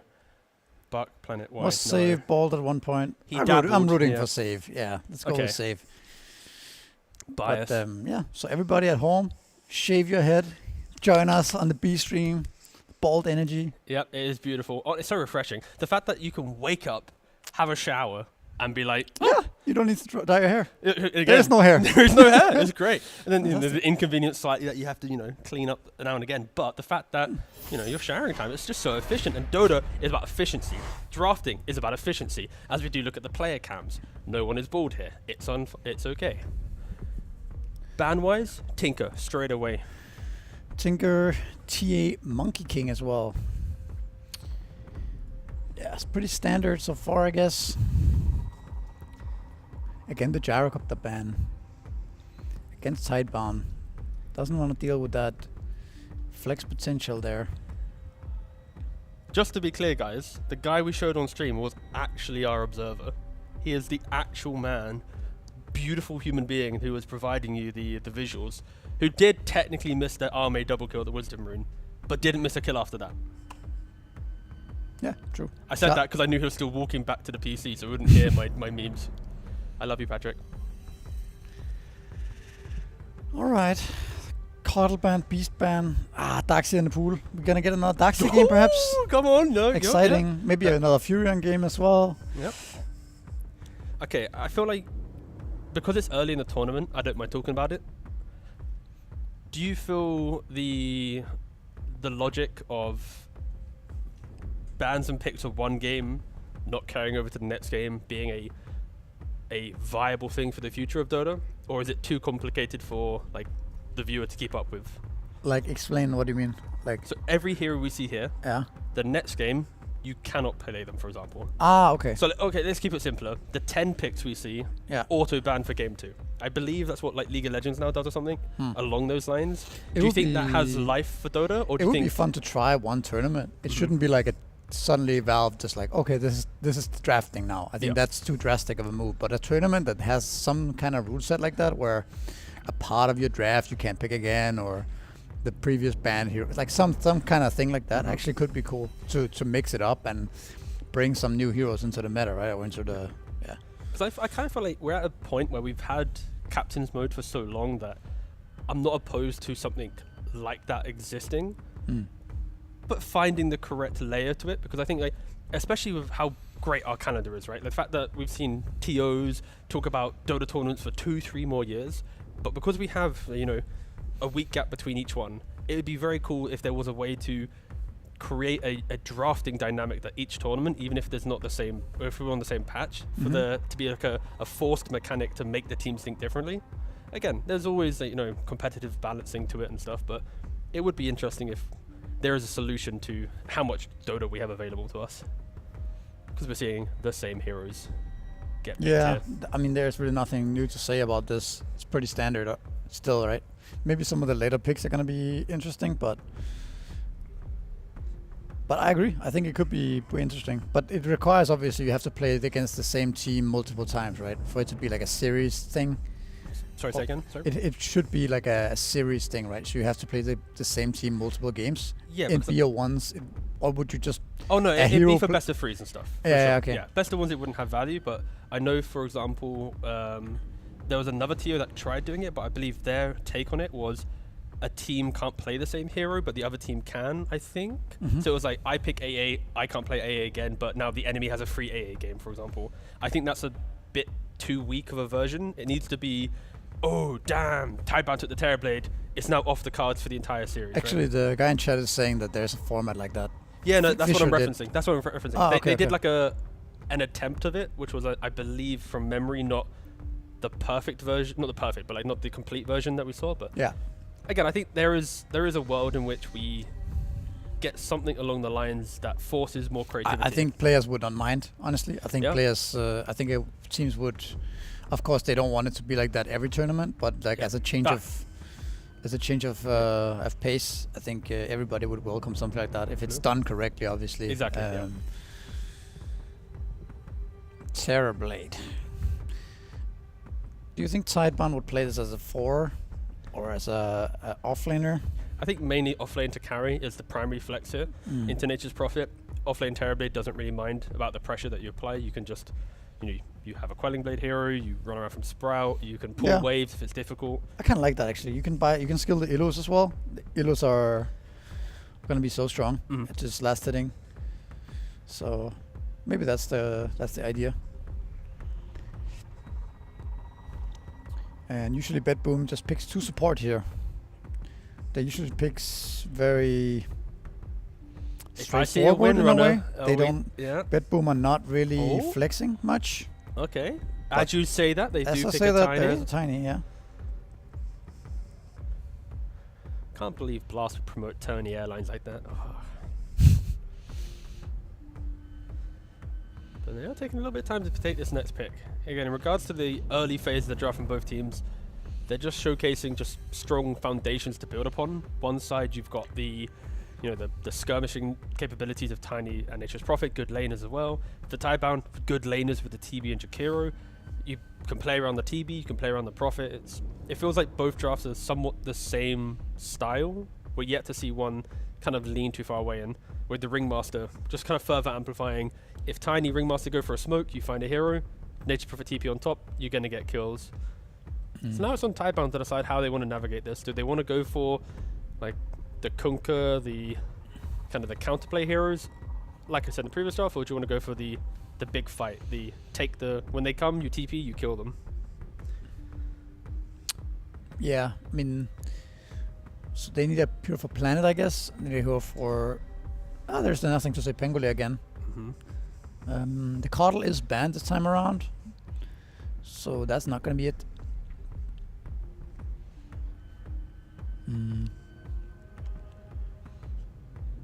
So what's the planet hero? Yeah. I wouldn't mind seeing another hero that can deal burst damage of some sort to back up the Pangolier damage. Sometimes Pangolier's damage is not quite enough. I promise you, I will Stinking Shaman. Okay. I promise you, Misery. I know I have to fight for your respect. No, of course not. Good call, man. Good call. Yeah. As you could sense it from the all telepathy that we have together. Yeah, of course. Yeah, of course. Great call. Thank you. I wrote down that a piece hero of is paper. also fairly underrated, I would say. Oh, 100%. I think And Shaman will be but will be one of like the top position 4s of the tournament. I think Maybe.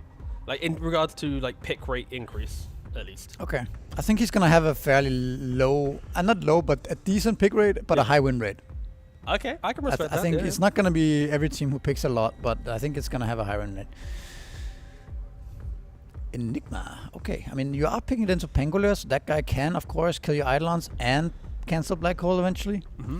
But apart from that, you are potentially looking at a Terrorblade carry, so in that sense, it's pretty good. And already, in regards to bans against Enigma, the Bristle's already banned, the Gyro's already banned. So if they wanted to do a anti-Eidolon lane... Yeah, it's kind quite of hard to gone, yeah. find a hero that could do that. Yeah.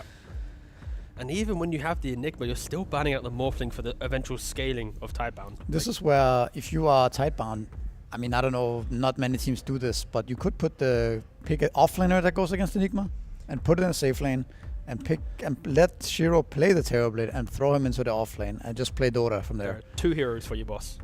Dawnbreaker Yeah. or Kunkka. Yep. They're that the big sounds- two. That sounds good. You Starbreaker, you just jump on top. You You could also Tidehunter. Tidehunter.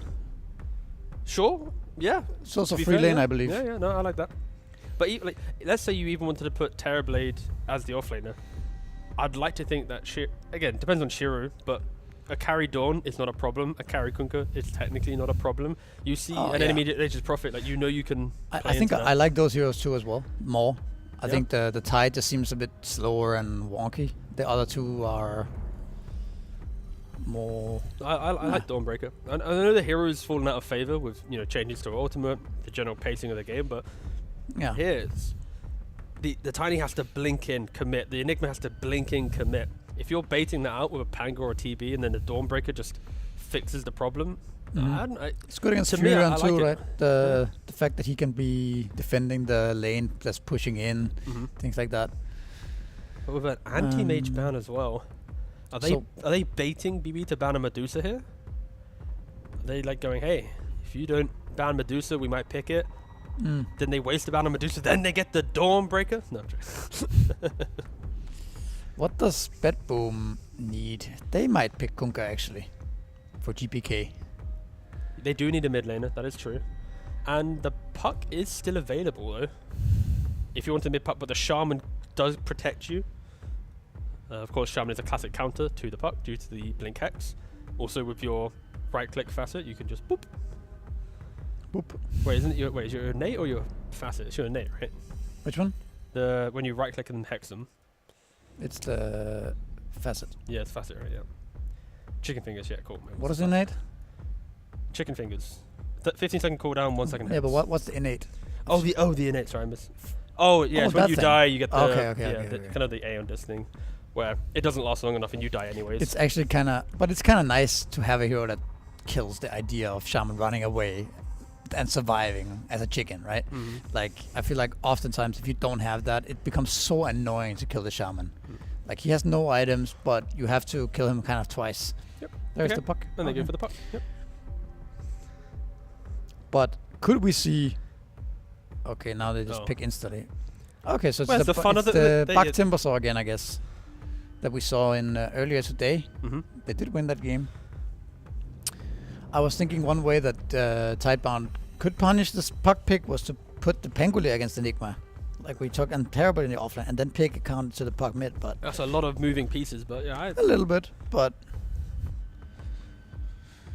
I like the Timbersaw. I think this hero is also a little bit underrated. It's also a hero that we could see more played a bit more as the tournament progresses and the patch develops. Do you think it's getting more life in the patch because we're seeing like drafts that are built around having good positioning as a team, that as soon as that formation's broken, they kind of fall apart a little bit? So I feel like for Ringmaster, he might be annoying with the dagger spam and laning phase, but once you enter the mid to late game, if a hero's blinking on top of you, you can't escape at save someone, you're always playing a little bit more defensively. Timber's like forcing you away. Like, I can see why Timber has value, but I just think the hero farms really fast. He is... The amount of damage that he deals in general, like, is significant. All this burst, I just think it's very valuable in Dota right now to have heroes that kills something fast, right?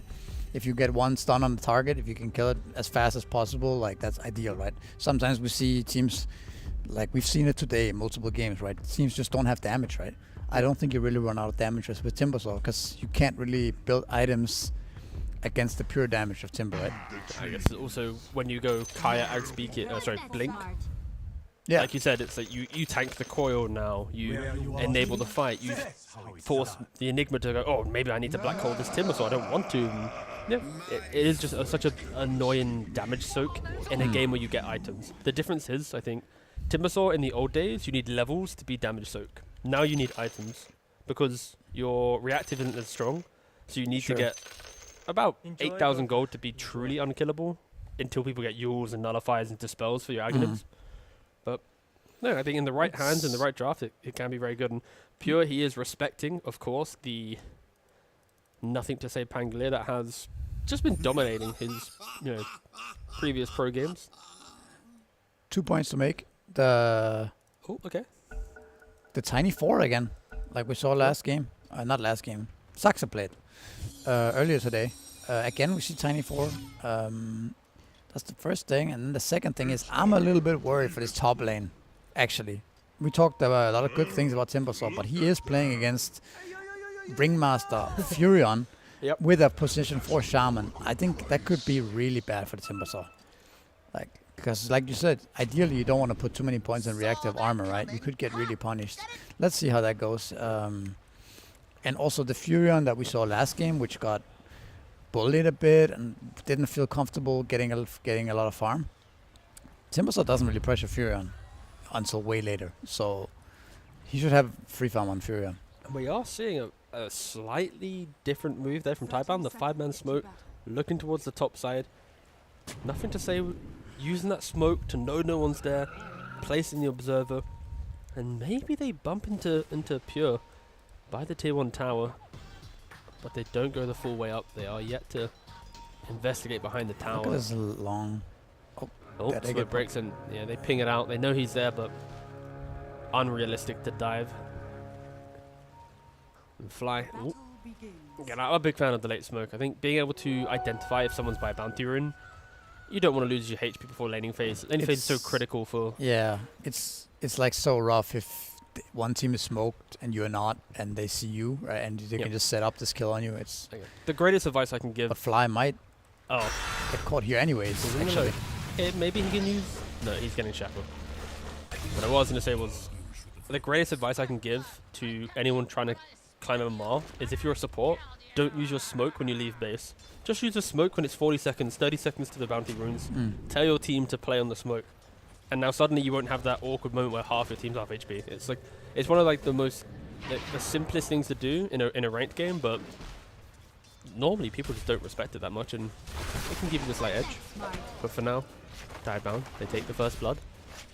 That first blood on Fly there looked like it was just a feed, but actually he has this ward, right, on his own jungle that might have given him a false sense of security there, thinking that nobody was around. So that might have worked against his himself there. And we also see this sentry being placed in the top lane in the small camp inside the trees. Yep. You have to eat a tree with a quelling blade to Correct, be able to place this sentry. So that's Exactly. also a little technical move here by Tidebound. It is very annoying the fact that Quelling just has a better cast range, and you also know that the tree's been destroyed by the Quelling, so yeah, very nice to see that there are some spots on the map that only a Quelling blade can enable. I also really like the fact that they are actually doing this type of shenanigans. Oh, Miro Miro goes down here. You get the level 2 and and a lot they of Eidolons also going to go down. That's pretty big. But to be fair, Chikira is actually not that bad against the Enigma, right? When you get the liquid fire, you have the AoE burn damage, it tickles them. You get to level 2, level 3, you start really... Sure, they got good magic resist, but... Yeah, I also think that the new Terrorblade with this really strong illusions, not new, I mean, it's not that new, but I think it's kind of a fake counter, the Enigma. I think Terrorblade is one of the better carries against the Enigma. You give high armor as well. The illus, you can actually fight it, right? But what we're describing here is a correct utilization of your first meta to get a kill, to then stabilize the lane. So whilst you don't have meta, it's not a tiny tossing you into Eidolons plus, stun. But so far so good for Tidebound. They do have 15 CS on the Terrorblade to the 10 of the Enigma. Yeah, we also talked about the Timbersaw potentially could have a rough lane, right? We see his CS is very low already, but the fact that they did this first blood setup on Fly, the fact that they did the Sentry Ward in the small camp, pulled the second wave, it will enable the Timbersaw to get to his level 3. You see him hitting it right now, and I wonder if he's going to get another point in his third spell and then stabilize from there, or he tries to be aggressive. No, he does. Aggressive. Okay. But I like the setup they made for him. It makes his lane a lot better. So we, again, in this game, see how much this early game strategy matters. But these are the strategies where it's like, let's say, if Fly didn't bring out a sentry to deward the camp, he wasted his first sentry and it gets dewarded. Yeah. Like, if he does all these things, then it just breaks the lane, right? It's like, if he's not aware of that location, now he has to wait for a second career. It really just compounds to, oh, Timber now has a life in the lane. Exactly. I think he knows about it, but it's hard to check, right? Yeah, so when I say no, I don't mean like he learns about it. Yeah, I mean but more he doesn't like, know it's been put there. Yeah, I know. Yeah. Someone in chat's like, I'm sure Fly knows. I'm sure Fly knows about the location. Oh, he certainly does. But look at all these healers that's chopping down the Eidolons here. I feel like the TP is good against Enigma now. Look how tanky the healers are. Yeah, tanky. God damn. GBK. Okay.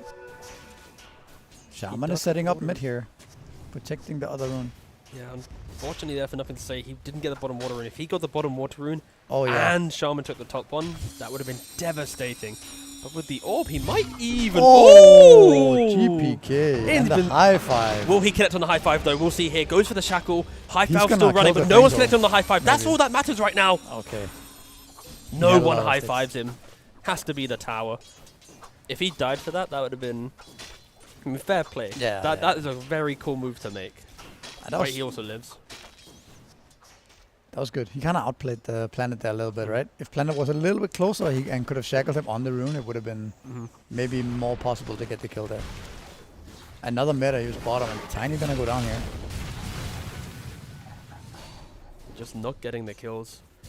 Enigma Tusk, Enigma Tiny, these are lanes that they thrive because they get a couple kills, but the attack speed so is really helping out on Planet. He is so hungry He wants that for a kill mid. badly. As soon as GPK wastes the orb, you know he's running in. But that southern ward, yeah, it's really helping out. Yeah, it's just there. Radiant's bottom tower is under attack. A 2k lead actually at 5 minutes. So, Quite healthy. yeah. Are scanning. Oh, the ward ran out. Is there a world where he can get an angle on the puck now? No orb. Oh, He got spotted again. Yeah. There's like a very there's a sliver of vision just by that tree line. So. Oh, and Terrorblade died. Huh. Yeah, that's the fly rotation actually. So Yeah, Planet maybe. sitting mid all this time might be a little bit. I mean, realistically, it might have been hard for him to get impact anywhere else on the map, but yeah. This is going to be a very abstract question. Okay. But do you think in this scenario, do you think Planet's talking a lot about like, I'm waiting for this, look for the, or do you think it's a clear communication? Because like in that moment, if Shaman's talking about killing mid, now you kind of lose focus a bit on bot lane, then you die bot lane, you don't get the kill mid.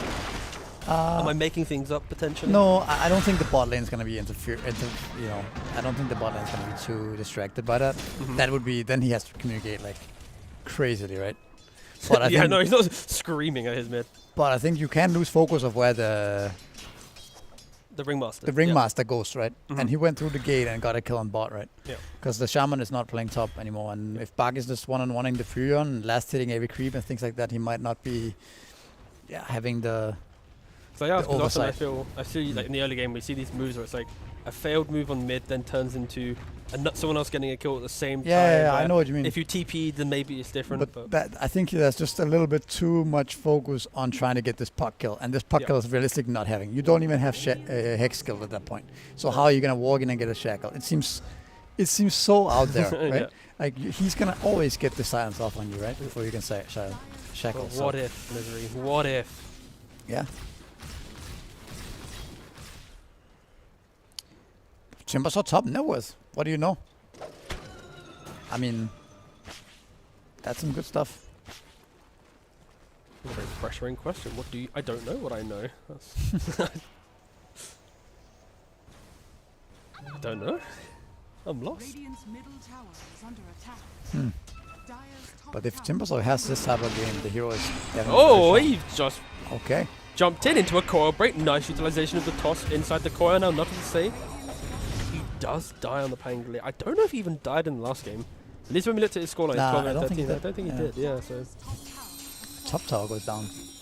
But that was a good kill on the Pangolier. Very nice execution. I think if it doesn't go that cleanly with the toss out of the coil and things like that, he might not die.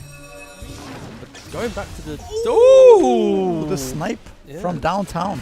only a level 1 Ether Shock as well. It's not even like a level 2, and then oh, he does still die. Jack Hero is probably gonna kill Fly. Okay, nice. They're also gonna run down the Tiny, I believe, unless he can TP out. Seems unlikely. Body block, body block. High five. Oh, the high five. Again, no one connecting on the high fives. It's really unfortunate.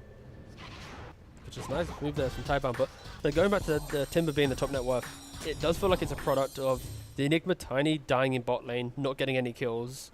Now Tiny can't twin get to help the Ringmaster and Prophet truly break this top lane. I feel like one rotation into Timber, the lane can go very differently, right? You get a Javelin on the Pernicious Prophet, Sure. you get Treads. Maybe. I say it's not That's a Javelin, nice that's not move gold, by but Treads. Tango here. Can you get Black Level off? No. But I think it's even more a product of Planet and Bach setting up this kill on Fly and the Sentry and all the stuff we already talked about, right? Because if the lane starts in a different way, where the Timbersaw gets bullied by right Whoa, the clicks early on- Sunder! Sorry. Proceed. Actually, that was a nice save. That was a nice save, yeah. Save from a treant. You are right. The way that Tidebound have played out this early game has created multiple pressure points that Timbersaw's pretty much just been kind of forgotten about. Yeah. And they're going to regret. Potentially regret this, as he's only a recipe away from the Kaya. But I would even argue that you should start, like, if you can start the lane in a way where Ringmaster and Prophet are hitting the Timbersaw before the wave even hits, Yeah. you know what I mean? And the lane starts like that instead, and Shaman can't help him because he's a Shaman. Now suddenly it's a completely different lane, right? Sure. Yeah. Again, the first blood and Fly. But the really fact that Fly is there, and Yeah. yeah. Are we really boiling down every game we've cast so far to the I mean, that- the first move of the It game? matters so The White incredibly Monday much. Ward, Yeah. the blocking of camps, that was Yeah. critical. Fly dying felt like it now gave Timber a free lane, critical. We've now got game 2, which was the... Remind me, we're old. The other one was the taking killing the mid. kill mid, yeah. So every game has had a single move in the early game that It we're has. going to attribute to them winning. It has had a lot of impact for sure. I don't know if it's like necessarily all the game boils down to that, but it has such a high impact that it's worth continuing to mention. And it's also, Radiant's middle tower. I don't know, it just shows how you need to be completely ready for anything early on. You can't be losing your focus before the creep spawns, right? Yeah, The especially... game starts the second you are in the lobby, right? Like a second you get your control of your hero, right? Like we talked about the smoke as well. When do you click that smoke? Like that stuff matters, right? I think especially when we get to a meta where we expect the heroes that are coming, right? Like we see Pucks and Prophets and Jakiras and Terrorblades playing Glear. It's all about the what are the small details you bring in the early game to be different to the other people. Because you know the heroes are coming, you know what type of laning Yeah, is yeah, gonna be replicated. It's so true. you have to be slightly different. That's to a surprise good your point, enemy. I think. But the fact that every hero is more or less the same every game, like there's not, the meta is kind of figured out in some ways, but it's the small moves that determine the outcomes usually. Where are we at now? I think the game's still pretty even though. Timbersaw does have a good network, but this game has slowed down a bit. Both the safe lane towers has been opened. Okay, throwing out a coil. Yeah. Shaman dying. Enigma did go for the Helmet Dominator. I don't know if you spoke about that yet. Have not, but I've seen some other people do that into drums. It feels kind of like the build you do when game gets a bit stale. You want to have one lane have like intense pressure, so then you can play on the other two. So like in my mind, BB's like, okay, Enigma deals with bot lane. We can always find a pick on mid or top when someone goes to like push up bottom. You show bottom, So we kill you mid. use it as a... It's kind of like a pseudo setup for Puck and Tiny to kill other places. Okay. I don't know, like before people used to just rush drums and Enigma, right? Drums into like Pipe, drums into Crimson, Scanning. into Blink, whatever. Why is the Dominator better than getting just drums? Is it just the fact that... Creep just keeps going. Yeah, it does, I guess. It has a lot of value if you get it early, right? You have it the entire game. Yeah. I mean, it has a high skill cap, right? You can do a lot of things with that creep if you are good at sending it to the dead lane, last hitting, farming faster, you know, whatever. Great slogan from the UK is every little helps. Yeah. It's kind of mid one-siding that a little bit. Anyways, here we have a roll onto the Purest Prophet here. They have enough damage. It feels like they do, but with the escape act, maybe they don't. Escape Act comes into play there. What a great spell. Yeah. Nice there by Fly. Presses the one button. Being at the right place Yeah. at the right time. Anyone can click that button, but not anyone can be there That's when true, he sorry. has to be. My instant reaction to that was like, uh-oh, where's this going to go? But you fixed it. That was really good. No, I was worried. But these moments are great for the Furion, right? That's also what we saw in the other games when Furion was not successful. Is that he had not the best laning, and then he also started dying a couple of times. But now they're going to take a failed gank on the Prophet Into a now kill to killing Prophet. Ichikuro. Yeah. Yeah, this is where Prophet could potentially start spiraling to the top network spot. But they need to try and find ways to replicate this. They got the blink on the Tiny. They've not got the blink on the Puck yet. To find more kills, they need their initiating heroes to find that hero by themselves. And this is now on Tidebound. After getting a death on Jakiro, probably give up the top tower, move to the other side of the map. You might get the Tormentor as a trade, which is quite nice. I think both the Chinese teams has actually been playing pretty well about the Tormentor in the games we've seen. That's something that we could say as a positive note from their games. Sure, they know how to farm, they know how to take Tormentor, and to sometimes double with Roshan. Hitting Ancient and team fights on the way up. Do you think... Actually, no, I think this healing's enough. I was trying to think, like, it's quite a nice amount of heal where it's like, it's enough that you feel like you don't want to go back to base, but it's not too much that you're full HP. It's too, like, it's broken afterwards. Yeah, exactly. It's standard.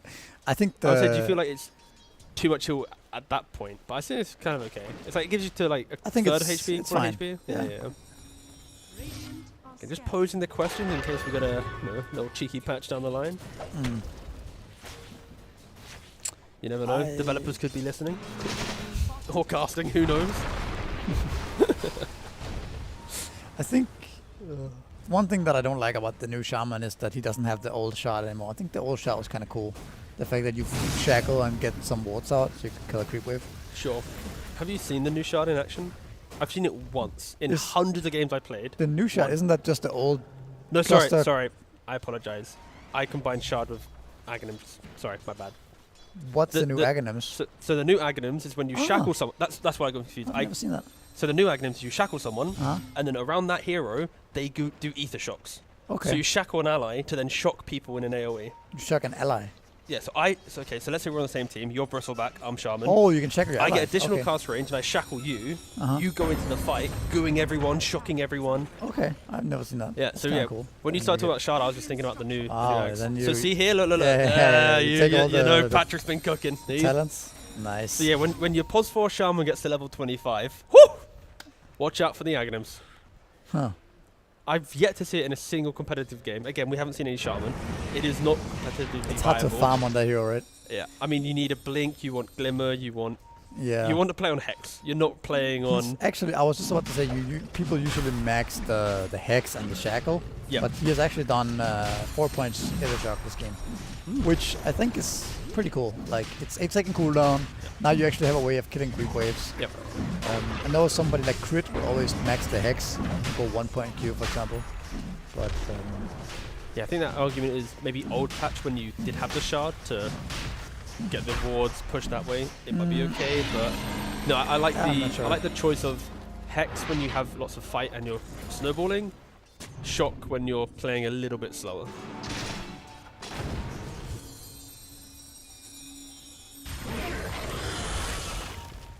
"15 kills at the 18-minute mark. Not the craziest game here. Buck with the blink and the Kaya. He's pretty even game, right?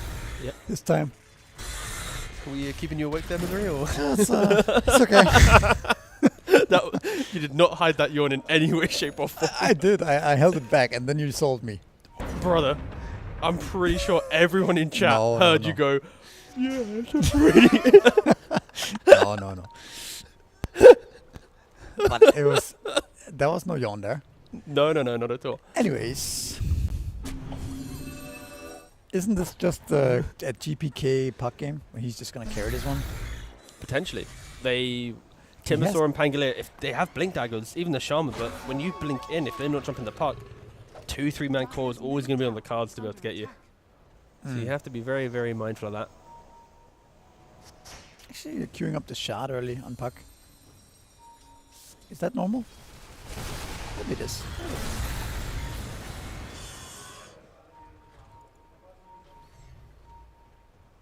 I'm going to go with yes. Radiant's middle tower.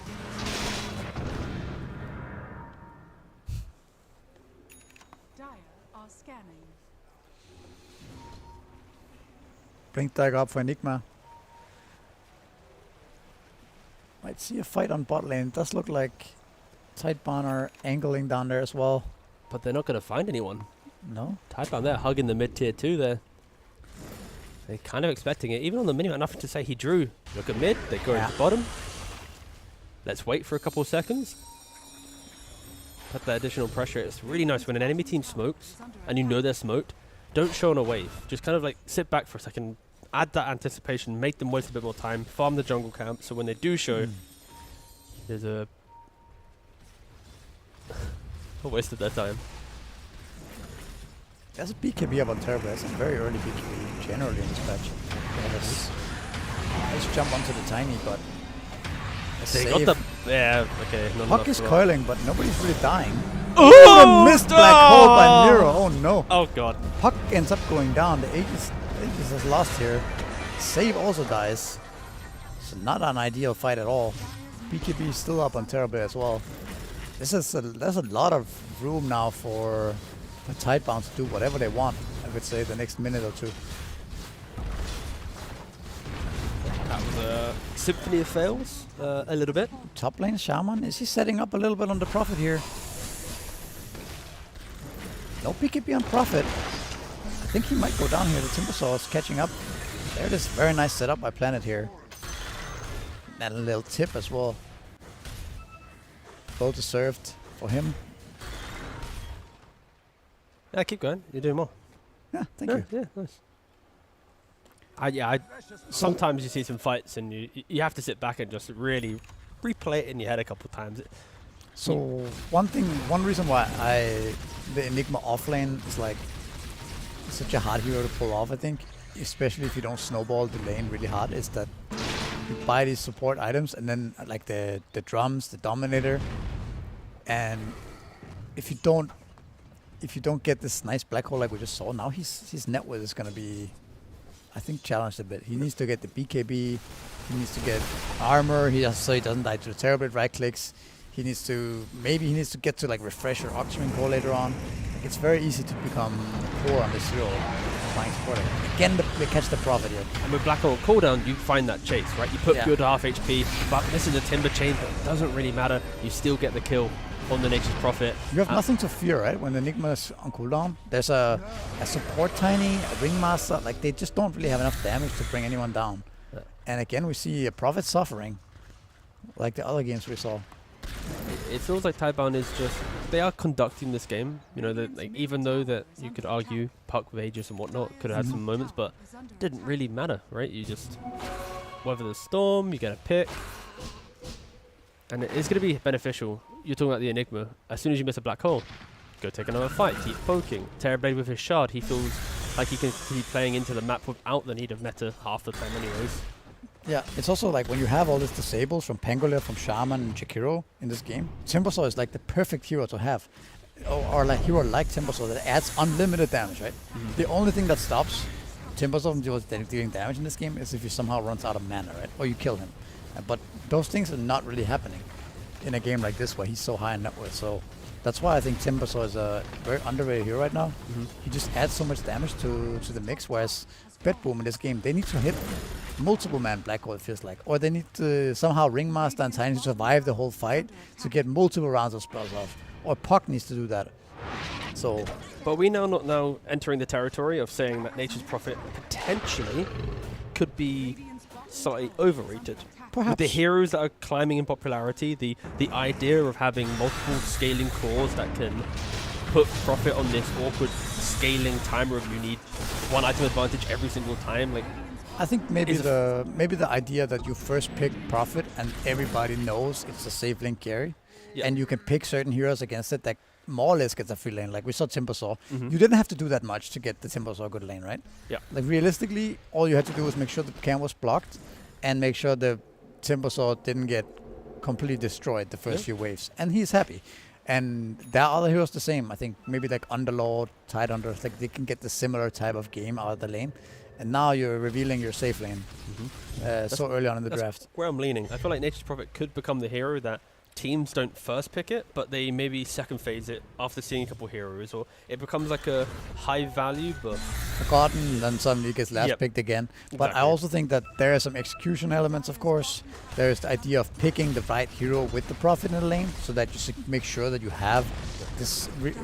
You also need to make sure that Prophet can destroy his lane, because that's one of his strongest aspects, is that he destroys his lane, and then he can TP globally and gets his ult super fast, right? But then technically that's what BB's draft would have been, right? Enigma should be winning his lane on paper. That's why you're picking the hero to take tower. Top lane should be winning as well. Exactly. Puck will then Yeah. beat the Pango. So like, in theory, on draft, all 3 lanes should be somewhat BB favored into then map play being theirs. But Sure. Another aspect of the first pick Prophet is that nobody's really thinking about putting Prophet support anymore. No. Nobody's really thinking about putting it mid anymore. The mid Furion seems... Radiant's top tower I can't remember if maybe Malrine has played it to success, but it's been a while A since couple of I've seen tournaments it. ago he did. Yeah. but yeah. The Furion support, I think, has some merit sometimes, perhaps, but it falls into that category where you don't have teamfight, you don't have stun, you have limited damage. What items do you buy? You have to kind of snowball the lane and Do you know what I want to play see? I want to see Prophet return to off off lane, lane. Yeah. but only in the scenario where it's like you have like a Tusk or a really strong core to bring life to it. Then you can play more on like your shard, being aggressive. Your carry then can be a bit more scaling, and your mid has you need the Ember, the Puck, something to again fix your lack of control, conquer type of hero. Sure. But if you put Prophet offlane, you have to go same items, right? Same build. Mjolnir, there's no other real choice, I No, think. yeah. Again, you're still doing the same. I think the difference is you're using a melee 4 that you don't often get in the 5 role to put more pressure in the lane, and then you put the enemy carry to I mean, come back. you play to fight, but I think you still want to scale into that I damage agree. dealer. You're not going You like can't buy a you're Solar not going like Crest Atos or and no, Pipe no, or something like that. You still become another core, right? Yeah. But I mean, maybe. I think that's the type of thing that will bring Furion back into where it's like, okay, it's a problem now. Because now it's not just, it okay, feels we know solved, what's right? happening. Yeah. It can also be offlane now. It can also be maybe support. And like now the team it's a scary hero suddenly. But yeah. The hero is definitely still very, very strong, even when you first pick it as carry. I think this sample size that we've seen today has not really given it true justice, I think. That'll be the thing, though. We're looking at the weaker Prophet teams maybe playing it. Yeah. When we look at like Liquid pick it up, or any of the I'm kind of struggling. Power Vision, they're satanic, right? They showcase their ability to always enable that farm. They don't get the pickoffs where they die a couple times. Mhm. They always have the correct items at the correct times. They feel very different. It does feel. Not much has happened. It seems like No, a lot of we finished our farming. entire Furion podcast. We And no did. one died. Yeah. Yes, that was a good one. That was good. Yeah. Go to Now, our Patreon for the extended version. one reason to why the game is so stale, if you think about it, is that there's No letter patch. no. I mean more like this particular game. know. Is that I was there's just testing you. there's Enigma pushing with Eidolons, lanes, side lanes. There's Furion Treants. There's Puck. Right. It's very hard for Tidebound perhaps to find any picks on the map. Yep. And maybe one thing that they could learn from this game is to play more around the gate, right? Because like we talked about the Furion last game, he is kind of able to just farm the hard camps. I don't think Tidebound should be playing around mid, but more around the side lanes, so you can constantly look for this Prophet on the gate. But maybe they are mid because Roshan is what this one. Maybe Miro. It took him a couple of minutes to regain some confidence, right? He missed the black hole mid lane. Yeah. He got a blink dagger. Now he's got a Got full BKB as BKB. well. So since the last black hole, he's farmed an entire BKB. He's ready to dabble, but now it's an ages terribly. Yeah, timing. unlucky timing there. I'll fortify. And not only that, we haven't really mentioned Timbersaw, BKB, Aghanim's Kai. He's very ready to fight. As the two teams look to be clashing in the mid lane. GPK playing Shiro to half HP, disengaging with the orb. And actually, GPK maybe even dying here potentially from just the Timbersaw. But does get another blink out. Orb to the high ground, and fuck, he is not backing down. Kill. He is very deep. Maybe Interesting black hole here. Is that realistic? 'Cause okay, well, black hole's used and BKB. Do you want to talk about it, or shall we let it go, or what's the deal here? I understand Miro why he did it. It's like, Yeah. okay, Timbersaw's too deep here, guys. Let's just kill him. But it's Timbersaw. He's BKB. You actually don't have damage to kill him. Yeah, So that's a. But I mean, it was kind of close. kinda, yeah. But you are underestimating how tanky this hero is. The Tiny had died elsewhere on the map, and Fly didn't have the ultimate. Oh, didn't use the ultimate. Park also was disengaging. Quite Yeah, that's true. I mean, that's again the supports at BKB Timbersaws. The supports do nothing to him, you know. So it's only the Fury hitting, and he has his main majority of his damage is actually Mjolnir and the brooch, yeah. The brooch, right? So there is no damage against BKB actually right now. And that's gonna persist throughout this game, right? But Actually, again, I love the way that Mark played though. There on the Timbersaw, right? Like he sees the puck disengaging, he jumps on top of him, he keeps forcing it. He goes by himself, he forces the black hole. Like he's doing everything to remind, his enemy like we are ahead. We control this game. it does feel like he's pretty much invulnerable when he has BKB, right? Unless, yeah. But don't forget, guys. This is the game where it's just take one black hole, right? That is often the thing with Enigma. Yeah. What But happens it's right now it's on cooldown, and there's a push coming in. Come on. No. No, you are right though. At the moment, with the Serpent Ward, the Liquid Fire, with the Terror Blade Illusions, like buildings will fall if you don't get yourself there to protect it. And looking at the map state right now, it doesn't even look like they're even trying to defend this. The Shard as well from the Timbersaw. They have that's a plenty of damage. quick cracks.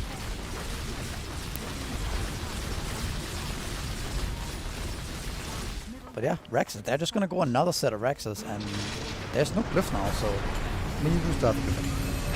Oh, nice Sunder Pure. Oh. He lives. He does live, but that's very expensive. That's all the BKBs. Miro does get saved, but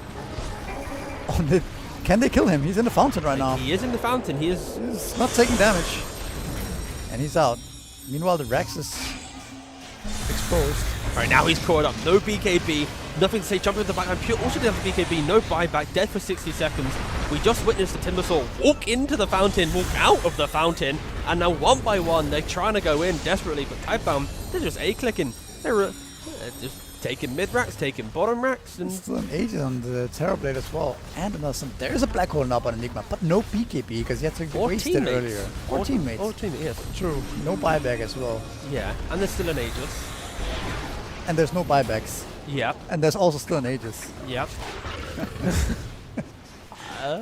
2 Rexes down now. Oh, it's not. And there's a basher on the Bangalore. So yeah, it's looking rough. So we saw the missed black hole mid lane, the black hole on a Timbersaw who doesn't die. Please, I don't want to see the third big black hole. Big 3-man into a basher. Was there another black hole used somewhere? There might have been one earlier, but I don't remember. I don't remember too. I think we can just accept that because we're the casters, we can just make it up.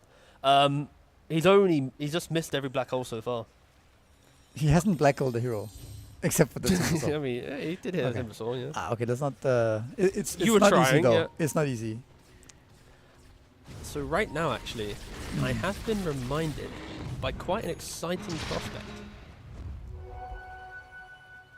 Yeah. Which is unlikely because I've just don't worry, I'll save it to the post game. Yeah. Cool. So we have potentially the final push here. The BKB is back up for Enigma, and the black hole is still available. So I mean, you need a gigantic black hole. How many are we talking? 3-man, 4-man, 5-man? What would you say? I think you need 4. 4? Maybe you can leave like Jakiro off somewhere. He's on the side. Or Shaman, but you need a lot of heroes in there. But how are we setting that up? Is it Save jumping in, he's tossing heroes into the black hole? Is it a perfect it's something organic like 4-man? GPK goes in. Yeah. Use his spells, get out. Tiny goes in. They think they can burst Tiny, but he heals himself. Does he have a use? He doesn't. Forces away, and then they chase him. Boom, black hole. Yeah, okay. I will get ready to play-by-play that exact fight in a couple minutes. I just laid it out for you. No, I mean the script is there. It's I'm reading it. In Yeah, your don't mind worry. now. In brackets, it's show emotion. They hit the spells. Close bracket. Yes, Sneaky Turtle, I did have a little look at what you said. Don't worry, I am reading chat. Other than that one guy who was mean to me, but that's okay.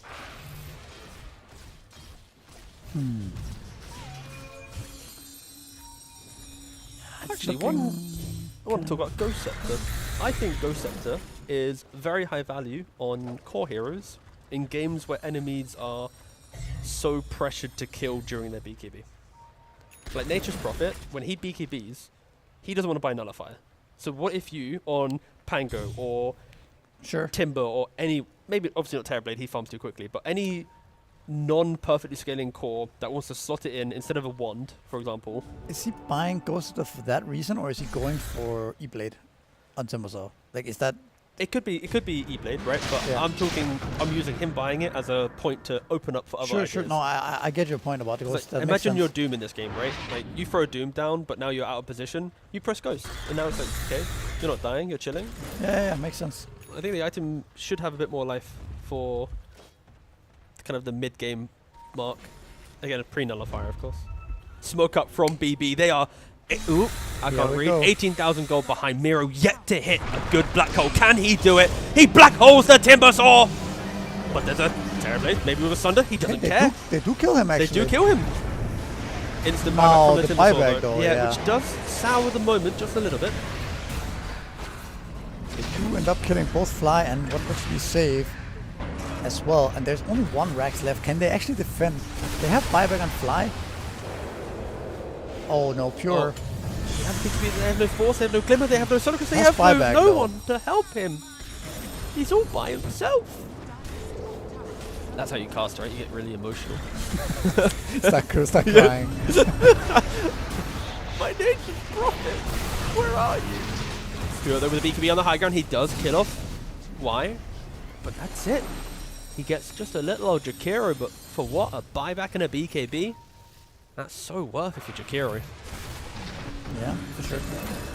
But that's also one of the problems with Enigma, right? We saw it earlier today. That was on the other stream or other casters. That was not with us, but the double RP by Toronto Tokyo. I don't know if you saw that game, but Yep. he had this two big ultimates, and they just bought back and Yeah, ended the game. Because like, what are you gonna do now? Oh You have no my. BKBs. You have no RPs. So I just realized, Miro, he's going for Aghanims. He's not even going Refresher. I was thinking right now at this point, sell the Helmet Dom, maybe look for a Refresher, sell the drum, fully commit to the I gotta hit a black hole, that's all I've got. But Yeah, maybe he's still hoping for that. The clip. The big black hole. But also, Yeah. since Timbers are bought back and you didn't lose the game, maybe he feels True. like, okay, I just need to, if I can black hole him Tim- plus one yeah. again, like maybe we can. But I agree, I think it's also a desperate territory mode where I would also consider the Refresher.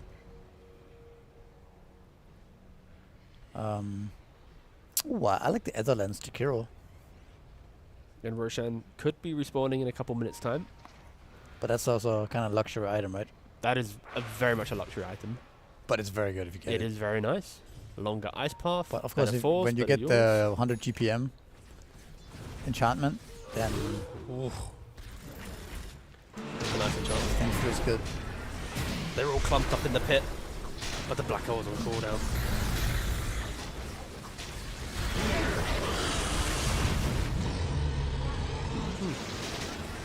There's something about the tiny ringmaster support duo that I don't really like. But maybe it's connected to the course. It's like entirety of the draft feels a little bit weird, right? You don't have this front line.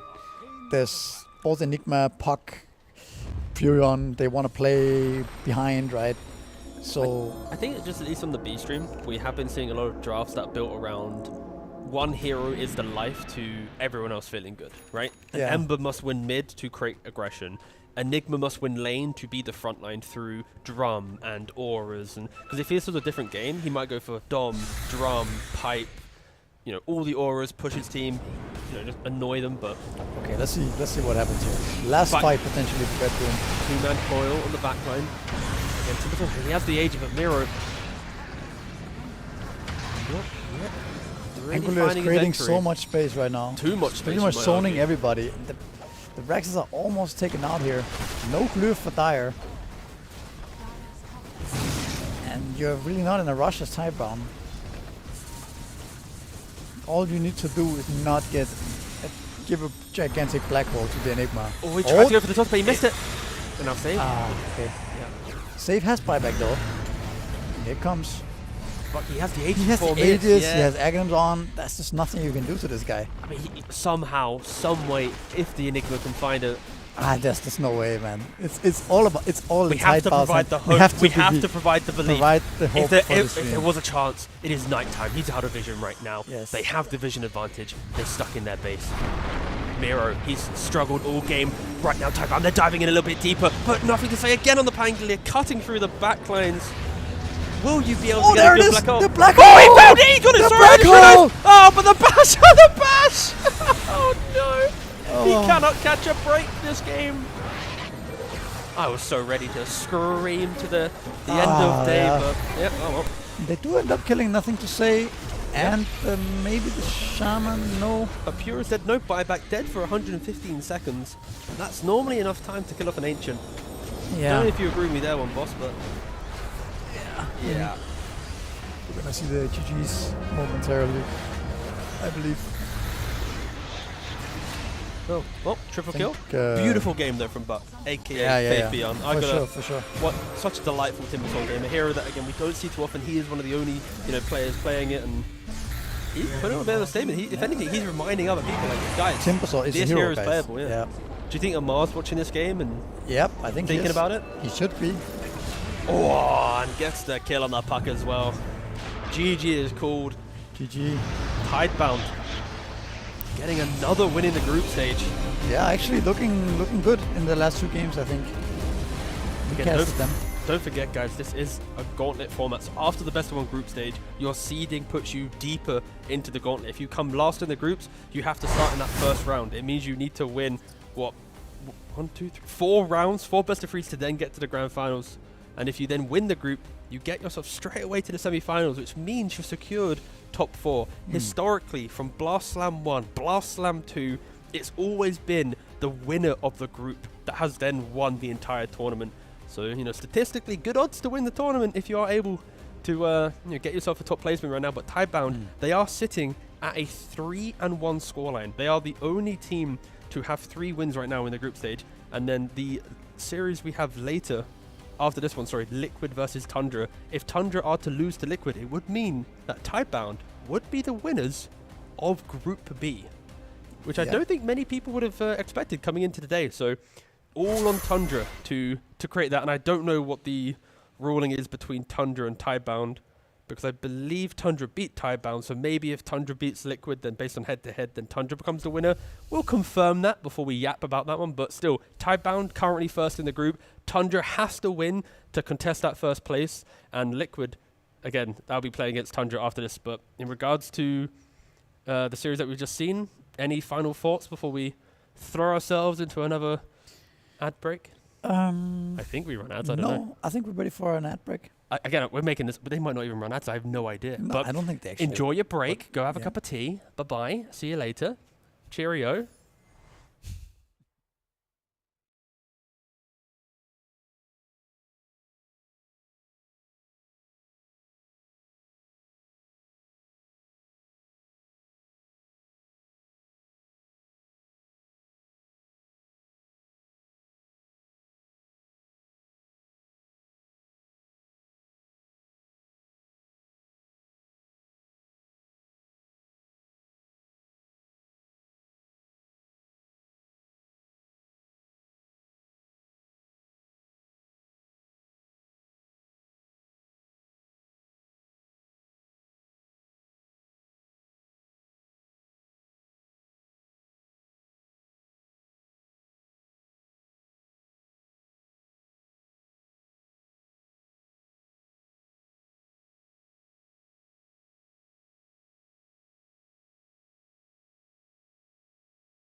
welcome back to the B stream, otherwise known as the Bald stream. You are joined by Bald Me, T Governor, Bald Misery, both analysts. We have our observer Patrick, who is bald, and also one of the talented developers who did design the Blast UI and HUD, Doig, who also is bald and has a lot of work to do once he does get off this camera. But we are joined by the 4 bald men of production, and yes, like I said, the B stream is the Bald stream. Thank you very much. And we are hopefully soon underway with our final draft of the day, as we are missing one more player to actually create the true authentic Team Bald. There are some imposters around in the scene that attempted to make a team under a name in which they do have hair. Crazy.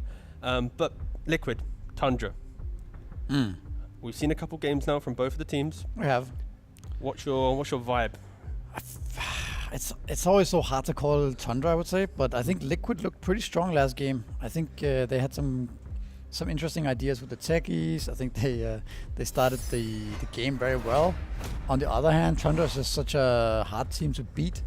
Even when you feel like you're winning against them, you're killing them around the map, suddenly they group up and take your buildings, and you can't do anything to stop it. And yeah, I think it's a hard match to call. I think both teams are gonna want to win this one to make it further in the gauntlet. Oh, right? How is he gonna draft when he doesn't see hard? Oh, he's strang. Oh my, what's happening? Oh, he wants the jersey on. I see. Okay. Of course. I was worried for a second. It's like he cannot see. Then it looked like he was going to just again the Liquid choke meme, but like IRL with Boxy and Blitz or something. I don't know. There are some options there. But Do you think the Blitz drafting is more like, Blitz, can you draft? I'm kind of tired. Like, do you think it's something like that, or do you think it's like a conscious thing? Okay, what makes you think that that Blitz is suddenly drafting? Because he was not even at the last event, right? Where it was jabs and yeah.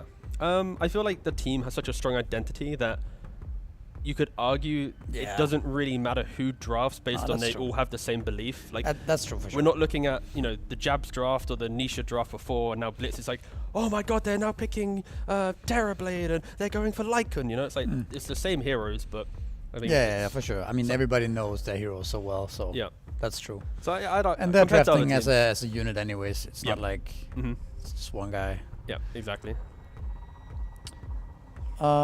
Interested to see if we're gonna see some new heroes this match. We have seen a lot of Prophet that's banned out. That's great. I would not like to see it again. Darkseer is a hero we've seen a lot today as well. I imagine it's gonna get picked up if left in the pool. Beastmaster is banned out as well. That's something that Tundra picked up last time as well. The thing is, if Tundra do first pick a Darkseer, then there's plenty of choices available for Liquid to respond to it, right? You can still go for your flexible Beastmaster if you want. There's the Sven, there's the PAs. Oh, Beast is banned, sorry. So there's Sven, there's PAs, yeah. Plenty of options to instantly hit, right? Darkseer isn't a suddenly 4 heroes, suddenly carry. Yes, we see it mid sometimes, but that's very team dependent. Specifically Nigma Galaxy, who aren't here.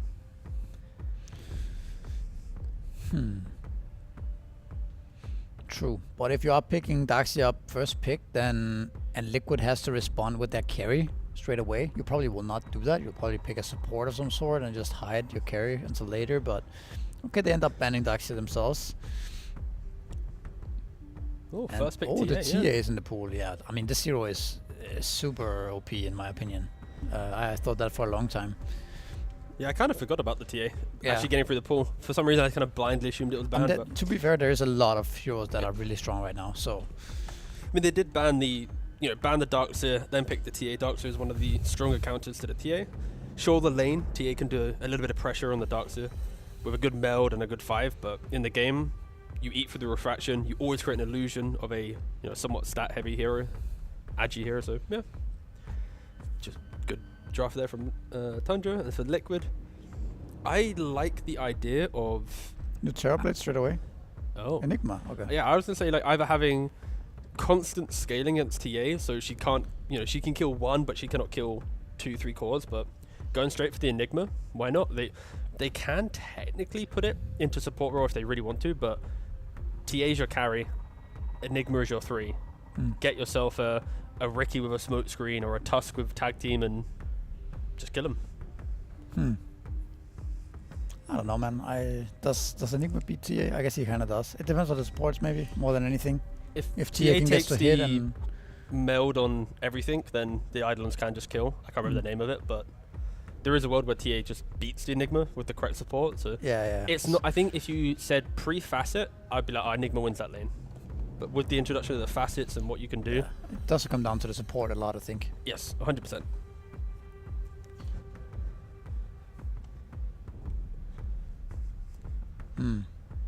Well, I think the Enigma pick is kind of interesting. Not something that I would expect here.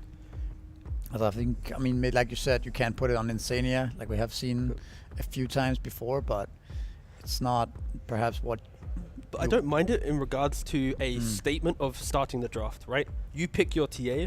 We now have a lane that we're conceptually ready to play. So now Liquid, they're not thinking, okay, what's a support will flex? What's a carry will flex? It's just, we have our lane. We're forcing you to put the TA in a place where you might want to put it. And I think it really boils down to what's the support for Liquid. Do they go for the Tusk? Do they get a Riki? Are they locking in the 4 now? Or do they go for Insania's hero to get a bit more information to then give Boxy like the perfect 4 to give what could be a potentially exploited Enigma based on the 5 of Tundra? Because if the supports are so important, then... And I like the idea of this draft, but I think this pick for Liquid makes or breaks the Enigma. I think a lot of times they'll just pick Jakiro here. Sure, yeah.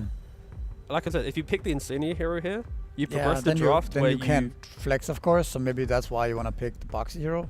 But Boxy hero is also kind of hard to pick into nothing. Then you lose the matchup against the 5, right? Exactly, the 5 can pick whatever he wants then. So they just go for the Tusk, which is... I mean, obviously this lane in itself is very strong and it's kind of hard to... It's not the easiest thing to just counter this, right? But then it opens up for Jakiro for Tundra, for example, right? Attack speed slow for Eidolons and an attack team. I agree. Yeah. The Jakiro should be high priority now. I like how we're talking about Jakiro like it's some revelation. It's like, it's important here. Yeah. I mean, what options are there apart from that? Like, you don't want to pick A here, I think. You don't want... Warlock seems kind of... It's okay, but it's Jakiro's better, right? Jakiro is just better. Yeah. Back in the day, you would think of Phoenix here, but that's not really played much. Tinker. Tinker is still in the pool, that's right. So... I would argue that this is potentially volatile in the sense of... And there's another Shaman. It's rising. Yeah. The Shaman is appearing. Yeah, I like the Tinker Shaman duo actually, if you think about it, right? Tinker soaks up a lot of the farm. Shaman doesn't take much space, so in that way there's a balance. You get the disables. I don't know. There's so much team fight. I think it seems like a good balanced support duo.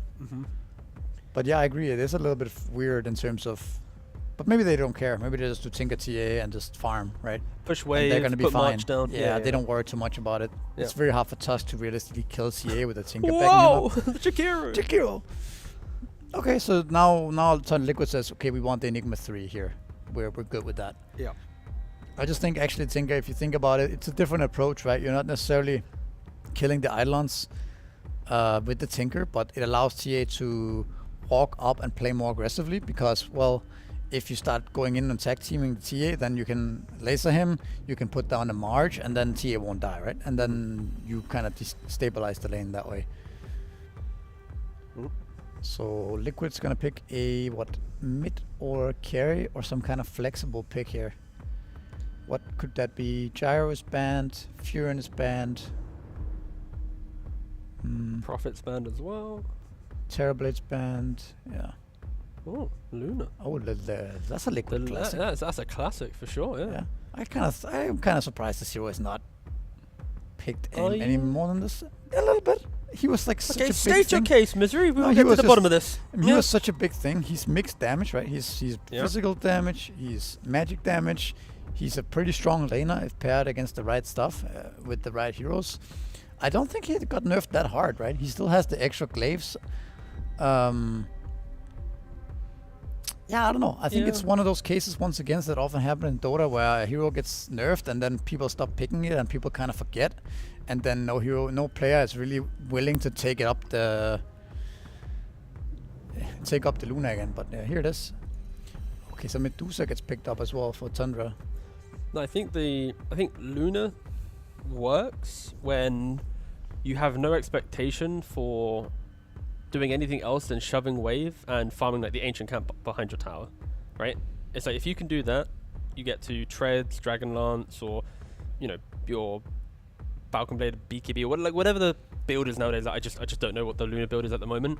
If you can just play a super slow game with no need to move around, I think it's fine. You could technically twin gate, but I think because of Jakiro, Enigma, Tusk, he's just a farmer, right? If somebody comes to you, you can obviously beam them, but apart from that, he just farms, I think. So it's like, I don't mind the Luna here because I'm already seeing a active nature in the first 3 heroes, and this sets up for the big playmaker from the mid lane. Like, it's the Ember, it's the Puck, it's the Storm. Like, this is a draft where Nisha will need to shine to create these moments. As you expect the Enigma to do well in his lane, Luna should just shove no matter what. Like, again, it's a Medusa pick from Tundra. Medusa push wave, Luna push wave, right? That's just a dead lane between the 2 heroes. Both will just farm. So, but the thing about this Medusa for Tundra is it going to be 33 or is it going to be BCM? Or are they going to pick a flexible hero last and then decide later on, right? Because we have seen BCM play the Medusa. Not only that, but do you have concerns for Tundra where when the inevitable ball of aggression comes in from with a Tusk, every hero, not to from Liquid, does Tundra actually kill anyone? Tinker keeps people alive. Medusa is tanky but controls people. TA might maybe at that time have a Desolator. Shaman is hexing someone. Like, is there really any kill hunger from Tundra? I mean, you need a hero like a turret type of hero last, right? That deals a lot of damage. Like, it could be a Timbersaw, right? Again, like they need some hero like that has like unlimited damage, I would say. But Tundra, they don't have the last pick. I feel like in this type of draft, I kind of want to see the I guess Medusa offlane into Luna. Again, you just both trade farm. TA might need to go to mid to find a better carry to be active. TA to carry. If you do the correct facet and maybe find ways to pressure Enigma, that's fine. But I need someone from Tundra's lineup to be the tempo guy. Yeah. Some kind of, I mean, the band the Pangolier of Storm, right? Which makes sense. I think Primal Beast could make sense as well for Tundra. Timbersaw, like some tanky guy that can frontline, that can deal damage. In the first 15 minutes, exactly. Yeah. And then obviously some kind of scaling as well. Because like Liquid's damage is also a little bit limited early on, so a hero like Primal Beast could be effective here. So I'm guessing,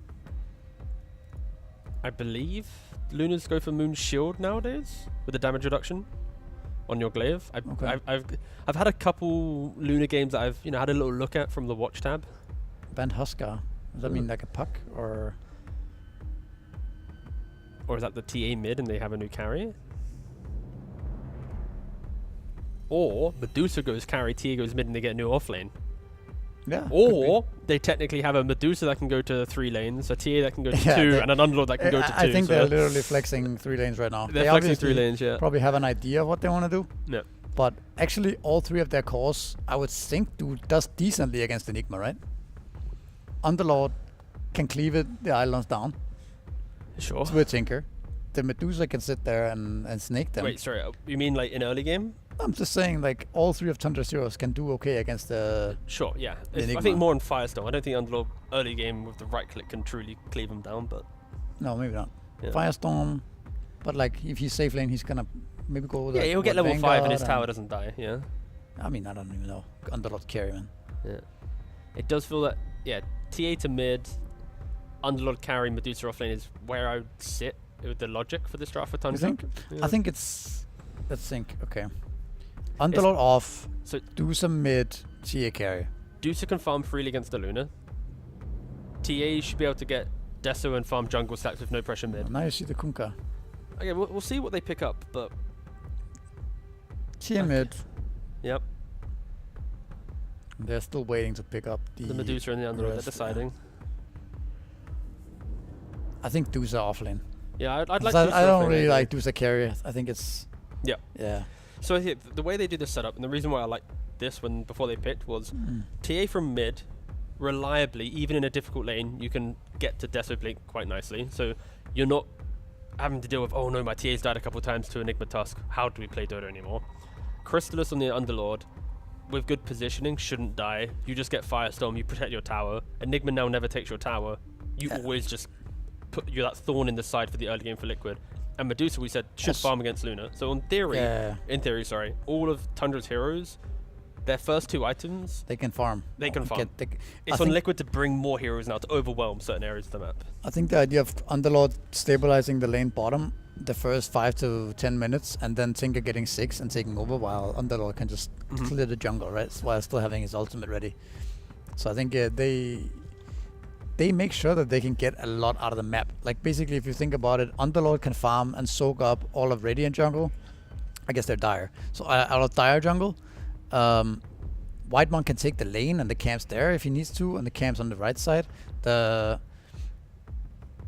Dusa can farm all of bottom, right? And Tia can farm Ancients and mid. So like they can basically farm all the map. All right, so they can farm, but once they get into the game, do they do much? No, I mean they just farm and then they play reactionary, and then eventually they get enough levels that they can start going around with the shaman, going around with the portal of Underlord, and just 5-manning. And I think their 5-man is ridiculously strong, right? You have Medusa ult, Crystal, the Underlord spells, the Marcher machines, the shaman spells, the traps. I mean, you have so much team fight. Now on Liquid, what do you see there? I mean, for Liquid, I see the ability to save from that. From Tundra, their team fight outside of the Shaman is all roots, right? It's a pit from the Underlord, it's an Atos and another root from the Medusa. So if you don't get that clean jump, Liquid will always be able to disengage, choose where to fight. BKBs are going to be super powerful. If you lock a hero down inside Black Hole, is there really a save to keep that hero alive?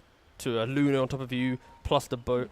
So I think my only hesitation or fear for Tundra is once they, go even in lanes, they just continue farming, and maybe they don't always get to bring 4 or 5 heroes to a fight. Whilst Liquid, I'm expecting 5 heroes in the same lane, like minute 9, minute 10, quickly take a tower, reset back to farm, go for another one. Liquid's 5-man is also very strong, so they can definitely match the team for Tundra. I also think their lineup is very balanced in a sense that they have the hard carry, the classic setup of how the cores are supposed to look, right? In Dota in general, like whereas Tundra is a bit more, Tundra, you could say. I would agree with you that Tundra, when scaling, they feel like they do become like infinitely tanky, right? Like can a Luna without like a rapier kill a Medusa and an Underlord with his aura, plus a refraction TA who's going to have... I mean, Luna is one of those heroes that potentially can do it, right? Because the glaive and the ultimate, there's actually so much damage going on Luna, and Kunkka as well.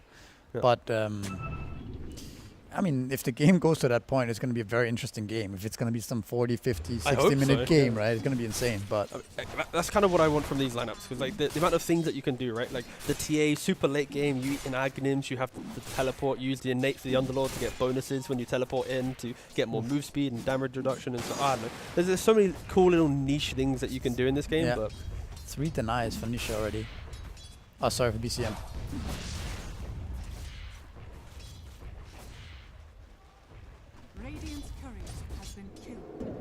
Tundra, it all really stems down to lane, and a tri-lane. What year is this? Did he show himself on the... I actually didn't see what happened. I think the Dusa got caught and maybe he gated twice or something like that. And now they're in a weird position. This is an awful position. Because the tower, the wave's underneath the tower for the Enigma, whilst Tundra, they do collect one as well, but they're sharing the XP while Enigma could get really punished here. We'll see if they can dive this. Put the march down. The March of the Machines does do pretty well to kill off the Eidolons if you place it correctly. I did not see what happened there, to be honest.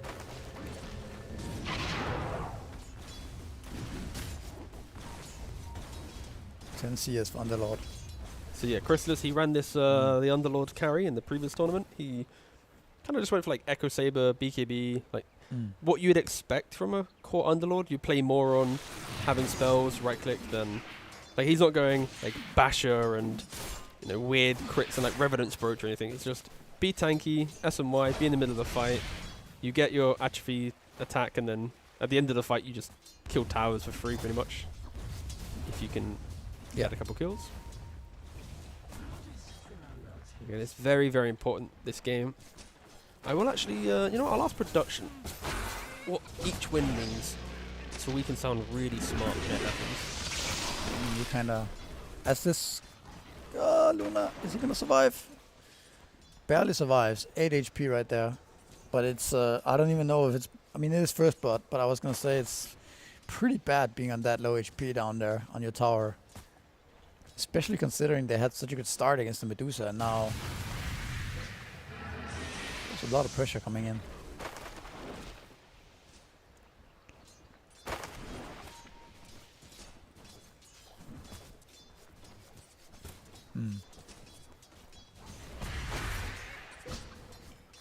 Again, if they can keep up the diving the Luna here, you see also the way they're pushing in the lane to make sure that Luna has half HP when the creeps come in, and they can keep perhaps bullying the Luna on the tower here. Or at least get some denies. Nope. But look at this top lane, man. 17-7. Yeah. Okay, and then the Tinker has 9 and 2. How many Eidolons have died? They have so many seers across each other up there. So yeah, like, you get a couple good just the March placement combined with the Firestorm. Yeah. You can feed away some Eidolons. And you also just know that there's just no aggression coming out from an Enigma whatsoever, right? No. You can't, like, you have to run away with your Eidolons all the time. That doesn't really feel good for Enigma.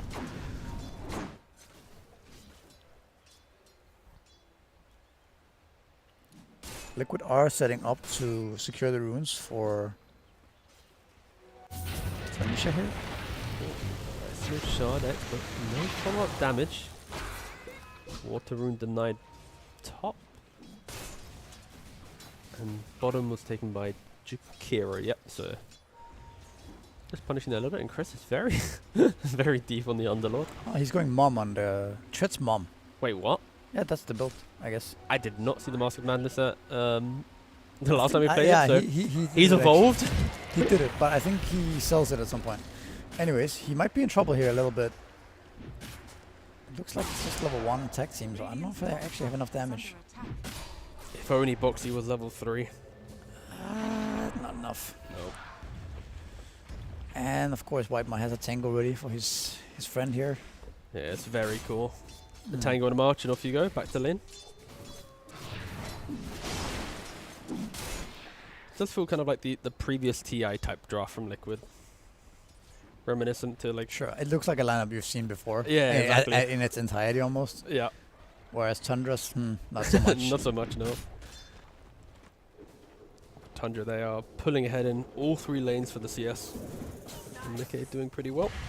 Yeah. Intriguing to know is, are any stats getting made for the Luna? Again, she does need treads, maybe Mask of Madness to be able to farm them. So when was the last time we had 2 carries, both by potentially by Mask of Madness on a carry? It's like a niche set of heroes that buy it. Like Sven, Yeah. Luna, I guess Underlord now. Underlord now, yeah. Their Dragon Knight had his face. I feel like I'm now just misremembering any Mask of Madness hero. I'm gonna have to have a look at all the heroes real quick. You don't buy it? Technically there was a Shadow Fiend era that would do it. Oh yeah. Yeah. But I mean, I see a little bit the problem with picking Enigma this early on, perhaps. That normally he dominates his lane, but against Tundra, I think they're not gonna let you just get away with a. You know, they're not gonna let your He's carry still get losing bullied. the tower, so I think Yeah, the way that he is. Maybe it works. like the CS isn't perfect in regards to beating your opponent, but he's But caught up with CS But is that a result of the heroes? and he's getting first blood. Okay, sure. Is that a result of the matchup, or is it a result of Crystallis diving the tower, almost dying, them being low? Yeah, I think it's the is it- during the time where all supports went middle, 'Cause- Crystallis did sacrifice some of his resource to give Saberlight more entry to the game, and then Liquid I think that rotated nicely to again give more life. So I think there are a lot of Tundra choices that have given Saberlight a entry to the game. Yes. Yeah, perhaps. I mean, but it does look like, yeah, if you play around this Enigma with Islands, it's pretty hard. He also was out of mana on the Lord. He was low resources in general. I don't know. I don't know if he should be. Right? But yeah, this is a nice start for Liquid now. They do get themselves a Wisdom Rune this time around. Dire's middle tower is under attack. Radiant's bottom tower is under attack.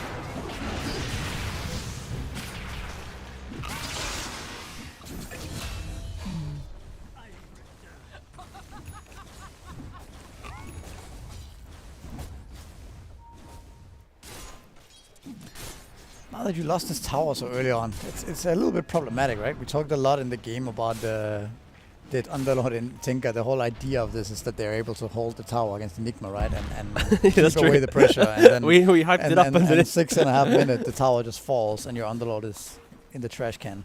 But So- that was isolated away from the conversation we had where we expected Liquid to bring 5 heroes at the 8-minute mark. So we just had 2 separate conversations where we should have connected them and gone, but when will Liquid make them? And then Liquid made the move. So Yeah. I think that's on us just not connecting our analysis. No, really. it's fine. I mean, can they kill the Dusa? This almost unkillable hero. They have enough. Okay, no stick on him.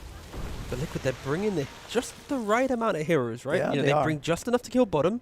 Saberlight farms top. They are kind of like spreading them thin across the map. You Yeah, could they're say the orchestrating. Tundra, Yeah, the greediness of Tundra getting exposed a bit. Sure, Yep. you have a really farmed TA, but there's a limit to what this hero can do from mid, right? Underlord is really just in catch-up duty now, and I don't know about Tinker's level, but he needs his level 6 pretty badly now. Tinker needs 6. Yeah. Shaman wants 6. Medusa, everyone wants to farm, wants to get some. Dire's middle I think the fact that they lost top tower so early is very damaging for the Tundra game plan right now. It also simplifies Enigma. Oh, that was a Nice nice ice path. path. Oh, a double ice path. He's a facet enjoyer. Yeah. No, it's I think for Enigma, as soon as you take the first tower pre-10, you're forced kind of to go mid on the 10-minute mark to make that move. Again, it's still 9 minutes yet to do it, but I feel like unless you have some easy farm, the game kind of tells you, hey man, just go run some Eidolons at mid, force them there, you've already taken top, you're not losing anything out because it's shoved. So we'll see here, if Saberlight, once he farms this wave, does he return back to mid lane? Nah. Does he just wanna farm farms again? more, I think, Yeah. and then connects mid naturally. I don't think you want to force it. I mean, maybe like at 10-20, 10-25. Yeah, I mean, you kill this wave, the hard then you- camp, and you yeah, start then you moving go. to Yeah, the yeah, yeah, jungle. yeah. And That's what I get mean, there. yeah. But he also is not going for the Dominator this game. I like that a lot, because like, what is Dominator going to do against all this Oh. Saberlight, looking for the back on the high ground. Kill him, I He think. can't kill him. Oh, he's going to go for the TB. Does he read it? Does he read it? Go for the blindy. Go for the blindy. Go! Oh! No! It was so cool! But then it wasn't. Props for going for that, though. Yeah, fair play, mate. I got to give it to him. That was a...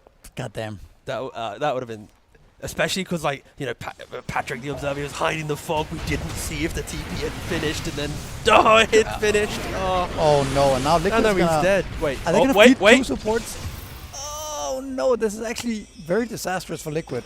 Dire's middle tower is under attack. Very, There it very... is. Actually insane read by Crystalis. Or did he have that ward? Did the ward spot him up there? It can't have. That was just an insane read then. I think he walked low ground. Yeah, he walked low ground. Look at the cursor. Look at the cursor. He Okay. walked low ground. He walked there, then he walked right, and he walked up. And that was So he all did his spot vision. him or what? No, he didn't. Dire's It was top tower Liquid. Yeah, so that's what I'm saying. The Crystalis call to be out there was insane, right? Yeah, it was very cool. That was a very good move. I mean, he might have seen the Enigma push the lane and walk up there. I don't know. I do not it was good. apologize to chat for reacting in a loud fashion. That was an emotional moment in which I wanted to show you my love for the game. Yeah. And That was good. That was appropriate, I think. yeah, I think it was Could have been a appropriate. bit louder even. It honestly could have been louder. Yeah, I it could have been louder, Could have but been. yeah, I think I think that maybe you should have. there's a but- time and a place Okay. for energy, and right there, that was a moment. We all felt that, guys. Your ears, So my he was, eyes. by the way, Luna is top net worth. Yeah. Not a hero that we see much, as we have touched on before. But Mike back to tower is under his attack. roots. And looking good right now. Is it just going to be the like what again? Mask of Madness, Dragonlance, BKB, Hurricane Pike, or like Yeah, I think the Manta, Pike, like what- Pike, Manta, Butterfly Manta, type yeah. of thing. Maybe not Butterfly that early, but at BKB, maybe you need BKB this game. There's a lot of stuff on the ground that you will annoy you. I'm trying to think, does he actually need it? It's like there's a I don't couple routes, there's a silence. Manta could just annoy all of that. If he It's gets just to like all this damage on the Skadi- ground, like do you care about like March, Pits, Firestorm, Dusa stuff, or do you Yeah. just like walk out of it and like not walk into the worst of all this AoEs, right? Maybe you just don't buy BKB. Sounds like you're You a get the Satanic instead. sounds like you're a partial core player. He's trying to rationalize not buying a BKB. Yeah, I think BKB is kind of bad item, right? Unless What like the hell are you s- doing? the stats are Sorry, bad, what? the damage is bad. You are contractually It's you a are bad obligated item. to what? It's a bad item, bro. You- but debuff it's a mute- sometimes you need it. What did you just say? I mean, I respected you, Misery. You lost a bit of respect. don't buy BKB, guys. Buy Shadowblade instead. Midas travels. Ooh, nice little kill there for Mika. But yeah, the game has become a bit more weird than I think what Tundra would have liked. I think they would have liked to keep up that top tower and have more stable game, but they are stabilizing, getting the levels, and I think it was also down to the black hole and double kill that we saw earlier. That was massive for Tundra's game. It also slowed down the... Let's see what happens here. I think they're just gonna get super denied here. Nice ice path. Oh, you don't want to die here. Again, this is another 2 kills. Like, think about it like this, right? We talked about thinking. before the Enigma top lane, right? He was gonna push one more wave, kill the hard cam, and move towards mid, and then they were gonna grab mid tower for free because they're so far ahead, right? Yep. But instead, this whole black hole shenanigan But do you think happens. They lost 2 supports. Now they go for this aggressive move on the Wisdom. They lose Enigma again, and Tusk again, and now the mid tower still stands. But do you think that's where it comes from, like the Liquid and like the fact that they have, you know, they have that kind of like enjoyment and they're not as like kind of cold when they play the game compared to other teams, where having that moment with Saberlight top, it's more kind of like a, you know, a charismatic moment, and then now you're like chasing. Oh, guys, we can get the kill. Like I fully agree that like not getting killed top, Yeah. go mid, take that tower. Like chasing for the kill, you're losing big picture plan, right? For a Yeah, little of course. I mean, thank you for the question. I think it's, I wouldn't really know exactly what happened, but I think it's just one of those things where, I mean, Saberlight could have gotten the solo kill, found the double stack Ancient, and be top net worth and the hero of the game, right? Oh, He went easily. for the play. He missed his black hole. And maybe he missed it, and then the other guys saw something. It was just like I really just unfortunate, want very team close. comms. I need team comms. I need to know like who I think they after were that. calm about it. No, I get that, but I just want to know, like, are they laughing? Is there like a moment? I mean, like a millisecond of just that. I could imitate Saberlight. It's like, I think, oh, I got the underlord. Oh, he speed out, guys. Oops. It's like, that's it. I think it's different. I think he's throwing some hands and he's making memes. Okay. He's thanking his sponsors. Oh, are they actually gonna kill the Medusa here? There's a lot of Still, barriers, but not enough. Tusk That's good. walks out. There's the black hole onto nobody. By the way, Rapson, I just want to say we've seen 2 Enigma games. We've seen 0 heroes in black holes, except for that one The Timbersaw. Timbersaw. You keep forgetting the one Timbersaw. But that guy with the BKB Timbersaw, I basically count that not as a hero. Oh god, it's a rough one. But they, You know what? I really hope that when Liquid make it, obviously because no one gets eliminated, I want that clip in their playoff package. Just me crying and you going, don't worry, Robson, we've yet to see a black hole. but it doesn't matter. They don't need black hole, clearly. Yeah, of course. Another kill on the TA. That is Before they the got the saving grace Dusa. for Liquid. That their draft is not built around black hole. Like the game earlier, where BB was like, if you miss black hole, game is rough. You've got so much skirmishing damage that it's not too critical, but it is 2 for 2 on missed black holes. I mean, Liquid are smelling blood. Look at this rotation over here behind the Medusa. This could be very risky though, because Medusa is quite tanky as we saw before. And Now Mickey is Luna, getting he's caught getting from the caught on back the left line. side. Uh-oh. Liquid, you're in trouble here, I think. Do they Time have to any- get out. Another one dead. Can they get any additional kills? Whiteman, he will be going down to the Eidolons and now Insane. He's trying to TP from behind the tree line. There is no they cancel or get vision. out on everybody except Tusk and Luna. I think that's a nice cutting your losses there. It could have been much worse. No, that was very important for Tundra to punish that from Liquid, right? Like they take the fight middle, they miss the black hole, they go top. If you start suddenly losing heroes multiple heroes, sorry, to a non-black hole lineup, it is going to feel quite damning. So I think, yeah, Tundra. Saberlight goes down mid lane. Okay. Oh, Nice portal by Crystallis, it looks like. Not sure how he got caught by the... could have just been an Atos. Oh, right, of course. Atos into Gorgon's grasp. There you go. I think another interesting thing about this game is that we get to see how strong this underlord carry actually is. Not just like a semi-carry underlord with some support items, but a true carry underlord with Echo Saber Mom, right? Can he out-carry Luna Kunkka? I think it's not a matter of out carrying. Well, in the conversation of if Sure. carry versus carry Eclipse, who wins? I think Of it's course. more. Does Luna ever kill the Underlord and everyone else during her BKB, during her Satanic? Like, Of course, if we're talking of about that course. stage of the game. Oh, I right? mean, of course, it's rarely ever about two carries hitting each other, right? Then Troll would Imagine be if it the- was. Imagine if there was like a forced 30-minute yeah, then game pauses. You have to fight. You get like a little mini game. Yeah, then Troll would be the most picked carry, right? that would be insane. But okay, let's see what ends up happening here. The only reason I think Underlord could outcarry Luna in this game is the classic line we talk about Luna is can Oh she my God, outscale, he and that deals is a a lot lot of of damage. damage. Yeah. Well, Snowball to keep him alive a little bit longer, but they're still inside the root, and Chrysalis. Oh my God, is he gonna survive? Silverback does have Black Hole, but with the Stone Gaze running, he doesn't want to run it, and he wants to get back in. He wants to try and get the Black Hole, but Oh my God, he just dies. The Crystallis Underlord, so tanky. I mean, not only is he tanky, but he's got 404 bonus Yeah. damage. The Harpoon to Oh my God. drag people closer No, to him. why TP mid just hit that tier 2? That's too far away, mate. He's got to farm these gonna- scrapes. oh my Oh, God. it's so good. But yeah, as I say, often a iconic thing we say with Luna is, does she have enough damage? She is traditionally the core that plays on tempo, rather than innately killing everyone. Look, he's actually going for Aghanims He's got wow. after the Yeah. pike. Interesting. It is so much fun to watch an Underlord just cleave. It's the animation of the cleave is so. I don't even know how to describe it. Easy instead. I can say that. Oh, the harpoon back into the pit. Into shackle. Into the Where's black the- hole. Oh! He hit one. Sorry, I'm too loud. He's still alive somehow, and now he's He's not chopping. dying. Now he's chopping them That's up. a lot of damage. Oh Yeah, my that's a God. lot of damage. Oh my, triple Get him. kill. I Ultra don't kill? know what to say after this?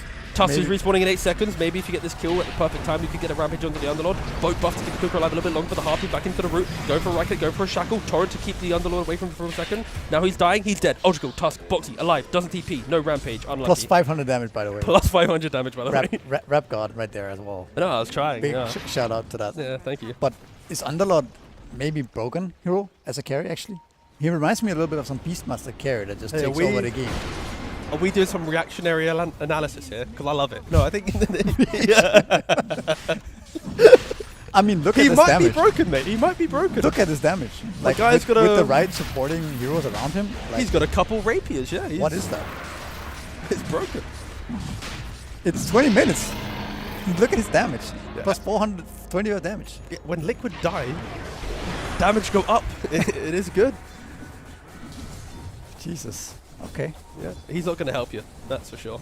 No. Radiant's bottom tower is How long does that thing last? The bonus damage? It's too long. It's several seconds. I'm going to read it here. It's Several seconds. 75 seconds. 75 seconds. Yeah. Okay, and then you got the talent there. Yep. Damn. Ah, we got good stats. Look at that. Well, it's... Oh, one, okay.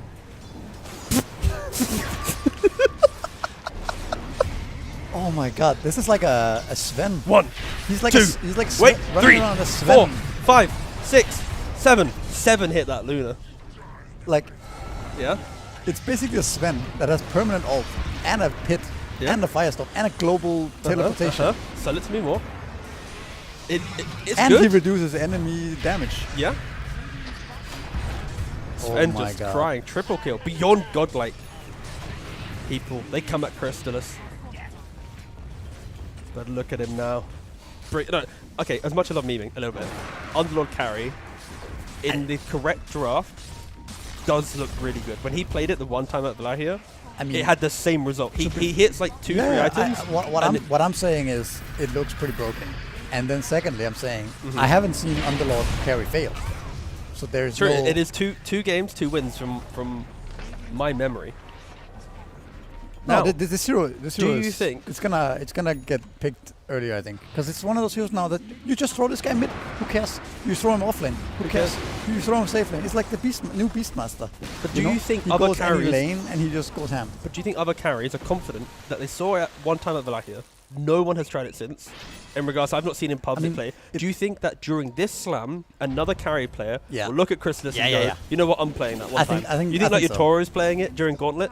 Like after the group stage, Maybe. it's best of 3, life on the line. I You think any team's picking up an Of course, Underlord man. carry? Look how fun that looks. It looks fun. What I is know. that? What is that? I am not complaining. Look at this cleave. If I was coaching a team here, I'm like, boys, we got to get the Underlord into the team as quick as possible. Yeah. He went from being like relatively average to suddenly getting harpoon, and it was like, okay, it's your game, brother. Take it away. Oh no, Jakira's dead. Enigma's dead. Now. Plus 300. Boom. I don't even know how he got that damage. Plus 300 damage. Killing He had hero. 120 before. Yep. That's the way the cookie crumbles, my friend. 45 for every hero killed. Killed the hero, 45. But he killed was the- not even there when the first guy died. He was just pitting. He wasn't even through the pit yet. Well, if he's under the effect of the aura, he does get it. Okay. So maybe he TP'd in just at the very last second. Maybe. And then there was like a second that he had the aura. Yeah, it could have been killing waves top as well. So I don't know. It doesn't matter. Like, but now he has a satanic. Well, imagine if No, Sableye I had mean- hit that black hole on the Okay, to Underlord answer at your top. question before, I think people should be looking at this hero and playing it. Oh, Because okay, I think you okay. can put this guy mid, like C Smile used to do. Remember? Oh, but yeah, that was Crystal back Up, when yeah. that was back when people played like Atos Underlord or whatever. Right? It was Or way more cheesy, right? Yeah. But now you just do this. So you know how we said, does Tundra have damage problems? Oh no, we didn't say that. Control problems. Doesn't matter, they die too quick. They don't need any control. We just dragged them into one route. Sorry, just to correct myself. We were wondering if the control would be a problem when BKBs came up from Liquid. But now, And that, the answer is very clear. Oh, oh my god! Sableye And then dead. with the TA as well. I don't know. There's just so much. People just die way too fast. It's this game definitely snowballed really quickly. Very no pun quickly, yeah. intended right there. but, you're just- trying it. Sableye is in the middle. Oh, and he black holes. That does count on the black hole. But just to be very clear, if you're in Twitch chat right now, this is not. This is not about. I don't think this is not about like a single player for Liquid. I think this is just strategically for Tundra. How much damage does he have right now? I don't After know. killing like It's 40? too late. The game's over. You should have asked when they hadn't typed GG. My bad. No, that's right. But I think for Liquid, it was they had the lineup looks good, the play looks good, but it's just Tundra. They hit. It's like reminiscent to you know how like when OG had the IO strategies. It's like you get 20 minutes. How do you deal with the IO? That's kind of the same vibe I see with Tundra with the Underlord. It's like he gets the Master Commander's harpoon and he's just playing. He's moving forward. Like he's A-clicking and he's never stopping, right? And Liquid weren't ready for this wall of Underlord. Yeah, it looks like a hero you can pick somewhere in second phase where you can put it on multiple roles, right? Like the flexible pick. This was a last pick Underlord, and it did look kind of iffy at some early game. Like we have kind of covered it during the game, but again, mentioned the first black hole missed on the Ancients into feeding 2 kills away. Like that was like that really destroyed Liquid's timing early on, right? And then they did another wisdom play that also kind of gave away 2 kills. So that was a bunch of mistakes made by Liquid that allowed the Underlord to come back, but I do think the hero looks really strong. On the other hand, we also talked about the Crystalist mistake of diving top lane, right? That also kind of made At the end this of the game day, worse. it didn't really matter, right? Because when Underlord hits that moment, right, he plays with the Medusa, he plays with the Tinker pushing him forward, right?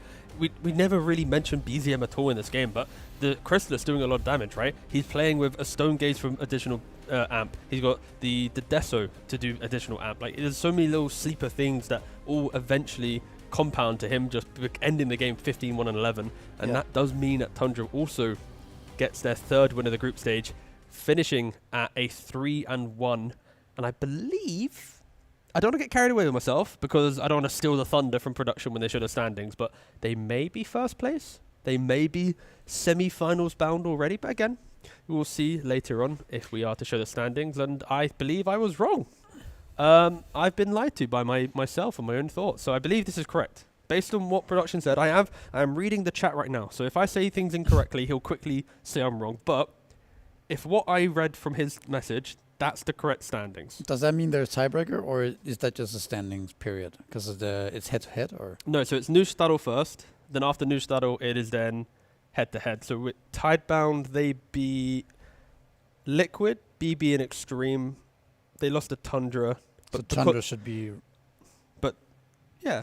So Tundra should actually be ahead of... No, so no, this is correct, no, yeah. So basically, Tidebound, just to confirm, their Newstadel score was 7. Tundra was on 5. What's the score? What it called? So basically, Newstadel is when you play a team, beating them, you get a numerical value based on how strong they are, based on their seeding. Okay. So if you beat high seed teams, you get more score points, basically, to simplify it. And if you lose to a weak team, you lose more points. So Tundra, they lost to Xtreme. So they are a lower seed team, and Tidebound losing to Tundra, who probably was the higher seed team, means Tidebound actually have higher value wins, basically. Cool. So yeah, my apologies, I misread a different graphic, but yeah, Tidebound, out of nowhere, winning the group! Secured top 4. Secured top 4. Interesting. It's relatively rare for the region to be able to get top 4 in tournaments, but Tidebound, there it is, 3-1. They are going to be a top 4 team, minimum. Historically, we are yet to have a Blast Slam where the first place team hasn't won the tournament. So if you want to use that logic, then maybe they just won the whole thing. Who knows? But yeah, it's kind of spicy, right? Liquid finishing in 4th. That means they're going to be starting in the first round. If you're a Liquid fan, they're going to have to play 4 best of 3s. They're going to have to play every single day to then potentially get to the grand finals. The same thing for BB, potentially the same thing for Aurora, Paravision, or Spirit, because they're still going on right now on the other stream. If you look at the other games, the other group, right, you have potential of meeting Paravision or in the Spirit first round. In the first round. Yeah. That's very spicy. Very spicy. Not what you would expect, for sure. Oh, that's the beauty of the BO1 group stage, right? A fresh tournament, people coming in with new ideas, and yeah. But I mean, I'm very excited for this to see more of this Underlord hero. I think this hero looks pretty strong with this cleave facet. Yeah, no, cleave. But that was going to be terrible out of context. Moving on. Yeah, something about cleavage. Anyway, yeah, great. Do we have anything else to say? Production? Do we have any other graphics you want us to show? Anything else to talk about? Because this is going to be the end of the double bald analyst stream. We have shown you our bald observer. We showed you our bald UI blast employee. Yep. But we're going to be back tomorrow. Ooh. With? On the panel. There it is. And we're also going to be bald tomorrow. Imagine it. Just don't crazy. Worry. That's true. All right. I'm going to test it. Maybe production is able to do this. Good night. Sleep well. Watch the main stream. I believe the games are still going on. That's just this stream, but just delete the B. And then, yeah. See ya. Thank you.